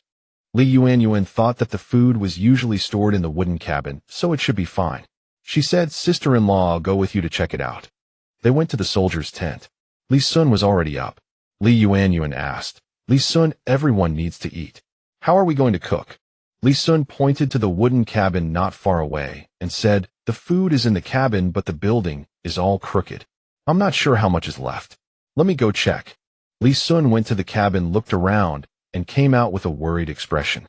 "Dr. Li, it's bad. The food has been buried under the rubble. Only one sack of rice remains." He held up the sack and examined it. Li Yuanyuan shook her head. One sack of rice was nowhere near enough to feed the entire mining camp. She said, "How about this? Do we still have the large cauldron used for boiling medicine during the last epidemic? Set up a pot, boil the rice into porridge, and give everyone a bowl first. Then I'll discuss with Officer Song about going to Yuanshan County to buy some rations." In truth, she could have used her space, but she couldn't reveal it, so she had to make an excuse. Li Sun said, "All right, go quickly. I'll set up the pot and cook the porridge." Li Yuanyuan found Song Chenfeng and told him that only one sack of rice remained. She said, "I want to go to Yuanshan County to buy some food, but the county might also be affected by the earthquake. Still, that acquaintance of mine might be able to help." Li Yuanyuan's words reminded Song Chenfeng. With such a massive earthquake so close, Yuanshan County would surely suffer. He wondered how Su Jiang and the others were doing. Song Chenfeng surveyed the devastated mine with 5 or 6 people still unaccounted for. If he left, who would take charge? Thus a trace of hesitation knit his brows. Li Yuanyuan understood his concerns and said, "Find a reliable officer to lead everyone in the excavation. With supplies running low and no food left, if we don't get out soon, we'll starve." Song Chenfeng glanced at Li Yuanyuan, then called over Li Sun and said, "Li Sun, see who's reliable. We're going to Yuanshan County to buy grain. Have that person supervise the digging with everyone." Li Sun, a sensible man, replied, "Understood. Once I finish cooking the porridge and everyone has eaten, I'll have no other duties. I'll go help out. You two hurry, the carriage is still here." Song Chenfeng nodded, bid farewell to his elder sister-in-law, and the others boarded the carriage and set off with Li Yuanyuan for Yuanshan County. Before leaving, Li Yuanyuan made a special trip to check on the jade storage area. Half of the jade was buried in the collapsed earth, with the other half still exposed. She quickly fetched a sack and packed as much jade as she could. With everything in short supply, only her spatial realm could keep everyone alive, so the hard-earned jade had to be repurposed for now. After all, she would find plenty of ways to mine more jade later. She placed the sack on the carriage and said, "Chenfeng, let's go. The sooner the better." Song Chenfeng nodded and instructed, "Hold on tight. I'll ride fast." With that, he spurred the horse into a swift gallop straight toward Yuanshan County. In less than an hour, they arrived at Yuanshan County. A single glance revealed that the county had also suffered. Many houses had collapsed, and the area was a wreck. Wondering how Su Jiang and the others were faring, Song Chenfeng's heart grew even more anxious. He drove the carriage to the county gate, but found the road had collapsed, strewn with rubble and broken walls. Many townsfolk were digging through the debris with the injured and weeping everywhere. It was clear Yuanshan County had suffered severe losses. He drew a sharp breath, his worry for Su Jiang and the others intensifying. He dismounted and said to Li Yuanyuan, "I'll go ahead to scout the path. Wait for me. Do you still have the sleeve arrows?" Li Yuanyuan felt for them and nodded. "Yes, they're still here. Go on, I'll wait for you." After Song Chenfeng left, and Li Yuanyuan saw no one around, she flashed into her spatial realm with a thought, and exchanged all the jade for currency in the ancient modern treasure vault, totaling about 20,000 yuan. After an earthquake, prices in ancient times are likely to rise. Maybe I shouldn't convert it to silver yet. Chenfeng still has 500 taels. Let's see the price levels first. Having decided, she flashed out of the spatial realm. Shortly after, Song Chenfeng returned and said, "Yuanshan County has suffered heavy losses. The roads are badly damaged, and there's no way for the carriage to enter. We'll have to go on foot." Li Yuanyuan smiled and immediately got off the carriage, saying, "That's fine. I'm used to walking mountain paths from my herb gathering days. Don't worry. Let's head to Maotong department store." Song Chenfeng thought it was time to tell her the truth, so as they walked, he said, "Yuanyuan, there's something I've never told you. The owner of Maotong department store is Su Jiang, a former subordinate of mine. In fact, there are 3 of them all living here in Yuanshan County. Yuanyuan was startled. What? Your subordinates? How did they end up here? Song Chenfeng continued. After our Song family was punished and sent to labor, the troops disbanded. But I never expected those 3. When they heard we were at the Western Region's mine, they settled here in Yuanshan County and found work, saying that if the Song family ever rose again, they would rejoin the Song family army. Yuanyuan nodded and remarked, they're certainly loyal. It also shows that the Song family army treated its soldiers like sons. Song Chenfeng smiled and added, actually, the first time we came to Yuanshan County, they recognized me. But because Zhao Tian and Li Sun were with us, they didn't dare to reveal themselves. Afraid of causing trouble for me, they masked their faces and pretended to be bandits robbing us of our silver, just to get me to step down from the carriage and meet with them privately. Recalling the incident with the bandits, Yuanyuan suddenly understood. No wonder they snatched the wallet, but didn't take the money. So that's what it was. But why are you only telling me now? Song Chenfeng sighed. It's good to see them, of course, but I dare not rashly accept their expectations. Since the emperor ascended the throne, no one has ever left the Western Region's mine alive. I wasn't even certain about my own fate, so of course I didn't tell you. Yuanyuan understood his reasoning. After all, it was true that no one had ever escaped that mine. She said, I understand. It's fine. Since that's the case, let's go see them now. Don't we still have the 500 taels of silver notes? We should give them what they're due. Song Chenfeng felt relieved that she understood. As they walked, they arrived at Maotong department store, only to find its doors tightly shut and half of the building collapsed. Song Chenfeng's heart tightened. He said, they've closed up. Looks like they've suffered heavy losses too. I hope they're all right. Yuanyuan asked, do you know where they live? Song Chenfeng nodded, yes, follow me. Relying on his memory, Song Chenfeng found their dwelling. A glance at the house showed it had also collapsed halfway, deepening his anxiety. He knocked on the door, no answer. He knocked again, and after a while someone came to open it. It was Lu Xian, who was clearly stunned to see Song Chenfeng. Overcome with emotion, he exclaimed, General, why are you here? Come in quickly. Song Chenfeng was relieved to see Lu Xian safe, and said, after the earthquake, I worried about Yuanshan County. Since we needed to buy supplies anyway, I wanted to check on you all. He brought Yuanyuan forward and introduced her to Lu Xian. Yuanyuan, this is Lu Xian, brother Lu, formerly a commander in our Song family army. Yuanyuan smiled and greeted him, Commander Lu. Lu Xian knew that this young woman was the general's wife, but he remembered their marriage was strained. Now, however, they seemed deeply in love. Regardless, he was glad they had reconciled. Lu Xian clasped his hands and said, Madam, just call me Lu Xian. Song Chenfeng smiled and then asked, we went to Maotong department store first and found it closed with the building collapsed. How is Su Jiang? Lu Xian sighed and said Su Jiang was injured by falling debris. He's lying inside right now. Zhangda went out to find a doctor, but I'm not sure if he'll succeed. What? Su Jiang is injured. Lu Xian Yuanyuan is highly skilled in medicine. Let her take a look first. Lu Xian quickly said, really? That's wonderful. Please come in. The 3 of them entered the house. Lu Xian led them to a tent in the courtyard. It seemed they had set up shelters promptly after the earthquake. Lu Xian said, Madam, please take a look. Is Su Jiang going to be all right? Yuanyuan took his pulse and examined the wound on his head. He had suffered an injury to the back of his skull where a blood clot was pressing against his brain, leaving him unconscious. Yuanyuan said, nothing serious. I'll prescribe a remedy to invigorate blood circulation and dissolve stasis. A few doses should have him on his feet. Just then Zhangda returned. Seeing Song Chenfeng there, Zhangda looked surprised. Lu Xian explained the situation and Zhangda let out a relieved breath. Thank heavens the general and his family are safe. We were worried sick. This earthquake was truly catastrophic, the likes of which we see once in a century. Lu Xian noticed he had come back alone and said the physician's shop was closed too, I suppose.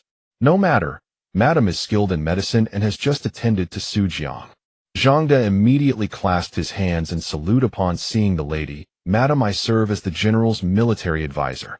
You may call me Zhangda. Yuanyuan nodded in acknowledgement. A pleasure, Advisor Zhang. Song Chenfeng, seeing everyone had returned, said, I've sent word to fourth brother about your whereabouts in Yuanyuan County. There will be a chance for them to visit you in the future. Also, given the severity of the earthquake, we initially planned to purchase grain in town, but from the looks of it, are you all facing difficulties as well? Lu Xian sighed deeply. The grain shops have collapsed and half our own store is in ruins. Yuanyuan County is likely in dire straits too. The county magistrate has already sent out a distress call, but whether imperial relief funds will arrive is anyone's guess. We can only wait for aid. Song Chenfeng's heart sank upon hearing this. Here too supplies were desperately scarce. Li Yuanyuan thought to herself that obtaining supplies would now have to rely on her spatial realm. She spoke up. I have an acquaintance here who can procure supplies. Do you happen to have a handcart or something similar I could borrow? Lu Xian replied. Do you need us to help? We do have a cart available. Knowing that she couldn't explain openly, Song Chenfeng interjected. No need, the cart alone will suffice. We're still convicts after all. The other party wouldn't want to be seen helping us so openly. Lu Xian nodded. That makes sense. Come with me, and I'll get you the cart. The two followed Lu Xian out, received the cart, and departed. Song Chenfeng had long stopped asking where she obtained her supplies. He knew she would tell him if she wanted to, and that she had her reasons for keeping quiet. He chose to respect and trust her. Li Yuanyuan, noticing that he didn't press her, understood his sentiment and felt grateful. Spotting an abandoned courtyard, she said, Wait for me here. My acquaintance has arrived. Song Chenfeng simply nodded. All right. Li Yuanyuan entered the abandoned courtyard, and seeing no one around, flashed into her spatial realm with a thought. She purchased large quantities of rice flour, cooking oil, salt, sugar, vegetables, and other essential supplies. She also bought a great many traditional medicines. The entire haul cost her over 5,000 yuan. With a soft thud, she flashed back out of the realm, and the supplies materialized with her, filling the entire courtyard. She went out and called for Song Chenfeng. All done, Chenfeng. Though Song Chenfeng had mentally prepared himself, stepping into the courtyard still left him startled. This was simply too much. There was at least 1,000 jin of rice along with flour, dried meat, vegetables, oil, salt, and sugar. A veritable treasure trove of provisions. His eyes widened in disbelief. All this from your acquaintance. Seeing his astonished expression, Li Yuanyuan giggled. Impressive, right? Song Chenfeng nodded. Indeed, very impressive. Let's start moving everything. Li Yuanyuan said. I'll go fetch Lu Xian and the others to help. We can't manage this alone. Song Chenfeng smiled and began hauling supplies. When Li Yuanyuan returned with Lu Xian and the others, they too were astonished by the sheer quantity of goods. They couldn't help but think how resourceful the madam truly was. Following the general and his wife, they'd never go hungry. The cart clearly couldn't carry everything in one trip. They made nearly 10 round trips back and forth before all the supplies were finally moved into Lu Xian's small courtyard. Song Chenfeng said, We'll leave a portion of these supplies for you. The rest needs to be transported to the mining camp. Lu Xian nodded. General, the fact that you and Madam managed to procure supplies at all is already a blessing. She's also given me Su Zhang's medicine. Don't worry, Imperial disaster relief should arrive within half a month. What you've left us is enough to last a full month. Zhangda added, Indeed, General. We've managed to establish ourselves here. You should head back without worrying about us. We'll help you load everything onto your carriage. Song Chenfeng nodded, and the four of them worked together to load the supplies onto the carriage. After bidding them farewell, Song Chenfeng drove the carriage back to the mining camp with Li Yuanyuan. In the Imperial Palace. My beauty, your skin is absolutely exquisite. Such flawless, radiant skin. Let His Majesty have a proper feel. Zhou Lei, playfully shy and coquettish, protested in a sweet voice. Your Majesty, don't. Since becoming one of the Emperor's consorts, Zhou Lei had initially found Emperor Zhou Rui's peculiar tastes hard to stomach. He had a particular fondness for consorts with beautiful skin and would bite and lick their skin every time. But once accustomed to a life of luxury, she came to relish this carefree existence. After all, being played with by the Emperor was inevitable. If she could win his favor and climb the ranks, wouldn't that be even better? So she began to fawn over the Emperor in every way possible. Knowing his preference for smooth skin, she bathed daily in milk and flower fragrance. Already naturally fair-skinned and skilled at flirtation, she was soon elevated to the rank of noble Lady Lei. The two were in the midst of their passionate moment when a eunuch's voice rang out, "Urgent report." Urgent. Zhou Rui's face twisted in annoyance at having his pleasure interrupted. "What is it?" "I'm busy," the eunuch said with trembling trepidation. "Your Majesty, an urgent report has arrived from Yuanyuan Prefecture." The emperor released Zhou Lei with a look of irritation and said impatiently, "Present it." Yuanshan County and the Western Region's mine both fell under the jurisdiction of Yuanyuan Prefecture. The Great Zhou dynasty administered its territory by prefectures similar to modern-day provinces. And Yuanyuan Prefecture was the largest administrative region in the northwestern frontier. Li Juanxing, the prefect of Yuanyuan, reported with clasped hands, "Your Majesty, an earthquake of magnitude 11 has struck the northwestern region. Yuanshan County and the Western Region's mine have suffered severe damage. I humbly implore Your Majesty to dispatch aid demonstrating your compassion and the grace of the Son of Heaven." The emperor looked at him and said, "Oh, an earthquake. Magnitude 11. It seems the destruction is considerable." Li Juanxing cowed out, "Yes, many have been killed or injured and houses have collapsed. I beseech Your Majesty to show mercy to the people and send relief to the disaster zone." The emperor looked at him and said, "Oh, an earthquake. Magnitude 11. It seems significant damage has been done, hasn't it?" Li Juanxing cowed out, "Yes, many dead and wounded houses collapsed. I beg Your Majesty to show compassion for the people and send relief to the disaster-affected areas." A flash of cold light flickered in the emperor's eyes. He stroked his chin thoughtfully, then spoke in a low voice, "Summon the Ministry of Revenue. Have them allocate grain and silver and dispatch a special envoy to oversee disaster relief in the northwest. Also send the imperial physician to treat the wounded." At that moment, Zhou Rui ran his hand over Zhou Lei's skin, once more a smirk curling his lips. He did not look at Li Juanxing, who knelt upon the ground, but spoke instead, "It is rather pleasing to have those low-born commoners cherish my benevolence and hold me in eternal gratitude." Low-born commoners. Did the common folk mean nothing more than dirt in his eyes? Li Juanxing kept his head bowed, daring not utter a word.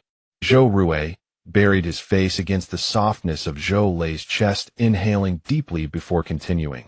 "Then allocate 100 soldiers and 100,000 caddies of relief grain to each disaster-stricken area, along with 10,000 taels of silver."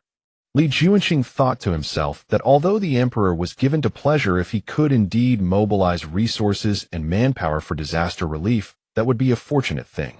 However, the emperor continued, "Remember this, wherever I have shown favor, a stele must be erected bearing my name. And for each disaster zone, 3 to 5 young and beautiful maidens must be presented, especially those with flawless skin." "Understood." Li Juanxing trembled. "Maidens?" Yet he still bowed his head and replied, "Understood." The emperor let out a cold chuckle, sliding his hand beneath Zhou Lei's garments as he declared, "I shall make those low-born wretches understand that without me they would perish.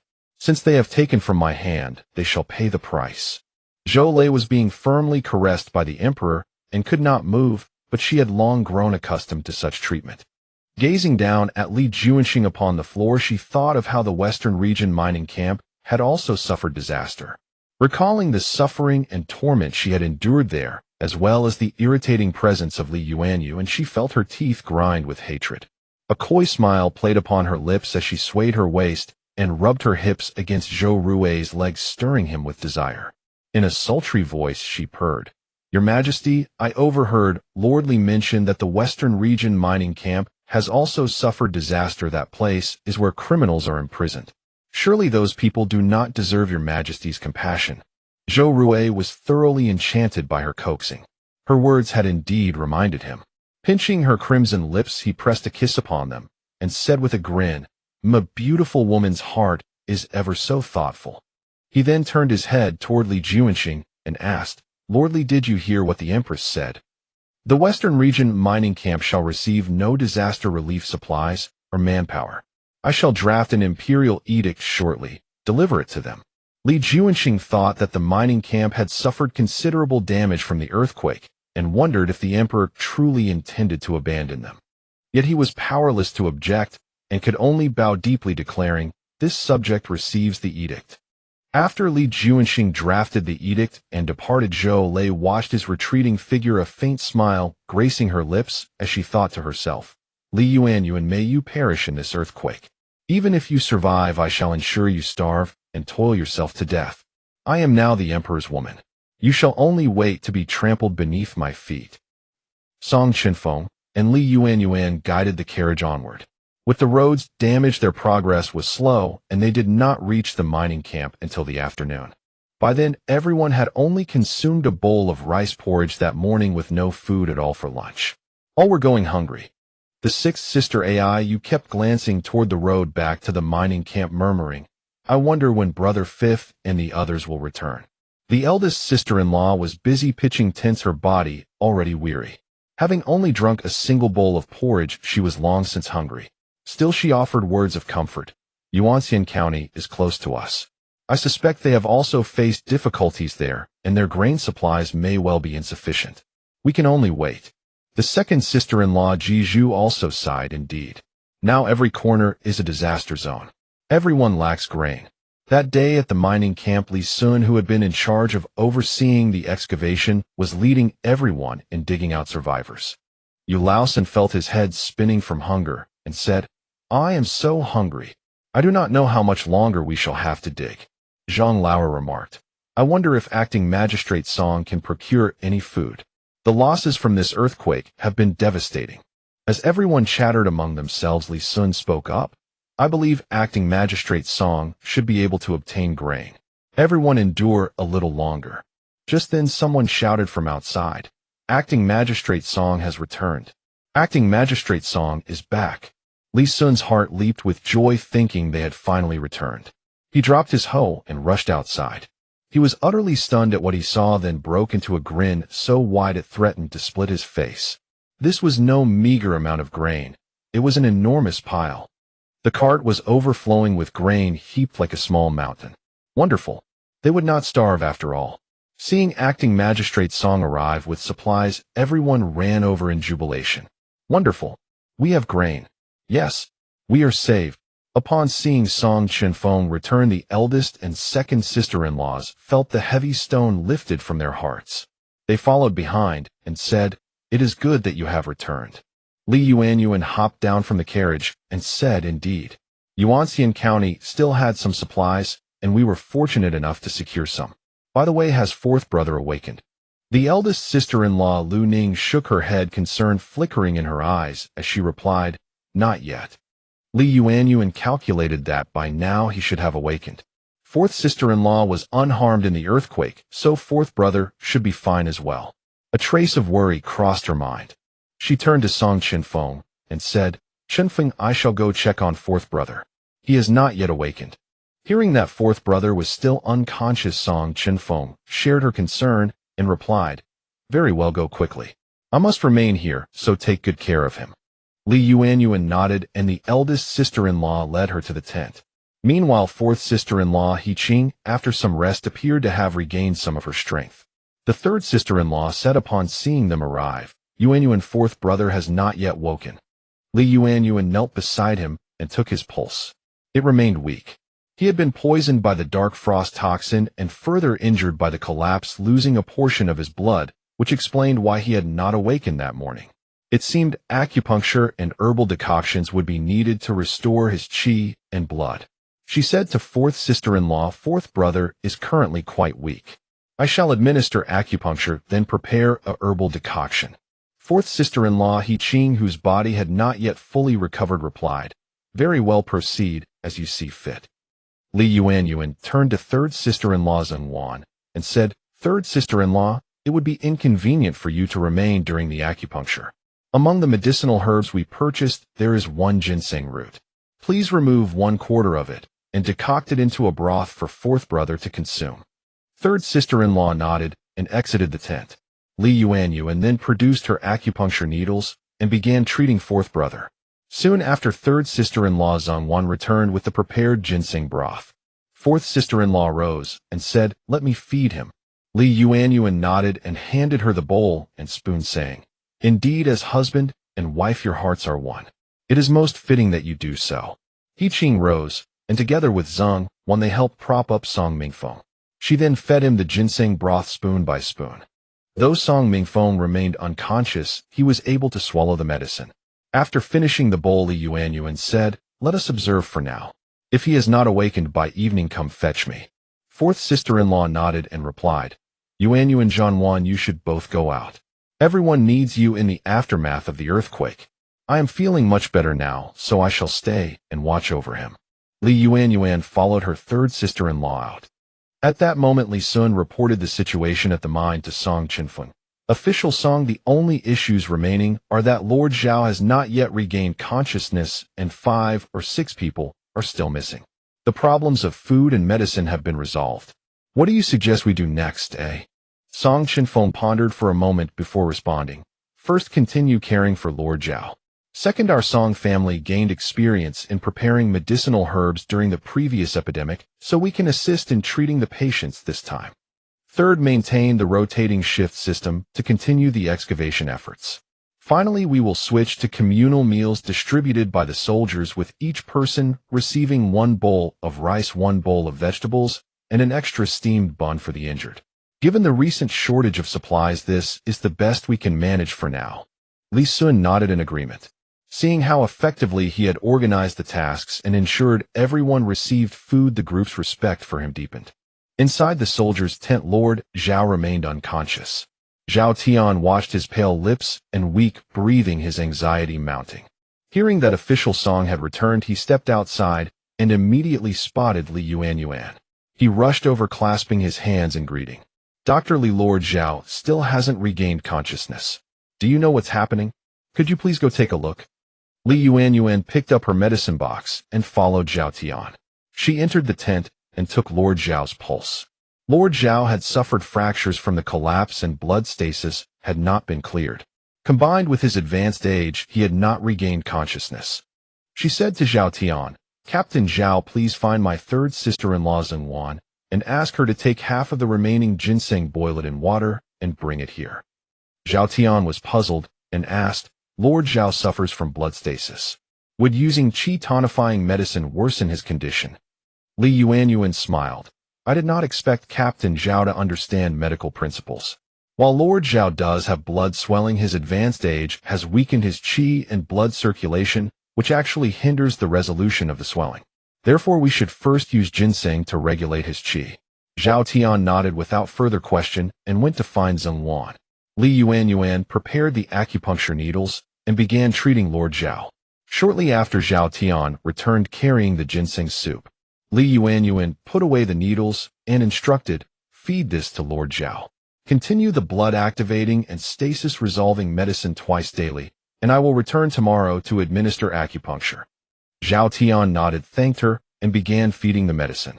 Outside the mine, Li Sun and the soldiers had set up several large pots, steaming a substantial amount of rice, a massive pot of cabbage and pork stew, and some steamed buns. The workers had gone 2 days without a proper meal. Though they had consumed thin porridge that morning, it had digested quickly, and soon their stomachs began growling with hunger. The aroma of rice wafted across the entire mine, intensifying their hunger. Yulausen held his bowl and remarked, "Sai, we haven't eaten in 2 days. Smelling this rice is making me incredibly crave food." Yu Laosi agreed, "Indeed. Official Song is remarkable for securing provisions for us." Yu Laosen nodded in agreement. "Yes, official Song truly has everyone's welfare in mind. But honestly, I suddenly recall the well water level dropping that we observed before. Now that I think about it, that was a precursor to the earthquake." Yu Laosi gazed at the nearly destroyed mine and said, "Indeed, such a massive earthquake is a once-in-a-century event."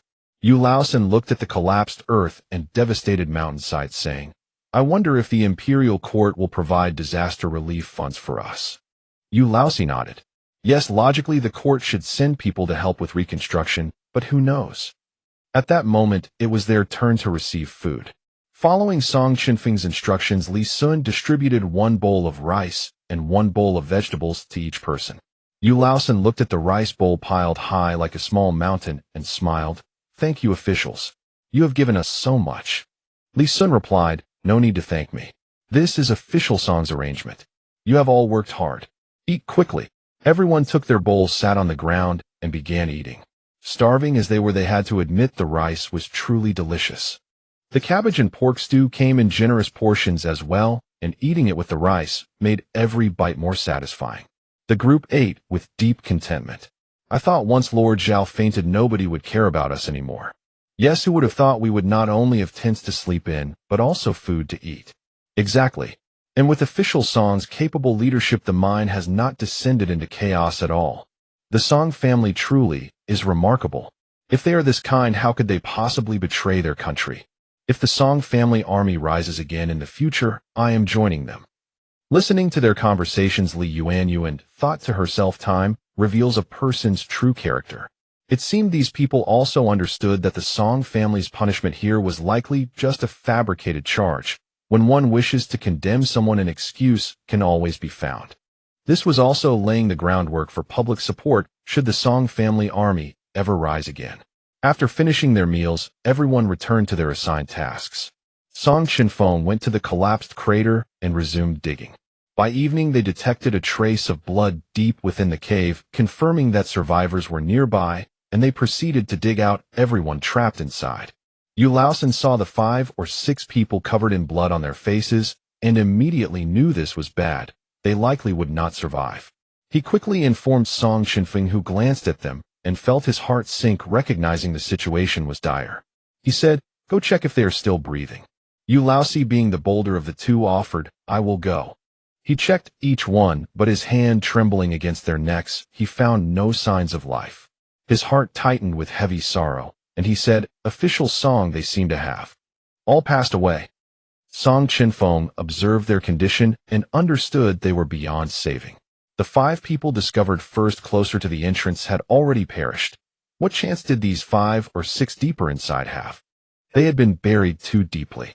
His voice low, he instructed, "Tell those outside, we found the remaining 5 or 6 people in the cave. Do not call them corpses. Let their families come identify them." Yu Laosan acknowledged and went outside. Those who had not yet found their relatives hurried in to identify the bodies. Without exception, after wiping the dirt from their faces, heart-wrenching sobs and cries erupted. Watching loved ones die before their eyes while powerless to help. What could they do but weep? Zhang Lauer held his younger brother and nephew Zhang Xiaobao, weeping with devastating grief. "My own brother. How could you leave me? And my 9-year-old nephew. My heart breaks for you. You were my only family left. What am I to do now?" Tears and sobs filled the air, moving everyone who heard. Song Chenfeng gazed at little Zhang Xiaobao's small body, his heart aching. The child's tiny hands, like tender sprouts, just beginning to grow, had been cut short by the earthquake. By then, all the missing individuals had been located. Song Chenfeng gazed upon the 11 deceased, and their weeping kin, his heart heavy with grief. Meanwhile, 4th brother stirred awake within the tent. Song Mingfeng's head throbbed with a dull agony. As his eyes fluttered open, he beheld not the familiar cave ceiling, but the dark canvas overhead. Seeing him conscious 4th sister-in-law, He Qing promptly rose and called out, "4th brother, you're awake." 4th brother Song Mingfeng collected himself, recognized He Qing, and asked, "Qing where are we?" Noting his clarity of mind, He Qing quickly explained, "4th brother, this is a tent set up after the earthquake. You passed out." Earthquake. 4th brother Song Mingfeng recalled the moment. 5th sister-in-law had shouted about an earthquake, and he had scrambled from his sleep only to be the last one out of the cave. Then the ground had lurched violently, and in his panic he had shielded He Qing beneath him, losing consciousness soon after. He attempted to move only to find a sharp pain shooting through his leg. He Qing urged him, "Your leg has a flesh wound, don't move. Wait here, I'll go fetch 5th sister-in-law." He Qing exited the tent and found Li Yuanyuan telling her that Song Mingfeng had woken. Li Yuanyuan hurried back with her medicine box. Seeing Song Mingfeng conscious, she breathed a silent sigh of relief. In the original tale, 4th brother and 4th sister-in-law perished in this earthquake. Yet here they both were. It seemed she had managed to alter a portion of the fate. She said, "4th brother, you're awake. Stay still, let me take your pulse." Yuanyuan felt his pulse and found it much improved.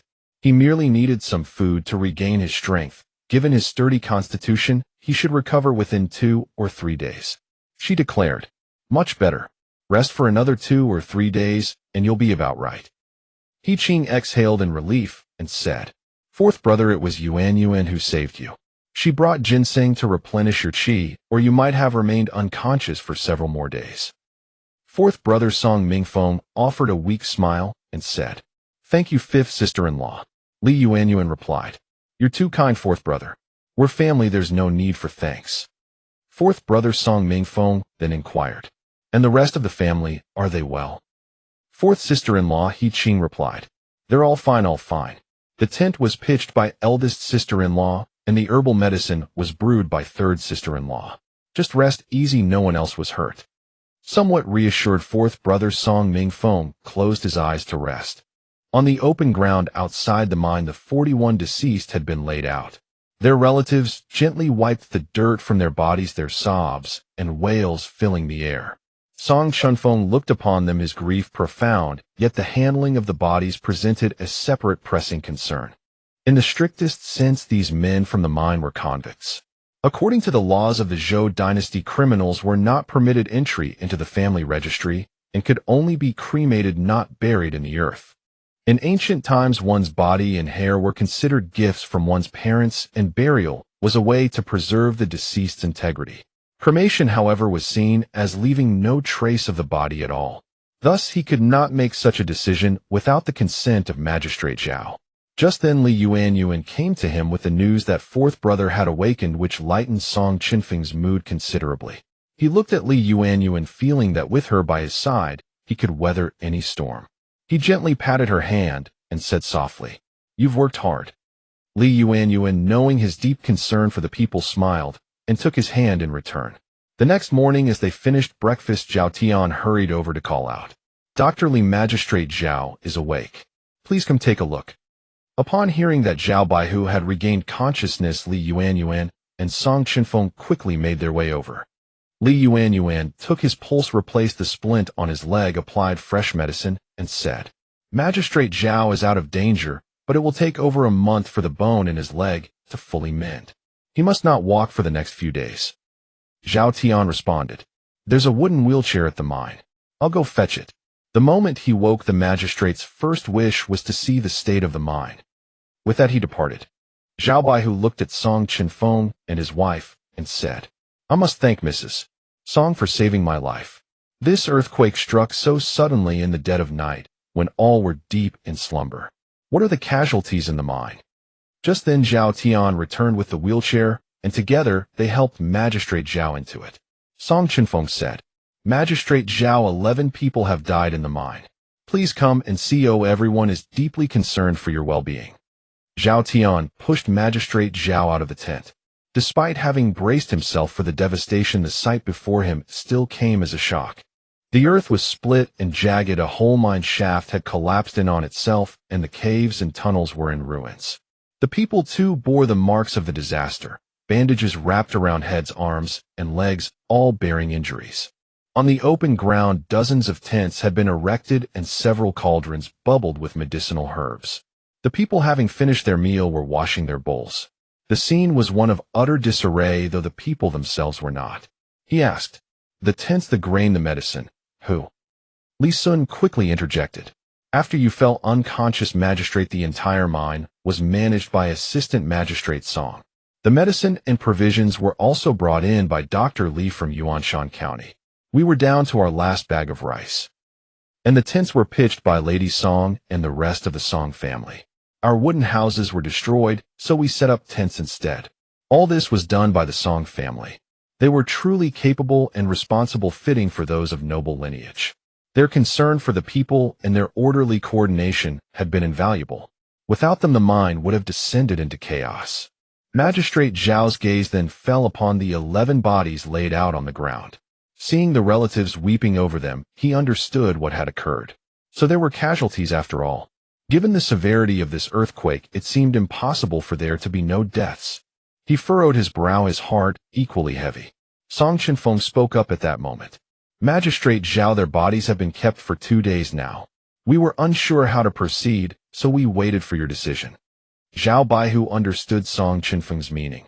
It was a matter of choosing between cremation and burial. He let out a deep sigh and said, "Let us speak with the families this evening." Report: An imperial edict has arrived. The thunder of hooves and a loud proclamation interrupted their conversation. Magistrate Zhao recognized the rider as Li Juanxing, the prefect of Yuanzhou. Li Juanxing dismounted and, holding the imperial edict, approached the crowd. Seeing the dire state of the western region, his heart clenched. The mine had indeed suffered a grievous blow. He said to Magistrate Zhao, "Magistrate Zhao, gather everyone. His Majesty has an edict to proclaim." Magistrate Zhao nodded. He thought that according to Zhou dynasty law, the court would dispatch aid and resources in the wake of an earthquake. Could this edict be their salvation? Upon seeing the imperial edict, a flicker of hope stirred in the hearts of the crowd. They murmured, "Is His Majesty about to grant us disaster relief funds?" Throughout the great Zhou dynasty, the court has always allocated silver to regions struck by calamity. Could it be that the emperor shows compassion for us? Indeed, how wonderful it would be if the production quota were reduced. This earthquake has wrought such devastation. Surely His Majesty will have mercy on us. Li Juanxing gazed at the hopeful faces before him, yet a stone seemed lodged in his throat. His heart grew heavy, but he could only bear it in silence. He unrolled the imperial edict, and the crowd knelt in unison. Prefect Li's voice rang out above them. "The earthquake at the western mine is a retribution for the crimes of the convicts. Therefore the production quota shall not be reduced, no state relief shall be granted, and no monetary aid shall be given. Let the convicts reflect on their offenses, seek redemption through toil, and never neglect their duties. Any violation will result in the extermination of their entire clan." The icy words pierced the ears of the crowd, chilling them to the bone, a coldness far more biting than the winter wind. Lord Zhao, hearing the decree, stood frozen in shock. He had never imagined the emperor could be so heartless. Song Chenfeng's face darkened. He felt that this emperor was entirely unlike the grand emperor who had always shown compassion for the people. Li Yuanyuan's joy faded as well. She thought, no wonder he is the villain in the original novel, rotten to the core through and through. Some vented their anger and frustration. How are we supposed to survive? Others collapsed in despair, sitting on the ground. Just kill me now. They won't even reduce the quota. Some, too afraid to speak aloud, muttered under their breath, "Extermination of the clan." The crowd buzzed with indignation, curses, and grief. But what could they do? Lord Zhao fell from his wheelchair with a thud, and Li Juanxing hurried to support him. His face streaked with tears. Lord Zhao clutched Li Juanxing's arm, trembling with anguish. "Prefect Li, heaven is determined to destroy this mine. No relief, yet no reduction in quota. How can we possibly survive?" Li Juanxing's heart ached for the aged man who had remained steadfast in his post, but there was nothing he could do. The imperial edict was immutable. Li Juanxing helped him back into the wheelchair, and suppressing his own sorrow, comforted him. "Lord Zhao, take care of yourself.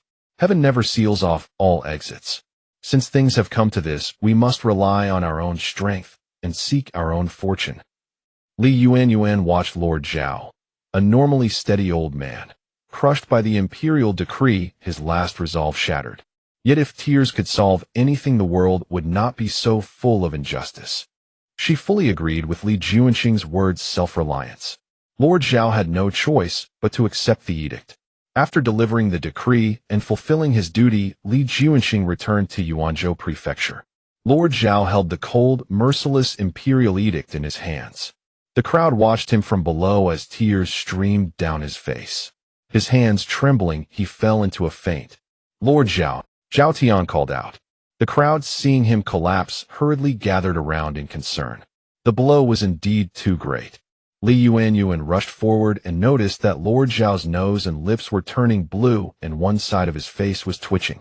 This was a bad sign, a stroke. It must have been triggered by the emotional turmoil.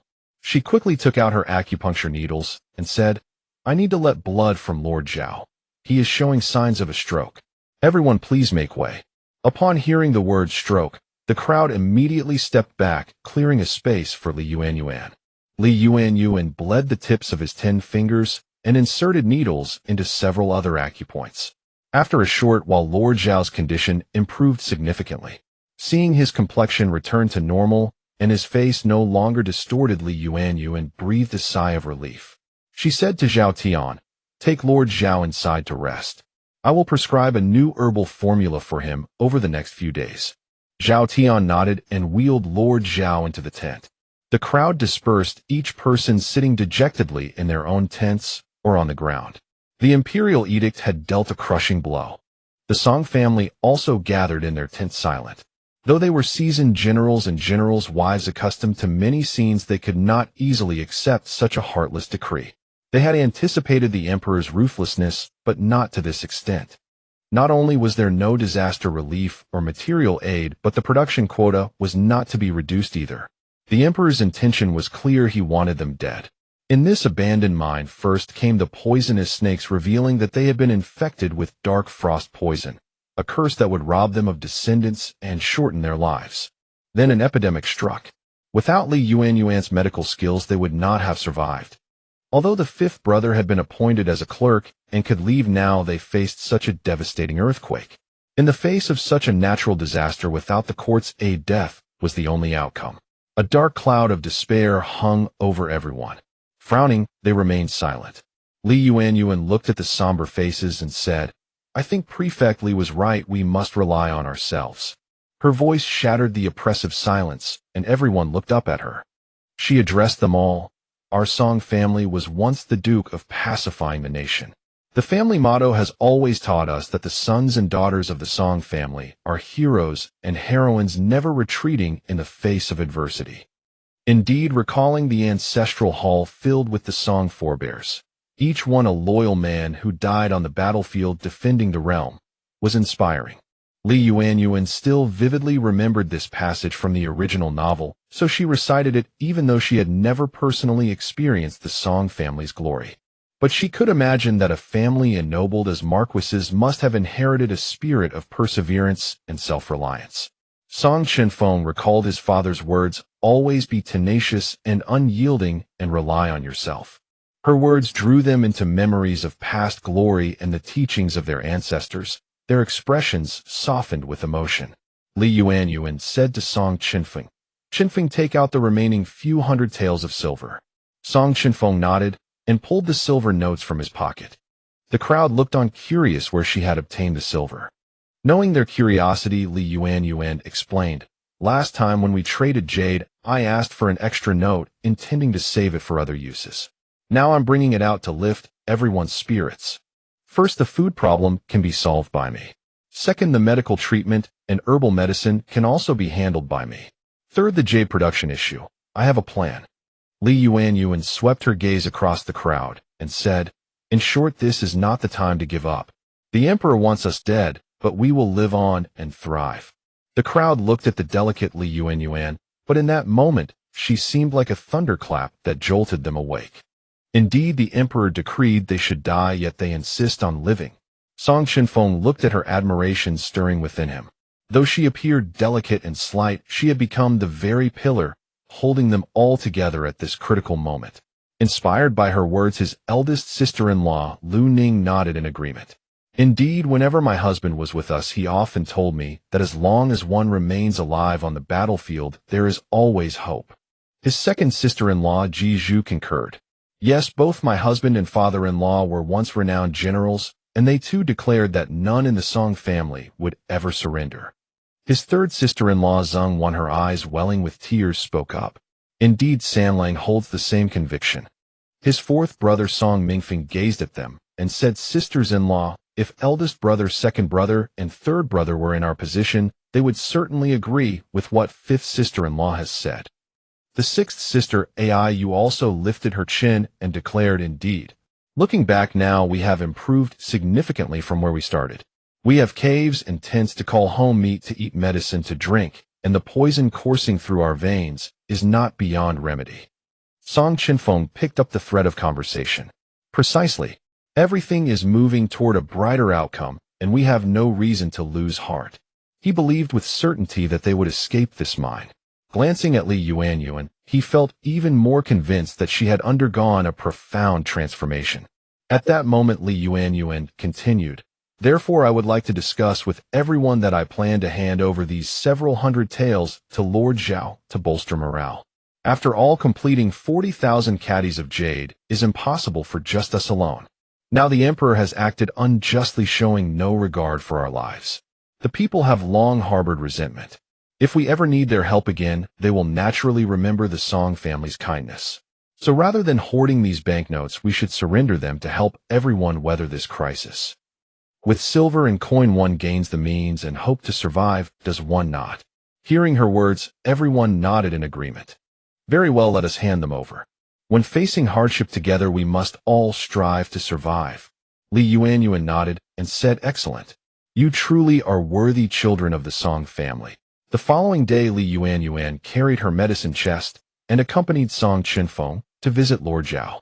After resting through the night and receiving timely medical attention, Lord Zhao appeared considerably better today than during his stroke yesterday. Song Chenfeng clasped his fists in greeting. Lord Zhao, I have brought Yuanyuan to pay her respects.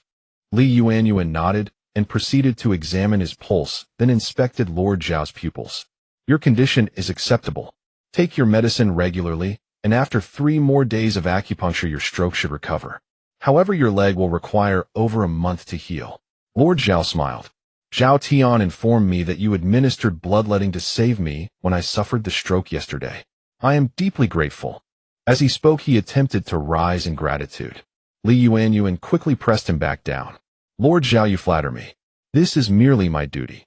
Lord Zhao managed a bitter smile, fighting back tears. To be honest, Dr. Li has saved my life, but living may not be preferable to dying. Song Chenfeng understood that it was the emperor's ruthlessness that had broken Lord Zhao's spirit.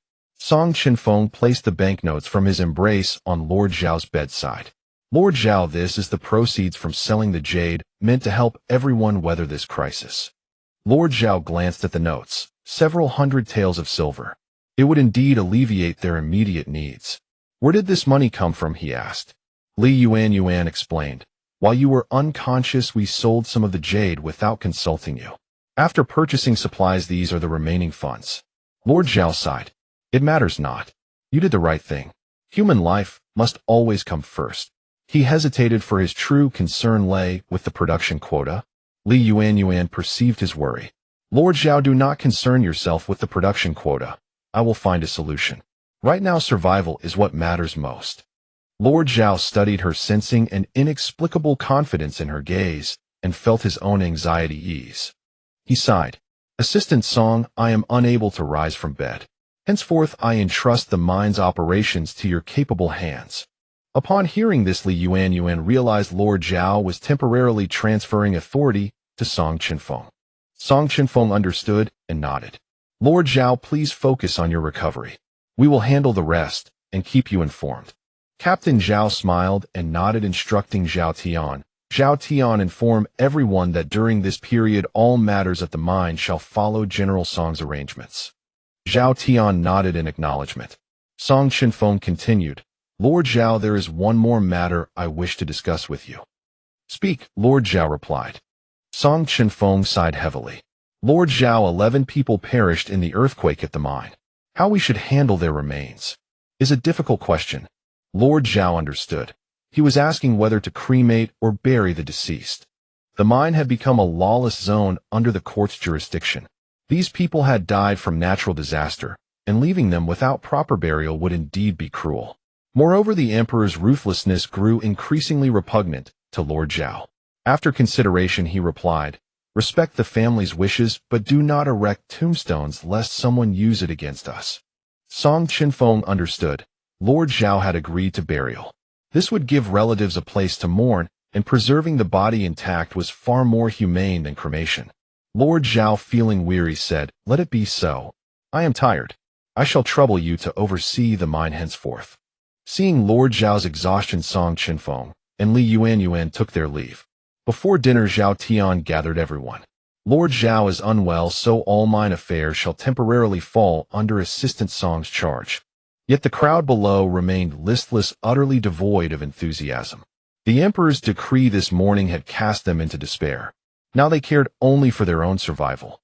Failure to meet the quota meant execution of one's entire clan.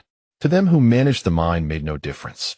Whoever oversaw operations, they could not possibly fulfill the quota. In other words, they were all destined to die.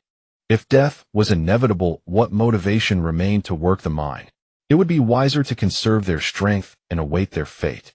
Thus they listened with blank expressions, offering no response. Song Chenfeng understood their despair. Standing before them, he surveyed the dejected crowd and declared, "Cheer up and listen to me." Everyone raised their heads to look at him. Song Chenfeng's gaze was steady, his voice resonant like a great bell as he addressed the crowd. "I understand your feelings, and I also understand your concerns. What troubles you now boils down to 3 points. First, food; second, survival in the mine; a third, the yield of jade." The people looked at him. These were indeed their worries. Song Chenfeng continued, "I have already discussed this with Lord Zhao. You have all seen the food. We managed to procure it on the very first day of the earthquake. This proves we have the capability." The crowd thought to themselves, after such a major quake, food was scarce everywhere, yet Commissioner Song obtained provisions in just 1 day. So his words about food were no empty boast. Second, all our caves have collapsed in the earthquake. My idea is to build wooden houses. From now on, we will no longer assign living quarters based on output. Everyone will be treated equally and live in wooden houses. At these words, the crowd was astonished. What? Wooden houses? The kind the officers live in? Can we really live in wooden houses? No more cold, stinking caves. No more hierarchy. Really? Li Yuanyuan glanced at Song Chenfeng, thinking, is this his true character? Benevolent and righteous, always thinking of the people. Song Chenfeng raised his hand to quiet the crowd and explained, "I have lived in both communal bunk beds and caves. Now the earthquake has destroyed all the caves, but although the wooden houses collapsed, they remained intact. That is why I want everyone to live in wooden houses. Moreover, winter is approaching. Tents are only temporary shelter. If we have no proper dwellings, we will freeze to death here." The crowd nodded in agreement. Having worked here for 3 or 4 years, they knew the severity of winter. Finally, regarding the yield, Dr. Li has already taught you how to find jade. Recently, your output has doubled. So you must have faith. We will complete the task of 40,000 caddies, and our families will not be executed.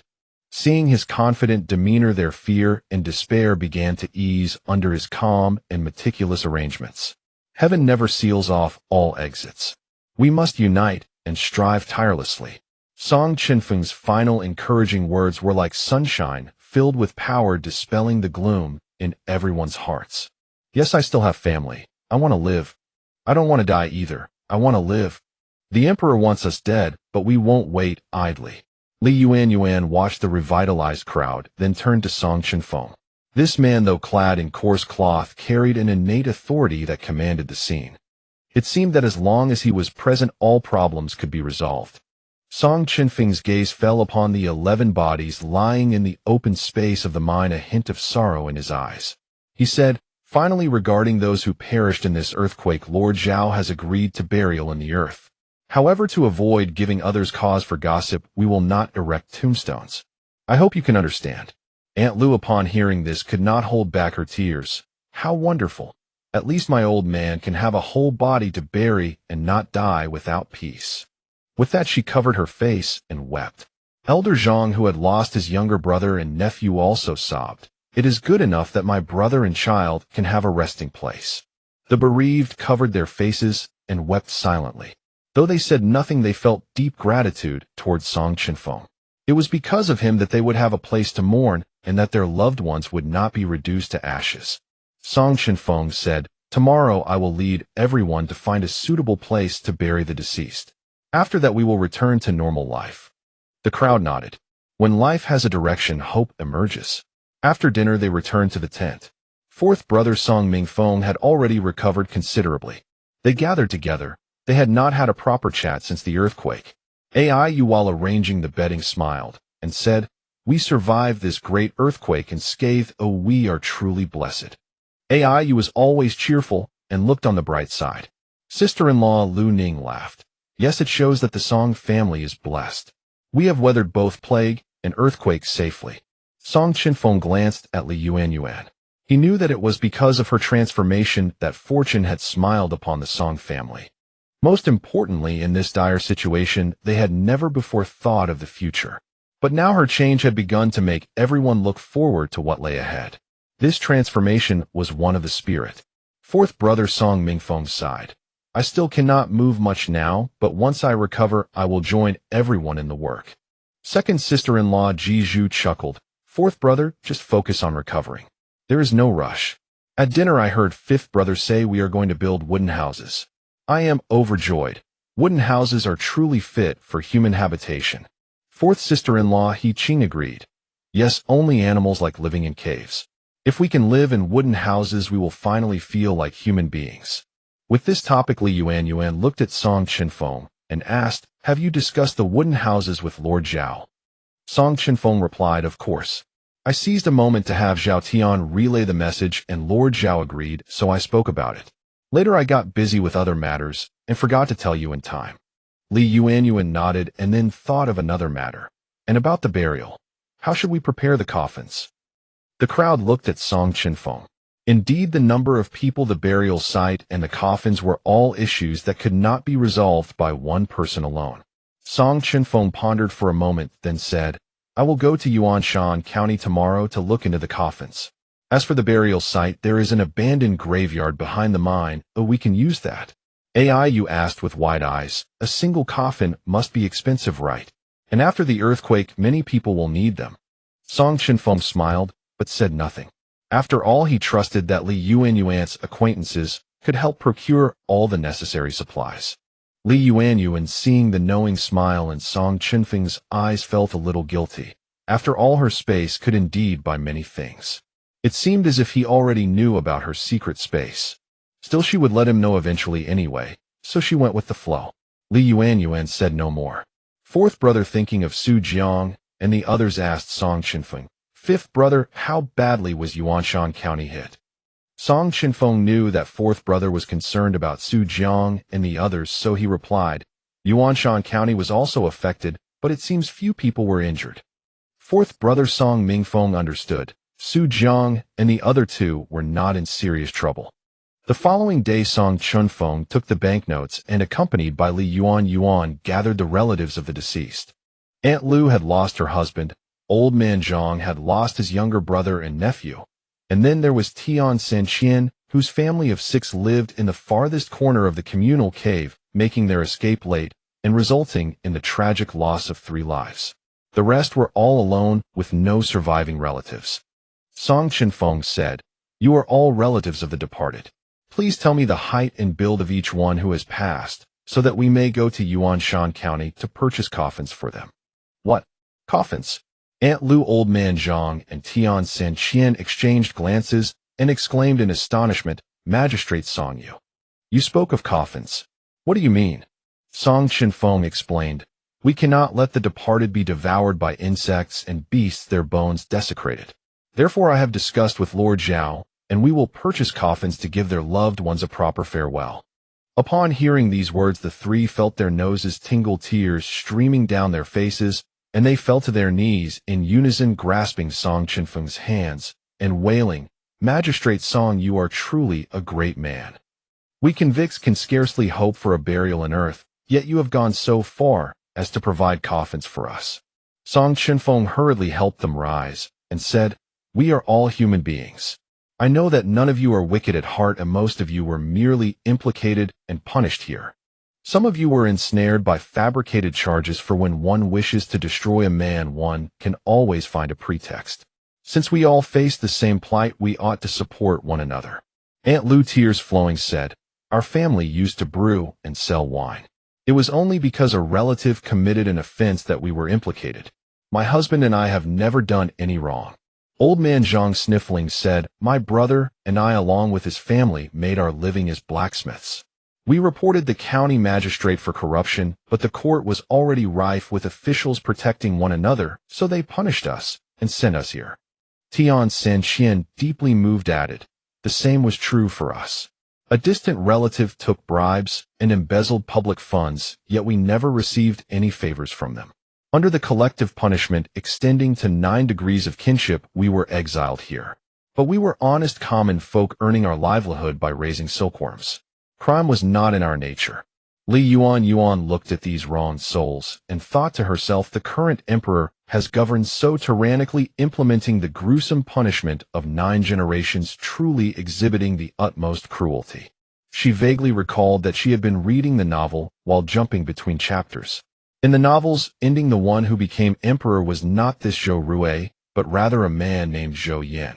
By deduction, something must have occurred during the intervening period that caused Zhou Rui to lose the throne. What could that event have been? Was it natural death, a usurpation, or perhaps a coup under the pretext of purging the court? But since the emperor also bore the surname Zhou, could it have been one of the emperor's own brothers? Or perhaps the emperor's own children? Could this event be exploited? Could it save the Song family from the tragic fate of total annihilation? Moreover, so many events pointed toward one place, the imperial palace. Within the palace walls there must surely be something capable of determining the Song family's fate, a key factor in their survival or destruction. Yuanyuan blamed herself for not having read the plot more carefully back then. She gathered her thoughts and said, "Once we have recorded the measurements, we shall set out at once and return as quickly as possible." Song Chenfeng nodded, comforted the crowd, and then together with Li Sun drove the carriage toward Yuanshan County.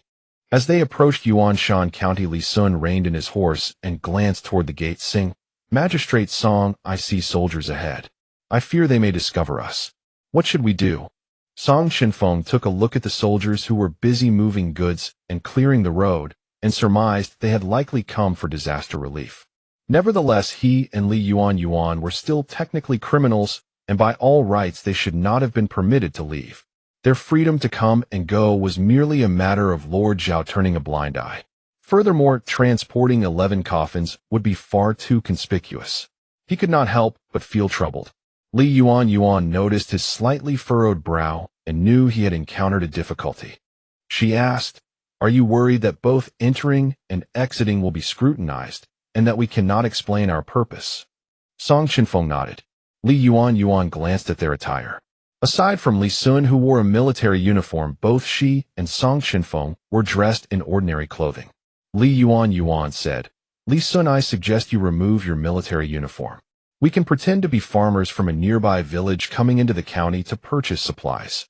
Li Sun nodded and said, "Then the three of us will agree on a story, that we come from the nearby Zhao family village, that we were affected by the earthquake, and that we have come to Yuanshan County to buy provisions." Song Chenfeng nodded. "Very well, that is what we shall say." Li Sun then removed his uniform and hid it, saying, "Let us move out. Take your positions." All three steeled themselves and prepared to enter the county. As expected, they were stopped at the gate by the soldiers. "Halt! Who goes there?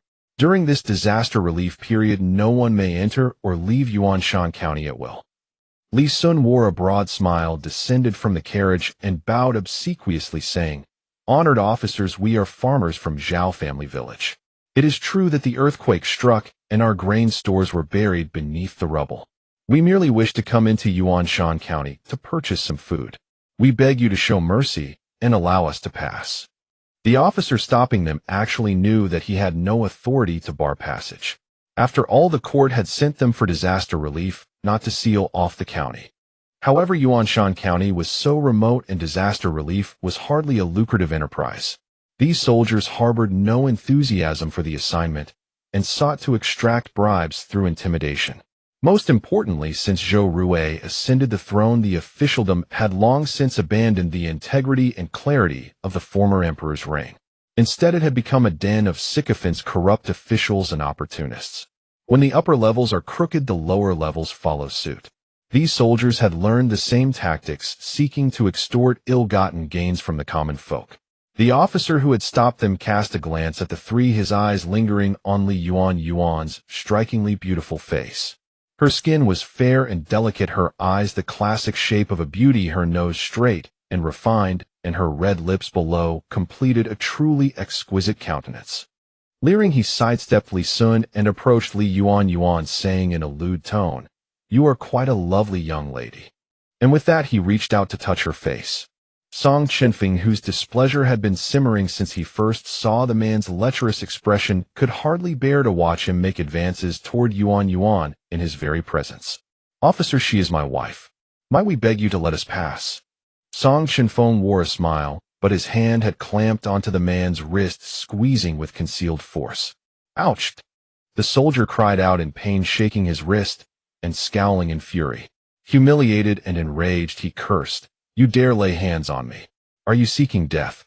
Li Sun thought to himself, this is bad. Just as he was pondering how to resolve the situation, Yuanyuan spoke up. Yuanyuan pulled out a silver ingot from her bosom and said, "Officer, we are just farmers, ignorant and naive. Please don't take offense. This is a small token of our respect. Please be magnanimous and let us through. After all, we are all just trying to survive the earthquake." She then glanced around and slipped the silver into the soldier's hand. The soldier who had been blocking her felt his anger dissipate at the weight of the real silver, and hearing such a beautiful woman praise him, his heart softened considerably. The soldier tucked the silver into his pocket, glanced at Chenfeng, and admonished, "I'm doing this for her sake. Learn to be more sensible next time. Go on in." Yuanyuan sweetly said, "Thank you, officer." Li Sun, knowing when to stop, promptly added, "Thank you, officer. We'll be on our way." With that, he exchanged a glance and led Yuanyuan and Chenfeng inside. On the carriage, Li Sun let out a relieved laugh. "Assistant Magistrate Song, that startled me. If we had actually clashed with them, it would have been disadvantageous for us." Chenfeng also felt he had been too impulsive and remained silent. Still, seeing his Yuanyuan being harassed made him want to throw a punch. Who could blame him? He was simply in love with her. Yuanyuan understood that his concern clouded his judgment, so she said, "Chenfeng only gave him a little taste of his own medicine out of worry for me. Otherwise, with his martial skills, killing him would not have been an overreaction. But as the saying goes, a general on the march does not chase a hare. Since we are out, it's better to keep a low profile. Problems that can be solved with money are not real problems." Her words both gave Chenfeng a graceful way out and offered Li Sun an explanation. Chenfeng looked at her silently, committing that phrase to memory. A general on the march does not chase a hare. He had never heard that saying before, yet it suited his identity perfectly. Li Sun continued, "It's fine, I understand. They were just throwing their weight around. Let's go quickly and come back quickly." The three of them arrived at Maotong department store, which was still closed. Now Chenfeng had no choice but to go to that courtyard to find them. So he made up an excuse. "Li Sun, last time I came, they were already closed due to the earthquake. I asked the neighbors and found out where they live. Why don't we go together and check?" Li Sun nodded. "All right, lead the way." They arrived at the small courtyard where Su Jiang and the others lived. Chenfeng knocked on the door, and it was opened by Zhang De, the commandant. Zhang De was overjoyed to see Chenfeng and his wife. He was about to call out when he caught Chenfeng's subtle signal. Zhang De understood there were others present. He quickly composed himself, pretending not to know them, and asked, "Who are you looking for?" Yuanyuan naturally understood the ruse. Chenfeng said, "Hello, I'd like to buy coffins. I've been here before, so I know the place." Zhang De put on a look of sudden realization. "Oh, I remember now. You came to buy grain last time. Coffins. What size do you need? How many?" Zhang De was also curious why Chenfeng would come out to buy coffins. Chenfeng continued, "The dimensions are here. 11 coffins. Zhang De looked at the measurements and thought 11 coffins. Must be for the mining site. Zhang De looked at them, pondered, and tested the waters. These 11 coffins would draw a lot of attention. We could disassemble them into boards and then reassemble, but even so they'd be quite large. One cart might not be enough to carry them all. Besides, in broad daylight, there are many soldiers around." Chenfeng understood that Zhang De was hinting that if the coffins were too large, they would have to proceed at night. Chenfeng asked Li Sun, "Li Sun, what do you think?" Li Sun said, "The shopkeeper makes sense. Let's rest at an inn first and wait until nightfall when the soldiers are off duty before we set out, though it will be quite late." Chenfeng nodded and said to Zhang De, "Then please prepare the goods, boss. We'll come to pick them up at the third watch. Here is the silver." Zhang De took the banknote and said, "All right, see you tonight." The three went to an inn and rented 2 rooms. Chenfeng poured a cup of water for Yuanyuan and said, "Get some rest first. I'll wake you when it's time." Yuanyuan watched him stand there like a statue and couldn't help recalling the scene at the inn last time. Blushing slightly, she gazed at his tall, handsome silhouette and wanted to change the subject. She asked, "Chenfeng, ever since I was hit by that stone, I seem to have forgotten some things about the capital. Can you tell me about them?" If she had asked directly, Chenfeng would surely have been puzzled. "Aren't you the daughter of Minister Li from the capital? How could you not know about the capital?" By prefacing it this way, Song Chenfeng would not suspect anything. Song Chenfeng looked at her, his dark pupils holding a hint of depth, and said, "Go ahead, ask." Li Yuanyuan said, "Why did the Song family incur the wrath of the current emperor? And what about that secret letter accusing him of colluding with the enemy?" It seemed he hadn't expected such a question. Perhaps recalling that heavy time, Song Chenfeng's eyes darkened. He let out a sigh and after a moment said, "Ever since the Supreme Emperor suddenly passed away and the eldest Prince Zhou Rui ascended the throne, he has been making things difficult for the Song family in every possible way. That day my fourth brother and I were at court. The emperor produced a secret letter claiming it was evidence of my eldest brother colluding with the southern frontier." Li Yuanyuan's eyes narrowed slightly. "A secret letter?" Song Chenfeng nodded. "Yes, a secret letter. At first we didn't believe it. We had a blood feud with the southern frontier. How could we collude with them? But the emperor pointed to the seal on it and said it was my eldest brother's seal." Li Yuanyuan listened, thinking to herself, how could it have his seal? That's impossible. Was the seal truly his? Song Chenfeng clenched his fist slightly and said in a low voice, "Yes, it was." The Song family army had a unique seal used for communicating with the military and family.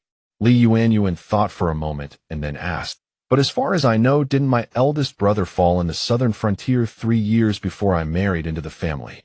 Song Chenfeng nodded, feeling a pang of grief as he thought of his brother. "Yes, so we don't know what happened.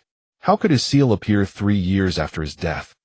The emperor used this as a pretext to confiscate our property and exile us." Li Yuanyuan thought and asked, "Chenfeng, could that seal have been forged?" Song Chenfeng shook his head. "It would be hard to forge. The seal bears my eldest brother's fingerprint. The Supreme Emperor had recorded all our fingerprints to prevent forgery, so it cannot be fake. Then why would the seal appear 3 years after his death? Could it be that her eldest brother was actually alive?" Li Yuanyuan asked, "Could it be that our eldest brother is still alive?" Song Chenfeng gave a bitter smile. "When our eldest brother died, he and our second brother were attacking the southern frontier. Our second brother saw it with his own eyes and buried him with his own hands. There can be no mistake." Li Yuanyuan nodded, truly at a loss as to where the problem lay. She rolled her eyes and asked again, "Is there anyone in the royal family named Zhou Yan?" Song Chenfeng asked Zhou Yan. "There's no one named Zhou Yan." "What? No one named Zhou Yan? Then who is he?" Li Yuanyuan thought about the second prince in the original novel and asked, "What about the second prince? How is he? What's his name?" Song Chenfeng said, "The second prince is gentle and kind. His name is Zhou Xiang, now the Prince Xiang. He has a close relationship with our Song family, but he couldn't help much in the exile matter because in outsiders' eyes they would avoid criminals who betrayed the country." "Zhou Xiang?" Li Yuanyuan asked again. "Among the royal family members, is there anyone named Zhou Yan?" Song Chenfeng said, "I've never heard of it. The current emperor has sons, but none of them bear that name. Neither do the second prince's sons. As for distant relatives, I wouldn't know." Li Yuanyuan nodded, thinking that to know the truth, she would need to contact the capital, but for now it was hopeless. She smiled and said, "We're all tired. Let's rest for a while. At the third watch, we still need to transport the wooden boards." Song Chenfeng nodded. He had been busy these days and was indeed a bit tired. Soon it was the third watch. The three gathered and arrived at the small courtyard. Lu Xian and Zhang De had already prepared the coffin boards in 2 carts, but Li Sun was worried. He quietly pulled Song Chenfeng and Li Yuanyuan aside and discussed, "Song Qianshi, if we say we're going to the mine, won't we be exposed? After all, even if criminals die, they can't use coffins. Even if we lie that they were soldiers, there can't be so many. After all, the Western Region mine is too famous and Yuanyuan County is so close that it's hard not to know. If they report to the local officials, then Lord Zhao will be implicated." Song Chenfeng remained silent because Li Sun didn't know that Lu Xian and the others were his old subordinates, and he couldn't let him know. He was thinking about how to solve this problem when Li Yuanyuan said, "Li Sun, money can move the gods. I'll just buy their silence with money, won't that work? Besides, they wouldn't want to get involved in such matters. After all, as merchants, they only care about profit." Hearing this, Song Chenfeng's lips curled into a slight smile. Her move not only put on a show for Li Sun, but also gave money to his subordinates in disguise, killing 2 birds with 1 stone. Li Sun nodded after hearing this and said, All right, let's do as Dr. Li suggests. Song Chenfeng nodded, stepped forward, and said to Lu Xin with his back to Li Sun, "Boss, we want to send the coffins to the Western Region mine, but we don't want anyone to know. So please take a look at this silver." After speaking, he stuffed the silver into Lu Xin's hand and pressed his arm. After all, Lu Xin was his old subordinate who had followed the Song family army for many years. They had long formed a tacit understanding, so Lu Xin instantly understood Song Chenfeng's intention. He quickly played along, took the silver, and said, "I understand. It's already the third watch and I can't see the road clearly. I'll just follow you to deliver the goods." Song Chenfeng nodded, turned to Li Sun, and said, "Let's set off." Li Sun nodded, and the five of them drove the carts out of Yuanyuan County. When they were close to the Western Region mine, Lu Xin reined in his horse and said, "It's too dark ahead, so I won't go further. You can return this cart when you come to stock up next time. We trust our old customers." Song Chenfeng knew that this was Lu Xin playing along with him. First, it was to tell Li Sun that he didn't know the way and couldn't see clearly. Second, he probably knew about the earthquake, and having an extra cart at the mine would be convenient for future hauling. Li Sun could only tell that the shopkeeper didn't want trouble, so he tactfully said, "All right, thank you, boss. We'll walk the rest of the way ourselves." The four parted ways. Li Sun and Song Chenfeng drove the carts. When they arrived at the mine, everyone had already rested, and only one tent showed a faint light. It should be Aunt Lu and the others. Li Sun called them out and said, "Aunt Lu, Uncle Zhang, Old Man Tian, let's go." The three saw them return, put on their coats, and said, "All right, we've been waiting for you. Let's go." At that moment, Song Chenfeng saw Li Yuanyuan's face pale from the cold and felt a pang of distress. He said, "It's late at night for a burial. You're a woman, so you'd better not go." Li Yuanyuan hesitated, feeling worried about Song Chenfeng. Li Sun also advised, "Yes, Dr. Li. Although I don't study medicine, I know that this is the time when Yin energy is strong between heaven and earth. Women are Yin and gentle, so you should avoid such burial matters." Li Yuanyuan thought it made sense, so she said, "All right, go quickly and come back soon." Song Chenfeng nodded his eyes, reassuring her not to worry, then led the others and turned away. Li Yuanyuan returned alone to the Song family tent. Thinking that Song Chenfeng had his sleeve arrows and martial arts skills, she figured he would be fine, so she didn't worry too much and lay down to sleep. Li Sun drove one cart, Song Chenfeng drove another, carrying 3 people and 11 victims' bodies, and they set off toward the small grove. The journey there was longer than to Yuanyuan County. Due to the earthquake and broken roads, it took them 3 hours to reach the grove. Holding a torch, Song Chenfeng looked around and asked Aunt Lu, "Aunt Lu, Uncle Zhang, Uncle Tian, do you think this place is suitable?" Aunt Lu bent over and said, "It's good enough to have a place to bury. No need to be picky." Uncle Zhang looked around and said, "This place is fine. It won't be disturbed." Old Man Tian said, Let's do it here." Song Chenfeng nodded, and the 4 of them, excluding Aunt Lu, began to work. Aunt Lu watched Song Chenfeng digging and burying without any airs and felt moved. Old Man Tian and Uncle Zhang felt the same. Everyone kept their gratitude in their hearts and worked silently. After digging 11 pits, they set up the coffins. At the horizon, light gradually appeared, and the sky was no longer pitch black. They carried the bodies into the coffins, sealed them, and when they began to lift the coffins, Li Sun accidentally let out an ouch. Song Chenfeng asked, "What's wrong?" Li Sun looked at his arm, which had a cut and was bleeding. He held up the torch to look, and it turned out that a sickle was stuck in a tree trunk. In the dark night with heavy dew, he hadn't seen it and accidentally injured himself. "It's nothing, just a scratch. Let's continue." Everyone heard it was nothing and paid no attention, continuing their work.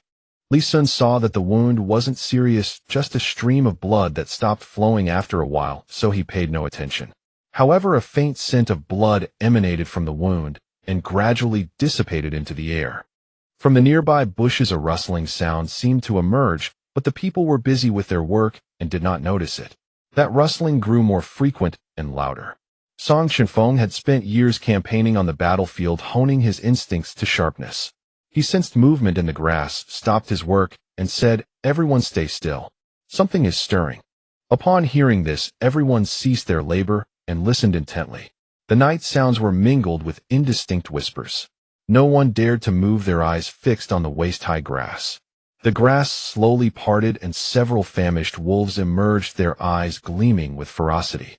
In the dim firelight, their eyes shimmered with an eerie glow as they bared their fangs, growling low in their throats. Danger! It's wolves! Old Man Tian shouted. Song Chenfeng furrowed his brows, his expression grave. During his military campaigns, he had often encountered wolves, for they were drawn by the scent of blood to feed on corpses. This is Yuanyuan Prefecture. Wolves should not exist here. Aunt Lu quickly hid behind the group and said. Song Chenfeng replied, perhaps the earthquake has unsettled the animals. Coupled with Li Sun's bleeding, they must have caught the scent and followed it. The wolves were clearly starving, drooling as they circled the group, eager to pounce. Song Chenfeng kept his gaze fixed on the wolves, observing their every move. He said, Aunt Lu, wolves fear fire. We only have 2 torches. Stay behind us and make more torches for your own defense. Understood. Aunt Lu quickly crouched down and gathered materials to fashion torches. Uncle Tian, you are the eldest. Take this torch. He handed his torch to Old Man Tian. Zhang Dada passed the torch to Li Sun and said, Li Sun, your arm is wounded. They are drawn to blood. Take this torch for your defense. Before he finished speaking, a wolf, smelling the blood, lunged at Li Sun. Li Sun, a former soldier skilled in martial arts, drew his official saber and slashed at the wolf. Seeing the weapon, the wolf missed its attack. Once the lead wolf attacked, the rest of the pack joined in. Song Chenfeng, a seasoned general with impressive combat skills, picked up a staff and struck the approaching wolves on the head. Some were knocked unconscious, while others dodged. One wolf threw back its head and howled, attempting to summon its pack. Soon more wolves arrived, surrounding them and launching a coordinated attack. The group wielded their weapons, but still suffered several bites. Aunt Lu was bitten on the calf, Zhang Dada on the arm, Old Man Tian on the hand, and even Song Chenfeng was bitten. Back to back, the 4 huddled together, holding torches to keep the wolves at bay. Fearing fire, the wolves circled, but refused to relinquish their prey. Li Sun asked, what shall we do? The wolf pack is growing. Aunt Lu, trembling with fear, stammered, will we die here?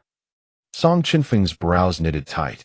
The usually composed man could not suppress his anxiety. Surrounded by wolves with few men and no proper weapons, their lives hung in the balance. What could they do? Wait, weapons. He suddenly remembered the sleeve darts hidden in his sleeve. He reached inside, confirmed they were still there, drew them out, and fired into the wolf pack with rapid shots. Thud. Howls. Song Chenfeng's aim was true. Several wolves fell, rolling in pain before lying still. Seeing the wolves drop, the other 3 gained hope. All 10 sleeve darts found their marks, killing 10 wolves. The remaining wolves, realizing they could not win, fled. Everyone breathed a sigh of relief, collapsing to the ground after escaping the wolf pack. Li Sun held his arm and said, today was truly a narrow escape.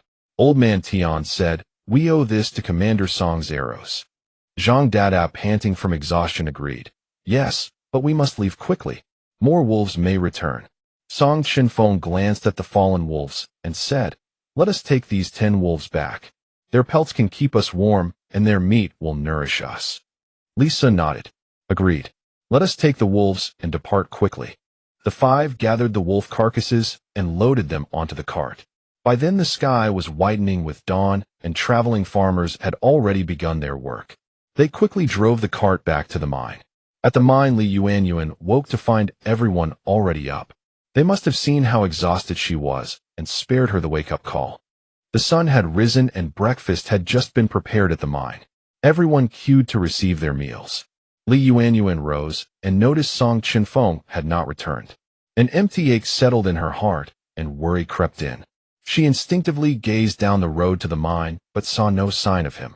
You noticed she was awake and waved, calling out 5th sister-in-law. Hearing you call her, Yuanyuan turned and saw her sister-in-law beckoning her to eat. She walked over, took her bowl, and ate alongside You noticed her distracted air and asked 5th sister-in-law, did you not rest well? The eldest sister-in-law glanced at her, and though she had once loved him, she could read the longing in the 5th sister-in-law's eyes. She must be missing 5th brother. Smiling, she said nothing. Yuanyuan replied, perhaps I did not rest well. 4th sister-in-law He Ching, overhearing, teased, you 5th sister-in-law is missing 5th brother. Embarrassed, Yuanyuan blushed, filled her bowl, and sat with the others to eat. Fourth brother Song Mingfeng said, "Sister-in-law, the medicinal soup you prepared is excellent. My wound has nearly healed." Li Yuanyuan nodded. "That is good. You should rest a few more days before resuming labor." Song Mingfeng said, "Indeed. Fifth brother has always been outstanding, capable of governing the state, and skilled in battle. He has now earned the trust of bailiff Zhao and temporarily manages the mine. If the opportunity arises to leave, his talents will surely be put to good use." Eldest sister-in-law Lu Ning said, "Provided they meet a wise ruler. If it is a tyrant, the more talented they are, the more they will be suppressed." Song Mingfeng laughed. "True enough. I hope we shall have the day to leave." Li Yuanyuan looked at her family and thought, if the next emperor is not the current ruler Zhou Rui, then perhaps this opportunity could allow her to regain favor and serve again. But her brother-in-law was right. The prerequisite was to escape. Otherwise, she would simply waste away at this mine until death. After the 7 of them finished their meal, everyone went out to wash the dishes and tidy up when they heard the sound of horse hooves in the distance. Li Yuanyuan immediately turned her gaze toward the path, and sure enough, it was Song Chenfeng and the others returning. The heavy stone in her heart finally settled. The group hurried to greet them. The first thing Li Yuanyuan noticed was the claw marks on Song Chenfeng's arm. Her brows furrowed instinctively, and her heart tightened as she immediately ran over. "You're back. Did everything go smoothly?" Fourth brother Song Mingfeng asked. "Yes, relatively smooth. We were attacked by a pack of wolves and sustained some injuries, but we unexpectedly managed to take down 10 wolves," Song Chenfeng said. Li Yuanyuan hurried over and immediately lifted his arm to examine the wounds, her face etched with worry. "A wolf pack? You were all injured?" Li Sun couldn't wait to call out, "Yes. No one expected a wolf pack to appear. We were all hurt." Old man Tian still felt a shiver of fear as he recalled the incident. Indeed, it was extremely dangerous at the time. "The wolves had us completely surrounded." Aunt Lu chimed in. "Yes, I truly thought I would be joining my old husband in the underworld. But somehow Magistrate Song used those arrow projectiles to kill those wolves and saved us all." Arrow projectiles? Li Yuanyuan instantly understood. They must be the sleeve-mounted darts. She said, "Since everyone is injured, let's head to the tent. I'll tend to your wounds." Song Chenfeng nodded, and the 5 of them followed Li Yuanyuan into the tent together. Li Yuanyuan took a look and was relieved. They were only superficial scratches. She treated their wounds, applied medicine, and bandaged them up, then instructed, "Keep the wounds dry from water. Come back in 2 days for a dressing change." The several of them thanked her and then stepped outside. Li Yuanyuan looked at Song Chenfeng before her. There was still dust from yesterday's burial on his face. Though he remained handsome, he appeared slightly disheveled. A trace of tenderness shimmered in her eyes. The 2 locked gazes, and the very air seemed to slow. Eldest sister-in-law Lu Ning smiled and said to everyone, "Let's step outside and give Yuanyuan some privacy to properly check 5th brother's injuries." Second sister-in-law Ji Zhu and third sister-in-law Zhang Wan also smiled. 4th brother and 4th sister-in-law were perceptive as well. Everyone, reading the situation with quiet understanding, graciously left the 2 alone. Song Chenfeng saw the gentle concern in her eyes, the slight furrow of her brows, and his heart softened. Speaking in a tender voice, he said, "I'm fine. It was all thanks to your sleeve dart." Li Yuanyuan knew he didn't want her to worry, so she sighed softly. Worrying is only natural. But Song Chenfeng suddenly took her hand and pressed a kiss to the back of it, his eyes radiating a quiet charm. "There's no need to worry. Your sleeve dart saved my life." Li Yuanyuan was startled by his sudden gesture, her cheeks flushing red. She pulled her hand away and scolded gently, "You're injured. Be careful." Song Chenfeng simply smiled and spoke softly, "Though I am hurt, seeing that you worry about me makes my heart feel warm. By the way, I've used up my sleeve darts. Do you have any more? If not for them this time, we might not have stood a chance against the wolves." Li Yuanyuan replied, "Yes, but I'll give them to you tomorrow. If the opportunity arises, I'll also make a few for the sisters-in-law for self-defense." Song Chenfeng said with a smile, "If it's difficult to obtain, they need not rush. After all, there's not much danger in the mine." As they were talking, someone called out from outside, "Excuse me, is Magistrate Song present?" Song Chenfeng glanced over and said to Li Yuanyuan, "Does that sound like Aunt Lu?" He then called toward the tent entrance, "Aunt Lu, come in." Upon hearing this, Aunt Lu entered. Seeing Song Chenfeng and Li Yuanyuan, she spoke with genuine emotion. Magistrate Song, this time my old husband was able to be laid to rest with dignity, and we now have a place to call home. My husband and I are both deeply grateful to you. Song Chenfeng rose from his seat and said, Aunt Lu, there's no need for such formalities. We are all in this together. Aunt Lu smiled and replied, the fact that Magistrate Song possesses such broad-mindedness shows that he treats us as human beings. I truly believe that if my old husband were still alive, he would have agreed with my actions as well. With that, she reached into her bosom and took out a small bottle, handing it to Song Chenfeng. She continued, Magistrate Song, Dr. Li, this is a kind of intoxicating wine my husband and I developed together called Drunk for a Millennium. I think, given your vision and generosity, Magistrate Song, it may prove useful to you in the future. Please accept it as a token of our gratitude as a couple. Song Chenfeng took the wine bottle and asked, intoxicating wine, drunk for a millennium. Li Yuanyuan took the bottle from him, uncorked it, and after a quick sniff, she immediately understood its nature. She asked, Aunt Lu, this wine can make someone fall unconscious and lose their awareness for a while, correct? Aunt Lu smiled, as expected of Dr. Li. Just one sniff, and you know everything. Li Yuanyuan swirled the bottle in her hand and asked curiously, Aunt Lu, such intoxicating wines always rely on secret recipes. When I studied medicine under my master, he couldn't even formulate this kind of wine. The fact that you were able to create it is truly remarkable. Aunt Lu smiled and explained, our family has a long tradition of brewing wine. My old husband has always enjoyed experimenting with all sorts of unusual concoctions. One day, he gathered some mushrooms from the mountain and decided to try brewing wine with them. After drinking it, he fell unconscious for an hour and couldn't even recall what had happened beforehand. Upon hearing this, Li Yuanyuan immediately understood. The mushrooms Aunt Lu mentioned were likely a type of poisonous mushroom that could induce unconsciousness. Aunt Lu continued, I won't hide anything from Magistrate Song or Dr. Li. Those mushrooms are indeed toxic. Later, my clever old husband came up with the idea to name this intoxicating wine Drunk for a Millennium and sell it to physicians for use as an anesthetic. Anesthetic. Li Yuanyuan couldn't help but recall Hua Tuo's ancient anesthetic powder mafeezin. They must operate on the same principle, she thought. Aunt Lu went on, however, we are well aware that since the mushrooms are toxic, they cannot be used frequently. Therefore, we strictly control the production volume and do not reveal the ingredients to the physicians. In that case, Drunk for a Millennium would serve as an anesthetic to reduce the pain of external injuries rather than merely rendering someone unconscious. It would not be considered a harmful practice. Li Yuanyuan asked, so this means it's your exclusive product? Aunt Lu smiled and replied, exactly.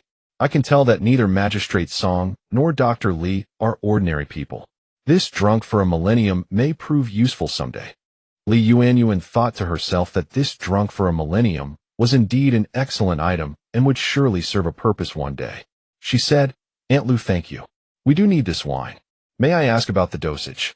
Aunt Lu smiled and explained, although this bottle of Drunk for a Millennium appears small, it is enough for 10 people.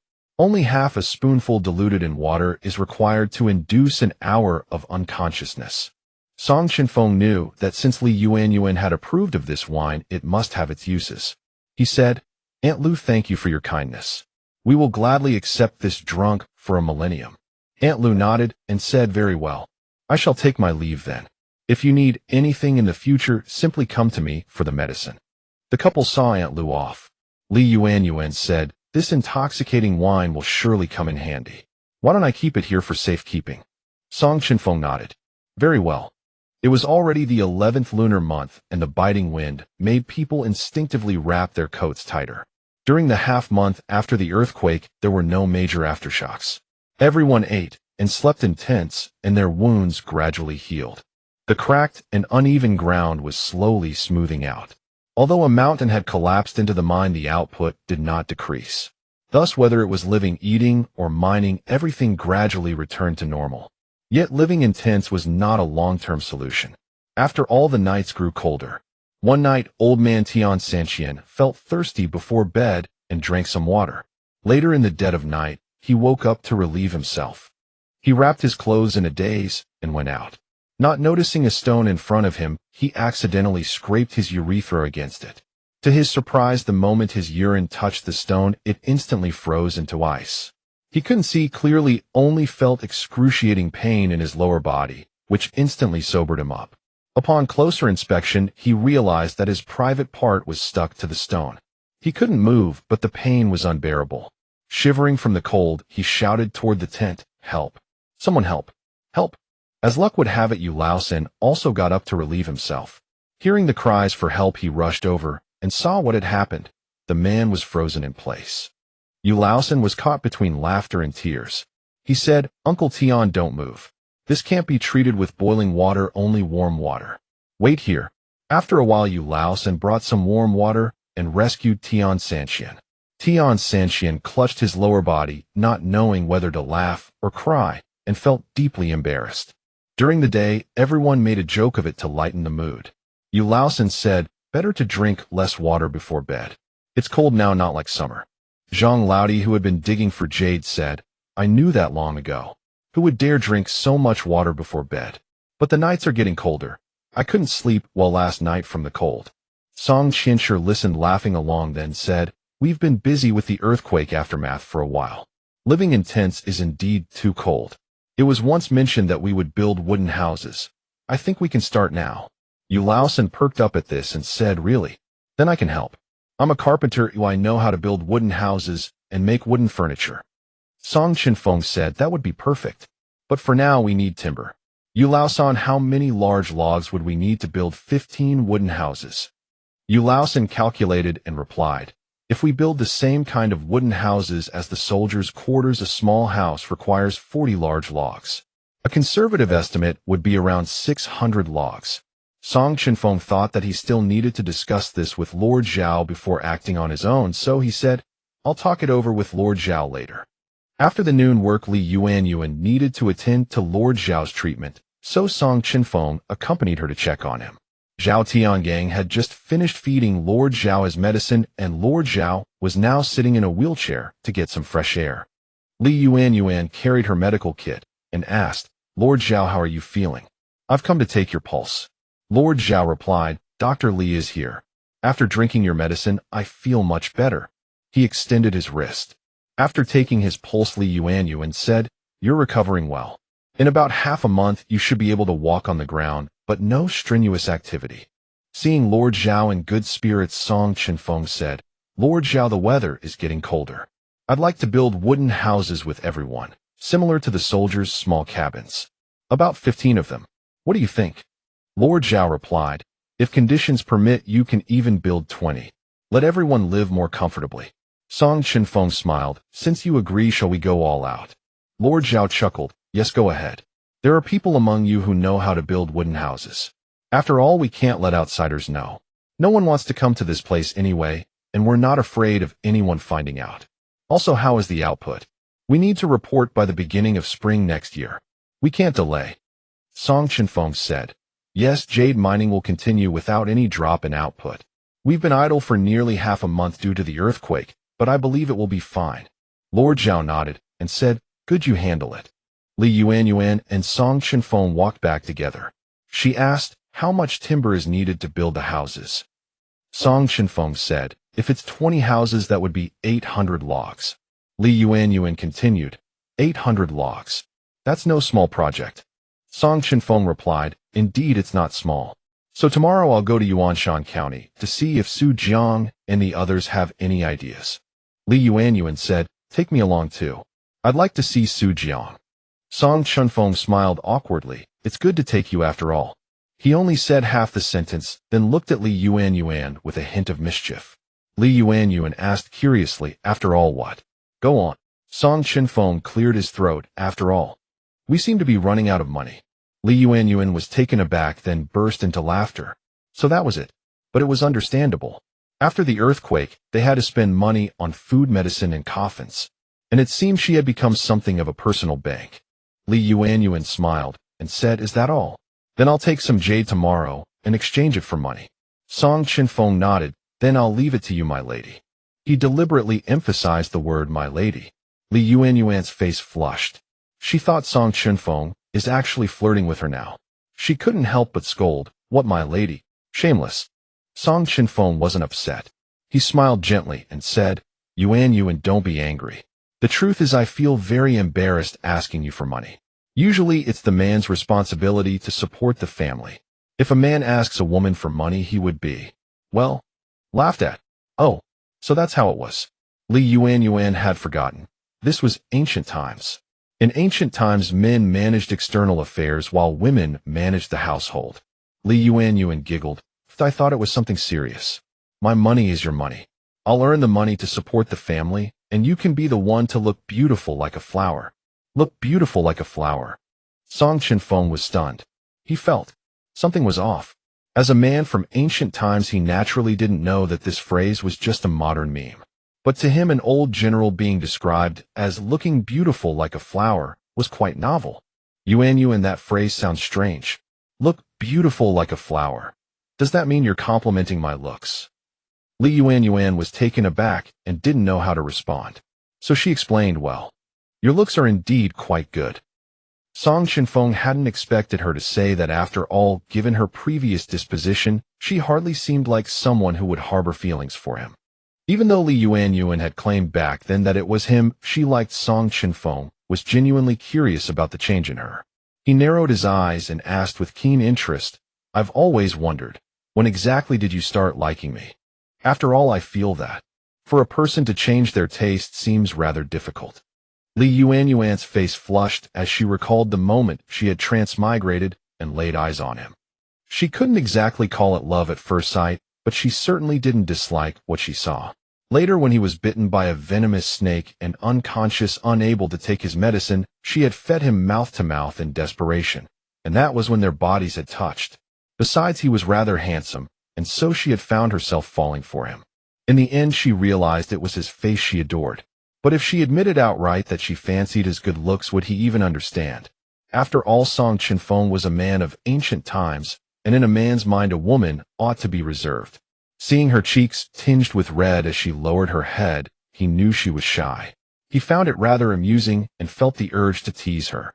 Suddenly he leaned close to her ear, his warm breath swirling around her as his deep voice pierced straight to her eardrum. "Yuanyuan, are you perhaps a woman of lust?" A woman of lust. Were those supposed to be pleasant words? Those 4 words struck Li Yuanyuan's heart with a jolt.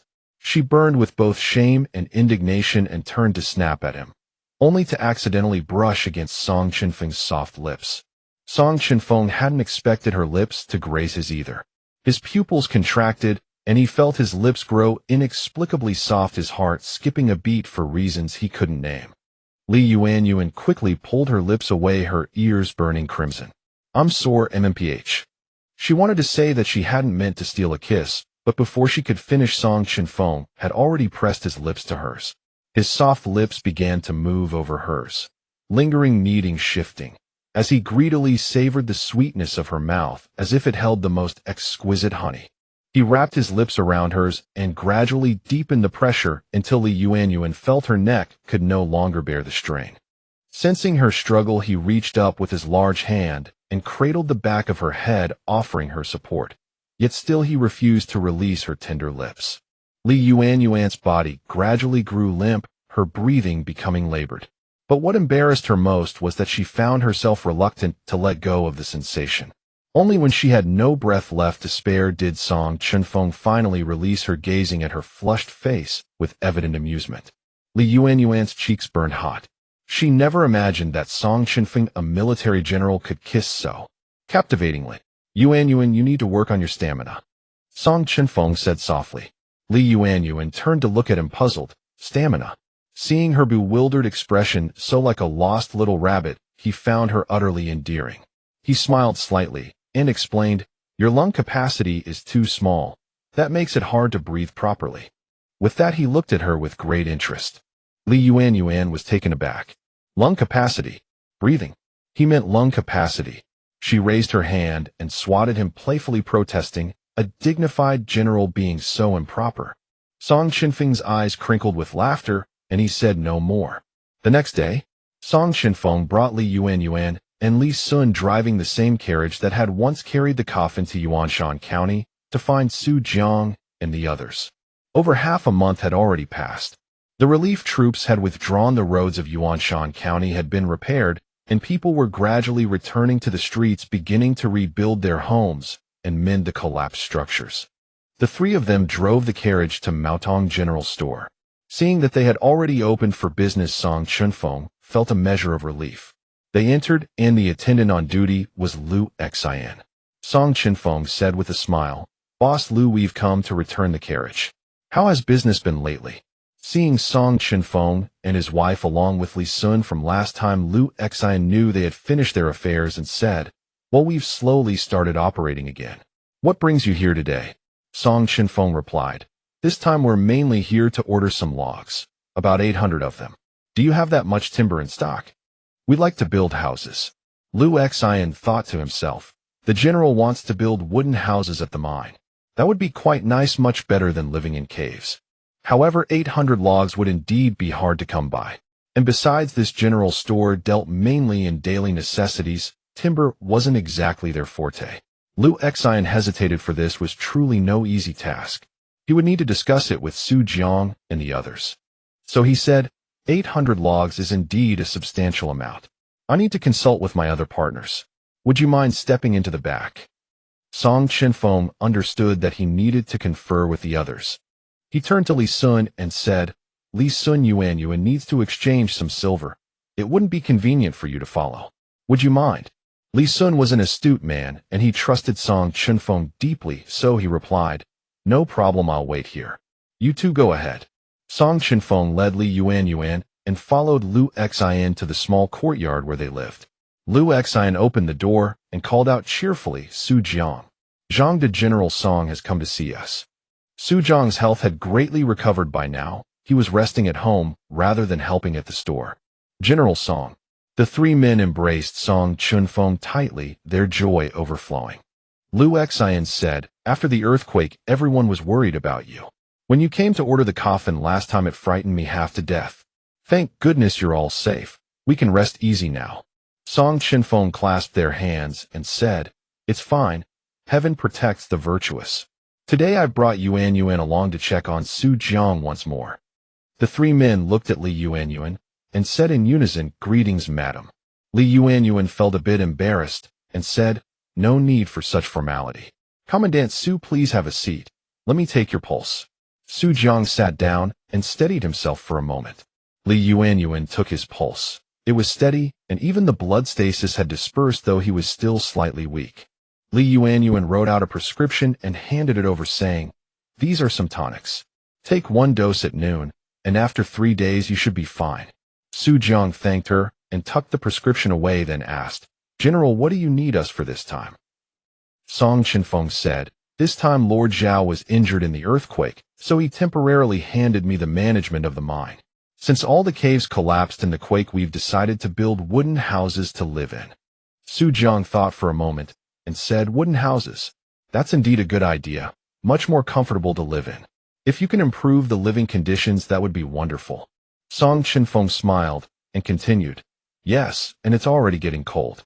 We can't stay out in the open much longer. So I wanted to ask, can you manage to get us 800 logs? 800 logs. Su Jiang furrowed his brow, pondering. This was indeed no small number.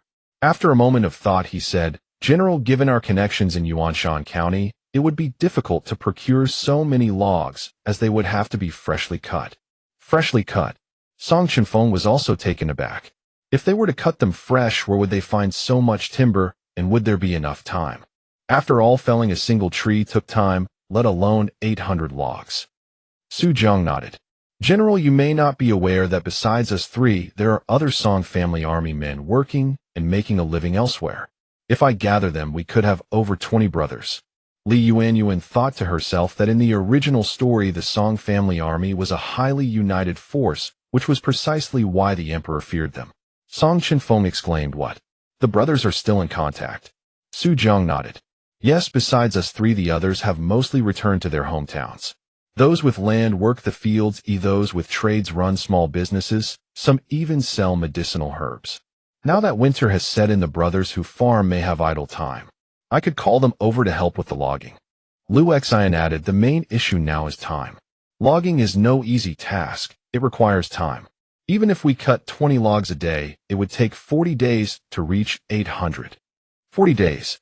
By then they would have frozen to death. Yuanyuan thought that with ancient technology being so primitive, if they had something like a chainsaw, those 800 logs could be done in 3 days. She felt she could try to solve this problem. She said, "Sorry to interrupt, but I need to relieve myself. I'll step out for a moment." Chenfeng nodded and Yuanyuan went out. Finding a secluded spot, she flashed into the space with a single thought.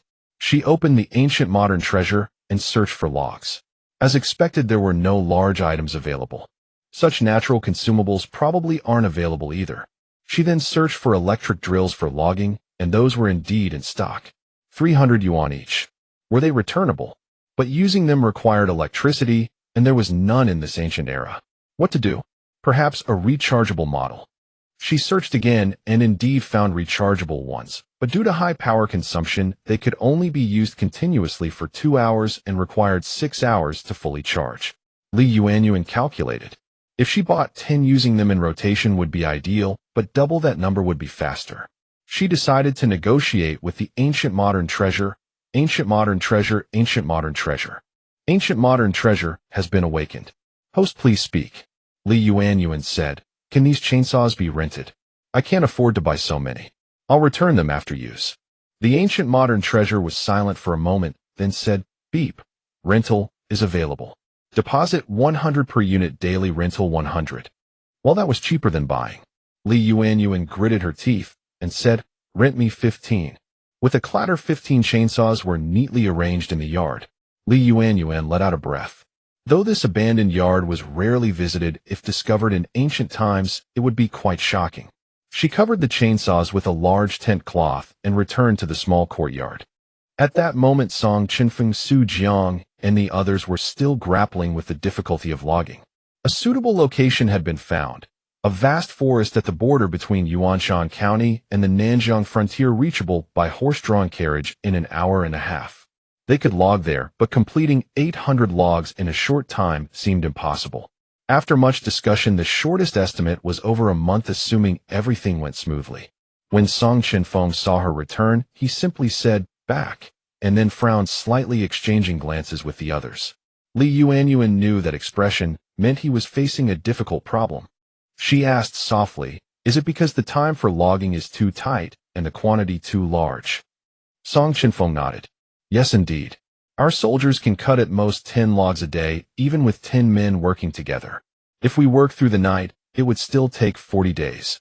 Yuanyuan said, "I have tools that might startle you, but they will greatly increase productivity. However, they are borrowed and must be returned after use." "Tools? What tools?" "Startle them." Zhang De, who had served as a Sima in the army overseeing training, was the boldest and most straightforward. He couldn't help but laugh heartily. "Madam, I Zhang De have a bold heart. I've seen 2-meter spears and 1-meter swords. What tool could possibly scare me?" Su Jiang cupped his hands and smiled. "Madam, please don't take offense. We soldiers are rough in nature." Zhang De was a Sima and speaks bluntly, but he means no disrespect. Yuanyuan smiled. "It's fine. Everyone follow me." With that, she turned and headed toward the abandoned yard. Though puzzled, the 4 men followed her. Upon reaching the yard, they saw a large tent cloth covering something. Chenfeng looked at the covered objects with curiosity. "Yuanyuan, what is this?" Yuanyuan pulled back the cloth, revealing 30 chainsaws, their blades gleaming brightly. The jagged teeth, sharp as shark's fangs, left the 4 men, who had only ever seen cold weapons, utterly stunned. What was it? So strange. They had never seen anything like it. The teeth looked so sharp. Could they easily injure someone? Yuanyuan walked over and picked up a chainsaw. Though somewhat heavy, she could manage it. She said, "This is called a chainsaw. Let me demonstrate how to use it." She walked over to a small tree, patted it, and said, "Little tree, I'm sorry, but you have to be sacrificed."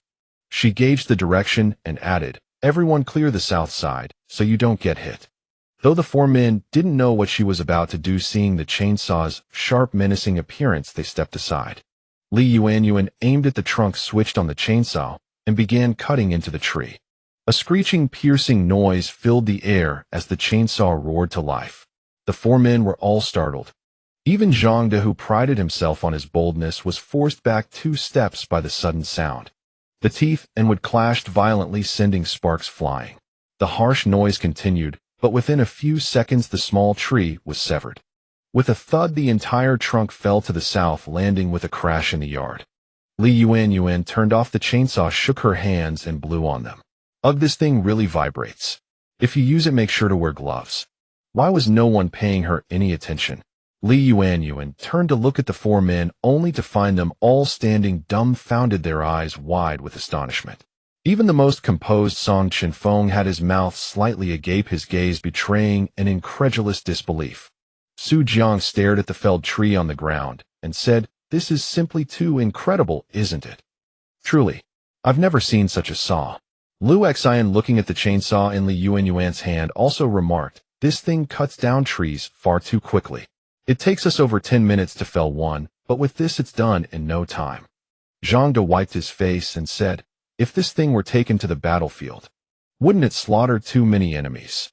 Li Yuanyuan found their reactions rather amusing. She said to Song Chenfeng, "Chenfeng, do you think this could reduce the working hours?" Zhang De, the most straightforward of the group, exclaimed excitedly, "Absolutely. This is incredible. Madam, can you give me one to play with later?" Li Yuanyuan smiled and replied, "This can only work for about 2 hours before the battery runs out. It needs to be recharged before it can be used again." Electricity. The 4 exchanged bewildered glances and said in unison, "What is electricity?" Lu Yuanyuan, seeing their astonished expressions, thought to herself that these ancient people had no concept of electricity. But they did know about lightning. So Li Yuanyuan explained, "Think of it as stored lightning. When it's kept inside the saw, it gives the tool the power to move." Zhang De burst into laughter. "So that's what it means. How fascinating. I can't wait to cut down some trees." Su Jiang and Lu Xian chuckled. This Zhang De was always fond of weapons. Su Jiang picked up another chainsaw and gave it a try. When he turned it on, it emitted a piercing, grating noise which he found so unpleasant that he quickly shut it off. He asked, "Madam, since this saw requires lightning, how do you recharge it?" Song Chenfeng looked at her. Although he had long known that she could always produce the strangest things, he was genuinely curious about this lightning business. Li Yuanyuan had already prepared an excuse. "At night, I asked the thunder god to recharge them. During the day, you cut the trees. As for the specifics, the thunder god won't let me tell." After all, she could make up a story, and no one would know the truth since she couldn't explain the socket in her space. The 3 men were even more amazed. This madam was truly remarkable. She could even contact the thunder god in the heavens. Song Chenfeng, noticing her expression as she spun her tail, knew it had something to do with her mysterious acquaintance. Song Chenfeng interrupted the discussion. "Well then, please calculate roughly how many days it will take to cut down 800 logs.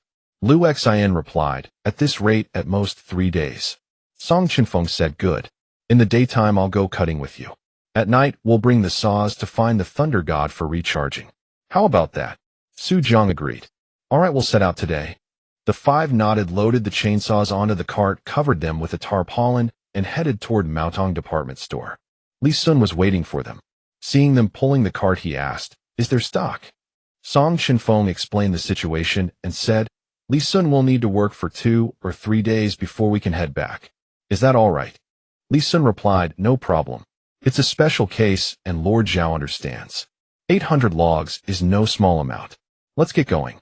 The 6 of them pulled 2 carts and headed straight for the southern border forest, which lay at the boundary between Nanjiang and Great Zhou. As far as the eye could see, the forest was lush and verdant. Although it was already winter, the entire woodland was a deep green. Li Yuanyuan observed that the trees were mostly evergreens like pines and cypresses, which were quite suitable for building houses. Li Sun stopped the cart and said, "This is my first time here. Does anyone know the way?" Su Jiang said, "We've all been to this forest before. Beyond these mountains lies Nanjiang, so we won't cross over. We'll just cut trees on the Great Zhou side." Li Yuanyuan looked around. The forest was vast, but the trunks were not very thick, which made logging convenient. She asked, "Brother Su, have you ever been to Nanjiang?" Su Jiang tethered the horse and said, "I've never been inside, but when I fought alongside the general, I had plenty of dealings with the Nanjiang people." Song Chenfeng added, "They say Nanjiang has a peculiar culture. Their medical arts are called Miao techniques, which rely on gu insects and shamanism to cure illnesses. So to us great Zhou people they seem quite eerie. Gu arts. Shamanic medicine. Li Yuanyuan remembered that in the original novel Nanjiang was indeed portrayed that way. Her master in the novel had been an old Miao doctor. But in her modern view it was probably due to a lack of scientific advancement and an incomplete understanding of natural phenomena. She gazed at the endless mountain range and said, "This range seems very long separating us from Nanjiang. It should serve as a natural barrier. How do they manage to invade?" Lu Xian explained, "The Nanjiang people are skilled in animal husbandry and excel at raising horses, cattle, and sheep. But their agriculture is underdeveloped because it rarely rains, and they have little arable land. They are also considered uncivilized, so they like to ride horses and raid Great Zhou. They can't cross these mountains, but far to the north there is a gap, a small plain. They use that plain to break into the central plains." A plain. That would mean they could ride in on horseback and invade at will. Li Yuanyuan asked, "If they lose the protection of the mountains, wouldn't it be very convenient for them to invade Great Zhou?" Zhang De had already unloaded the chainsaws and continued, "So it's actually Great Zhou's good fortune. That plain is more like a canyon. It can only accommodate 2 horses side by side, and even a slightly wider cart can't pass through. So when the Nanjiang people invade, they move very slowly, which gives us precious reaction time." Song Chenfeng said, "That's right. Great Zhou has built a fortress at that pass with guards on duty every day, keeping an eye on the Nanjiang people. If they launch an invasion, the guards report immediately, so we can prepare for battle." Li Yuanyuan thought to herself, "This was just like the beacon towers on the Great Wall, wasn't it?" Su Jiang added, "So the Nanjiang people turned clever. They switched to small-scale raids, swooping in to steal our grain and cloth, then fleeing. We can't really do much to stop them." Li Sun said, "That's true. My relatives in Yuanshan County have suffered many such raids." Song Chenfeng took down the chainsaws, put on gloves, and said, "In any case, we should be cautious about the kingdom of Nanjiang. Let's hurry up and start logging so we can finish as soon as possible." The 5 men began sawing trees with the chainsaws, which emitted a loud, grating noise. Li Yuanyuan found it unbearable. She looked around at the pleasant scenery and fresh air and decided to take a walk on her own. She was curious about the somewhat mysterious kingdom of Nanjiang. Feeling the sleeve arrow she carried, she climbed the mountain alone. Fortunately, the path through the trees wasn't too difficult. After about 20 minutes, she reached the summit. From the mountaintop, a small town came into view, modest in scale, resembling a rural village. Along the roads, crowds of people bustled about. Further in the distance, a vast capital city seemed to sprawl, looking quite prosperous. She wondered what this southern frontier truly looked like. If only she could see it more clearly. Li Yuanyuan instinctively rose on her tiptoes, craning her neck, her curiosity unabated. She could buy a telescope from her space. With a single thought, she flashed into her space, purchased a telescope, and emerged. She raised the telescope and looked ahead. At the foot of the mountain, there was only a small town, much like Yuanshan County. The people here wore Han robes or unique ethnic costumes. So this must be the attire of the southern frontier. Their garments were mostly deep blue or black, embroidered with bright red patterns, and they all wore hats, clearly marking them as foreigners. Li Yuanyuan observed for a moment, then adjusted the magnification to look further. In the distance, it was much more bustling, with many more people. The streets were similar to those of the Great Zhou, with vendors, but there were few people from the Great Zhou. Li Yuanyuan tried to look even farther, but the telescope's magnification limited her view. However, she spotted a tall, grand palace in the distance, which seemed to be the capital of the southern frontier, Piluo City. Unable to see beyond that, she put away the telescope and stored it in her space, thinking perhaps she should walk a bit further to see what she might discover. In these deep mountain forests, there might be some treasure. As she walked back, she scanned her surroundings, searching for something novel, and almost tripped over an object. "Aunt!" Li Yuanyuan cried out as she stumbled and fell. Looking back, she saw a person lying unconscious. This person appeared to be a young man around 17 or 18, dressed in ordinary Great Zhou attire. He had a handsome face, sharp eyebrows, and bright eyes, but his lips were pale. His calf was injured with a small wooden stick embedded in the flesh. Was this the reason for his unconsciousness? Though uncertain whether the man was good or evil, since he wore Great Zhou clothing, and she was a physician. Li Yuanyuan decided to save him. She flashed into her space, retrieved her medical kit, and began treating his wound. As she rolled up his pant leg, she noticed a birthmark above the wound. It was red in color with a regular shape, resembling a plum blossom at first glance. Li Yuanyuan glanced at it briefly, then hurriedly treated the wound. She took his pulse and retrieved several medicines from her space. She pinched his philtrum, and the young man regained consciousness. "You saved me?" he asked, seeing Li Yuanyuan and the medical kit beside him. "Yes. I tripped over you and found you unconscious. I happen to be a physician, so I treated you." The young man looked at the woman before him, noticing her Central Plains attire, and asked, "Are you from the Great Zhou?" Hearing this, Li Yuanyuan asked curiously, "What do you mean? You're wearing Han robes, aren't you also from the Great Zhou?" The young man nodded, then shook his head. Li Yuanyuan couldn't help but smile. "So you're both. That's rather interesting." The young man laughed at her remark. "I am from the Great Zhou, but I live in Qingshui County of the southern frontier, the county at the foot of the mountain. It's the closest place to the Great Zhou." Li Yuanyuan, seeing his clear eyes tinged with wisdom, asked, "How did you get injured?" The young man smiled. "I just wanted to see what the Great Zhou was like, but my grandmother wouldn't let me come, saying it was dangerous." "Dangerous?" Li Yuanyuan smiled, a hint of teasing in her eyes. "It is dangerous considering you got hurt." Hearing her teasing and seeing her bright eyes, white teeth, slender nose, and rosy lips, and since she had saved him, he unconsciously murmured, "A graceful maiden is a gentleman's worthy pursuit." Li Yuanyuan looked up at him, a bit annoyed. She had saved him out of kindness, and now he was flirting with her. She pressed on his wound and scolded, "You wretch! I saved you out of goodwill, and you dare to mock me like this." With that, she turned to leave. Seeing her about to go, the young man grew anxious and called out, "Sister, don't misunderstand. Let me explain. I admire the Great Zhou culture and often read ancient poetry books. I recite them frequently, and that line struck me as beautiful, so I said it unconsciously. I absolutely did not mean to mock you." Hearing lines from the classic of poetry in this time, she had transmigrated to Li Yuanyuan was startled. She looked back at him thinking, could he also be a transmigrator? If he was a transmigrator, what was his mission? Was he an obstacle or an aid to her? With these doubts, she paused and asked, "What's the story behind that poem? Tell me." Seeing she wasn't leaving, the young man smiled and took a book from his bosom. The book had no title page, no name, just a white cover with curled corners showing signs of much reading. He handed it to her. "Sister, I don't know who wrote this book, but I find its sentences extraordinarily beautiful. My grandmother said it was a book left by my father, so I'm quite fascinated by it." Li Yuanyuan took the book, flipped through it, and found it was not the classic of poetry. It was divided into 12 chapters, each containing only single short sentences. There were no complete passages or full articles that looked more like modern inspirational quotes. For example, the first chapter on governance said, "Governing a large state is like cooking a small fish."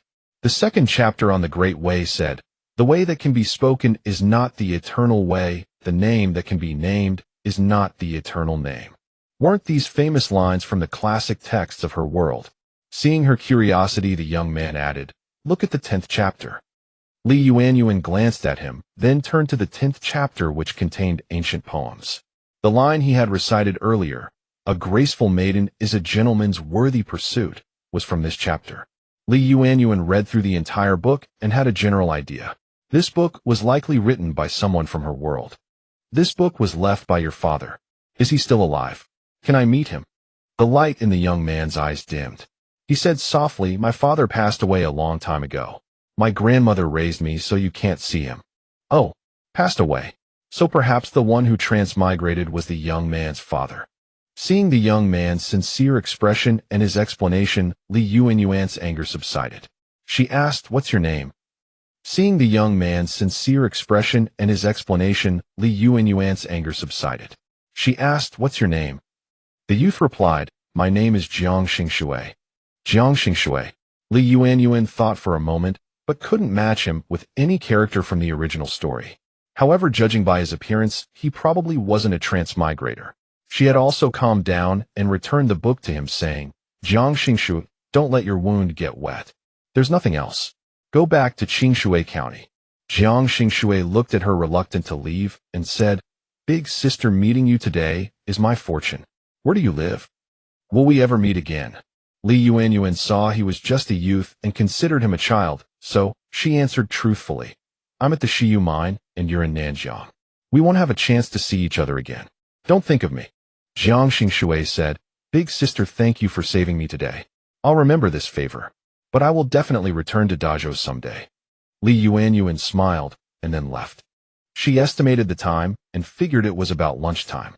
Looking around at the picturesque scenery, which was also a natural oxygen bar, she couldn't help thinking camping here would be nice, having some meat and such. Thinking that everyone must be tired, she went to her space to buy some sauced beef and a few roast chickens, then came out. When she returned to where Song Chenfeng and the others were cutting wood, the 5 of them had been working for nearly 2 hours and had already amassed 100 logs.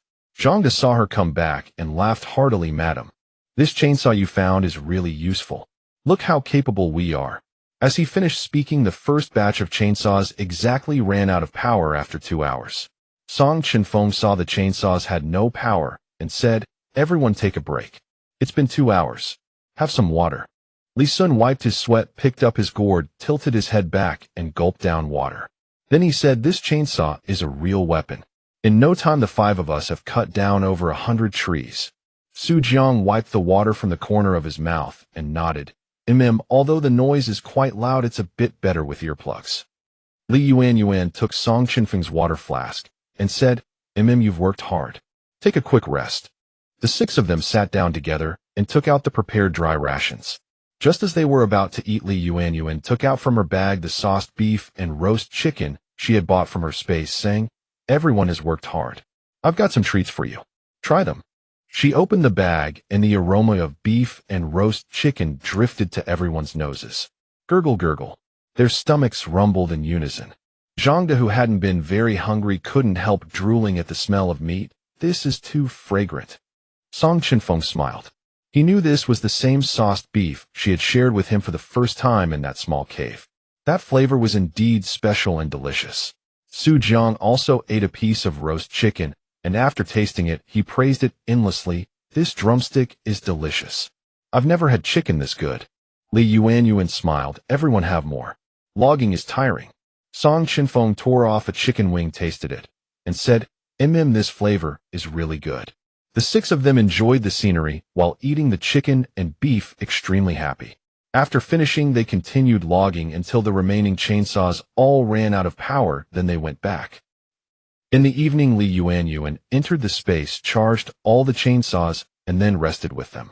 The next day, the 6 of them went into the deep forest to log again. Li Yuanyuan found the noise of the chainsaws too loud, so she wandered around to enjoy the scenery. Beyond the mountaintop, it would be the territory of Nanjiang, right? What was Nanjiang like? Although she didn't dare go down the mountain, if she lingered on the hillside, wouldn't that count as a visit to Nanjiang? With a playful spirit, she walked and stopped. On the other side of the mountain, although the trees were the same, there were more other plants, especially scattered purple flowers blooming in the mountains, which were quite beautiful. Li Yuanyuan couldn't help but squat down, gazing at these purple flowers. In nature, purple flowers are rare. This purple flower had not only purple petals, but also purple stamens, giving a cool and elegant feeling in the verdant forest. For some reason, she felt a strong urge to approach it. Just as she was about to lean in and smell it, she heard a familiar voice. Big sister, we meet again. Li Yuanyuan looked up at the sound and saw it was the youth she had met yesterday. Today he was wearing Nanjiang youth attire, which gave him a distinctive youthful charm. Jiang Xingshui, how is your wound? In Li Yuanyuan's mind, he was first a patient. Jiang Xingshui smiled and said, The wound is better, thank you, big sister. But I should warn you, this flower is beautiful, yet why hasn't anyone picked it? Have you thought about the reason? At his words, Li Yuanyuan suddenly remembered. When she used to gather herbs in the mountains, her master had warned her that the more beautiful a medicinal herb, if no one picked it and animals didn't eat it, it was likely poisonous. She had momentarily forgotten this. Perhaps the purple flower was so beautiful that it made her careless. Jiang Xingshui said, Big sister, this flower is the national flower of Nanjiang, the Paihua.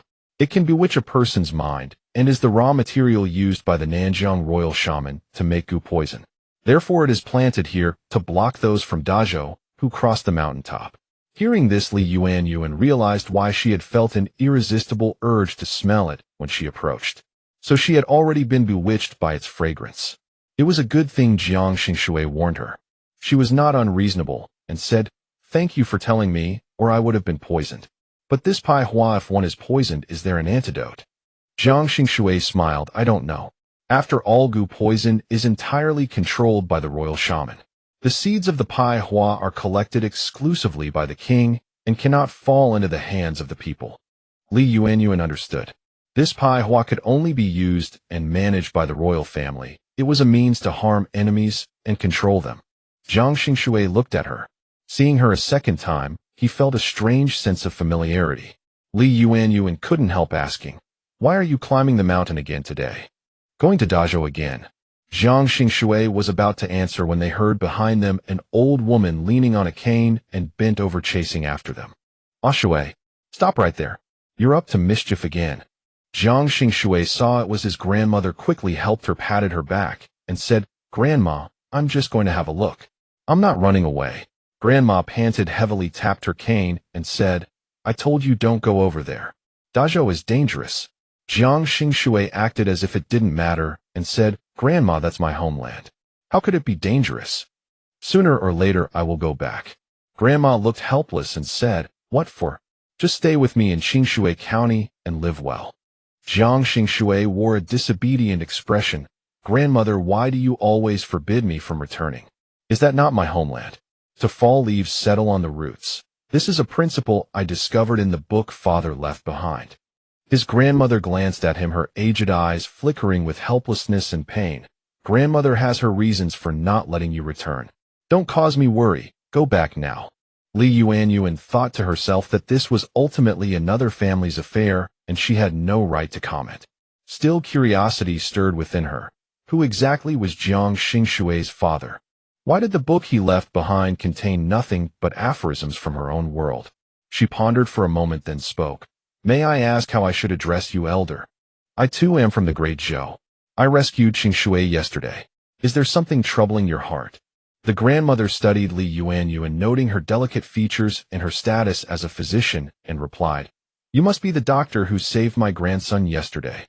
What is your honorable name?" "My surname is Jiang." Li Yuanyuan said, "My surname is Li. You may call me Yuanyuan."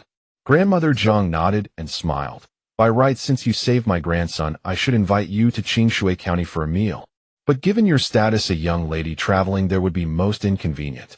This old woman can only offer you a bow of gratitude." With that, she began to bow. Li Yuanyuan quickly supported her, saying, "Elder, there is no need. I am a physician. This is my duty." Grandmother Jiang smiled, but seemed unwilling to linger.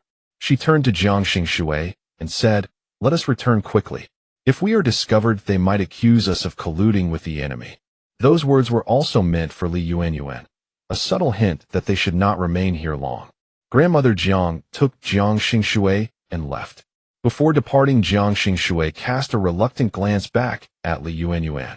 Li Yuanyuan understood that Grandmother Jiang was also warning her that this place was unsafe. After all, it bordered the Nanjiang territory. Although she was curious about Jiang Xingshui's story, she recalled that he was not a character from the original novel and his father was deceased, so she did not dwell on it. She turned and crossed the mountain peak, heading back to the Great Zhou. 3 days later, the 6 of them had felled over 1,000 logs. Song Chenfeng reasoned that since they had a chainsaw, they might as well cut more. Winter was coming and extra firewood would be welcome. Li Sun was overjoyed. So much wood. Enough for the whole winter. "We'll be living in a log cabin." Li Yuanyuan smiled. "Haven't you soldiers always lived in wooden barracks? That's hardly a novelty." Li Sun replied, "Head Dr. Liu is right. But our barracks are old and in dire need of renovation. The court won't provide funds, so building new quarters is indeed a blessing." The 6 loaded the logs onto carts. Su Jiang said, "2 carts can't hold all this. We'll need several trips." Liu Xian thought for a moment. "There are 2 more carts in the yard. We can haul 1 load back, then bring them along." Song Chenfeng nodded. The 6 returned to Yuanshan County, hitched up the extra carts, and made their way back to the mining camp in a grand procession. At the camp, everyone worked as usual. As 3 days passed without Song Chenfeng and his group's return, Aiu and the others began to worry. AI kept glancing toward the entrance, unable to focus on her work. Lu Ning noticed her concern and comforted her. Sixth sister, don't worry. They've gone to Yuanyuan County many times but should be fine. AI nodded. I know in my heart, but I can't help it. Fourth brother laughed heartily. With such a timid disposition, if you ever go to the battlefield you'd be frightened before even seeing the enemy. His words drew laughter from everyone. AI shot him a glare and chided, fourth brother, that's a different matter. Don't tease me. Fourth sister He Ching placed the jade she had mined into a basket and laughed as well. Fourth brother, stop teasing sixth sister. Our little sister would be a match for any man on the battlefield. As the family chatted, someone shouted, look, logs. They're back. Everyone dropped their tools and rushed to the camp entrance. So much wood. Enough for our needs. Yes, finally we can live in a log cabin. They ran over to help. No one was happier than Yu Laos, and his eyes gleamed at the sight of the logs. How wonderful. I thought I'd never have the chance to build a log cabin, and now I'm doing it right here in the mining camp. Song Chenfeng smiled. Brother Yu, we've brought over 1,000 logs. Use them as you see fit. Since we're building to last, don't hold back. Yu Laosin grinned from ear to ear, nodding repeatedly. Rest assured, Commissioner Song, I have excellent skills. Everyone gazed at the logs, anticipation building for the day the cabins would be completed. At that moment, Magistrate Zhao, resting in his wheelchair, observed the joyful crowd gathered around the timber. His brow relaxed, and he stroked his beard, saying, Zhao Tian, this camp of ours no longer feels like a place to imprison criminals and exact forced labor. Zhao Tian glanced into the distance and adjusted the blanket covering Magistrate Zhao, replying, yes, now everyone seems to hold Commissioner Song in high regard. There's a sense of unity, unlike before when grades and treatment varied based on jade output. Zhao Dachuan agreed, indeed. The guards used to be too strict. But after Dr. Li saved everyone during the plague, I noticed people began to let down their defenses. Not to mention that Dr. Li often treats the miners for free, and Commissioner Song improves their living conditions. The Song family truly are the camp's lucky stars. Now both guards and miners hold them in great esteem. Zhao Tian nodded. Sir, it's windy here. Let me push you into the tent. In a few days we'll be living in a log cabin. Zhao Dachuan assented, and Zhao Tian wheeled him into the tent. The camp selected a vacant plot facing south, sheltered by the mountain behind from winter winds and bathed in sunlight, ideal for summer as well. They began construction. The guards' cabins were built on the eastern side, separate from the miners. Considering the different functions, Song Chenfeng suggested Yu Laosin construct several specialized cabins. Separate rooms for the kitchen, herbal medicine storage, and bathing facilities would improve everyone's quality of life. Yu Laosin quickly planned the layout and selected 20 able-bodied men who had carpentry experience. He declared, Commissioner Song, rest assured. With me in charge, I guarantee the cabins will be completed within 7 days. Li Sun also chimed in. Yes, we soldiers will help too. Li Yuanyuan watched as the guards and miners, after the plague and earthquake, had shed their estrangement and united. Was this Song Chenfeng's charm? If Song Chenfeng had known what she was thinking at that moment, he would have said that it was her arrival that had brought him such good fortune. Yu was as happy as a child. Now that we have a new house, we won't be so cold anymore. The eldest sister-in-law, Lu Ning, looked at the new house, standing tall in the mining area, feeling a sense of anticipation as well. Yes, living in tents is not a long-term solution. It is getting colder by the day, or it would be better to move indoors. The people in the mining camp all wore joyful expressions, praising the craftsmanship of the third young master without hesitation. They said his houses were not only beautiful, but also practical. Magistrate Zhao watched the people happily distributing the new houses, and his heart felt lighter as well. It had been a long time since he had seen anyone in the mining camp show a smile. Now that the wooden houses were built, they felt almost like his own home.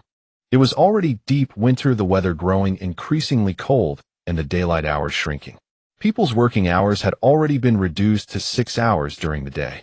Once night fell, the biting cold wind would sweep through freezing water into ice, and no one dared to venture outside. Song Chenfeng had bought everyone thick cotton clothes and quilts to ward off the cold, but although the wooden houses could block the fierce wind, they could not withstand temperatures of 10 degrees below zero. Mom, I still feel cold. The speaker was Su Xiaobei, an 8-year-old girl who had been sent here as punishment due to the influence of her relatives. Su Shi's husband had died, and together with other members of her family, she had been sentenced to hard labor here. If not for Su Xiaobei, the only living descendant left by her husband, she would have long since followed her husband to the grave. Su Shi sighed and pulled her quilt tighter around her child as she spoke. Xiaobei, this is the coldest time of the year at the mining camp. We were issued an extra quilt this year, so cover yourself well. Mom will hold you close. Su Shi pressed herself firmly against her child, but the piercing north wind seemed to seep in through the cracks in the door and the gaps between the wooden planks, making one want to burrow deep into the quilt. In the middle of the night, the temperature dropped even further. Su Xiaobei suddenly felt her whole body burning with heat. Feeling uncomfortable, she pulled one of the 2 layers of quilt off herself.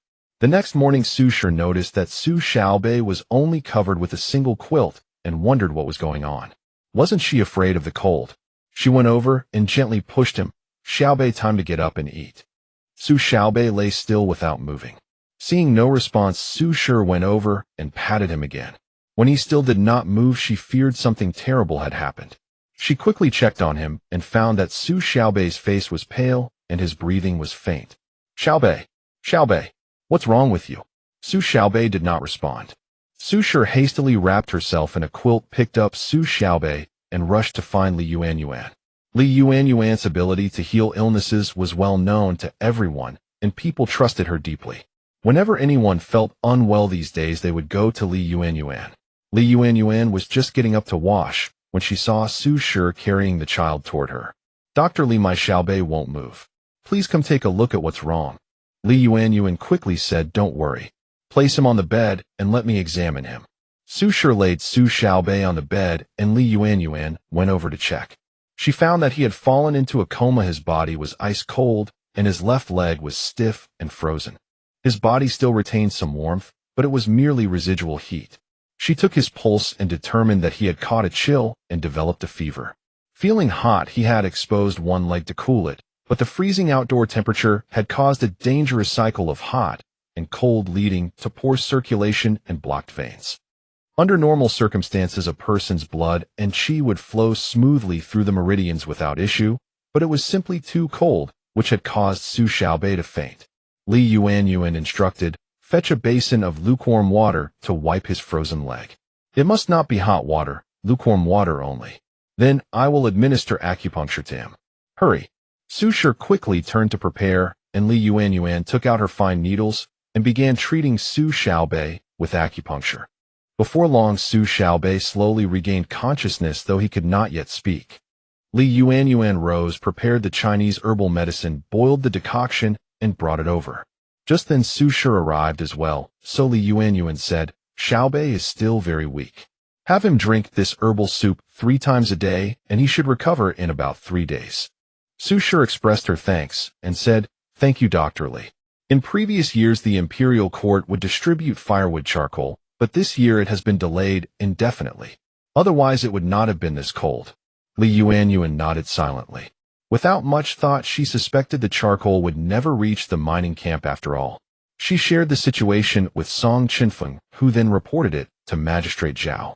Magistrate Zhao had recovered significantly after Li Yuanyuan's herbal treatments and had regained much of his energy. He stroked his beard and sighed, that charcoal. I fear it will never be delivered to the mining camp. Chenfeng understood perfectly and said, the nights are far too cold. Even with the wooden houses, they do not retain heat and leak wind. At this rate, many people may perish. Magistrate Zhao sighed and thought for a moment before replying. Then we can only pray for our own survival. Chenfeng knew the magistrate had done his utmost, so he said no more and left. Li Yuanyuan saw the furrowed brows on his face and knew he had encountered difficulties. What's wrong? Can't the heating problem be resolved? Chenfeng nodded. Yes. Magistrate Zhao said we can only pray for our own survival. Li Yuanyuan pondered. Even in modern times, heating methods were limited to hot water radiators, charcoal, and firewood. Using hot water heating at the mining camp was impractical. Charcoal was in short supply at the moment, and there were only so many pieces of firewood available. If heating was restricted, then she should focus on insulation. For people to stay warm, the options were clothing, hot water bottles, and hand warmers, and the like. All right, hot water bottles and hand warmers. especially hot water bottles, which could be reused for many years without breaking. She could check her spatial storage. That evening, Yuanyuan found a secluded corner and mentally slipped into her spatial dimension. She glanced around and found that the ancient treasures section indeed sold hot water bottles, so she purchased 100 in one go. What about hand warmers? She thought about it for a moment. They had a limited shelf life, were mainly disposable, and with 100 people in the mining camp using them daily, they would create environmental pollution. She decided not to buy them for now. She searched again under the category of insulation and heating, and discovered that most modern heating devices required electricity. In ancient times, there was no electricity, so items like electric blankets could not be used. However, fire blankets designed for disaster situations caught her attention. An insulation blanket. Was it the internationally recognized fire-resistant and heat-retaining blanket? Generally, these insulation blankets were wrapped around the body. But if used on a house, wrapping the entire exterior of the wooden house in fire-resistant blankets, could it provide warmth? Yuanyuan purchased a fire blanket the size of a room and exited the spatial dimension. Carrying a bundle, she returned to the cave with 100 hot water bottles.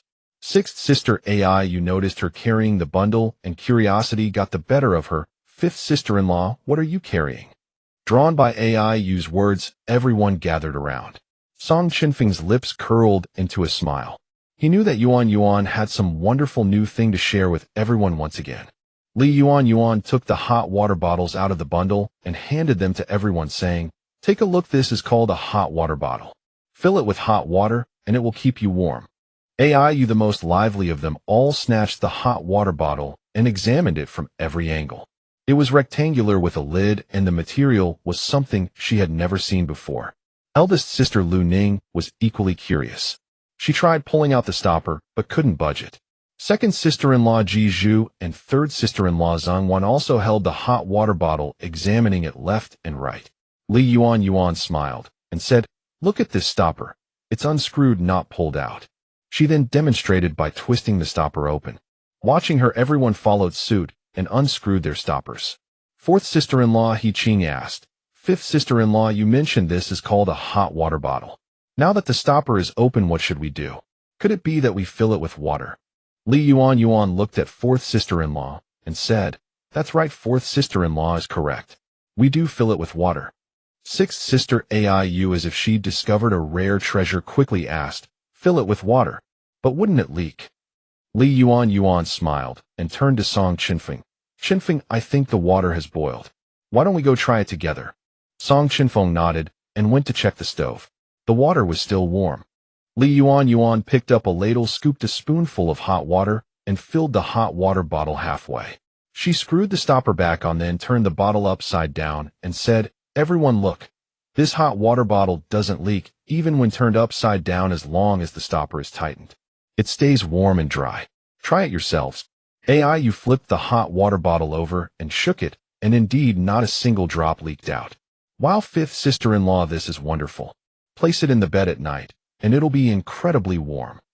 Eldest sister Lu Ning held the hot water bottle against her chest, feeling the warmth spread through her.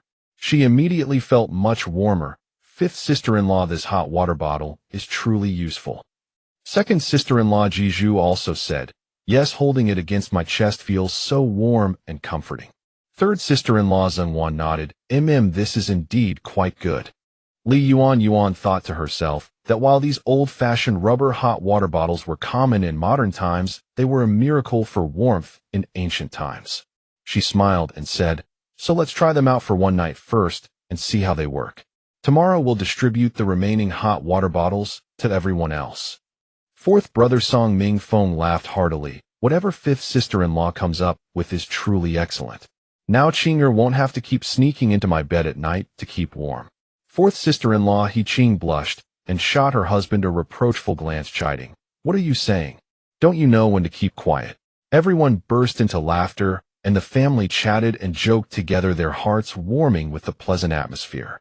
Yuanyuan smiled and took out the fire blanket, saying, "Fourth brother Chenfeng, I'll need your help wrapping this around the outside of our wooden house to test how well it insulates." Before they had finished admiring the hot water bottles, everyone spotted the shimmering silver material in Yuanyuan's hands. What was this thing? Why did it gleam silver? It looked nothing like ordinary objects from their era. It was clearly something extraordinary. Song Chenfeng knew that his Yuanyuan had brought forth another remarkable invention similar to the electric saw she had once created. He smiled faintly, not particularly surprised. Compared to the screeching electric saw, this thing was gentle. Li Yuanyuan explained, "This is called an insulating blanket. It has warming properties. Wrap it around the exterior walls and roof of our wooden house and see how it performs." Song Mingfeng took the insulating blanket, his eyes wide with astonishment. He had truly never seen anything like it. "Fifth sister-in-law, I've never seen such a thing in my life," Song Chenfeng said. "Very well, let's go wrap it up outside and see the results." The two brothers went out to secure the insulating blanket, while the sisters-in-law followed, filling the remaining hot water bottles with warm water. The next day, everyone woke with joy and excitement. Sixth sister Ai Yu took out her hot water bottle and said, "Fifth sister-in-law, this hot water bottle is truly precious. It's still warm to the touch." Eldest sister Lu Ning also said, "Yes, I held it close to me all night and slept so comfortably, not cold at all." Second sister-in-law Ji Zhu said, "This is really wonderful. It keeps us so warm." Third sister-in-law Zheng Wan nodded. "Yes, I noticed even my face exposed outside the blankets no longer felt cold." Fourth brother Song Mingfeng said, "Indeed, the hot water bottles are very warming, and this insulating blanket works well too. It's definitely not as cold as it was last night." Fourth sister-in-law He Qing added, "Before I could feel the cold air with every breath, but last night was truly not so cold." Li Yuanyuan smiled. "Excellent. It seems both items have good insulating properties. Chenfeng later will distribute the hot water bottles to everyone and purchase more insulating blankets." Song Chenfeng understood that purchase meant she would find a way to obtain them, and he nodded in agreement. After breakfast, Song Chenfeng consulted with Magistrate Zhao and then gathered everyone together, saying, "The nights are too cold now, and we've all felt it deeply. Moreover, we haven't even reached the coldest period at the mining camp yet. We cannot simply freeze to death here." Everyone began discussing, "Yes, it truly is too cold. I don't even dare to go out to relieve myself. What will it be like when it gets even colder?" Xiao Bao's legs are frozen stiff. Song Chenfeng looked at everyone and continued, "We found a way to provide hot water bottles for everyone, one per person. This item is very warming. Now let Dr. Li demonstrate how to use it." Everyone's gaze turned to Li Yuanyuan. In her hands was something they had never seen before. Rectangular in shape, with a stopper made of a material that was neither cloth nor hemp, something entirely unfamiliar to them. They couldn't help but widen their eyes in wonder. Li Yuanyuan taught everyone how to use the hot water bottles. In the freezing cold mining camp, these hot water bottles in their hands were more precious than gold. Su Xiaobei's mother, Madame Su, held the warm bottle and couldn't help but burst into tears, saying, "Thank goodness. With this, I won't have to worry about my bower freezing at night anymore. Magistrate Song, you've truly saved our lives."